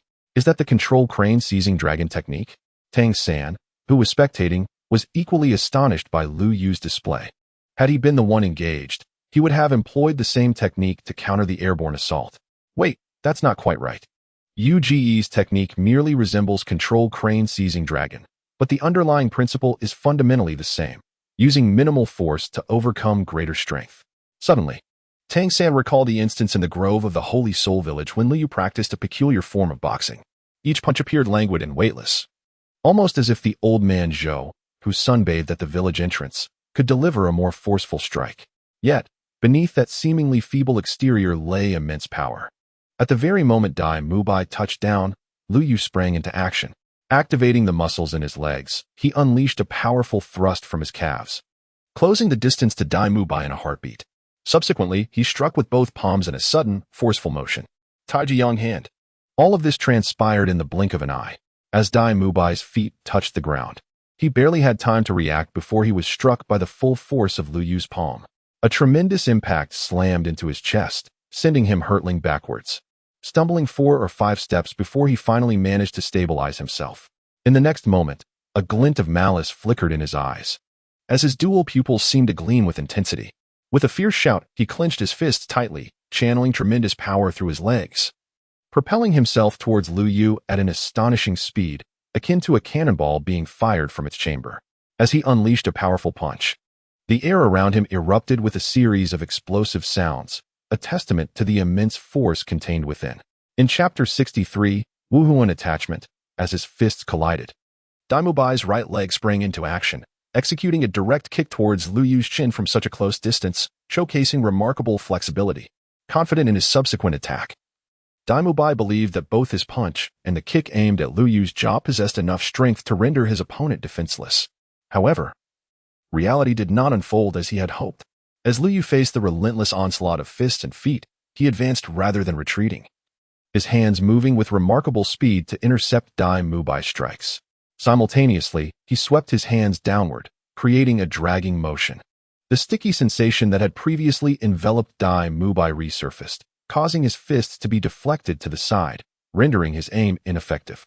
Just as Dai Mubai launched a kick with his right leg, Lu Yu swiftly stepped forward, channeling power from one side of his body to collide with Dai Mubai's chest, causing the latter's kick to miss its target. At that moment, Dai Mubai found himself precariously balanced on one leg, his body losing equilibrium, with no room left for evasion. The force of his attack was completely neutralized, and he found himself at a disadvantage. With a resounding thud, Lu Yu's shoulder collided with Dai Mubai's chest, sending him flying backward amidst the gasps of the onlooking twins. However, in an impressive display of physical coordination, Dai Mubai executed a backflip midair. Despite this exchange, Lu Yu did not gain a significant advantage. Upon impact, he felt as though he had struck a wall forged from steel. Brother Yu is truly formidable. I thought the golden-haired dog possessed some strength, but it seems he is not as impressive as I had presumed. Upon witnessing Dai Mubai being propelled backward by Lu Yu's force, Xiao Wu immediately clapped in approval. Yet, Tang San observed a subtle discrepancy. Although Dai Mubai appeared to be at a disadvantage, he had effortlessly neutralized the force with a mere flip, while Lu Yu's right hand trembled slightly, suggesting that the situation was not as favorable as it seemed. Liu subtly shifted his tingling shoulder. In the fleeting moment of colliding with Dai Mubai, he sensed that the latter's chest had abruptly transformed into an impenetrable wall of steel. Although it appeared that he had gained the upper hand by sending Dai Mubai flying, his shoulder now throbbed with discomfort, indicating that he too was not without his own suffering. Has he finally unleashed his soul power? Lu Yu silently pondered. Dai Mubai's expression was rather grim at this moment. He realized that he had underestimated his opponent. He had not anticipated that this seemingly youthful lad possessed such formidable prowess, compelling him to harness his soul power. In the next instant, Liu raised his right hand, a disdainful smile playing on his lips. Is this all the strength you have? Dai Mubai, unable to endure such provocation, replied fiercely, very well. Forcing me to utilize my soul power is quite commendable. I may have lost the previous contest, but encountering an opponent who piques my interest cannot be overlooked. Regardless of the outcome of this duel, the room is reserved for your companions. The sinister glimmer in Dai Mubai's eyes vanished, replaced by a unique radiance. His gaze was akin to that of a mischievous spirit entering a village of widows upon encountering women. In Lu Yu's eyes, a flicker of excitement shone through. At last, he was poised to put into practice the esoteric skills he had recently acquired, fortuitously encountering a living target. White Tiger. Possession. Suddenly, Dai Mubai's form was enveloped in a pale luminescence. His arms stretched wide, his chest puffed out, and the sound of cracking bones echoed as his muscles surged instantly, stretching his garments to their limits. His golden hair transformed into a striking blend of black and white, and a faint royal emblem appeared on his forehead. His hands expanded to nearly double their size, cloaked in white fur, with sharp tiger claws replacing his nails, glimmering with a chilling light as they moved. Dai Mubai leaned slightly forward, his eyes shifting to a haunting azure, creating the impression that the being before Lu Yu was not a man, but a ferocious beast. 3 soul rings ascended beneath Dai Mubai's feet, 2 yellow and 1 purple. 1,000-year soul ring. Tang San and Xiao Wu exclaimed in unison. The yellow rings symbolized 100 years, while the purple denoted a millennium. The golden-haired youth appeared to be merely 3 or 4 years their junior. Yet he possessed the strength of a soul sage, accompanied by a 1,000-year soul ring. However, this revelation evoked no astonishment had they been the ones to face him. Perhaps they would have felt concern. Yet, standing before the golden-haired youth was Lu Yu, who had acquired his 4th soul ring several years prior. Furthermore, Lu Yu's 1st and 2nd soul rings were both of a 1,000-year caliber, rendering Dai Mubai's genius a mere trifle in comparison. Dai Mubai, Martial Soul White Tiger. Level 37 Soul Sage. I look forward to your guidance, he proclaimed with commanding bravado, signifying the official commencement of a battle between soul masters. Lu Yu gazed at the 3 soul rings beneath the opponent's feet, a flicker of disappointment passing through his eyes. Was Dai Mubai truly at the level of a soul master at this moment? Wasn't the task bestowed by the system merely a gesture of goodwill? He had intended to test a new skill, but it seemed prudent to hold back for now. Subsequently, he raised his right hand, and an exquisite staff materialized in an instant, its top adorned with a blooming lotus, while 7 radiant gemstones sparkled along its shaft. 4 soul rings slowly ascended beneath him, 2 purple, 1 blue, and 1 brown. Lu Yu, Wuhu and Qixing Lianzhan, level 41 support type battle soul master, at your service. Dai Mubai regarded the 4 luminous soul rings beneath Lu Yu's feet with a mixture of astonishment, confusion, and a hint of bewilderment. 2 purple soul rings, merely the 1st and 2nd rings, were of the millennium level, but what could be said of the blue and brown rings? Were these the soul rings one would expect of a normal individual? Even soul beasts would not possess such outrageous attributes. This youth, appearing to be 3 or 4 years his junior, was somehow a soul zone, and even more astonishing was the fact that he was merely a support-type soul master. In the next moment, amidst the astonished gazes of the crowd, Lu Yu's soul rings and the staff in his hand vanished in an instant. To ensure fairness, I shall refrain from using my Wuhuan skills. Lu Yu raised his right hand and beckoned. Young man, you must ponder carefully. Although your soul power exceeds mine, you are merely an auxiliary soul master, while I am a formidable attack-type battle soul master, renowned for my overwhelming offensive capabilities. If your 2 friends were to join, I would stand no chance. However, with only you, victory is not guaranteed for me. Are you truly determined to persist in this fight? Besides, regardless of the outcome, the room belongs to you, so there is no need for such stubbornness. Dai Mubai cast a sidelong glance at the spectators, noting that Tang San and Xiao Wu remained stationary, showing no intent to assist. He then turned his gaze back to Lu Yu. To his surprise, the latter shook his head dismissively, appearing utterly unconcerned. "Very well, you have brought this upon yourself," Dai Mubai exclaimed with anger. Despite Lu Yu's level 40 soul power, Dai Mubai had participated in many battles against opponents of higher ranks. Although defeating an auxiliary soul master was not particularly impressive, Lu Yu's nonchalant demeanor infuriated him, especially since Lu Yu claimed he would not utilize his soul skills, which felt like a slight against him. Dai Mubai could not swallow this insult. Chapter 64, Body Techniques. 8 Gates of Duanjia. Dai Mubai growled softly, his legs suddenly propelling him forward as he spread his arms wide, charging at Lu Yu like a true ferocious tiger pouncing on its prey. 10 glimmering claws, radiating an ominous light, seemed to slice through the air, tearing apart the very fabric of space, and in the blink of an eye, they were upon Lu Yu. Tang San, observing from the sidelines, felt his purple eyes swirl with energy as he activated his purple extreme demon eyes. At that moment, he finally discerned the movements of both combatants. Although he knew Lu Yu would be unharmed, the ferocity of Dai Mubai's assault made him instinctively wipe the sweat from his brow. To be honest, the only other formidable individuals Tang San had encountered, aside from the two before him, were the Lord of Nodding City, Matthew Nua. He had only witnessed the latter's level 42 weapon soul master abilities by chance. However, Matthew Nua was already in his 40s, while the two before him were merely in their teenage years. Excluding Lu Yu, who was extraordinarily gifted, Dai Mubai was only 16. Were Tang San to enter the fray, he would surely not maintain the calm demeanor that Lu Yu exhibited, and he might not even last a few exchanges. Dai Mubai's claws lunged simultaneously toward Lu Yu, who, without hesitation, swiftly retreated, narrowly evading the attack. In that critical moment, Lu Yu channeled his soul power in a peculiar manner, enveloping himself in a white stream of energy. 8 Gates of Duanjia. First gate. Open. With a low growl, Lu Yu instantaneously unlocked the full potential of his physical prowess. Feeling acutely aware of every pore's activity and the exhilaration coursing through each cell in his body, under Dai Mubai's astonished gaze, Lu Yu seized his wrist with astonishing swiftness. This time, however, the sensation he experienced was not that of resilient stickiness. Rather, it felt as if his hands were ensnared by relentless steel pincers, leaving no room for struggle, accompanied by the sound of a fierce whistling in his ears. Amidst the astonished stares of onlookers, Lu Yu grasped Dai Mubai's arms and, with a sudden surge of strength, lifted him, despite their height difference, over his head.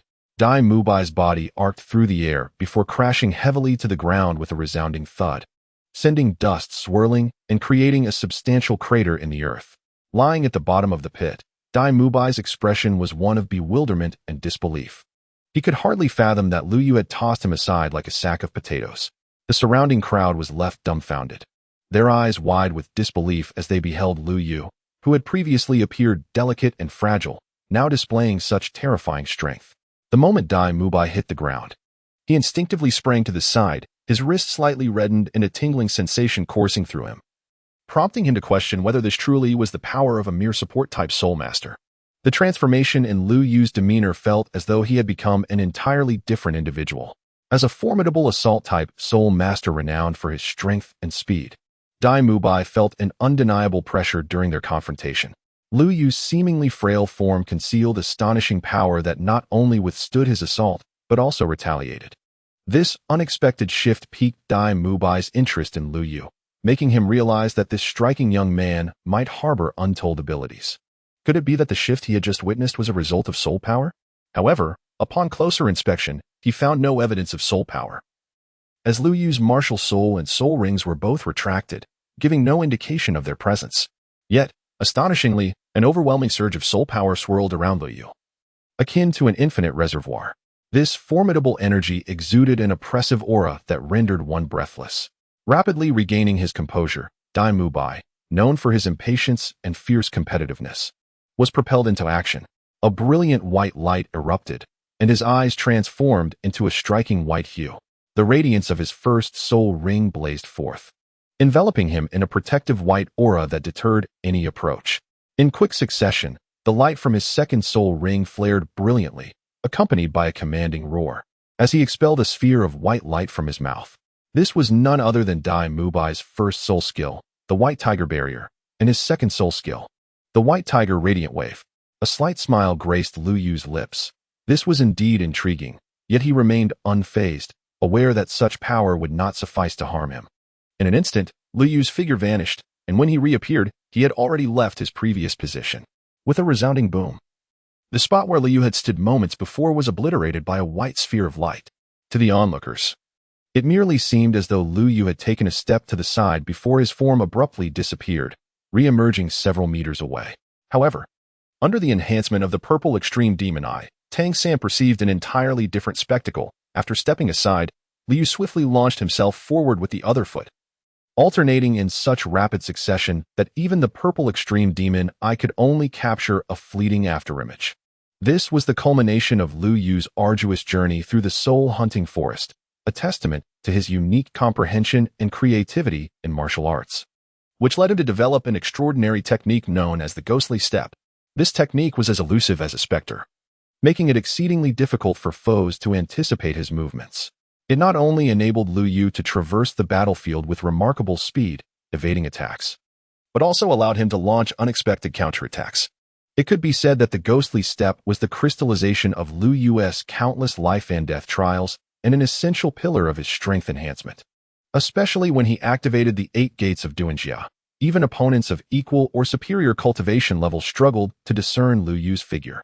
Having missed his strike, Dai Mubai's muscles tensed as he shot forward like a bullet expelled from a gun. The air was punctuated by a series of explosive sounds as 10 claws sliced through the atmosphere, targeting Lu Yu at sharp angles.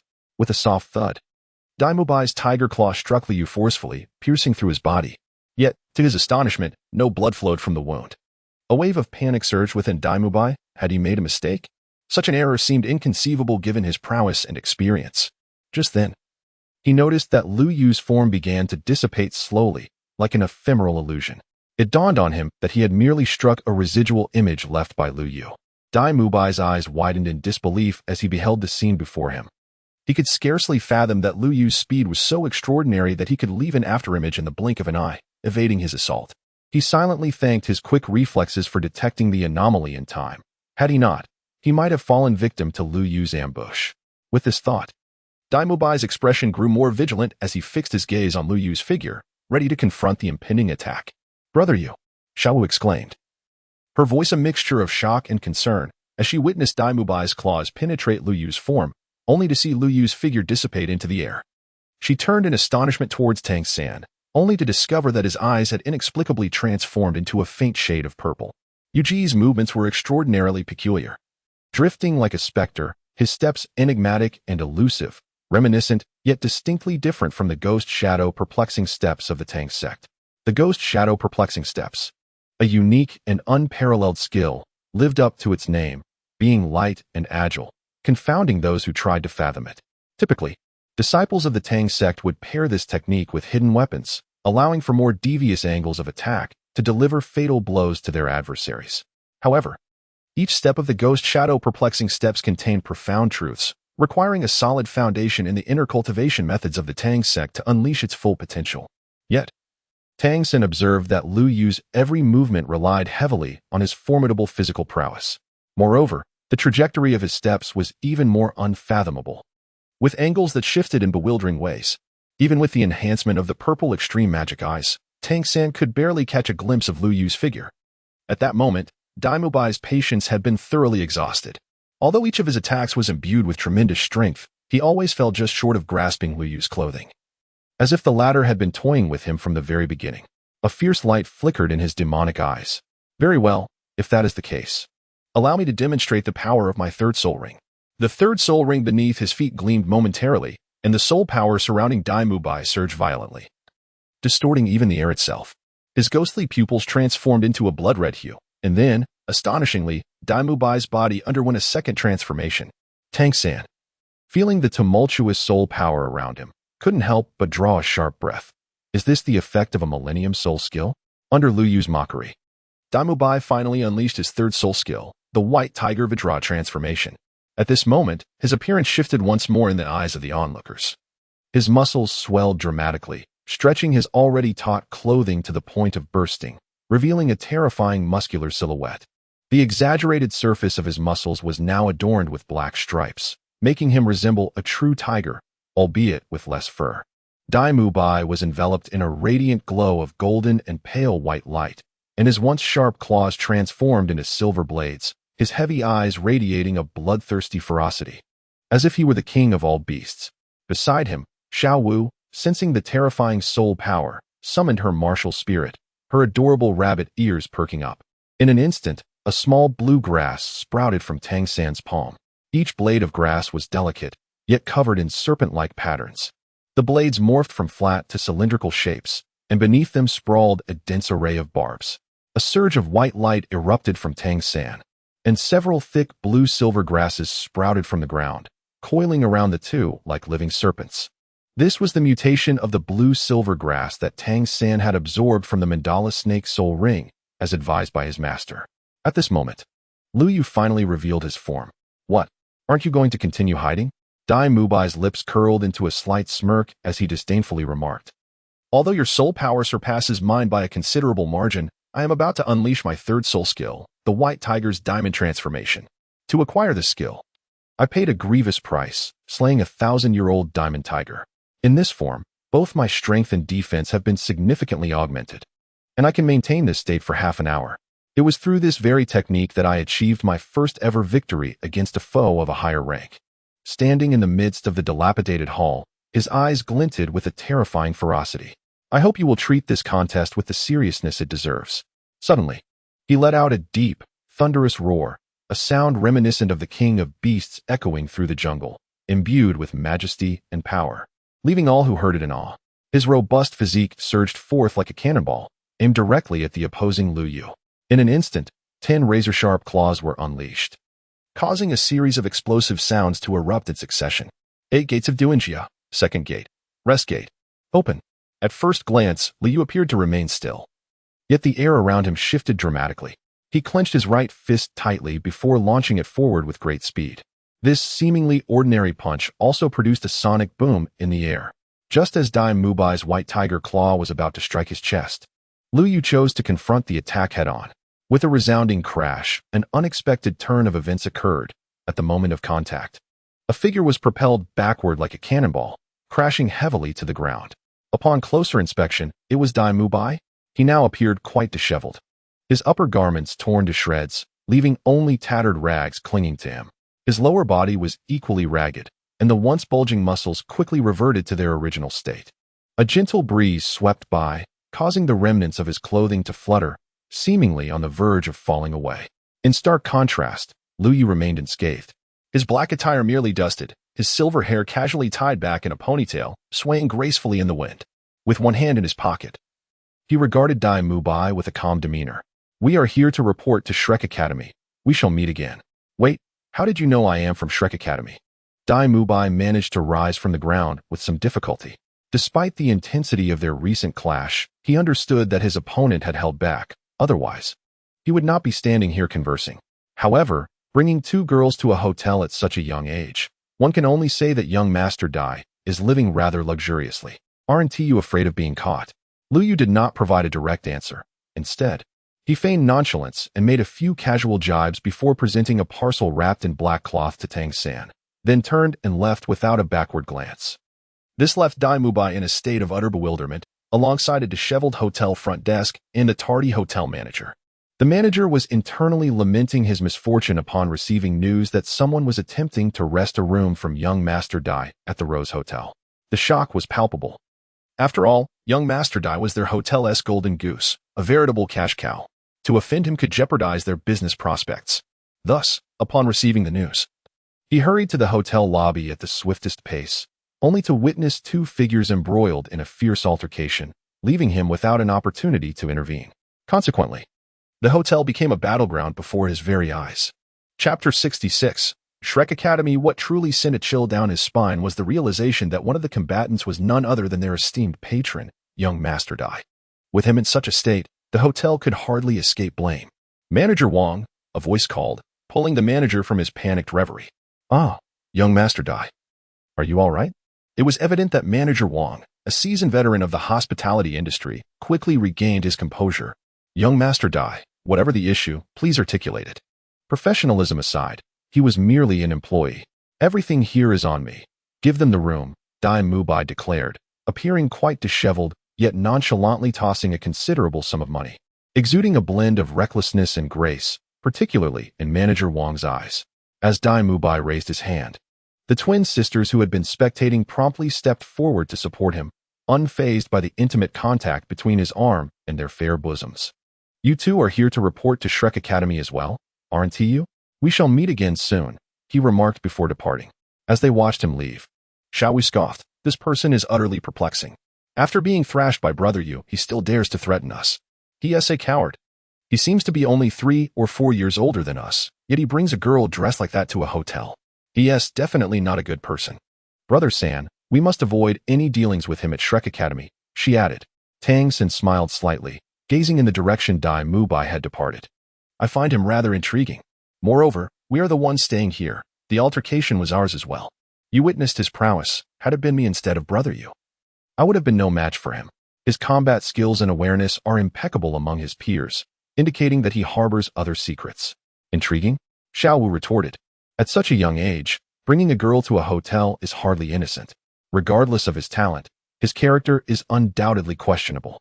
Before departing, Lu Yu entrusted a black package to Tang San, which he had already received under the moonlight of the 24 bridges. Just moments ago, he had peered into a corner of the package and was astounded by its contents. Realizing that such an object existed in this world and that it had fallen into Yu Ji's hands. Observing the chaos in the hall, Tang San couldn't help but smile wryly, thinking how careless Yu Gu was to leave without tending to the aftermath of their fight. Manager, how much will it cost to restore this place? Manager Wang quickly shook his head in response. No. Young Master Dai just mentioned that all expenses here will be charged to his account. He is our esteemed guest. It can simply be added to the bill. He continued. I sincerely apologize for the inconvenience caused. Our hotel made a mistake, not only wasting your time, but also nearly putting you in danger. On behalf of the hotel, I waive your room charges for the past 4 days. If you choose to dine and stay with us for the next 3 days, all meals will be on the house. You need not pay anything. He promptly handed a golden key to Tang San and instructed a nearby server to escort the esteemed guests to their room. Tang San was taken aback. It was Lu Yu and Dai Mubai who had engaged in combat, and naturally, there were losses on their side as well. With Liu gone, he felt it was his responsibility to assist with the aftermath. However, Dai Mubai exuded an air of affluence, and the waiver of their room charges clearly indicated Manager Wang's apprehension towards Yu Gu. After the commotion, Tang San and Xiaowu felt fatigued and decided to follow the server upstairs to rest. Watching them depart, Manager Wang let out a sigh of relief, thankful that they were finally gone. He had been intimidated by these young individuals. Contemporary youth seemed to have far too much fire in their spirits, ready to engage in conflict at any slight provocation. The earlier encounter with the silver-haired man had left an indelible mark on him. Having witnessed the hotel's esteemed guest being thoroughly beaten, what was most unnerving was that Dai Mubai, instead of displaying anger, had taken it upon himself to absorb all the costs, a most unusual reaction. This young couple was undeniably associated with that silver-haired individual and must be treated with utmost care and deference. Upon entering their room, Tang San and Xiaowu were immediately captivated by the opulent decor, the air infused with the fragrance of roses, uplifting their spirits. Esteemed guests, this is your room. Should you require anything, feel free to summon me, the server said respectfully before exiting. Once inside, Xiaowu eagerly leaped onto the large bed, rolling about with delight. Tang San couldn't help but smile at her exuberance. After all, she was still just a young girl. He closed the door behind him and made his way to the living room, eagerly unwrapping the black package that revealed a golden crystal encased in a stubborn stone before Tang San's eyes. However, instead of hastily attending to the crystal, he settled cross-legged and began to circulate his Xiantian skill. Days later, today marked a significant occasion. Tang San and Xiaowu had packed their belongings early in the morning and departed from the hotel, arriving at a quaint village. The village appeared to comprise merely a few hundred households, smaller in scale than Holy Soul Village. A wooden fence encircled the outskirts, seemingly erected to ward off wild beasts, though primarily serving a decorative purpose, as it offered little obstacle against soul beasts. Today, the village seemed particularly lively, with a considerable gathering at the entrance. Brother San, look quickly, have we arrived? There are so many people ahead, Xiaowu exclaimed. A lollipop lodged in her mouth, causing drool to trickle down her chin, which she discreetly licked away. Hearing the sound of her slurping above him, Tang Xin chuckled helplessly. Xiao Wu, please remove what's in your mouth before speaking next time. Your drool is nearly landing on my head. Oh, it's nothing. Xiao Wu nonchalantly waved her hand and playfully squeezed Tang San, who was seated beneath her. Brother San, let us hurry over and take a look. Perhaps Shrek Academy is just ahead. Tang San could only shake his head in resignation. Initially, she had shown disdain for Shrek Academy, yet on the day of enrollment, she was more enthusiastic than he, having dragged him out of bed early, insisting on arriving promptly. However, only halfway through their journey, she began to complain of sore feet, lamenting her exhaustion. Consequently, Tang San had no choice but to carry her the rest of the way to Shrek Academy. Do you think Brother Yu has gone somewhere? We still haven't seen him. Xiao Wu mumbled, lollipop still in her mouth. With so many people queuing ahead, it will take a while before we reach the front. Let us join the line. Perhaps Brother Yu will arrive shortly, Tang San replied, eyeing the long line that snaked ahead of them. Chapter 67, Shrek Academy, Part 2. Tang San gazed at the long queue before him, shaking his head in uncertainty about when his turn would come. He had no idea where Brother Yu was and worried whether he might miss today's enrollment. Time passed swiftly, but for those in line, the wait was excruciating, especially under the scorching sun. Xiao Wu, with her lollipop now finished, leaned against Tang San, burying her face into his sturdy back. Finally, they approached the front. A wooden table was set up in the village, where an elderly man sat. Strangely, Tang San felt no fluctuation of soul power emanating from this man. A regular person? Confusion washed over him. Shrek Academy was a prestigious institution for soul masters, so why would they recruit a mere ordinary individual devoid of any soul power? Tang San surveyed his surroundings and discovered that the reported location was indeed rather rudimentary, bordering on the austere. A dilapidated wooden archway bore a tattered plaque inscribed with the 5 characters of Shrek Academy, accompanied by the visage of a green monster. The starkness of the environment seemed to emblazon the words financially destitute across the institution's facade. He noticed a familiar figure seated beside the elder, a golden-haired individual clad in a white outfit. Although the man's face was wrapped in bandages, Tang San recognized him at once. It was Dai Mubai, who had recently endured a thrashing at the hands of Lu Yu. At that moment, he lay on a reclining chair with his feet propped up on a table, though he appeared to be resting. Tang San sensed that his soul power was vigilantly observing the queue of applicants. Next, the elderly man called out loudly, "Senior, I implore you for another chance. Our child's martial soul is the same shade of green as the monster depicted on your plaque. He can undoubtedly meet the standards of Shrek Academy." A middle-aged man, supporting a snot-nosed boy with a watermelon-shaped head, pleaded desperately. The elder shook his head, and without needing to speak, Dai Mubai suddenly opened his eyes, swiftly appearing before the father and son. "Esteemed parent," he said, "Shrek is a legendary institution renowned for its monstrous talents. While your child may share a green hue, there is a significant distinction between a frog and our standards. Please step aside and do not hinder those behind you." Yet, the father attempted to protest, but was abruptly interrupted. "Dad, there are so many Soul Master Academies on the main road. Why must we come all this way to a shabby academy that lacks even a proper entrance? Besides, must one become a Soul Master to find a future?" "Be silent," the father shouted in sudden anger. "What do you understand? Being a Soul Master is the most esteemed profession on the continent. If there were other academies willing to accept you, would I have brought you all this way here?" With that, he stormed off, dragging the boy along. "The registration fee is 10 gold coins. Please place them in the box beside you," the elder's voice rang out. "Do not delay the next applicant if you choose not to register." Dai Mubai, having spotted Tang San and Xiao Wu, smiled and nodded in their direction as a form of greeting, to which Tang San responded with a nod of acknowledgement. The next young boy approached, placing his gold coins in the box, and then revealed his martial soul, a longbow adorned with intricate golden patterns. A faint golden soul power emanated from him as a yellow soul ring gradually rose from beneath his feet. "Not qualified. You may leave," the elder remarked, casting only a fleeting glance, his tone devoid of emotion. "What did you say? Look closely. My child's first soul ring is a century-old one, and his martial soul is a top-tier weapon soul. How can he be deemed unqualified?" The boy's father exclaimed in disbelief. "Indeed, the first soul ring is a century old. However, he is merely an ordinary individual. While the quality of his martial soul is commendable, the title of top-tier weapon soul is not one you can claim." "Ordinary individual? What do you mean?" The boy's father expressed his confusion, remarking that his child's first soul ring originated from a century-old azure feather eagle, far surpassing his peers. How could this old man deem it ordinary? At our Shrek Academy, we only accept prodigies. Any child under 12 years of age with soul power below 21 is promptly dismissed, and we implore you not to waste any more time here. The boy's father attempted to voice further objections, only to be silenced by an overwhelming surge of soul power emanating from the elder. The old man, visibly impatient, rose from behind the desk, the formidable aura emanating from his very being. At that moment, Tang San and Xiao Wu, standing behind, could hardly suppress their shudders.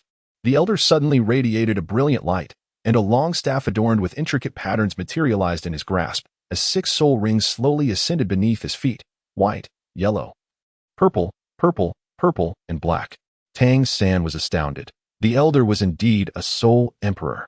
At this moment, not only the boy's father, but all those in line were left in awe. They believed that their visit to Shrek Academy had been worthwhile. To have a 6-ring soul emperor overseeing the registration was a testament to the strength of the Academy's faculty. Surely, any child admitted here would grow into a formidable soul master. However, recalling the elder's earlier words, heads bowed in resignation. They knew their children's limitations all too well. It was merely a matter of fate that their offspring lacked such opportunities. With a thud, the elder's staff struck the ground, causing those nearby to stagger. Following the display of his prowess, most of the applicants promptly withdrew, and after a moment of inner turmoil, the remaining few ultimately chose to abandon their aspirations. Only Tang San, Xiao Wu, and a girl with long black hair remained, along with a young lady clad in a blue elegant dress. As Tang San peered further back in the line, he was astonished to spot a familiar figure. "You go," he exclaimed, recognizing Liu Yu, who had been missing for several days. However, Liu Yu appeared rather disheveled, drenched, and with a few strands of hair plastered to his forehead, his face smeared with dirt. Though he had hastily dried himself, the urgency to reach the registration in time had forced him to hasten, resulting in incomplete drying. Tang San yearned to exchange a few words with Liu Yu, but was interrupted by the elder's voice, urging them to hurry with the registration, which required a fee of 10 gold coins. Reluctantly, Tang San turned away and deposited their registration fees into the box. The elder first grasped Xiao Wu's wrist, assessing, "Your age meets the requirements." When his hand moved to Tang San's, a note of surprise escaped his lips. The elder, seemingly incredulous, squeezed Tang San's wrist and inquired, "Have you practiced any special soul techniques before?" Tang San discerned that the elder was employing a method of bone palpation to ascertain the age of the registrants. However, due to years of forging and wielding the hammer, as well as the cultivation of the mystic jade hands, the bone assessment likely holds little significance for him. Chapter 68, Shrek Academy, Part 3. The elder let out a soft exclamation before instructing Tang San to reveal his calf. The moment he touched it, a look of puzzlement returned to the elder's face. Tang San's calf muscles were exceptionally developed. Even Dai Mubai at this age did not possess such robust musculature.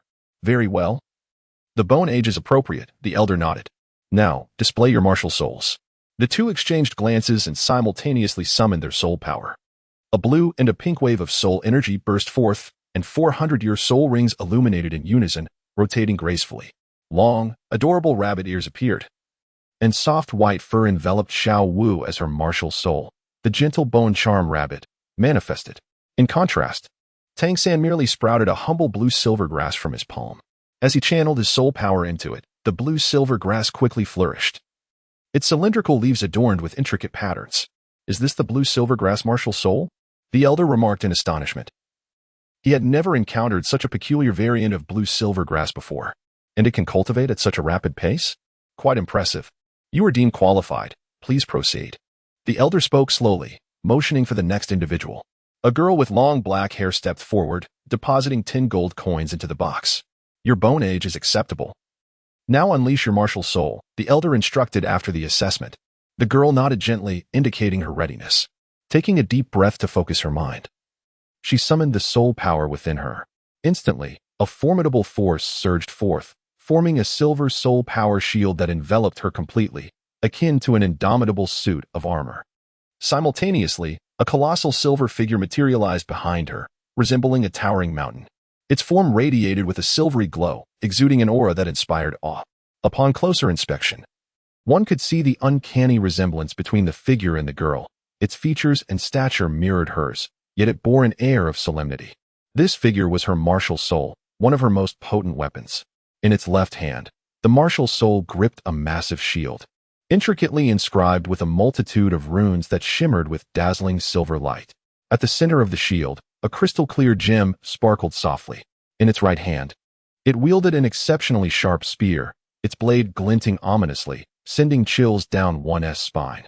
The entirety of the martial soul was clad in a thick layer of silver armor, adorned with exquisite engravings that conveyed nobility and authority.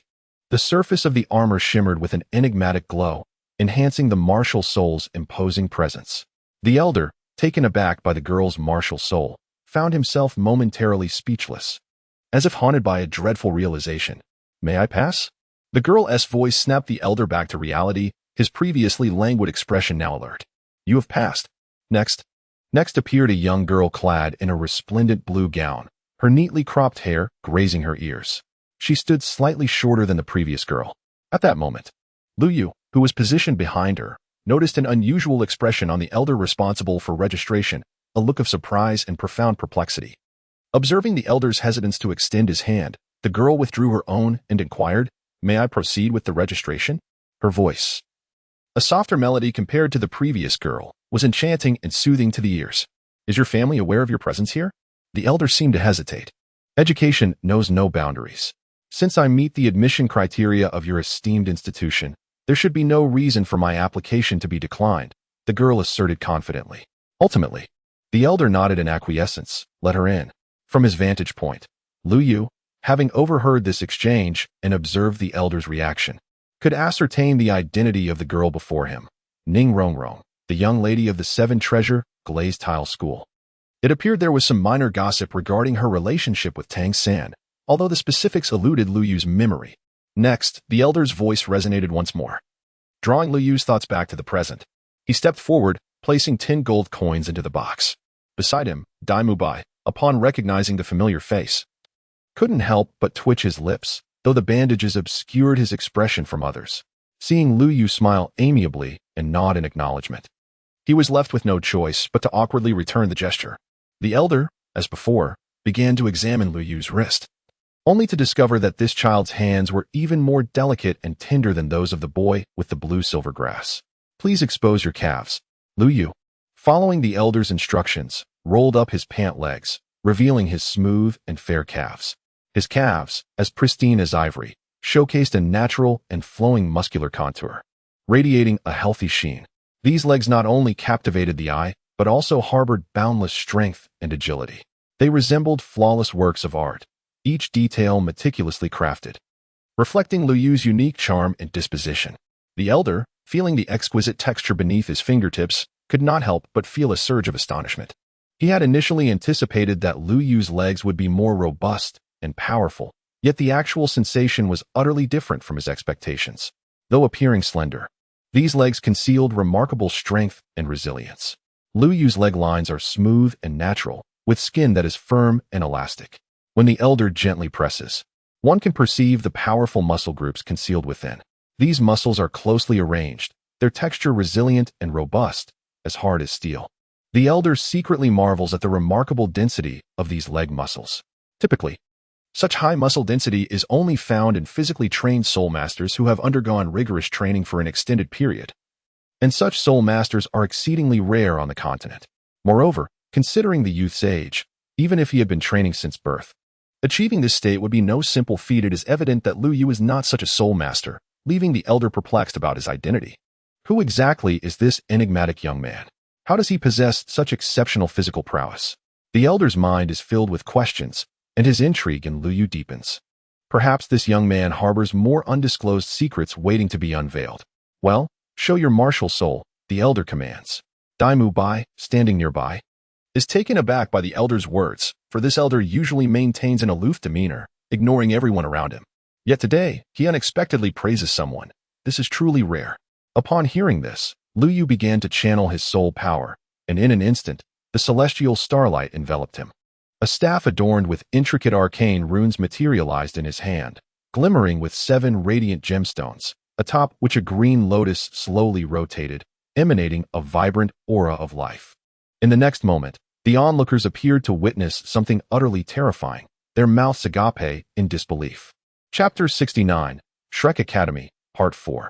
Enrollment office. The crowd was astounded by the spectacle before them, as everyone, except Tang San, Xiao Wu, and Dai Mubai, stood in stunned silence. In the center of the arena, four soul rings shimmered brilliantly beneath Lu Yu's feet. Purple, blue, and brown. 1,000-year soul rings. The crowd gasped in astonishment. The elder was taken aback.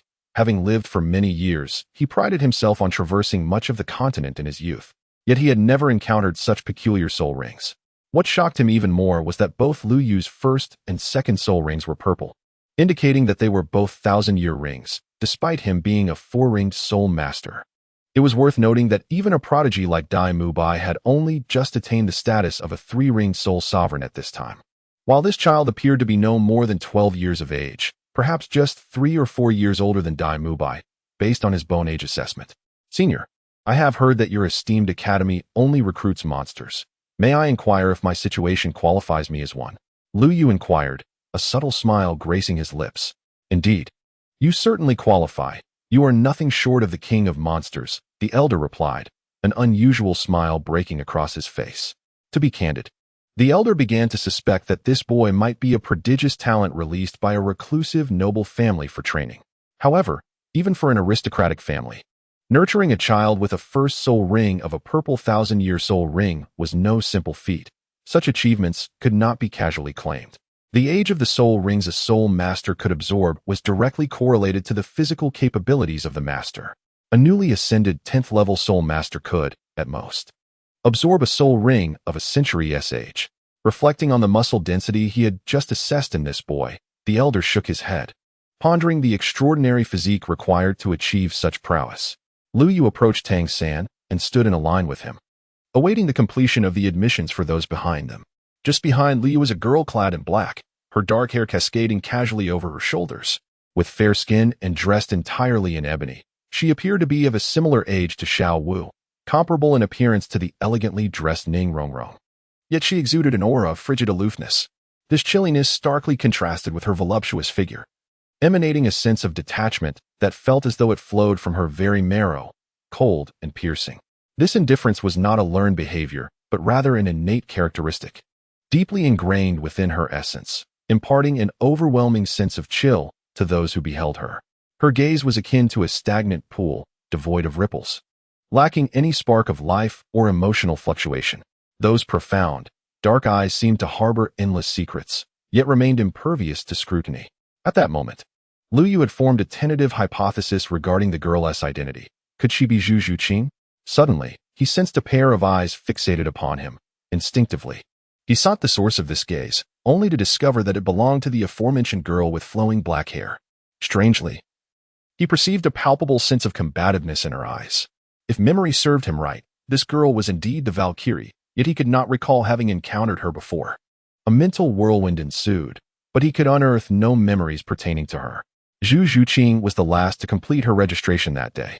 Once everything had concluded, Lu Yu noted that the number of successful candidates seemed somewhat high, though it paled in comparison to the long queues of the morning. The count was still significant relative to the original narrative. Besides Lu Yu, there was another girl with a Valkyrie martial spirit. And judging by the elder's intriguing reaction upon witnessing her martial spirit, it was clear she was someone of considerable importance. Mubai, lead them inside, the elder said slowly as he rose. Yes, Dai Mubai replied, stepping forward and offering a smile to Tang San. However, upon noticing Lu Yu, his expression stiffened slightly, revealing an air of discomfort. Under Dai Mubai's guidance, the group swiftly entered the village. Upon entering, they were greeted by a uniform array of wooden structures, reminiscent of the architectural style of the Holy Spirit Village. Although the homes here were somewhat more rudimentary, Dai Mubai brought them to a clearing, estimated to be around 500 or 600 meters in size, which served as the heart of Shrek Academy. You are to wait here, shortly. A teacher will come to conduct your second assessment. Just then, a soft, melodious voice floated in from behind them. Delicious sausages for sale. Fragrant, large sausages, tasty and juicy. If they're not delicious, you don't have to pay. Upon hearing this enchanting call, Liu was instantly reminded of the vendor's identity and some amusing memories. A smile creeping onto his lips. Brother Yu, what is the matter? Tang Sen inquired, noticing Lu Yu's peculiar expression. Xiao Wu, would you like some sausage? I'll get one for you. Having spoken, he turned to walk towards the cart behind him, and Dai Mu Bai hurriedly followed suit. Upon reaching the cart, Tang San was astonished to discover that the vendor was a bearded man, whose frail appearance belied the soft, tender voice he emitted. The vendor, noticing their approach, warmly called out, "Young man, would you care for a sausage? Oscar's sausages, guaranteed to leave you craving for more after your first taste, honest and of exquisite flavor." Tang San replied politely with a smile. "Uncle, may I have 3 sausages, please?" Upon hearing Tang San's address, Oscar's expression abruptly stiffened, disbelief etched across his features. What did you just call me?" he stammered. Tang San, puzzled, responded, "Uncle, what's the matter?" Oscar took a deep breath. "It's nothing, nothing at all. 3 sausages. Is it? Please wait a moment." He then deftly skewered 3 sausages and extended them towards Tang San, only for a hand to suddenly grasp his outstretched right hand. "Oscar, what are you doing? Your actions are tarnishing the Academy's reputation. I believe I have warned you more than once about selling sausages on campus." Turning around, Tang San discovered that the person who had seized his wrist was none other than Dai Mu Bai, accompanied by several others who had just passed the preliminary examination, including Lu Yu, who strolled over leisurely. "Tang San, you cannot buy those sausages."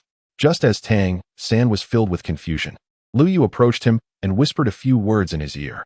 Instantly, Tang San's expression shifted to one of discomfort, even tinged with anger, and he retracted his hand without hesitation. "What are you all doing? Sengu, weren't you here to buy sausages? Why the sudden change of heart? Are you short on money?" Meanwhile, Xiao Wu and several other girls approached, noticing Tang San's retraction with curiosity. "Sengu, weren't you here to buy sausages? Why the sudden change?" At that moment, Dai Mu Bai continued reprimanding Oscar. "Oscar, prepare a new sausage immediately." Oscar's face fell at the command, "Dai Lao Da. We've been classmates for several years. You wouldn't want to make me lose face in front of the younger students, would you?" "Younger students?" Hearing Oscar's address, Tang San felt bewildered. If that were the case, this bearded man before him must be his senior, raising questions about how many years he had been in school to appear this way. "Indeed, the rather peculiar-looking man before you is your senior, Oscar," Dai Mu Bai remarked with an odd expression. Correct. My name is Oscar. I am a student of Shrek Academy, just like Dai Lao Da, your senior. However, do not be deceived by my dashing exterior. My true age is merely 14. 14. Tang San and his companions were astounded. At the tender age of 14, one could grow such a luxuriant mane of hair. Indeed, the Shrek Academy was renowned for admitting only extraordinary individuals, and its students were truly exceptional. Xiao Wu even speculated that the admissions officer of yesteryears must have accepted Oscar solely for his impressive hair. "Big brother Dai, how about I treat you to a sausage? Please, spare me the embarrassment in front of my juniors," Oscar pleaded with a forlorn expression, yet Dai Mu Bai remained unmoved, coldly retorting, "Hurry up, or I shall be compelled to deal with you on the spot." Hearing this, Oscar instantly wilted. He was well aware that he possessed no capacity to resist before Dai Mu Bai. With a resigned countenance, he extended his right hand and, in a soft, feeble voice, declared, "I possess a magnificent sausage." Simultaneously, 2 yellow soul rings shimmered beneath his feet, slowly ascending. In that moment, a sausage identical to the one he had previously offered to Tang San appeared in his hand. Upon witnessing the spectacle, Tang San's face flushed with rage. He glared furiously at Oscar, particularly incensed by the ambiguous phrase he had just uttered.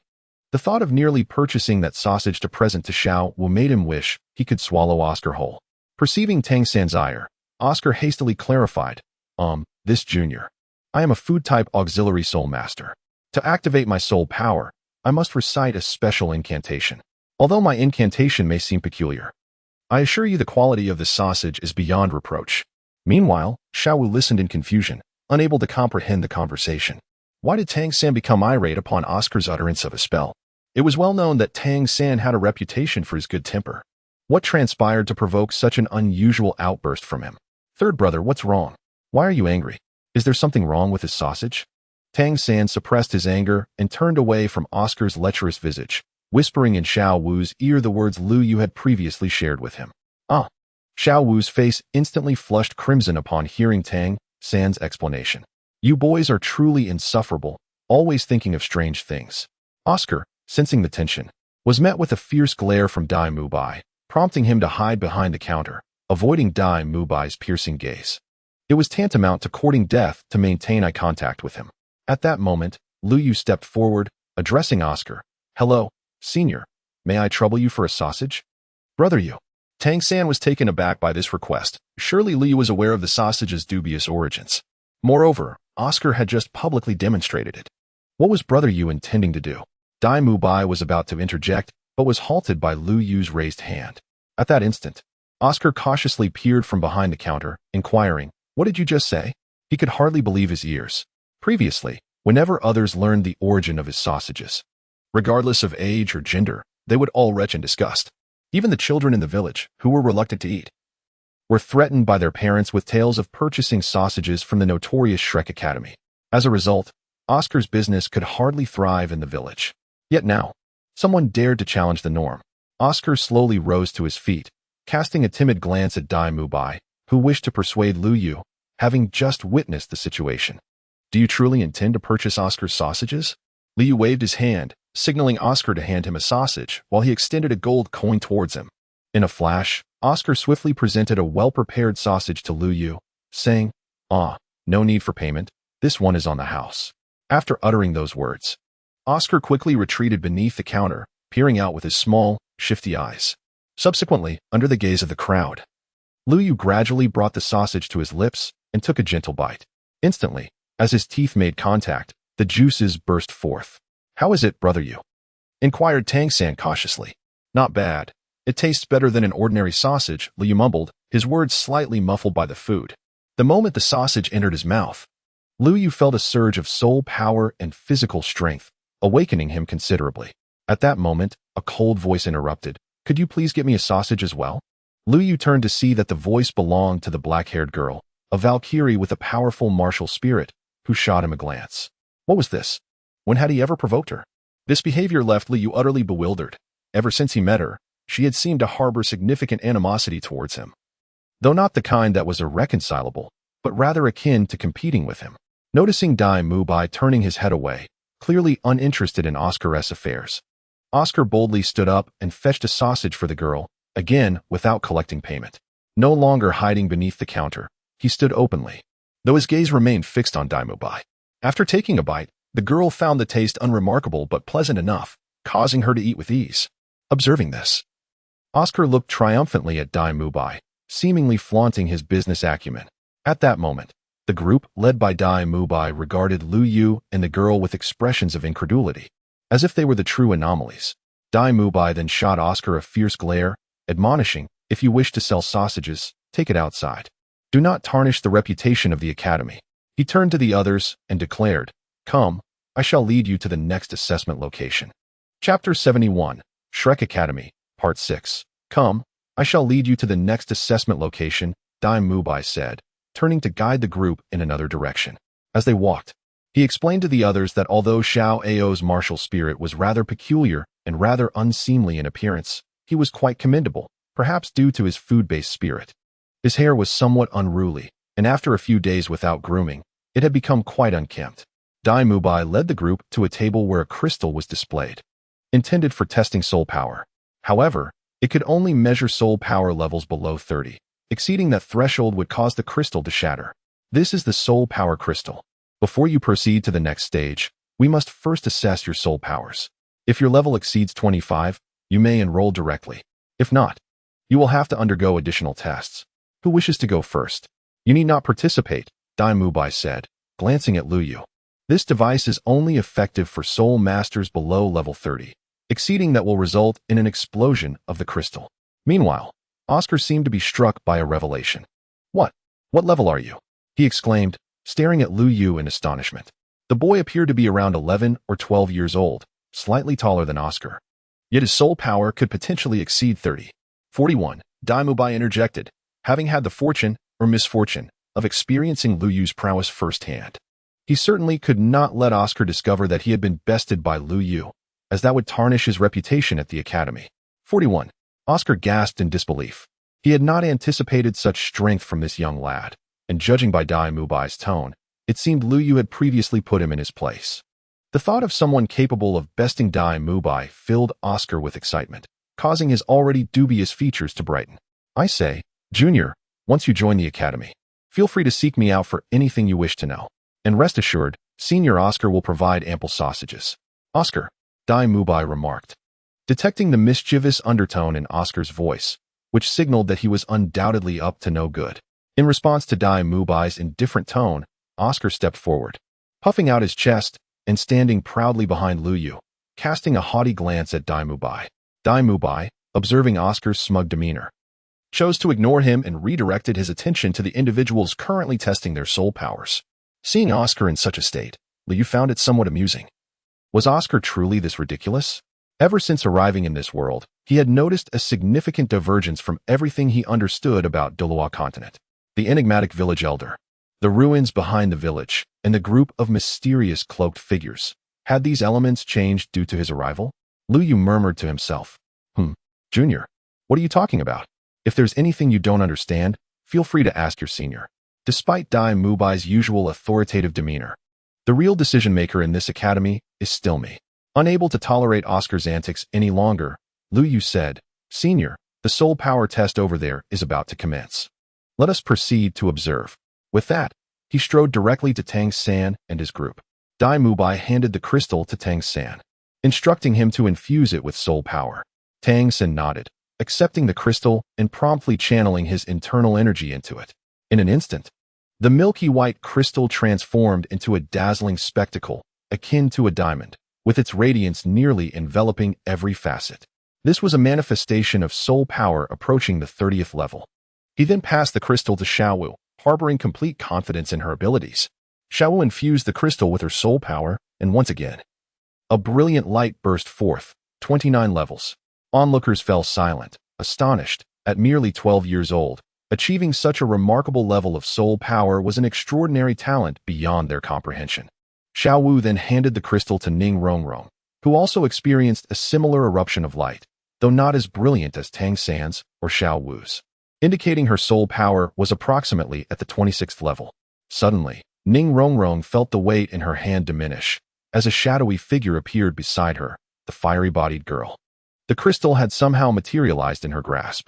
As she infused it with her soul power, a white light erupted once more. Although not as intense as that of Tang San or Xiaowu, it shone brighter than Ning Rongrong's, suggesting her soul power was around the 27th level. The crowd was once again left speechless. Another prodigy had emerged. Where were these gifted individuals coming from? Their talents were astonishing, leaving the ordinary onlookers feeling utterly overshadowed. Shortly thereafter, the crystal vanished once more, and the next moment, a girl with long black hair clad in a silver gown appeared beside Zhu Zhuqing. Ning Rongrong thought, this scene feels oddly familiar. With a similar procedure, as soul power was infused, the milky white crystal erupted with white light once again. The dazzling radiance enveloped the entire surface of the crystal, indicating that this young girl had reached the 30th level of soul power. The spectators were on the brink of numbness. Was Shrek Academy a place of peculiar feng shui? How was it attracting such extraordinary talents? Simultaneously, they felt a twinge of relief. If these individuals were to participate in the forthcoming tests, particularly competitive ones, encountering them would surely spell disaster, leaving them with no recourse for lamentation.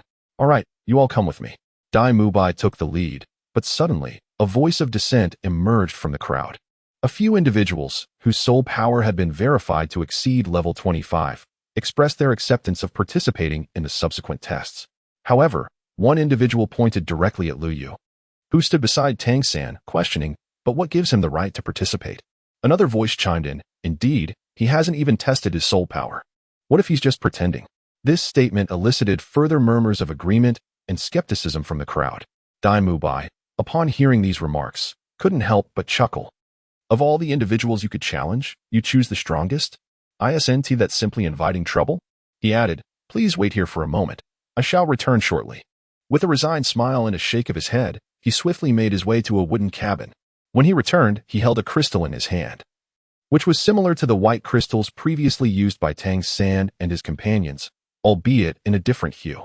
The crystal in Dai Mubai's grasp was red, indicating a testing range for soul power of approximately below level 60, as anything exceeding 60 would shatter like the 30-level crystals. Upon seeing the red crystal, the individual who had instigated the earlier commotion suddenly felt an ominous premonition, realizing he might have committed an exceedingly foolish act. Chapter 72, Shrek Academy, 7. Dai Mubai extended the red crystal towards Lu Yu, apologetically stating, "I apologize for the inconvenience. But could you please demonstrate your abilities to enlighten those narrow-minded individuals?" Lu Yu and Dai Mubai exchanged a glance before taking the crystal. This lad certainly knows how to handle matters. Subsequently, he slightly activated his soul power vortex, and a stream of soul energy gradually infused into the crystal. As the soul energy flowed in, the crystal suddenly shimmered with a crimson glow. This radiance, while not as dazzling as that produced by Tang San and the others earlier, enveloped a significant portion of the crystal. Yet, none among the assembly dared to utter a sound. Instead, they all gaped in astonishment. It is crucial to note that this was not merely a crystal with a maximum limit of 30 levels, but one with a limit of 60. The brilliance covering most of the crystal signified that the silver-haired youth's soul power had reached at least level 40. The gazes directed at Lu Yu were akin to those reserved for a monster. It was as if he had awakened his martial soul from birth. He was simply beyond the realm of ordinary mortals, utterly terrifying. Dai Mubai, observing the crowd's expressions, felt a surge of derision in his heart. What is this? A group of narrow-minded frogs in a well, who have never seen the world. Lu Yu's ostentatious soul rings have yet to be revealed. This is merely the beginning. He then pondered how little Ao would react upon discovering that Lu Yu is a support-type battle soul master. Cough, cough, as you have all witnessed. The soul power crystal does not deceive. Who among you still has anything to say? Or do any of you wish to challenge this handsome gentleman's prowess? Casting a sweeping glance around, especially at the individual who had previously raised doubts, now wishing to bury his head in shame, Dai Mubai noted the silence. With no one speaking up, he led Lu Yu and his companion straight away. Oscar hurriedly followed, positioning himself beside Lu Yu. Lu Yu recalled that the Shrek Academy had 4 assessments. The first was an age test, which they had undoubtedly passed.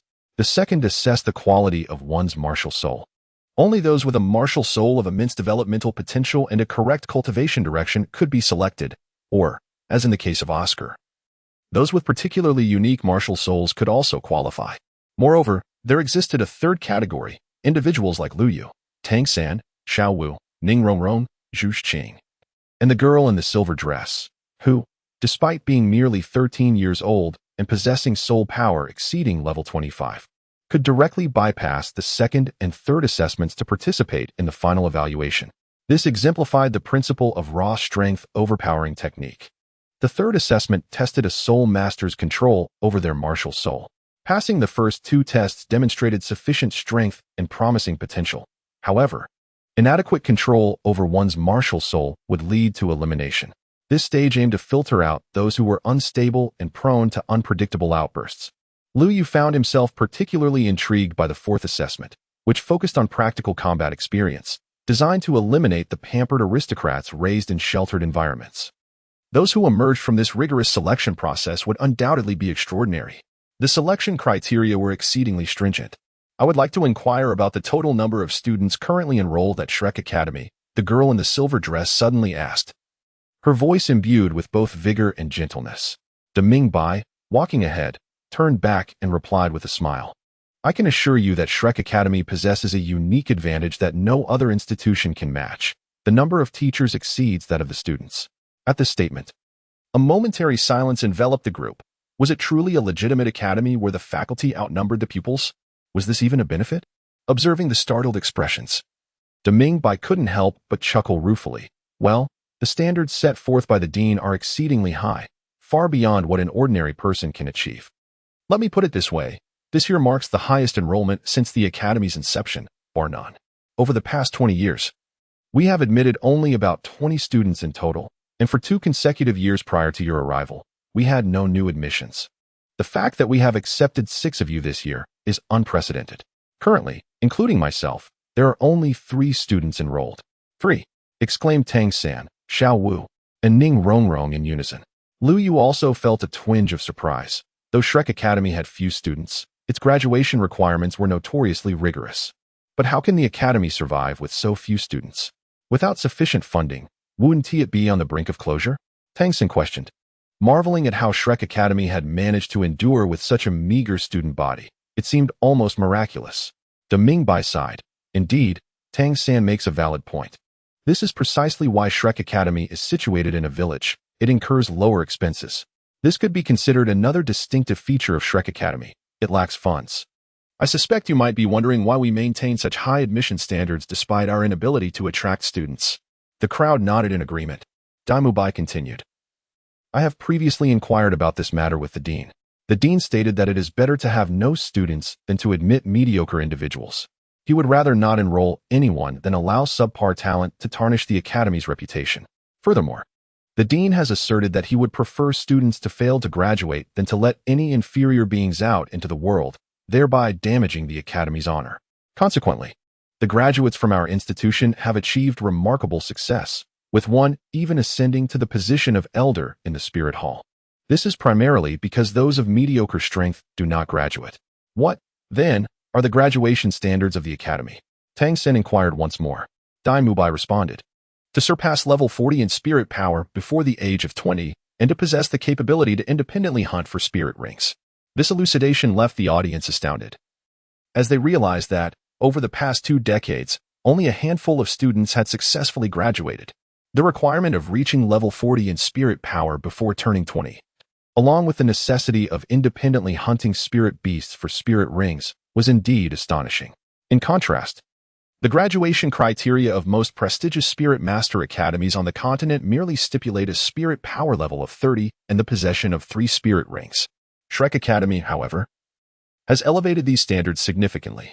The latter requirement of independently hunting spirit beasts to obtain spirit rings is particularly daunting, given the perilous nature of such endeavors where a moment's carelessness could result in death. Suddenly, the crowd's gaze converged on Lu Yu, who stood aside. It appeared that there was a prodigious entity among them, one that transcended the ordinary. The graduation criteria of Shrek Academy necessitate a spirit power level of 40 and an attainment of spirit master strength before the age of 20. Yet, Lu Yu, this prodigy, was only 12 years old and had seemingly already met these standards. What could this signify? At that moment, Lu Yu also realized that he had, in fact, fulfilled the graduation criteria of Shrek Academy. Chapter 73, Shrek Academy, Part 8. Inside, Lu Yu felt a sense of curiosity. His situation could indeed be described as uniquely exceptional, having entered school only to graduate immediately. Soon, Daimubai led the group to a wooden cabin, where an expanse of open space lay before them. At that moment, a middle-aged man was soundly asleep on a reclining chair. Teacher Zhao, I have brought the new students for their assessment. Daimubai respectfully addressed the man in the chair. The middle-aged man opened his eyes, a hint of surprise crossing his face. Oh, this year we actually have candidates reaching the 4th stage of assessment. And 6 of them at that. This could break the Academy's record. Daimubai added, not only that, but all 6 have skipped the 2nd and 3rd stages to directly participate in the 4th stage assessment. Zhao Wujia rose from the chair.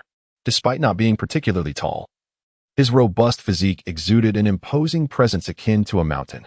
Lu Yu couldn't help but marvel at Zhao Wujia's stature. If he were on Blue Star, one could only imagine how much weight he could boast of lifting, with an arm thicker than Xiao Wu's waist. His solid frame stood like a wall. With a genial smile directed at the group, he radiated an unspoken pressure, though his smile was seemingly ordinary and amicable. To have bypassed the 2nd and 3rd stages to arrive here indicates that this year has produced quite a few little monsters. Allow me to introduce myself. My surname is Zhao Wujia, and I am responsible for the 4th stage assessment. The first 3 stages primarily gauge your martial soul talent and potential for cultivation, whereas the 4th stage tests your practical combat experience.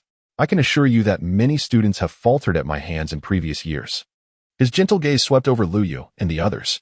Since you have come together, you might as well face this challenge as a team.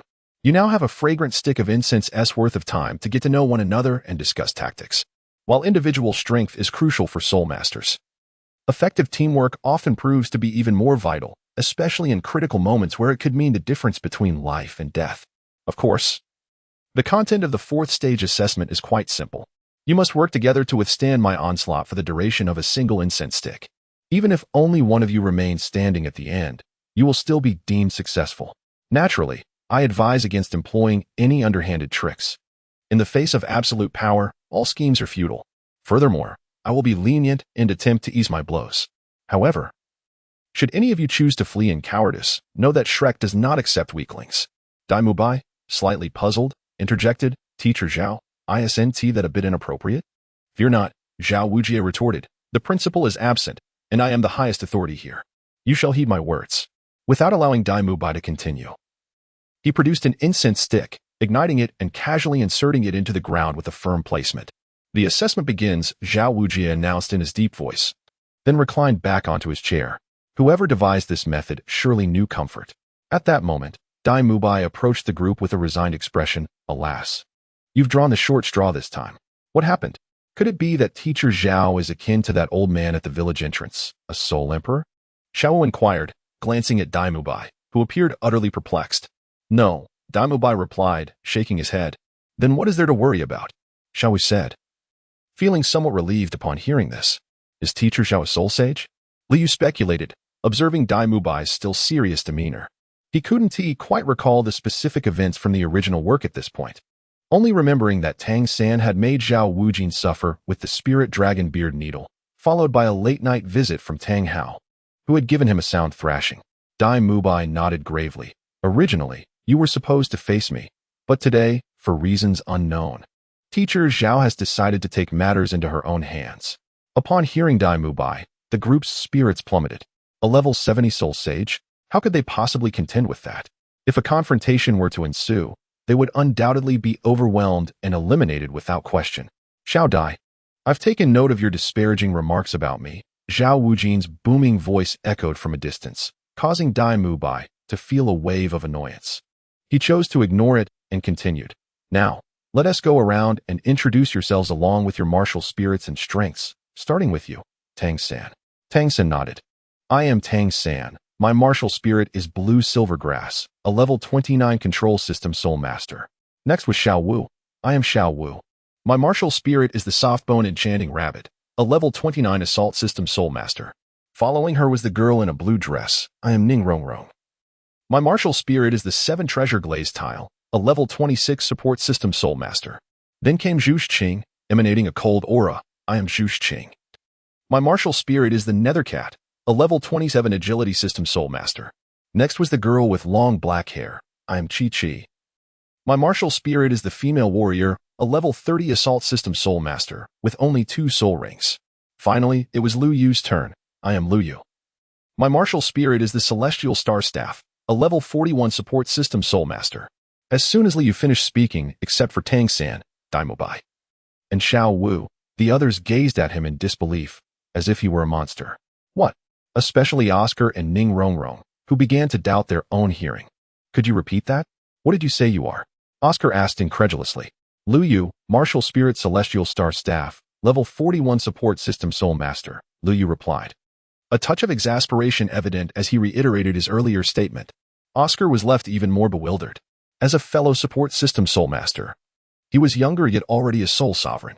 This was simply astonishing.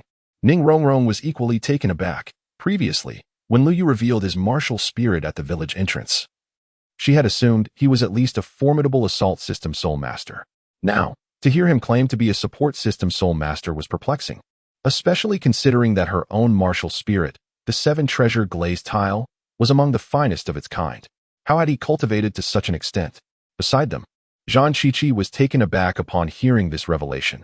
He was, in fact, an auxiliary battle spirit master. Coughing lightly, Dai Mubai drew their attention back to the matter at hand. Allow me to introduce the essential details regarding Teacher Zhao, so you may begin to devise a strategy. He paused for a moment to collect his thoughts before continuing. Teacher Zhao is a formidable rank 76 assault system battle spirit saint, possessing the beast spirit of the mighty golden bear. The hallmark of this spirit lies in its formidable defensive capabilities, coupled with considerable offensive strength, rendering it a challenging adversary. Even battle spirit masters of equal rank find it arduous to breach Teacher Zhao's defenses. Due to his unparalleled resilience, he has earned the title of Immovable King. In the past, Teacher Zhao had a conflict with a bishop of the Spirit Hall, which led to him being hunted down. He managed to escape from the relentless pursuit of numerous bishops, relying solely on his exceptional defensive prowess. The mention of Immovable King and the pursuit by the Spirit Hall's bishops left the group in a state of contemplation. Should their opponent hold back, perhaps they could endure. After all, as long as one person remained standing, everyone could pass. However, if Zhao Wujin were to unleash his full potential, the situation could rapidly escalate. Among them were Lu Yunyi and Ning Rongrong, both auxiliary spirit masters, Tang San, a control spirit master, and Xiao Wu and Zhu Zhuqing, both agile attacking spirit masters, alongside Zhang Qiqi, a powerful assault spirit master. My 7-treasure glazed tile spirit can currently provide 2 enhancements of 30%, but I lack any offensive capability, Ning Rongrong stated. My first soul ring can offer a 50% enhancement and possesses offensive capabilities, Lu Yu interjected. Tang Sen had no doubts about Lu Yu's combat prowess. He was capable of both enduring and striking, while also providing group healing. Given this, Ning Rongrong will focus on assisting us, while Xiao Wu and Zhang Qiqi will take the lead in offense. Zhu Zhiqing, please utilize your speed to flank and restrain the enemy. I will handle controlling Teacher Zhao's attacks to disrupt his rhythm. You should remain in the rear to support Ning Rongrong and adapt as the situation dictates. Upon hearing the words, Lu Yu nodded. His abilities were uniquely comprehensive, allowing him to provide support to others at any moment from a position in the rear. Moreover, given the limited time, no other viable alternatives could be conceived. Furthermore, they were about to confront a genuine soul sage of level 76 in the face of absolute power.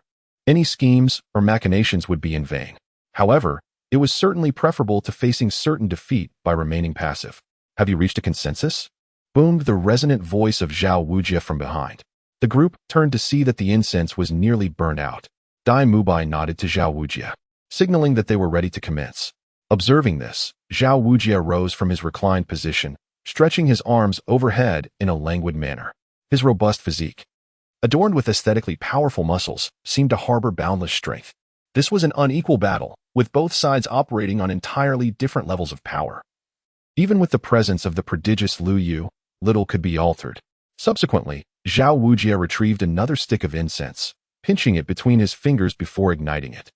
In the next moment, before Zhao Wujie could make his next move, Ning Rongrong took the initiative. With a flourish of the 7 treasures glazed tile, she donned a resplendent blue dress and gracefully twirled in place.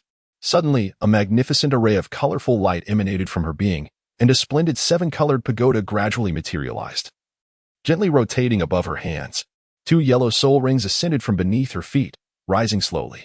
The 7 treasures are renowned, the first being strength. The first yellow soul ring immediately radiated brilliance, enveloping the 7-colored pagoda. With a delicate gesture from Ning Rongrong's slender fingers, 5 streams of light cascaded upon Lu Yu and his companions. Instantly, Lu Yu felt a warm surge of power course through his limbs and bones, as his soul power surged forth like a boiling tide. Indeed, it was the pinnacle of support-type martial souls on the continent. This was merely 30% of the enhancement bestowed by a 2-ringed soul master.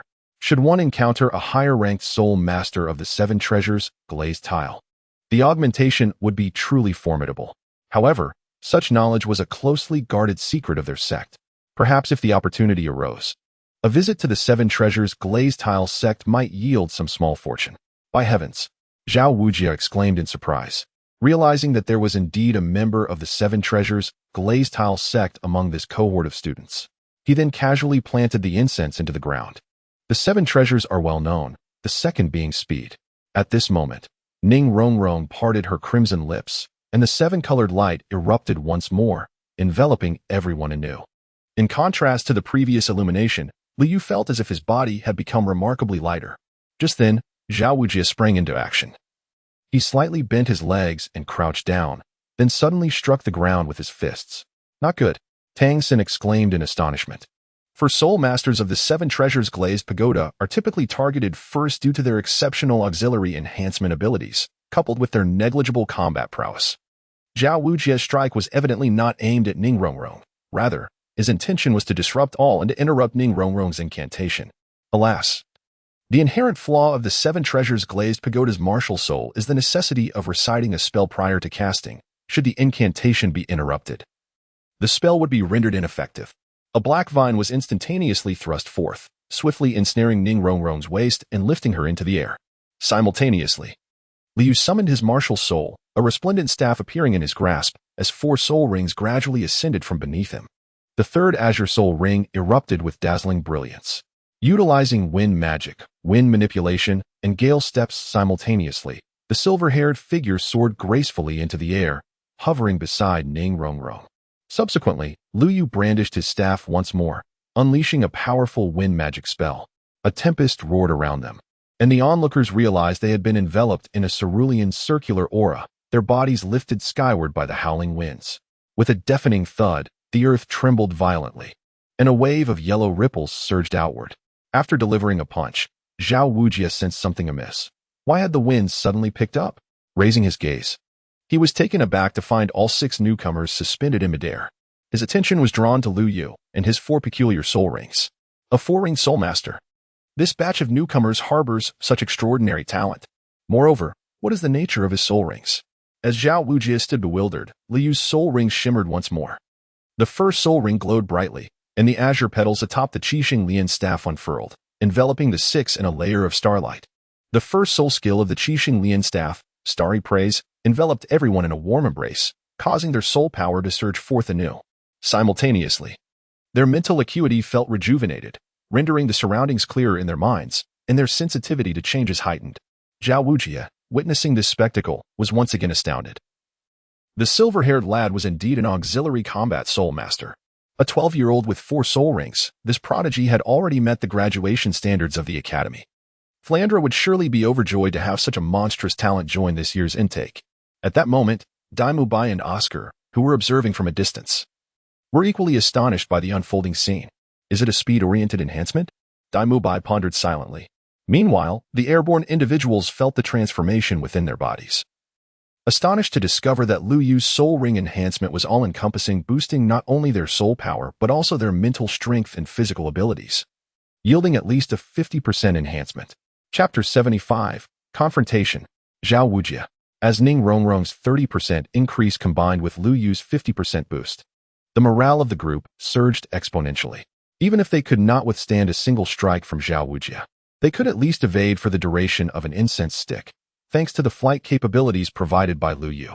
Once they quickly adapted to their current state, they promptly adjusted their positions. Xiaowu, Tang San called out sharply. Upon hearing his voice, she swiftly adjusted her posture and found her mark. Through years of cultivated synergy, Xiaowu's foot precisely landed on Tang San's hand. He then propelled her upward with a powerful push, and she launched towards Zhao Wujie like an arrow released from a bow. In that moment, the group unanimously decided to take the initiative in their assault. Allowing Zhao Wujie to seize the upper hand would undoubtedly be more detrimental to them. Hence, striking first might grant them a fleeting advantage. Zhao Wujie, witnessing the group of youngsters evading his attack, revealed a smile, remarking on their responsiveness, albeit begrudgingly. As Xiaowu charged toward him, he calmly placed his hands behind his back, feigning surrender.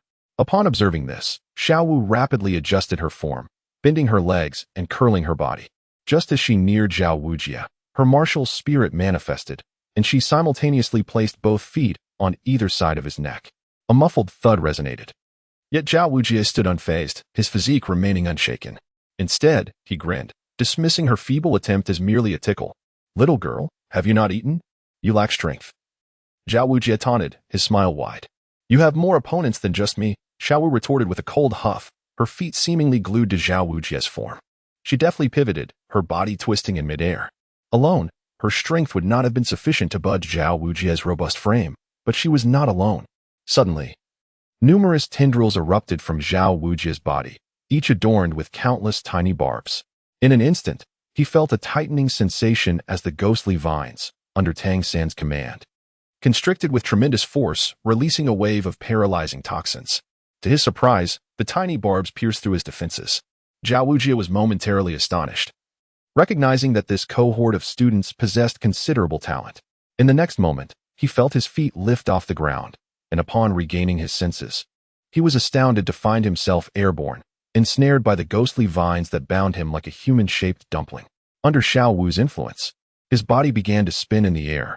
Just as Xiao Wu prepared to execute a backflip against Zhao Wujie, she abruptly felt her body stiffen, immobilized. "Little rabbit, you certainly enjoy spinning in circles," he remarked. The voice of Zhao Wujie suddenly echoed, and in an instant, Xiao Wu felt her ankle ensnared by an iron grip. No matter how she struggled, she found herself utterly immobilized. With a resounding crack, Zhao Wujie merely exerted a slight force, shattering the vines that bound her. He then deftly seized the 2 feet resting upon his shoulder. Xiao Wu experienced a dizzying sensation as Zhao Wujie spun her around with ease. Observing this scene, Liu summoned his soul power, brandishing his staff, and suddenly a fierce wind arose, whipping up a storm of sand and stones that struck Zhao Wujie's face. Taken by surprise, Zhao Wujie choked on a mouthful of sand, providing Xiao Wu with the opportunity to break free from his iron grasp and, aided by the wind ring upon her, swiftly returned to Tang San's side. Spit, spit, spit. So this is how you want to play? Zhao Wujie wiped the dust from his face, looking rather disheveled after Lu Yu's unexpected assault of sand. Beside him, Dai Mubai and Oscar stifled their laughter at Zhao Wujie's comical appearance, but a single glance from him silenced their mirth, leaving them with flushed cheeks as they struggled to contain their amusement. It seemed that only Lu Yu could bring such embarrassment to Teacher Zhao. You can fly, huh? Enjoying the sand, are we? Zhao Wujie's expression darkened suddenly, his body swelling like a balloon, muscles expanding nearly to twice their size, and his height increasing by almost a meter. Alarmed, Dai Mubai and Oscar exchanged worried glances. They knew that Teacher Zhao was about to unleash his martial spirit, putting Tang San and the others in peril. Oscar's playful demeanor vanished, replaced by a serious gaze directed at the arena. At that moment, 7 resplendent soul rings began to rise beneath Zhao Wujie, 2 yellow, 2 purple, and 3 black, enveloping him in a powerful aura. The onlookers were immediately struck by an overwhelming surge of soul power. What an immense sense of oppression. Tang San raised his hands, crossing them defensively over his chest, futilely trying to resist the terrifying pressure. Come on, have you had enough flying? Come down and fight me properly, Zhao Wujie declared, his 3rd purple soul ring illuminating with a sudden brilliance. With a thunderous boom, the surrounding gravity intensified, and everyone felt as if they were burdened by a 1,000-pound weight. The force slammed them to the ground. Dai Mubai and Oscar, witnessing the unfolding chaos, instinctively retreated at lightning speed. They had no desire to experience the brunt of Teacher Zhao's soul skill. The sensation was beyond what any ordinary person could endure. What is this? Already down on the ground, Zhao Wujie crossed his arms over his chest, casting a disdainful look down at the fallen combatants. This is undeniably the effect brought about by his 3rd soul skill, gravity enhancement, which can simultaneously exert pressure on multiple foes. However, in the next moment, his gaze was drawn toward a figure with silver hair, none other than Lu Yu. At this moment, Lu Yu's feet were deeply embedded in the earth, his right hand firmly grasping his staff. The instant Zhao Wujie unleashed his soul skill, Lu Yu activated the first 3 gates of the 8 doors of Duanjia with remarkable swiftness. Cursing inwardly, Lu Yu was filled with frustration. While it appeared that everyone was being suppressed by Zhao Wujie's soul skill, as the strongest among the 6, he was evidently subjected to Zhao Wujie's special treatment. The gravity enhancement experienced by the others was approximately doubled, whereas he bore a weight nearly 3-fold, if not 4-fold. Lu Yu now felt as if his soul power had solidified, rendering him unable to employ any soul skills. In the next moment, he forced himself to swing his staff once more, and the purple soul ring beneath his feet suddenly blazed with brilliance. Oh, this lad is impressive. Even under 4 times the gravitational force, he still possesses the strength to wield his soul power, Zhao Wujie remarked, casting a glance of mild admiration towards Lu Yu. From the very beginning, Lu Yu had left a profound impression on him, not only due to his striking silver hair, but also because of the flamboyant soul rings that adorned him. Chapter 76, Confrontation. Zhao Wujie. Part 3. What? He can still utilize soul skills? At the edge of the arena, Dai Mubai and Oscar gazed in astonishment as Lu Yu swung his staff once again. They had previously experienced Zhao Wujie's gravity enhancement, which was notoriously formidable. It was known that under such conditions, even moving a single step while channeling soul power was exceedingly arduous, let alone employing soul skills. Moreover, it was evident that Lu Yu had received special consideration from Zhao Wujie, as the air around him appeared to be distorted, compressed by the enhanced gravity. As Lu Yu waved his staff, the purple soul ring beneath him shone brightly, and an overwhelming surge of soul power erupted forth. First soul skill, Starry Praise. This time, Lu Yu maximized the amplification to a full 100%. At that moment, those sprawled on the ground felt an immediate sense of relief, and the flow of soul power became increasingly smooth. Ning Rongrong sensed the diminishing weight pressing upon her body and the unimpeded flow of soul power within her.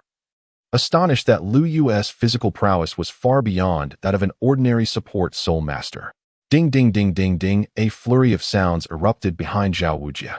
Just as Lu Yu helped everyone to their feet, Zhu Qing, leveraging her speed advantage, swiftly closed in on Zhao Wujie. Before he could react, she launched her attack. Executing the entire maneuver in silence, not a soul noticed her disappearance. At that moment, Zhu Zhiqing had already entered her martial soul embodiment state. Her lustrous black hair cascading down her back, and her eyes, one blue and one green, left a trail of afterimages in her wake, making it nearly impossible to pinpoint her exact location. Zhu Zhiqing's attack was swift and fierce, aimed directly at Zhao Wujia's vital points, with angles so cunning that her inherent speed made it almost undetectable. However, Zhao Wujia was already in his martial soul embodiment state. Her claws merely grazed his form as if they were raking against steel, leaving only a few scratches on his clothing. Beside her, a silver figure wielded a spear, tracing a perfect arc in the air before gathering strength and bringing it down heavily towards Zhao Wujia. Simultaneously, Lu Yu sprang into action, enveloped in a swirling green mist. With his knees slightly bent, he exerted force, propelling himself forward like an arrow released from a bow. Bang! In that instant, a visible crater formed beneath his feet as he surged forth. With his left fist clenched, Lu Yu unleashed a powerful strike aimed directly at Zhao Wuji's face. Instinctively, Zhao Wuji raised his hand to meet the blow. The moment their fists collided, a shockwave erupted, surging outward like a torrential flood. Oscar and Ning Rongrong, witnessing this spectacle, were momentarily stunned. They couldn't help but recall Lu Yu's self-introduction as a support soul master. Not only they, but also the surrounding onlookers, including Zhao Wuji standing before Lu Yu, began to question, was this truly the strength one would expect from a support soul master? Though he hadn't exerted his full power, a punch should have been sufficient to deal with a soul master of level 40. Yet this young man managed to withstand it. Meanwhile, Tang San exchanged a knowing glance with Xiao Wu. In an instant, she understood, with a powerful leap. Xiao Wu sprang onto Tang San's shoulder. Using his shoulder as a springboard, she launched herself forward, this time leading with her feet, aiming directly for Zhao Wuji's head. Simultaneously, Tang San summoned dozens of blue-silver grass vines that surged toward Zhao Wuji. Seeing this, Zhao Wuji exerted force with his right hand, pushing Lu Yu back, then raised his massive palm to swat at Xiao Wu. However, just as he was about to make contact, Xiao Wu abruptly altered her trajectory, evading his hand effortlessly. Yet, this time, Zhao Wuji truly felt the impact of Xiao Wu's kick. In that moment, he noticed a strand of blue-silver grass tied around Xiao Wu's waist. Realizing that Tang San was manipulating her movements, the principle was akin to that of a meteor hammer, only this time, the hammer was replaced by Xiao Wu herself. The kick left Zhao Wuji momentarily dazed. As an instructor, he found himself in a rather embarrassing predicament, being bested by a group of young students who had yet to fully mature. The thought of this reaching the ears of Flinder, that old night owl, was mortifying. Moreover, if he didn't put these youngsters in their place now, how could he continue to guide them in the future? After being struck back by Zhao Wuji's powerful punch, Lu Yu tumbled twice before regaining his footing. He shook his numb left hand, acknowledging the sheer force behind that blow. Without a moment to recuperate, the brown soul ring beneath his feet erupted with brilliant light. Third-rank earth magic, rock-piercing spear. In an instant, the surrounding fragments of stone were drawn together by an unseen force, rapidly coalescing into dozens of sharp, elongated spears. They surged forth like a volley of arrows, imbued with a fierce momentum, racing towards Zhao Wuji's back at astonishing speed. The spears whistled through the air, as if intent on piercing through any obstacle in their path. Simultaneously, a glimmering light, akin to a flash of lightning, surged towards Zhao Wuji's. This radiance emanated from Zhang Qiqi, who was now empowered by her martial spirit. Clad in a fitted silver battle armor that accentuated her graceful form, she exuded an aura of strength and elegance. The armor shimmered with mysterious runes and light, suggesting an abundance of latent power. In her right hand, she wielded a silver spear, its shaft gleaming and its tip sharp, radiating a chilling brilliance that instilled trepidation. A fierce roar erupted as Zhao Wuji's eyes glinted with cold intensity. The first soul ring around him erupted with dazzling light, and his fists clenched tightly. At that moment, a sudden explosion of golden radiance enveloped Zhao Wuji's, blindingly brilliant and impossible to gaze upon. This unforeseen occurrence caught everyone off guard, especially Zhu Zhiqing and Zhang Qiqi, who felt an overwhelming force rushing towards them, compelling their bodies to recoil. Yet, in that critical moment, Liu demonstrated his agility and decisiveness.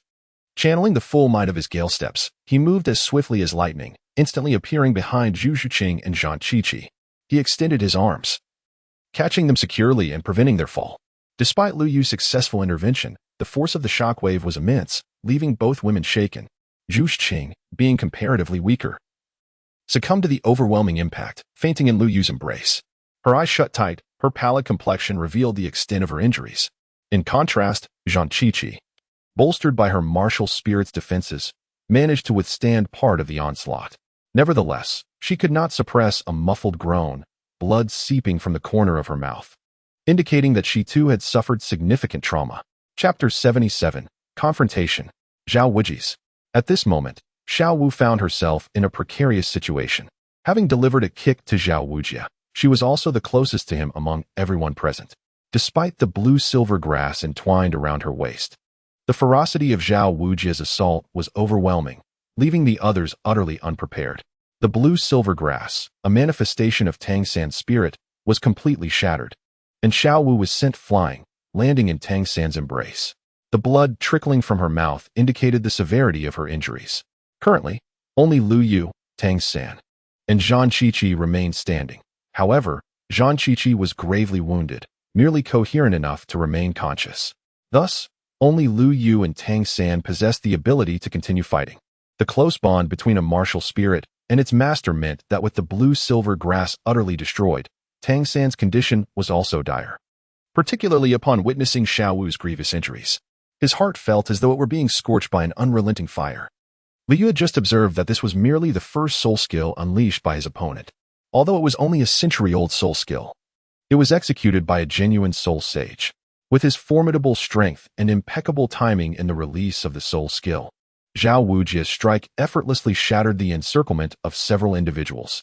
Lu Yu cast a fleeting glance at the incense that was still burning, realizing that it had only burned halfway.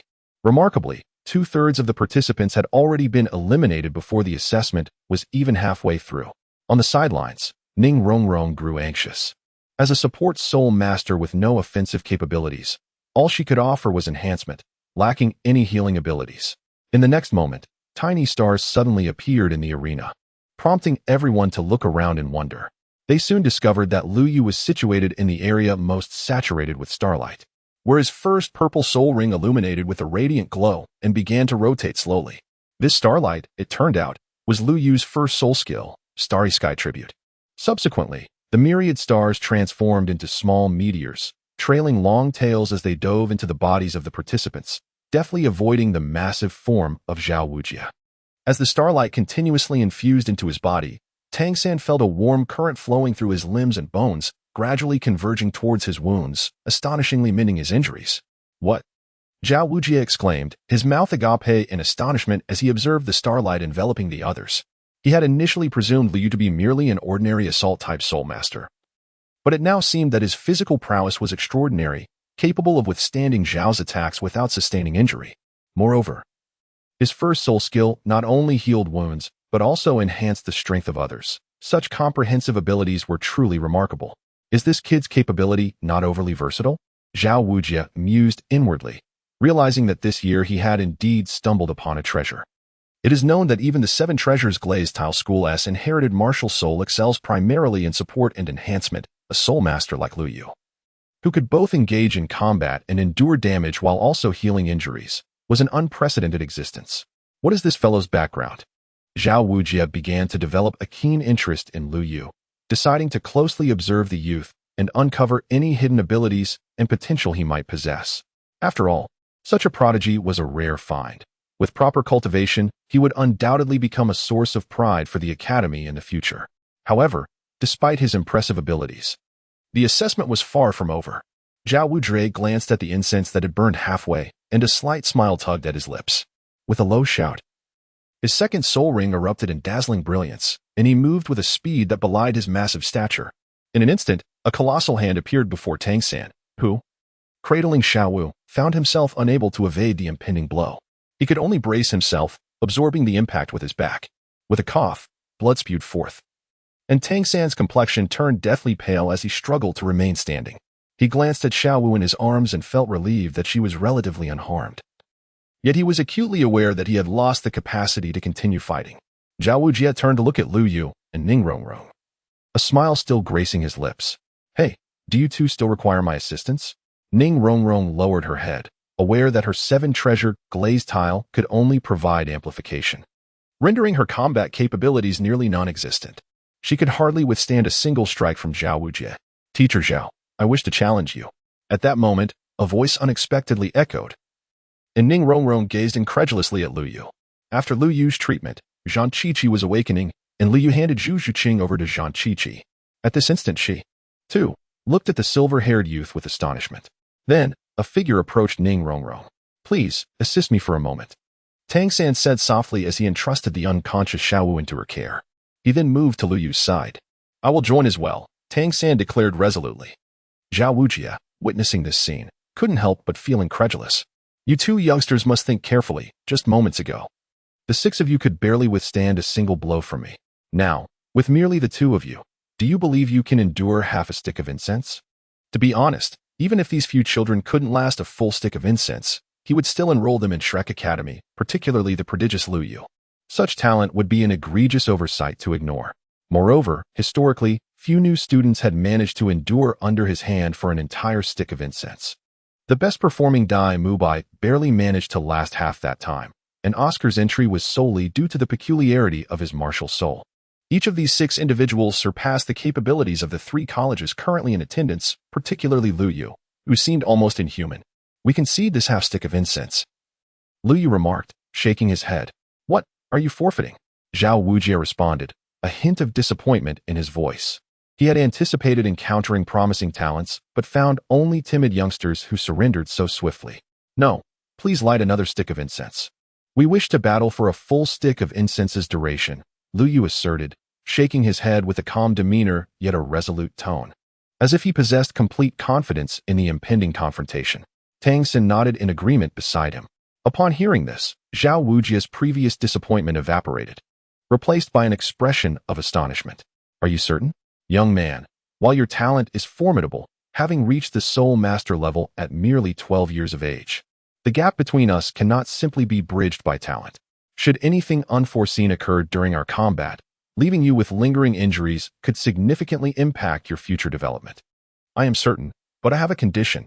If we can endure for a full stick of incense, all 6 of us must pass the assessment," Lu Yu replied, then turned to the 4 standing behind him, seemingly seeking their approval. Chapter 78, One-on-One. Zhao Wujie. Lu Yu turned to look at the 4 individuals standing behind him, seemingly seeking their opinions. After all, he could represent Tang San and Xiao Wu, yet the 3 were unfamiliar to him. At that moment, Zhu Zhuqing had already awakened under Lu Yu's treatment, albeit with a pale complexion, relying on Zhang Qiqi for support.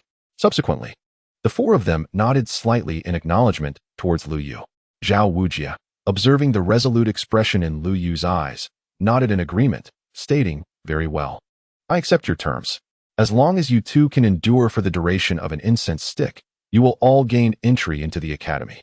Until then, I shall grant you some time to recuperate. However, I shall not hold back during the confrontation that follows." With that, Lu Yu and Tang Sen sat cross-legged on the ground. Lu Yu unleashed his first spirit skill, and in an instant, starlight emerged. Tang Sen closed his eyes, focusing intently as he circulated the Xiantian skill to regulate his internal energy and refine his meridians. After a brief period, Tang Sen finally adjusted his state to its peak. Taking a deep breath, he slowly rose to his feet. Just then, he suddenly noticed that Lu Yu had also stood up and seemed to be fully prepared. Therefore, Tang Sen stepped forward, approaching Lu Yu's position. The 2 exchanged a smile, but in the next moment, Tang San was unexpectedly engulfed in darkness, collapsing to the ground with a thud. This sudden turn of events caught everyone off guard. Why had Lu Yu attacked Tang San? Dai Mubai looked bewildered, while Oscar directly inquired, "What is happening? Aren't Tang San and Lu Yu from the same village? Do they have a grudge against each other?" "How would I know?"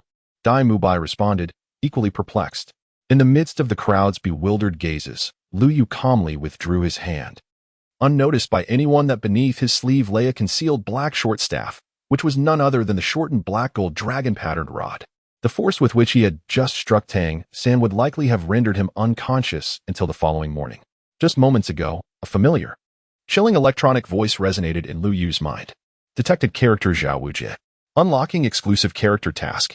Entrance examination. Task completion conditions. Duel Zhao Wujie alone and endure for the duration of a joss stick. Task reward. 2,000 points, Alchemist's key insights.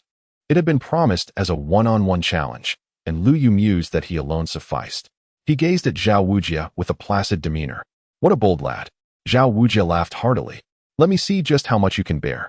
No sooner had he finished speaking than he casually cast down the third jaw stick. The battle was officially underway, as the black gold armor enveloped Lu Yu's form in an instant. At this juncture, he had no intention of concealing his true abilities any longer. The broken crossbow on his arm was already charged and ready. Zhao Wujie could distinctly perceive the complete transformation in the aura of the silver-haired youth before him.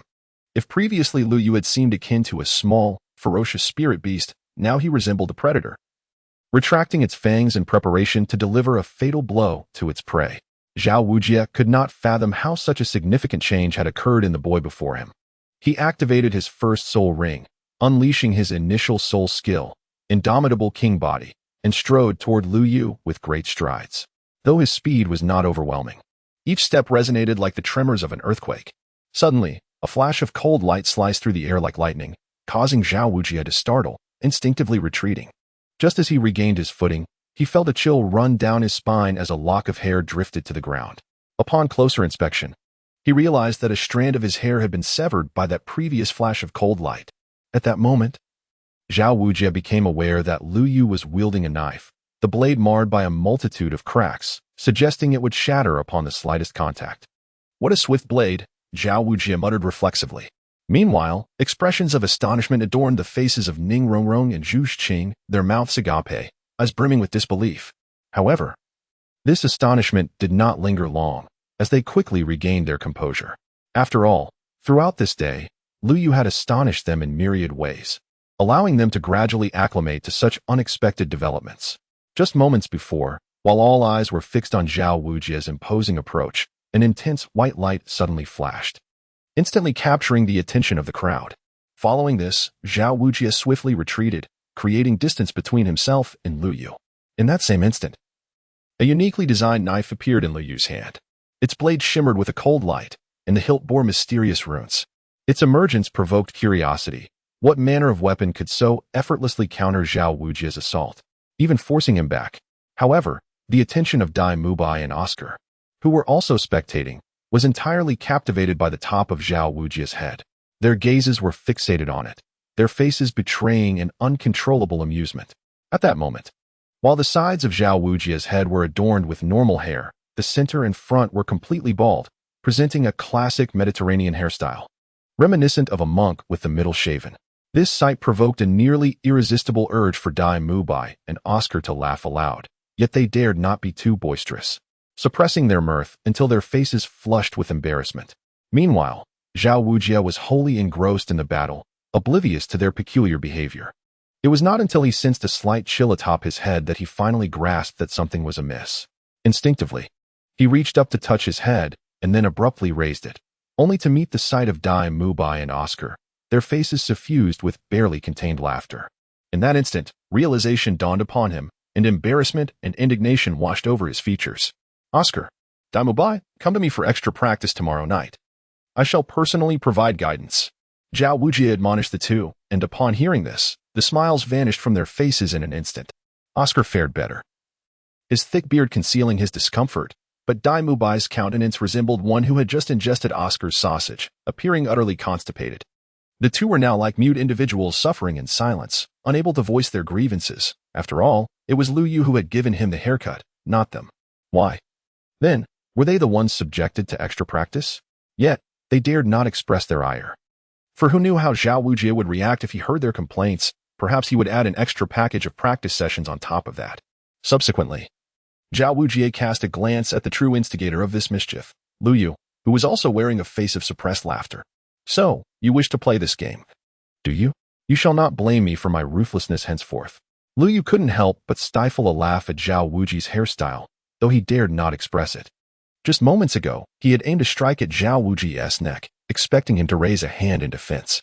To his surprise, Zhao Wujie chose to retreat instead. In Chapter 79, titled One-on-One, Zhao Wujie, Part 2, Zhao Wujie let out a low growl, bending his legs slightly before exerting all his strength to leap into the air. His fists were clenched tightly as they descended toward Lu Yu with tremendous force. The impact created a deep pit in the ground, Yet only Zhao Wuji's massive form was visible within it, with no sign of Lu Yu. Suddenly, 3 piercing sounds sliced through the air from behind Zhao Wuji, followed by the swift trajectory of 3 arrows aimed directly at him. Although agility was Zhao Wuji's weakest attribute among his abilities, the formidable defensive capabilities of his great strength Diamond Bear Spirit were not to be underestimated. These minor tactics would scarcely breach his defenses. With a fierce growl, Zhao Wuji summoned the full might of the immovable king, causing golden light to radiate from his body. However, despite scanning his surroundings, he could not locate Lu Yu. A smile crept onto his lips as he clenched his fists and struck the ground with tremendous force. The second soul ring illuminated, and he executed the great strength diamond palm, replacing his fist with a hand strike. The ground could no longer withstand the force of Zhao Wuji's blow, and fissures radiated outward like a spider's web from his position, causing violent tremors that destabilized the onlookers, sending them teetering in all directions. Suddenly, the winds picked up again, revealing Lu Yu's form amidst the gusts, his silver hair flowing elegantly. In his right hand, he wielded a staff, while his left grasped a long blade glowing with a purple hue. The blade was riddled with countless cracks, appearing as though it might shatter at the slightest touch. In the next moment, Lu Yu began to swing the seemingly fragile blade in the air, leaving the spectators bewildered. He was still several paces away from Zhao Wuji, making his actions appear utterly futile. If Tang Xin were awake at that moment, he would have used his purple extreme demon eye to observe that with each swing of Lu Yu's blade, minute fragments fell away, swirling into the whirlwind alongside the dust. Then, Zhao Wuji suddenly roared, channeling all his soul power to activate the immovable king once more. His second soul ring blazed to life, and with the activation of his second soul skill, the great strength diamond palm, he bent his legs and propelled himself forward like a colossal cannonball aimed straight at Lu Yu. As Lu Yu sensed the impending danger, a wave of apprehension washed over him. Yet, his reflexes were astonishingly swift. He swiftly sidestepped, attempting to evade Zhao Wuji's assault. However, in that very moment, an astonishing occurrence transpired. Zhao Wuji's seemingly clumsy, colossal form elegantly spun in midair, while his right palm surged forth like a tempest, aimed directly at Lu Yu. With barely enough time to react, Lu Yu hastily raised his Qianren blade, positioning it defensively across his chest in a desperate attempt to block the imminent strike. With a resounding crash, the enchanted blade shattered into countless fragments under the weight of Zhao Wuji's formidable blow, and Lu Yu was sent crashing into the ground, creating a substantial crater. Zhao Wuji's massive form landed with a thud, and as he surveyed the dust cloud billowing from the impact, a smirk graced his lips. "Kid, your pitiful blade couldn't withstand even a single strike from me. Is there any point in continuing this fight? If you persist, it won't just be your little blade that shatters. Is that so, Teacher Zhao? Then why do I feel no pain at all? Have you skipped your meal?" Lu Yu's voice emerged from the swirling dust, laced with a hint of curiosity and mockery. His tone remained calm and composed, as if the entire ordeal had been nothing more than a trivial interlude. As the dust gradually settled, the onlookers' gazes shifted towards the substantial crater Lu Yu had created. Their eyes widened in disbelief as they beheld the scene. Lu Yu stood there, utterly unscathed. Not a single mark marred his body, nor was he dusted with even a speck of debris. His expression was impassive, and his gaze emanated an indescribable authority. The surrounding students were left speechless, unable to fathom how Lu Yu had so effortlessly withstood Teacher Zhao's onslaught. Even Zhao Wuji himself was momentarily taken aback, a glint of surprise and delight flickering in his eyes. He had not anticipated that Lu Yu could endure his full-strength strike without injury. This kid is rather intriguing.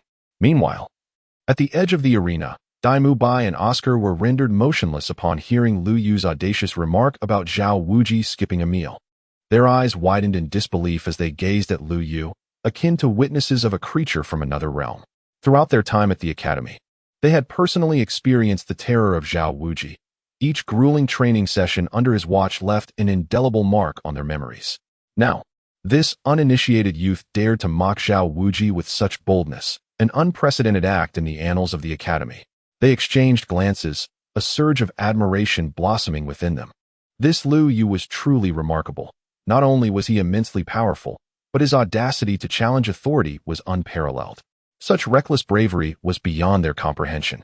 "All right, young man. Let me demonstrate my true strength." Zhao Wujin let out a low growl, and the first soul ring suddenly illuminated, activating the unmoving King S body. Then, the second soul ring flared to life, and Zhao Wujin's massive form charged towards Lu Yu with great strides. To the astonishment of the onlookers, Lu Yu merely took a step forward, instantly employing the ghost step, causing his figure to vanish in an instant. Was this invisibility? Dai Mubai widened his eyes, attempting to discern Lu Yu's whereabouts, yet he could find no flaw. Meanwhile, Zhang Qiqi seemed to have noticed something. Her eyes sparkled with a golden light, and beneath her feet, a yellow 100-year soul ring slowly revolved. This was her second soul skill, Insight, derived from a 600-year-old heavenly eye eagle. This soul beast typically inhabits perilous cliffs and possesses formidable insight capabilities, with keen dynamic vision that can lock onto prey the size of a mung bean from great heights. It is also highly sensitive to fluctuations in soul power, able to track targets even when visibility is completely obstructed. And its speed rivals that of the swiftest avian soul beasts, such as the purple-winged thunder eagle. In the state of heavenly eye insight, Zhang Qiqi's pupils transformed into yellow vertical slits, and gradually, she uncovered the mystery behind Lu Yu's vanishing act. She realized that Lu Yu's figure had not truly disappeared. Rather, he was rapidly shifting his form at an astonishing speed, too swift for the average Soul Master's dynamic vision to follow. Even Zhang Qiqi, exerting her full capacity of insight, could barely perceive Lu Yu's movements. Moreover, Lu Yu's landing points appeared entirely random, rendering it impossible to predict his next move during combat. Suddenly, Zhang Qiqi noticed something, exclaiming softly. Chapter 80, One-on-One. Zhao Wujin. Part 3-0? Zhang Qiqi gasped, as if she had discovered something significant. She observed a glimmering object beside Zhao Wujin, which seemed to be the blade shattered by Zhao Wujin's hand moments ago. However, these shards did not scatter on the ground. Instead, they shifted positions with each of Lu Yu's transformations. It was evident that someone was deliberately manipulating these fragments. Was he attempting to breach Zhao Wujin's defenses in this manner? Zhang Qiqi speculated, but then shook her head. Her second soul skill not only allowed her to discern details, but also to detect an opponent's weaknesses. Zhao Wujin's movements, though seemingly broad and expansive, were enveloped by the golden light of the unmoving king's body, sealing him as tightly as a drum. Not even a needle could penetrate. Coupled with the formidable defensive nature of his great strength Diamond Bear spirit, Lu Yu's best approach was to leverage his speed advantage to create distance until time elapsed. Yet, in the next moment, Lu Yu's actions took her by surprise. In a swift and agile dance, Lu Yu wielded the hilt of his blade, causing it to soar in a mesmerizing motion, while fragments flew chaotically, drawing ever closer to Zhao Wujin. At that moment, a glint of cold ferocity flashed in Lu Yu's eyes. Gripping the hilt with fervor, he swung it fiercely, and the shattered shards glimmered with a dazzling, icy radiance, hurtling towards Zhao Wujin like meteors. The latter, witnessing this spectacle, allowed a smirk of disdain to creep upon his lips, dismissing the fragments as mere tickles, incapable of inflicting any harm. Yet, as he beheld the chilling shimmer emanating from the thousands of shards, a tinge of unease settled within him. This sensation prompted him to invoke the immovable king's body once more, ensuring his own safety. After all, he was a soul sage of repute. How could he allow a mere fledgling to corner him to such an extent? It was a lamentable predicament indeed. The speed of this young man was astonishing, a stark contrast to Zhao Wujin's own deficiency in swiftness. How vexing this battle had become. At this juncture, Lu Yu observed the increasingly grave expression on Zhao Wujin's face. Illuminated by a deepening golden glow, and a subtle smile graced his lips, revealing a hint of satisfaction. Clearly, his mental infiltration had begun to take effect. Given his current prowess, successfully penetrating the psyche of a level 70 soul sage without backlash was, without a doubt, the most favorable outcome. However, had the specialized mentalist Mohalik placed a protective mental shield around him beforehand, the situation would have been vastly different. Although mental infiltration lacked the formidable offensive power of mental piercing, its advantage lay in subtly disrupting the opponent's thoughts. At that moment, Zhao Wujin remained blissfully unaware of the snare he had fallen into. He was simply engulfed in an overwhelming sense of agitation. On one hand, Lu Yu darted about like a nimble monkey, evading capture. On the other, the incessant, fly-like annoyance of the blade fragments infuriated him further. Suddenly, time seemed to freeze as Lu Yu halted his advance, as if he were suspended in space. His figure materialized before Zhao Wujin like a specter, devoid of any warning or sound. In that instant, the world fell silent, leaving only the presence of Lu Yu and Zhao Wujin. They locked eyes, A myriad of emotions reflected in their gazes: surprise, vigilance, confusion, and more. The atmosphere thickened, signaling that an intense confrontation was imminent. Startled by Lu Yu's abrupt appearance, Zhao Wujian's surprise quickly morphed into a smile. "Little brat, are you not going to continue hiding?" he taunted. No sooner had the words left his lips than he launched himself at Lu Yu like a cannonball, granting the latter no time to react. Upon witnessing the unfolding events, Lu Yu swiftly brandished his staff, conjuring multiple stone walls that erupted from the ground, forming a formidable barrier to obstruct Zhao Wuji's advance. The fourth-tier earth magic. Giant rock barrier. Yet, to Zhao Wuji, these were mere futile struggles. He let out a low growl, and his palms erupted with a blinding radiance, rendering the solid rock walls before him as fragile as glass, which shattered with a thunderous crash. However, just as Zhao Wuji's mighty diamond palm was about to strike Lu Yu, a sudden burst of intense light erupted before him. This overwhelming brilliance instilled within him a profound sense of unease, but it was too late to halt his momentum. At that moment, Lu Yu's staff hovered beside him while his hands rested on his chest, a resplendent golden lotus rotating gracefully. As the speed of the lotus's rotation increased, beams of golden light shot forth, illuminating the entire space. These rays of light, as fervent as the sun, suggested that a tremendous power was coalescing within. At this juncture, Lu Yu was enveloped in a tapestry of golden and green light, the two hues intertwining to create a scene both strange and beautiful. It was his inaugural experience of so vigorously channeling the vortex of soul power while in the state of 8 Gates Duanjia. A torrent of soul power surged through his meridians like a raging river, bringing with it excruciating pain that caused beads of sweat to form on Lu Yu's forehead, cascading down his cheeks. Below him, the second purple soul ring radiated a dazzling glow. The second soul skill, Light of the Holy Domain. Upon the completion of soul power infusion, Lu Yu extended the golden lotus towards Zhao Wuji. Although this appeared to unfold at a leisurely pace, in reality, it transpired in the blink of an eye, as if time had slowed to a crawl, allowing every motion and detail to be vividly perceived. Yet, in the realm of reality, these events occurred with such swiftness that the changes were nearly imperceptible. Zhao Wuji's eyes widened as he meticulously sensed the fluctuations of soul power emanating from the lotus. A sense of confusion and astonishment filled his heart, for he clearly discerned that this seemingly ordinary lotus harbored an immense and pure reservoir of soul power. How could this be possible? Zhao Wuji murmured to himself, his tone laced with disbelief. Logically speaking, a soul master of the 41st rank, while formidable, should not possess such a vast store of soul power. He furrowed his brow, lost in contemplation. Could it be that Lu Yu harbored some hidden secret? Or perhaps his cultivation method or martial soul possessed extraordinary characteristics? These questions swirled incessantly in Zhao Wuji's mind, leaving him perplexed. He recalled their previous encounter, though he had seemingly sustained a grievous injury. The battle had scarcely concluded when he was able to utilize his soul skill to heal others. It appeared that Lu Yu concealed many undisclosed secrets. Zhao Wuji mused to himself, a flicker of curiosity and anticipation gleaming in his eyes. Perhaps, in the days to come, he would have more opportunities to comprehend the enigmatic youth. Yet, at this very moment, Zhao Wuji could scarcely afford to ponder such matters, for the shards of the demon blade had just breached his defenses. Chapter 81. A dark and windy night. As Zhao Wuji sought to evade the golden lotus, he abruptly felt a sharp impact on his left foot, followed by a surge of numbness that coursed through him, rendering his entire leg as if pierced by 1,000 needles, leaving him devoid of sensation. In an instant, he lost his balance, and evading the impending danger became impossible given his current speed. Thus, he summoned his first soul skill, the unmoving king body, but at that very moment, he sensed something amiss. To his astonishment, he discovered that his defenses had developed several minuscule cracks, the harbingers of his plight being the countless glimmering blades. "Damn, I've fallen into a trap," was Zhao Wuji's singular thought at that moment. With a thunderous explosion, the golden lotus, having slipped from Lu Yu's hands, detonated right before Zhao Wuji. A colossal shockwave swept across the arena, and the spectators immediately sensed the danger, reacting swiftly.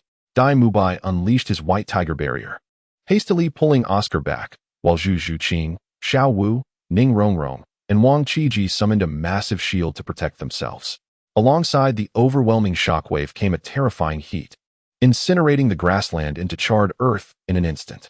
The most unfortunate was Zhao Wujia, who stood at the heart of the explosion, absorbing the brunt of the energy. His once healthy complexion was now scorched black, and even the last tendrils of hair on the sides of his head were swept away by the wind. The second most unfortunate was Tang San, who had remained blissfully asleep, lulled by Lu Yu's soothing voice, while the others remained engrossed in the battle, neglecting to assist him. Fortunately, his resting place was distanced from the explosion's epicenter, and he was merely tossed into the air by the shockwave, landing precariously on a nearby tree branch. "Their brother!" Xiao Wu cried out, disregarding her own recovery as she sprinted to the tree where Tang San hung. With a bend of her knees and a powerful leap, she rescued him from his precarious perch.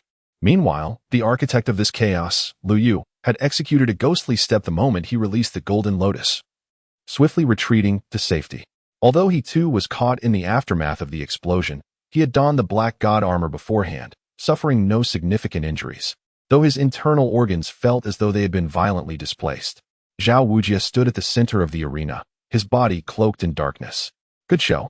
That move suits my taste," he declared. "But if you think this will secure your victory over me, you are sorely mistaken." As his words fell, Zhao Wujia's third soul ring blazed to life, the purple ring spinning slowly before plunging into the ground with sudden force. Liu suddenly felt as if he were ensnared in a quagmire, the oppressive weight of the surroundings rendering his every breath a struggle. It was as if his body had doubled in mass. At that moment, Zhao Wuji moved once more, striding towards Liu with an air of confidence, a smirk dancing upon his lips as he taunted, "Let us see if I can shatter your shell." Under the influence of gravity, Lu Yu's speed waned significantly, rendering him incapable of vanishing as he had before. He could barely leave behind fleeting afterimages, yet this was sufficient for Zhao Wuji to pinpoint his position. Onlookers watched in awe as the air around them warped under the weight of gravity. A stark contrast to the earlier skirmish where Zhao Wuji had unleashed a mere fraction of his power. He had been toying with them, scarcely acknowledging their presence. With a resounding crash, Zhao Wuji's fist struck the air, producing a thunderous boom. Surprisingly, Liu did not evade this time. Instead, he braced himself to absorb the blow. The moment their fists collided, a shockwave erupted, radiating outward like ripples on a tranquil pond. Lu Yu felt an overwhelming force emanating from Zhao Wuji's punch, as if a mountain were crashing down upon him. His arm trembled slightly, his bones and muscles straining under the immense pressure. Meanwhile, Zhao Wuji's fist remained as impenetrable as a wall of steel. No matter how hard Liu exerted himself, he could not breach this formidable barrier. His expression grew serious, internally astonished by the sheer strength of his adversary. After a brief stalemate, Lu Yu resolved to alter his strategy. He abruptly retracted his fist and leaped backward, evading Zhao Wuji's striking range. Simultaneously, he formed hand seals, chanting incantations under his breath. Third-tier earth magic, rock spikes. With a resounding rumble, several pointed rock spikes surged from the ground like lightning, hurtling towards Zhao Wuji with lethal intent. These spikes glimmered ominously, poised to pierce through anything in their path. They approached Zhao Wuji with such swiftness that he scarcely had time to react. As the sharp rock spikes neared him, they emitted a series of crisp impacts, akin to striking an impenetrable fortress. The tips of the spikes became firmly lodged, unable to advance even an inch further. What had once seemed a formidable assault now appeared feeble and impotent, as if stripped of all its might. Concurrently, Zhao Wuji was enveloped in a radiant golden light, emanating from his immovable Vajra form, which acted as a robust shield, safeguarding him completely. Despite the ferocity of the rock spikes assault, they could not inflict any tangible harm upon Zhao Wuji, thwarted by the protective glow. This spectacle left the onlookers in awe, for Zhao Wuji's formidable prowess and defensive capabilities were laid bare before them.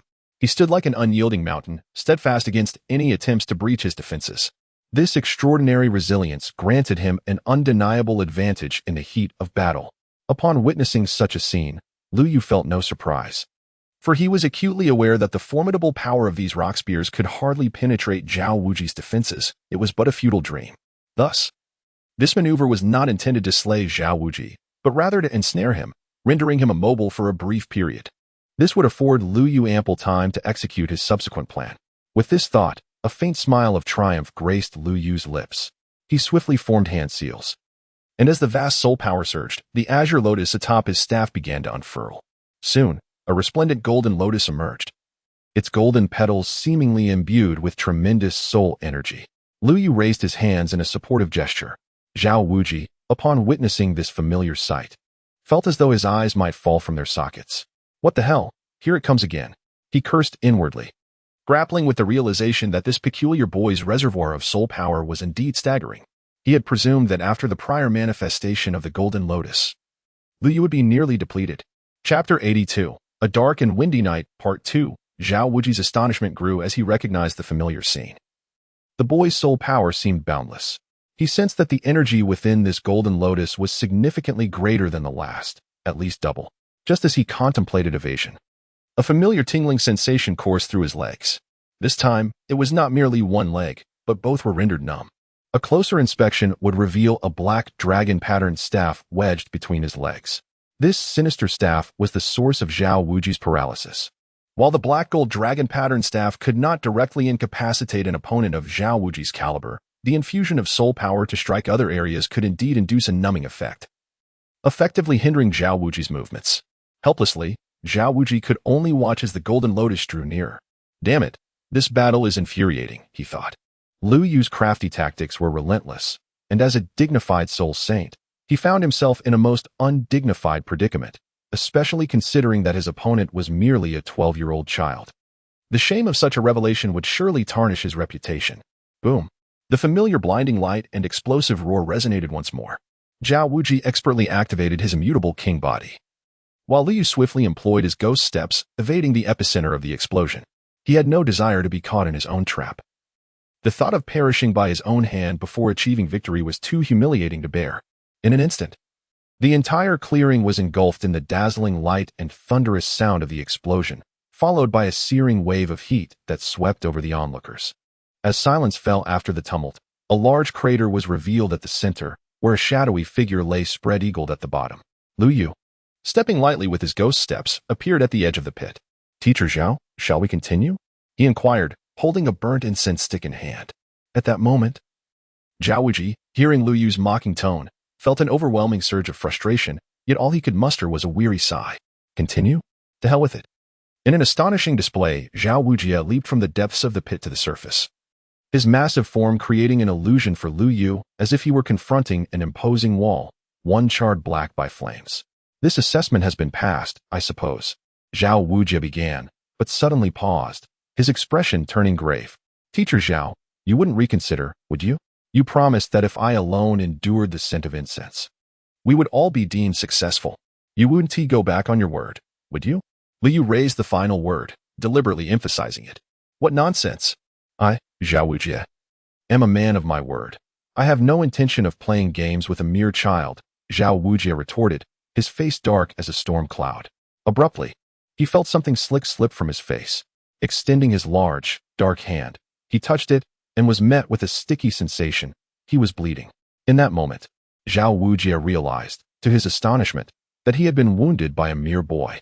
Dai Mubai, witnessing the bloodied visage of Zhao Wuji, struggled to suppress his laughter and called out to Oscar, "Quick, Oscar, come and assist. Teacher Zhao requires your sausages." "Coming," Oscar replied with a drawn-out tone, rolling his eyes at Dai Mubai. "I'm right behind you. I can't hear you." He was bemused by Dai Mubai's antics. Yet, upon seeing the icy glare directed at him, he quickly donned a smile and hurried to Zhao Wuji. "Teacher Zhao, I've heard you need me. Your most devoted student is here to bring you warmth." The softness of his tone, combined with Oscar's disheveled appearance, sent shivers down spines. If Lu Yu's Gold Lotus technique dealt around 8 points of damage, Oscar's presence inflicted a psychological blow of 9, if not 10. "Hurry and make a couple of sausages. Can't you see Teacher Zhao is injured?" Dai Mubai urged. Hearing his injury mentioned, Zhao Wuji's pride was somewhat bruised. After all, here he was, a genuine soul sage, bested by a soul zone, resulting in such a humiliating predicament. Although he could easily dispatch Lu Yu with his fifth soul technique, the fact remained that a loss was still a loss. Zhao Wuji's honor would not allow him to dismiss this lightly, particularly against someone so much younger and less experienced. Winning would not bring him glory, but losing was undeniably disgraceful. "Excuse me, esteemed master, from which monastery do you hail? You seem rather familiar." Oscar feigned ignorance, looking at Zhao Wuji. "Oscar, are you seeking death?" Zhao Wuji's eyes widened in fury, his expression as dark as the bottom of a pot. "Should you dare to cause further mischief, I will personally ensure you endure extra training." His eyes, resembling brass bells, bore into Oscar as if he intended to consume him whole. Observing Zhao Wuji's ire, Oscar stifled a laugh, yet maintained a facade of innocence, saying, "Oh, Teacher Zhao, I didn't realize you were here. I thought you had achieved enlightenment and turned your back on worldly matters." With that, he couldn't resist flashing a sly grin. "Oscar!" Zhao Wuji suddenly shouted with fury. The student, upon witnessing this, dared not to act recklessly any longer, genuinely fearing that Zhao Huipi would impose extra training upon him. "One sausage and one salami for me," Zhao Wuji said, suppressing his anger. Damn it, to be beaten to such a state by my future student, and then to seek treatment from him. It's utterly humiliating. With a powerful incantation that evoked a sense of nausea, a steaming sausage materialized in Oscar's hand. "Zhao Laosher, 5 copper coins. Don't forget to pay me," Oscar said, turning his gaze to Lu Yu, who in Oscar's mind represented a future ally. If he could form a connection here, he would no longer feel small in the academy.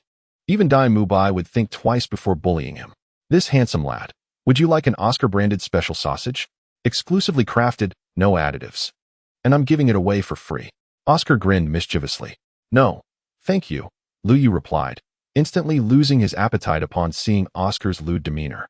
Oscar's sausage had been enhanced by his first soul skill, granting it the ability to rapidly heal injuries. If one could overlook Oscar's appearance, it was indeed palatable and worth a try. Just as Dai Mubai's words faded, he noticed Oscar gazing at him with an odd expression. This was the first time Dai Laoda had spoken up for him, and Oscar felt a surge of gratitude. However, as everyone watched Zhao Wuji biting into a greasy sausage with a dark scowl, alongside Oscar's peculiar antics, they collectively shook their heads in disapproval. "No, thank you."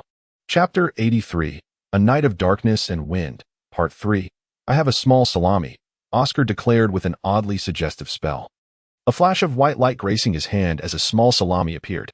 He offered it to Zhao Wuji, saying together with the large sausage, "That'll be 10 copper soul coins. Don't forget to settle the bill." Oscar chuckled. With a loud thud, Zhao Wuji's iron fist struck Oscar's head, and he strode away without looking back. Dai Mubai, observing the fresh, red bump on Oscar's head, shook his head in pity. "Didn't you see that Zhao Laosher was in a foul mood? Why provoke him? Are you seeking death?" Oscar's expression turned into a slight frown. "Why did he hit me? It was he who was outmatched by Lu Yu."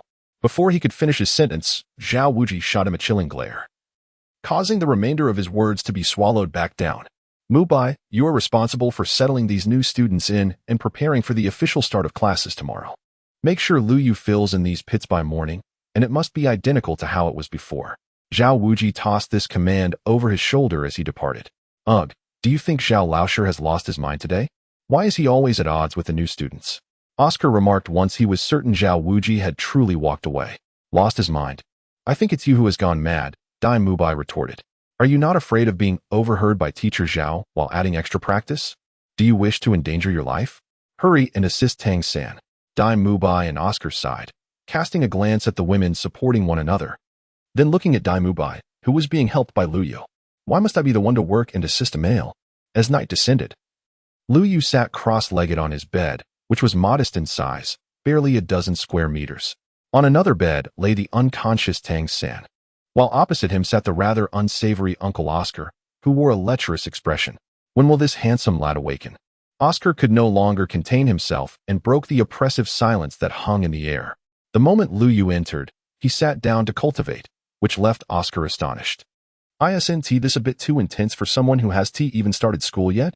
But then again, the young man had achieved the Spirit Master level by the age of 12, while he himself was merely a 30-level Spirit Master. Though they both belonged to the support category, why did it seem that Lu Yu's support abilities were somewhat distinct from his own? After a moment of silence, Oscar took the initiative to disrupt the tranquility of the room. "Tomorrow morning, perhaps?" Lu Yu replied with his eyes closed, his tone remarkably flat, revealing no hint of emotion. "Very well, let us set him aside for now. We shall be roommates from here on out. Let us introduce ourselves. I shall go first. I am Oscar, a 29th level support Spirit Master with the martial spirit of sausage. Others call me the Sausage Specialist, but you may simply refer to me as Oscar." Upon hearing the words, Lu Yu opened his eyes, a subtle smile gracing his lips. "Isn't that the Sausage Uncle? How has he transformed into a sausage vendor?" "What Sausage Uncle? It must be Dai Mubai, maligning me and tarnishing my image behind my back." Just wait until tomorrow. Once I shave my beard, I assure you, I will leave you astounded. The moment Oski heard the phrase sausage uncle, he sprang from the bed. By the way, considering you have done such a thing to this handsome fellow on the bed today, are you not afraid of incurring his wrath? Liu spoke solemnly, expressing his concerns about the formidable strength of teacher Zhao. He reasoned that if both he and Zhao were to engage, the casualties would be even more devastating. However, if he were to confront Zhao alone, it would spare Xiao San from unnecessary harm. Yet, given Xiao San's character, he would undoubtedly insist on participating, thus compelling Lu Yu to resort to some extreme measures. Upon hearing this, Oscar immediately gave Lu Yu a thumbs up, impressed by his concern for his classmate. The true reason was rather straightforward. The system's mandate required him to face Zhao Wujie in single combat. Thus, Lu Yu proactively proposed a duel. However, according to the original plot, Tang San would certainly wish to join the fray. Consequently, Lu Yu felt compelled to act uncharacteristically, as Tang San was obstructing his path to earn points. He would explain everything to Tang San when he awoke the following morning, confident that Tang San, being understanding, would forgive him. Turning his gaze towards the window, Lu Yu beheld a resplendent moon suspended in the night sky, surrounded by twinkling stars. The Shrek Academy had descended into complete tranquility after nightfall. Even nestled within a village, it remained remarkably serene. Zhao Wujie walked alone along a path, returning to his quarters where he poured himself a glass of wine, intending to indulge in solitary reflection. The events of the day had brought him both joy and concern. As the vice president of Shrek Academy, he was delighted to welcome new students after a 2-year hiatus, especially with 6 exceptional individuals, including the prodigious Lu Yu and the esteemed Ning Rongrong and Zhao Qi from prominent families. This year's harvest was indeed bountiful. Yet, he was troubled by the fact that a soul saint like himself nearly faltered at the hands of a mere 12-year-old child of the soul sect. The memory of being thoroughly outmatched by Lu Yu left him wishing for a hole to hide in. Today had been a humiliating experience in front of both new and old students. Despite this, he held a favorable view of Lu Yu and his peers, particularly Lu Yu, whose talents bordered on the supernatural. Moreover, Tang San was also an exceptional child. Although his martial soul was merely ordinary blue-silver grass, his ability to cultivate it to such profound levels was indeed astonishing. With his current strength and potential, he might become a top-tier soul master, possibly even surpassing Oscar and Dai Mubai. Well, there would be ample time to guide these youngsters in the future. After all, jade must be carved to become a gem, and they would remain at the academy for quite some time. A faint smile crept across Zhao Wujie's lips. Though in the flickering candlelight, it appeared somewhat unsettling. Deeply engrossed in his own world, Zhao Wujie was suddenly jolted by a voice outside his window, calling his name. Although he lacked finesse and soul power detection, as a soul sage of the 76th rank, he possessed a fundamental awareness of soul energy. However, at this moment, he found himself unable to perceive any fluctuations of soul energy from the individual outside. Even their very breath eluded him. Such circumstances could arise from 3 possibilities. Either the person was merely an ordinary individual devoid of any cultivation, or they were equipped with a soul tool capable of perfectly concealing their soul power. The third possibility suggested that the individual's strength far exceeded his own, allowing them to evade his senses, which could indicate a formidable opponent at the level of a soul de law or even a title de law. The voice outside resounded once more, incessantly calling out, "Enough of this incessant shouting." In a swift motion, Zhao Wujie sprang out of the window, discarding his earlier analyses of the 3 possibilities. Fueled by indignation at being so thoroughly disturbed by a new student late at night, his tempestuous temper was not one to be trifled with. Upon leaping outside, he caught sight of a figure in the darkness, who, upon noticing Zhao Wujie's emergence, promptly turned and fled, offering no opportunity for Zhao Wujie to speak. "How dare they disturb me at this hour and then make a run for it?" Zhao Wujie cursed as he pursued, the figure skillfully maintaining a distance just beyond his reach, a blatant provocation. Frustratingly, Zhao Wujie found himself powerless against this individual, as speed was his most significant shortcoming. At this moment, Zhao Wujie was overwhelmed with irritation. After all, he was the illustrious king of immobility, having defeated countless foes in the past. Now, he was being toyed with by someone who merely knocked on his window. Having bottled up his frustrations throughout the day, he was now consumed with rage, his blood surging as he unknowingly chased the cloaked figure beyond the confines of Shrek Academy and into a nearby forest. It was here that the shadowy figure suddenly vanished without a trace, leaving an eerie silence in the dark woods. The night air was chillingly still, the breeze whispering through the trees, yet Zhao Wuji was oblivious to such subtleties. "Come forth, I see you," he bellowed, simultaneously summoning his martial soul, with 2 yellow, 2 purple, and 3 black soul rings pulsating vibrantly in the darkness. The overwhelming soul power of a soul sage surged forth, filling the small grove with an undeniable sense of pressure. At that moment, a figure materialized before Zhao Wuji, cloaked in a dark robe that obscured their features, revealing only the silhouette of a tall, muscular man. "Who are you? What do you seek from me?" Zhao Wuji cautiously inquired, sensing not a trace of soul power emanating from the figure before him. Yet, this very fact compelled him to exercise utmost restraint, for it was highly probable that the opponent's prowess eclipsed his own. "Who I am is of little consequence," came the rasping, low-toned voice of the figure draped in black robes, resonating with a weighty authority. "On a leisurely night such as this, I had no expectation of encountering the illustrious immovable king, and I thought to come and experience your techniques firsthand." The black-robed man's tone was decidedly nonchalant, yet it conveyed a dismissive attitude towards Zhao Wuji. "To seek your guidance," Zhao Wuji began, but before he could finish, the black-robed figure slowly raised his right hand, revealing a pitch-black weapon spirit that materialized instantly. Following this, 9 soul rings, 2 yellow, 2 purple, and 5 black, manifested around him. The 5th ring subtly glimmering with a crimson hue, pulsating rhythmically about his form. This was accompanied by an overwhelming aura of a tidal Dolaw, a potent pressure that seemed to render the very air within the forest stagnant. Zhao Wuji found himself nearly gasping for breath under the weight of this formidable presence. Tidal Dolaw. Zhao Wuji's eyes widened in disbelief as he beheld the 9 soul rings, his entire being trembling at the utterance of those words. A tidal Dolaw symbolized the pinnacle of combat prowess on this continent. Even a single one could provoke significant upheaval. In an instant, Zhao Wuji bent in a deep bow, his demeanor undergoing a dramatic shift from arrogance to profound respect. "May I inquire which esteemed senior you are? Please, do not jest with a humble junior." "Jest?" the black-robed man retorted with a cold scoff. "Were you joking when you bullied those children earlier today?" "Earlier today? Those children?" Zhao Wuji felt a glimmer of realization. Yet despite his frantic efforts, he could not connect this esteemed title Dolaw with any past encounters. "I observed you enjoying yourself quite thoroughly with those children earlier. Perhaps we should share a jest together," the black-robed man stated coldly, advancing towards Zhao Wuji while brandishing a colossal hammer. "You may well consider this an exercise in dominance. For your actions earlier were not dissimilar, were they?" Zhao Wuji fixated on the approaching figure, his heartbeat escalating to a frantic tempo, as if it might leap from his throat. Each step of the black-robed man seemed to resonate upon his heartstrings, amplifying his anxiety. As the figure drew nearer, Zhao Wuji could almost hear the wind generated by the swinging hammer, a sound reverberating like distant thunder in his ears, tightening his nerves further. At this moment, cold sweat drenched his back, his garments clinging to him, engendering a damp chill.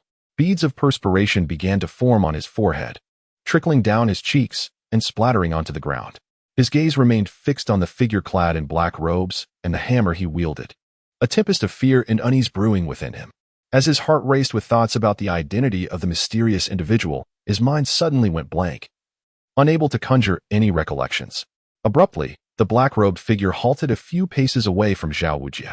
Sensing the cessation of movement, Zhao Wuji lifted his head in confusion, only to see the imposing hammer being placed on the ground, seemingly devoid of any intent to strike. Turning back in perplexity, he noticed 2 silhouettes approaching. "Boss!" Zhao Wuji exclaimed in surprise upon recognizing the newcomers. The individual worthy of such a title was none other than the headmaster of Shrek Academy. Even in the face of the black-robed figure's overwhelming presence, Flanders could not maintain his composure. Like Zhao Wuji, he summoned his martial soul, enveloping himself in a layer of feathers, while 2 yellow, 2 purple, and 3 black soul rings danced around him. "Your Excellency, the Haotian crown." Flanders respectfully bowed to Zhao Wuji, discreetly nudging the dazed young man. Upon hearing the mention of the Haotian crown, Zhao Wuji instantly recognized the black-robed figure's identity. Only an individual from the enigmatic and powerful sect could bear the title of Haotian's second son, a name that had echoed throughout the continent years ago. Known as the mightiest soul master, he had unwittingly drawn the ire of such a formidable entity. "Boss, what is happening? Why is the Haotian crown here?" Zhao Wuji whispered urgently to Flanders. Unfortunately, you may be disappointed. Are you not aware of your actions during the day? Flanders replied, shaking his head slowly. You cannot evade this jest of the Haotian crown. Zhao Wujia's heart sank at the sight of Flanders' helpless expression.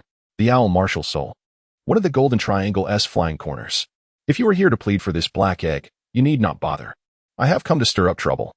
Zhao Wujia correct? If you can endure for the duration of a stick of incense in my presence, I shall take my leave immediately. However, the black-robed figure's tone faltered, tightening Zhao Wujia's throat.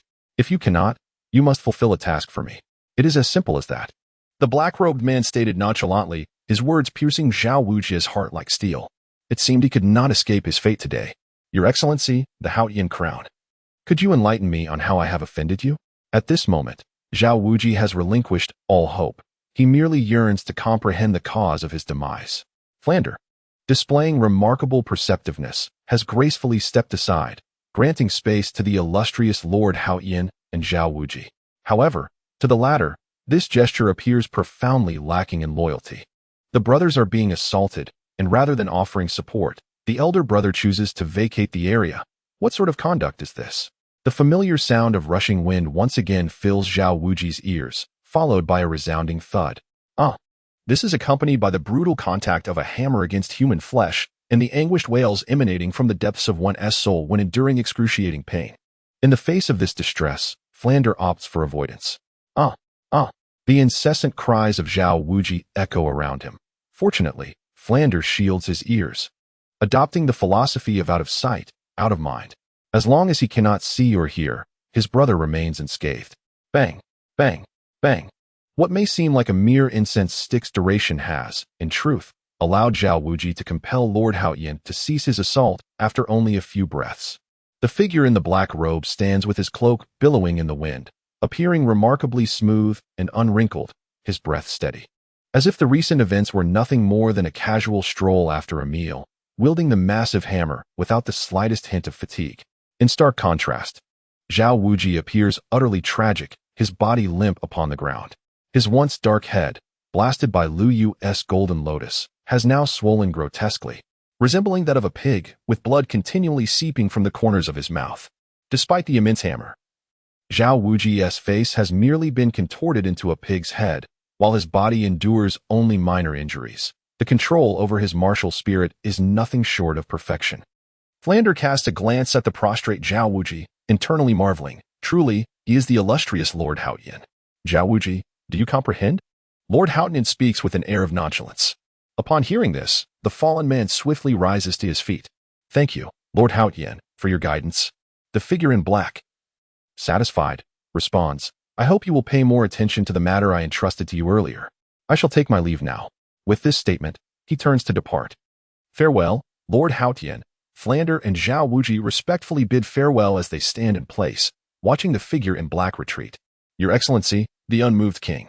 Just as Zhao Wuji believes he can finally breathe a sigh of relief, an aged voice suddenly calls from behind. Zhao Wuji freezes, bewildered. What is happening tonight?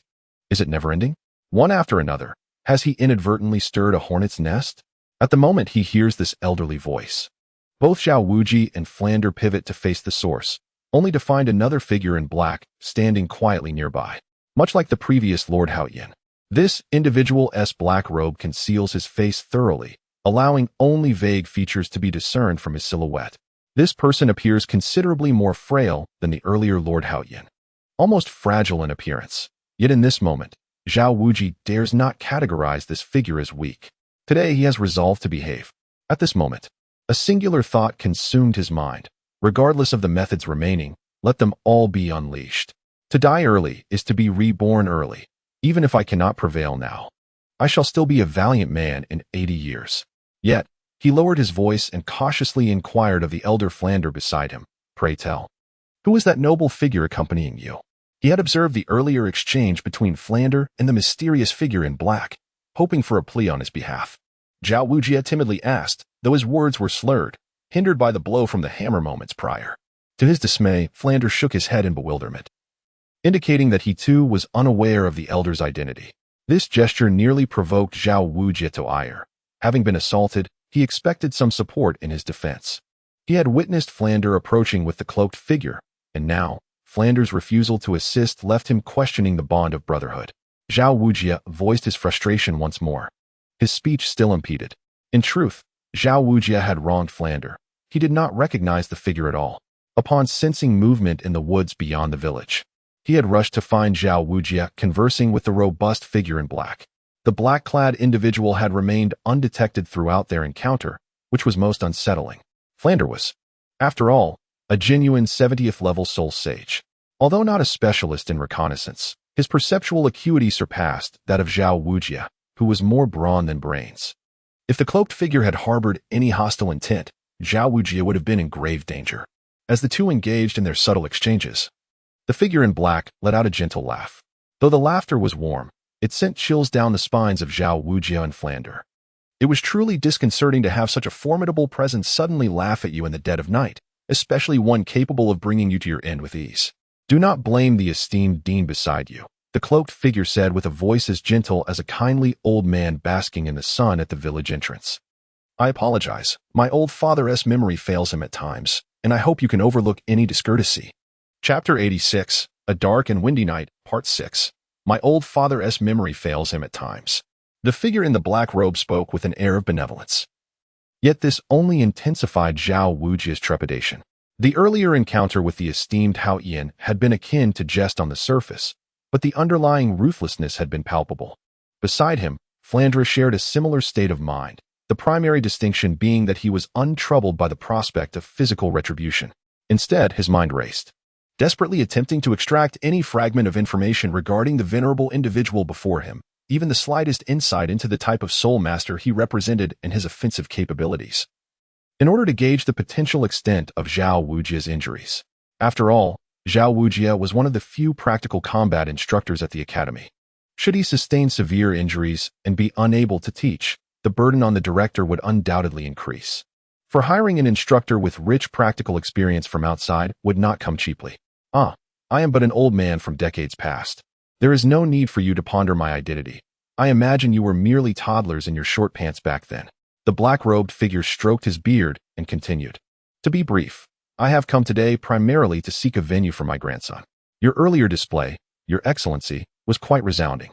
The old man's tone grew increasingly frigid, especially during his final words, sending shivers down Zhao Wujie's spine. May I inquire which of today's participants is your grandson? Zhao Wujie finally confronted the question he had dreaded. Was it truly happening? Heaven, grant me oblivion, he silently lamented, engulfed in uncertainty about the night's trajectory. Which one, indeed? I shall require your assistance with a matter shortly, at which point you shall naturally discern my grandson's identity. However, let us first discuss the business at hand. The black-robed man's demeanor remained devoid of any emotional nuance. To Zhao Wujie, it felt as if a merciless harbinger of death was unfeelingly pronouncing his fate. I am of advanced age and cannot engage in combat like the youth, who wield weapons without employing soul power. Furthermore, given my frail limbs, I cannot maneuver such a sizable hammer. The black-robed figure paused, leaving Zhao Wujie in a state of anxious anticipation. Do those of your formidable rank not enjoy half-finished conversations? Zhao Wujie exclaimed, his anxiety palpable. Such exchanges could lead to demise, esteemed elder. Very well, the black-robed figure replied, extending his right hand, arcs of electricity crackling and entwining around it. Witnessing this, Zhao Wujie's eyelids twitched uncontrollably, while Flanders, perceptibly retreating to the sidelines, left the arena to Zhao Wujie once more. Your Excellency, since you are renowned for your defensive prowess, I trust you can withstand these minor electric sparks for the duration of a stick of incense? In a moment of jest, the figure cloaked in black unexpectedly teleported before Zhao Wujie, subsequently raising his right hand to deliver a seemingly gentle strike. The impact echoed with a resounding boom, revealing the terrifying force concealed within that light gesture. Zhao Wujie's massive form was instantly sent flying, colliding with an innocent tree, which met a tragic fate, snapped in two. Zhao Wujie was left bewildered, while Flanders stood in astonishment. The angle of the strike was nothing short of impeccable, particularly in the exquisite control of force, perfectly calibrated to propel the opponent without inflicting harm. Enduring excruciating pain, Zhao Wujie struggled to rise from the ground, grimacing as the tearing sensation coursed through his body. What on earth was happening today? At that moment, he wished for nothing more than to bring this ordeal to an end. It was more torturous than death itself. In the next instant, a flash of light abruptly invaded Zhao Wujie's vision, prompting an unsettling premonition. He looked up to see the cloaked figure once again raising his right hand, arcs of electricity flickering at his fingertips, the source of the light. The gnarled fingers twitched slightly, descending just a fraction. Suddenly, a pillar of lightning struck down from the heavens, unleashing a tremendous energy that engulfed the entire forest, reducing countless trees to mere powder, vanishing without a trace. Flander, witnessing the scene, was rendered speechless. The ability to unleash such a formidable lightning strike without summoning a martial spirit was astonishing. Zhao was likely in grave peril this time. The elder had mentioned being a titled Delaw decades ago and had a 12-year-old grandson. Individuals meeting all three criteria were exceedingly rare, significantly narrowing the search. Decades ago? Flander repeatedly muttered those words, and then a dreadful thought struck him. If what the elder claimed was true, but he quickly shook his head. That individual had been hunted down and killed by the Spirit Hall in collaboration with powerful factions across the continent decades prior, with even the remains obliterated. There was no conceivable way he could appear here, proclaiming a desire to secure a venue for his grandson. Historical records never mentioned any descendants of that figure, let alone a grandson. Boom, boom. As Flander's thoughts raced, Zhao Wujie was being relentlessly struck by lightning. His skin, already darkened by the earlier explosion from Lu Yu's Golden Lotus, had become even more hardened after several rounds of lightning strikes, reflecting light almost like porcelain. Under the masterful manipulation of the cloaked figure, the thunder was perfectly calibrated, delivering a lesson to Zhao Wujie without causing him injury. Such power was truly terrifying. Suddenly, a rumble of thunder erupted outside, startling Oscar, who had been speaking at length. What on earth was happening? It had been calm just moments ago, and now thunder roared. Curiosity piqued, he approached the window, only to find the sky shrouded in ominous clouds, the oppressive air weighing down on him, making it difficult to breathe. Just as Oscar was about to close the window, a shadow unexpectedly appeared at the window's edge. Lu Yu furrowed his brow at the oppressive weather outside. Tonight, it was supposed to be Tang Hao seeking out Zhao Wujie for a late-night discussion on cultivation techniques. Moreover, Tang Hao possessed only the Haotian hammer as his martial soul. The ominous dark clouds that loomed were clearly not a normal occurrence. After all, such a vast expanse of clouds was confined to a small area beyond the village. Near the grove, it was utterly irrational, and it was certainly not something Tang Hao could conjure, unless he had suddenly awakened a second martial soul with a lightning attribute at his age. Lu Yu gazed at the distant ominous clouds, a sense of unease creeping silently into his heart. Chapter 87, The Dark and Windy Night, Part 7. Lu Yu? Oscar, noticing Lu Yu's vacant stare out the window, could not help but call out. What's wrong? Are you thinking of something? Or do you miss home? No. Lu Yu was jolted back to reality by Oscar's exclamation. He turned and approached the bed. You should rest early. Today has been exhausting. He feigned fatigue. Oscar paused momentarily before nodding in agreement. Indeed, your match with Teacher Zhao was nothing short of spectacular. As Oscar reminisced about the day's battle while walking towards the bed, he reflected that despite being merely a support spirit master of the food system, every boy harbors a desire for a thrilling clash. Lying in bed, Lu Yu tightly closed his eyes but struggled to find sleep. He had arrived in Soto City a week early, navigating his way to Shrek Academy. Yet after searching for so long, he had not even caught a glimpse of the item left by his grandfather. According to the letter from his grandfather, it was supposed to resemble a gem, shimmering with the brilliance of thunder. However, despite turning Soto, and even this village upside down, he had not found a single item that matched the description. Hey, Lu Yu, among the new girls that arrived today, who do you think is the most beautiful? Oscar suddenly inquired. Lu Yu was slightly taken aback by the question before expressing his thoughts. Thus, on this dark and windy night, a debate unique to the boys' dormitory commenced. The debate often began with a seemingly casual question, such as commenting on the beauty of a girl they encountered or the antics of a child in split-crotch pants. Regardless of how bizarre the opening remarks were, the discussion inevitably veered towards significant national affairs or historical disputes, often concluding with a succinct expression of cultural essence. Now, let us shift our focus to the small grove outside the village. At this moment, Zhao Wujie, having endured a baptism of heavenly thunder for the duration of an incense stick, had transformed beyond recognition. His skin had taken on a deep black hue, as if charred by fire. This coloration rivaled, if not surpassed, the most sought-after commodities of the 15th and 16th centuries in maritime trade. Beneath that terrifying thunder, Zhao Wujie's garments had turned to ash, revealing his scorched skin. His face was marred with wounds, and his eyes were tightly shut, seemingly bearing immense pain. Nevertheless, Zhao Wujie remained resolute. Though his body had suffered grievous injuries, his spirit grew increasingly steadfast. He clenched his teeth, enduring excruciating agony, striving to maintain consciousness. He understood that only by persevering could he witness the dawn of tomorrow. Even Flander, who had observed from the beginning to the end, was rendered speechless by the final appearance of Zhao Wujie. Had he not been watching all along, he might not have recognized the current Zhao Wujie standing before him. The figure in the black robe slowly approached, and with the other hand, he began to rummage within his garments, seemingly in search of something. Zhao Wujie lay helplessly on the ground, forced to watch as the black-robed figure drew nearer. Unable to resist, he was powerless to act. To Zhao Wujie's astonishment, the withered hand of the black-robed man produced a vial of green liquid in a pitch-black box.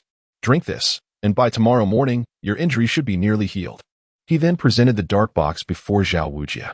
"This is the task I would like you to undertake."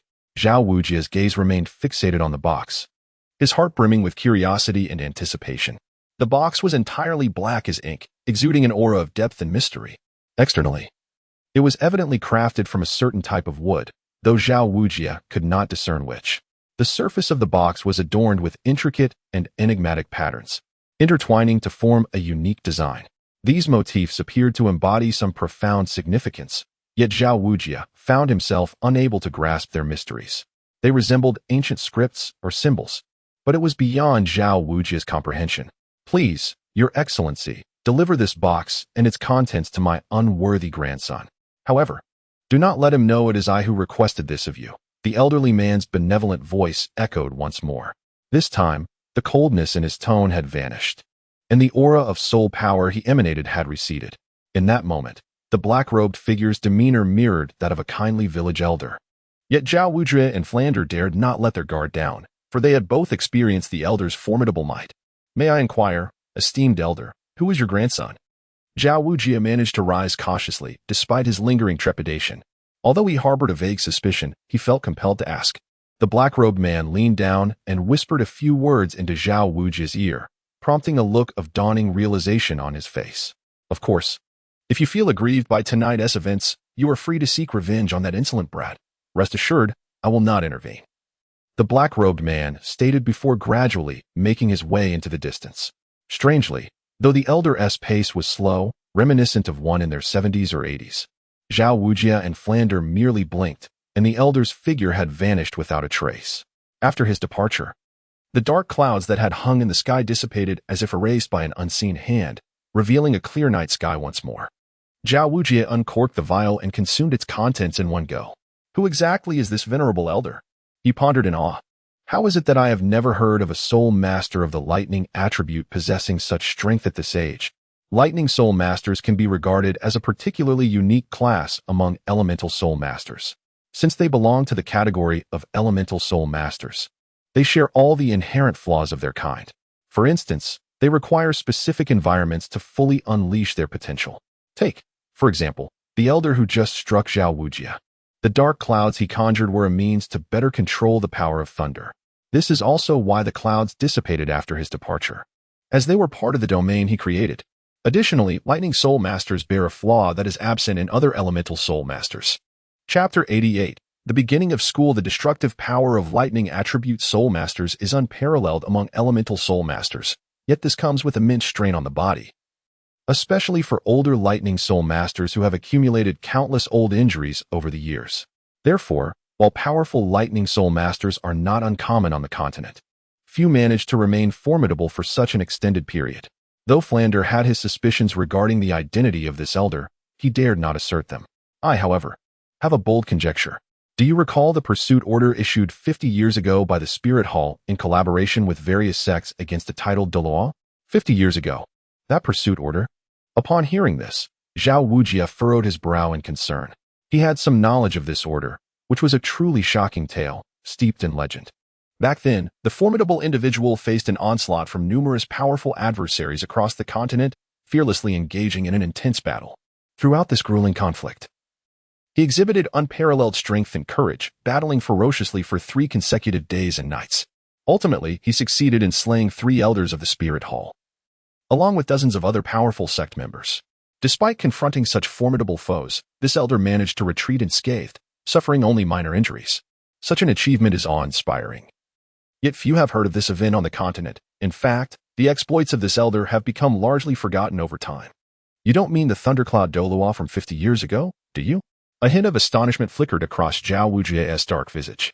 This was a long-buried secret from decades past, which even Zhao Wujie had learned of from Flander. Wasn't he that Thundercloud Doluo unmarried throughout his life? How could he suddenly have a 12-year-old grandson? I merely speculate without absolute certainty, as previous rumors suggested this elder had long since perished. However, there are very few Lightning Soul Masters who lived to such an advanced age, Flander replied, shaking his head. He reached for the black box that the cloaked figure had handed to Zhao Wujie. Upon gently opening the box, a fist-sized purple orb emerged, resting within and emanating a mysterious and alluring glow. A closer inspection revealed delicate arcs of electricity flickering across its surface, as if narrating tales of its extraordinary power. This orb appeared to harbor boundless energy, evoking an irresistible desire to uncover its secrets. What is this? Upon gazing at the orb, Zhao Wujie appeared to have encountered something truly terrifying, his mouth agape in astonishment. Flander, taking a deep breath and with a grave countenance, slowly articulated. My previous conjectures were indeed correct. It is essential to remember that the formidable Thundercloud Doluo once carried a mysterious purple orb, rumored to harbor immeasurable power. With this orb, he claimed the lives of numerous powerful beings in battle, instilling fear into the hearts of many skilled fighters. Naturally, such a precious and potent treasure incites greed in countless souls, who seek to possess it for themselves. However, the fate of these individuals was invariably tragic, without exception. They succumbed to the Thundercloud Doluo, becoming the souls of his fallen subordinates. Now, go and tidy yourself up. Tomorrow marks the beginning of the new academic year. Given your current state, you shall surely become the subject of ridicule among the students. After taking a deep breath, Flander closed the box and returned it to Zhao Wujie. The latter, upon hearing this, cast a glance at his disheveled appearance, cloaked in an unintentional darkness. Fortunately, it was night, and there were not many people around. Yet, the thought of facing the new batch of students the following day weighed heavily on him, especially at the mere mention of Lu Yu and Tang San, which sent a chill down his spine. Do not be so despondent. The likes of Tidal Doluo are beings that ordinary individuals seldom encounter. And yet, you, within a single evening, have met two of them and received their personal guidance. How many would envy and resent you for such fortune? Flander remarked, unable to suppress a chuckle at Zhao Wujie's woeful expression, which lacked the former grandeur and authority he once exuded. Upon hearing this, Zhao Wujie felt an overwhelming sense of exhaustion. He would rather have gone without the guidance of these two esteemed figures, as the ordeal had nearly cost him his life. As the night deepened, shrouded in darkness and gusty winds, the newly arrived students of Shrek Academy held a flicker of anticipation for the morrow's commencement. Apart from Lu Yu, none could fathom the extraordinary events that had transpired in the woods that night. Not even Lu Yu himself could imagine the absurdity of the incident. As for Zhao Wujie's appearance, akin to a relic from the 16th century, it would take more than a day or two to return to its former state. Morning arrived. Lu Yu opened his eyes, feeling invigorated after a full night's sleep. Upon rising, Lu Yu discovered that Tang San had long since awoken. Indeed, it was not surprising, as the original text depicted Tang San as one who cultivated his practice each morning. However, at this moment, Tang San appeared to have no intention of engaging in his morning exercises. Rather, he seemed to be patiently awaiting Lu Yu. Could it be related to the incident from yesterday, when he had rendered Tang San unconscious? Lu Yu pondered as he approached Tang San's side. Xiao San up so early? Lu Yu casually greeted. Brother Yu, it seems as though yesterday's events were indeed on your mind, Tang San replied, revealing that he had been waiting for Lu Yu due to the incident where Lu Yu had struck him down. Xiao San, actually Lu Yu began to explain, but was interrupted by Tang San. Brother Yu, I understand your concerns for our safety and your desire to protect us. However, I hope that next time you will allow us to stand shoulder to shoulder with you in battle. After all, we are, in essence, a family. Tang San's clear gaze met Lu Yu's, imbued with determination and sincerity. He slightly raised his chin and squared his chest, as if to convey his resolute commitment to Lu Yu. Tang San's words flowed like a warm current through Lu Yu's heart. He comprehended the essence of Tang San's sentiments and felt the trust and reliance that Tang San had in him. Yet, deeper considerations occupied Lu Yu's thoughts. He wished to shield them from peril and could not bear to witness any harm befall them. Lu Yu took a deep breath and gazed at Tang San, saying, Xiao San, I comprehend your sentiments. However, at times, combat is not the sole means to resolve issues. I shall exert my utmost efforts to safeguard you, yet simultaneously. I hope you will heed my guidance and refrain from taking reckless risks. Tang San nodded, acknowledging Lu Yu's concerns. He was acutely aware of Lu Yu's formidable strength and trusted in his ability to protect everyone. Nevertheless, he yearned for growth, aspiring to hone his skills through battle and enhance his prowess. He firmly believed that only by enduring genuine conflict could one become a competent warrior. Brother Yu, I appreciate your good intentions, but we cannot perpetually hide behind you. We must confront challenges and push our own limits. Only then can we continue to progress. Tang San's voice resonated with determination and resolve. Liu gazed at Tang San, a wave of emotion surging within him. He realized that these children had grown up, possessing their own thoughts and aspirations. Perhaps it was time to grant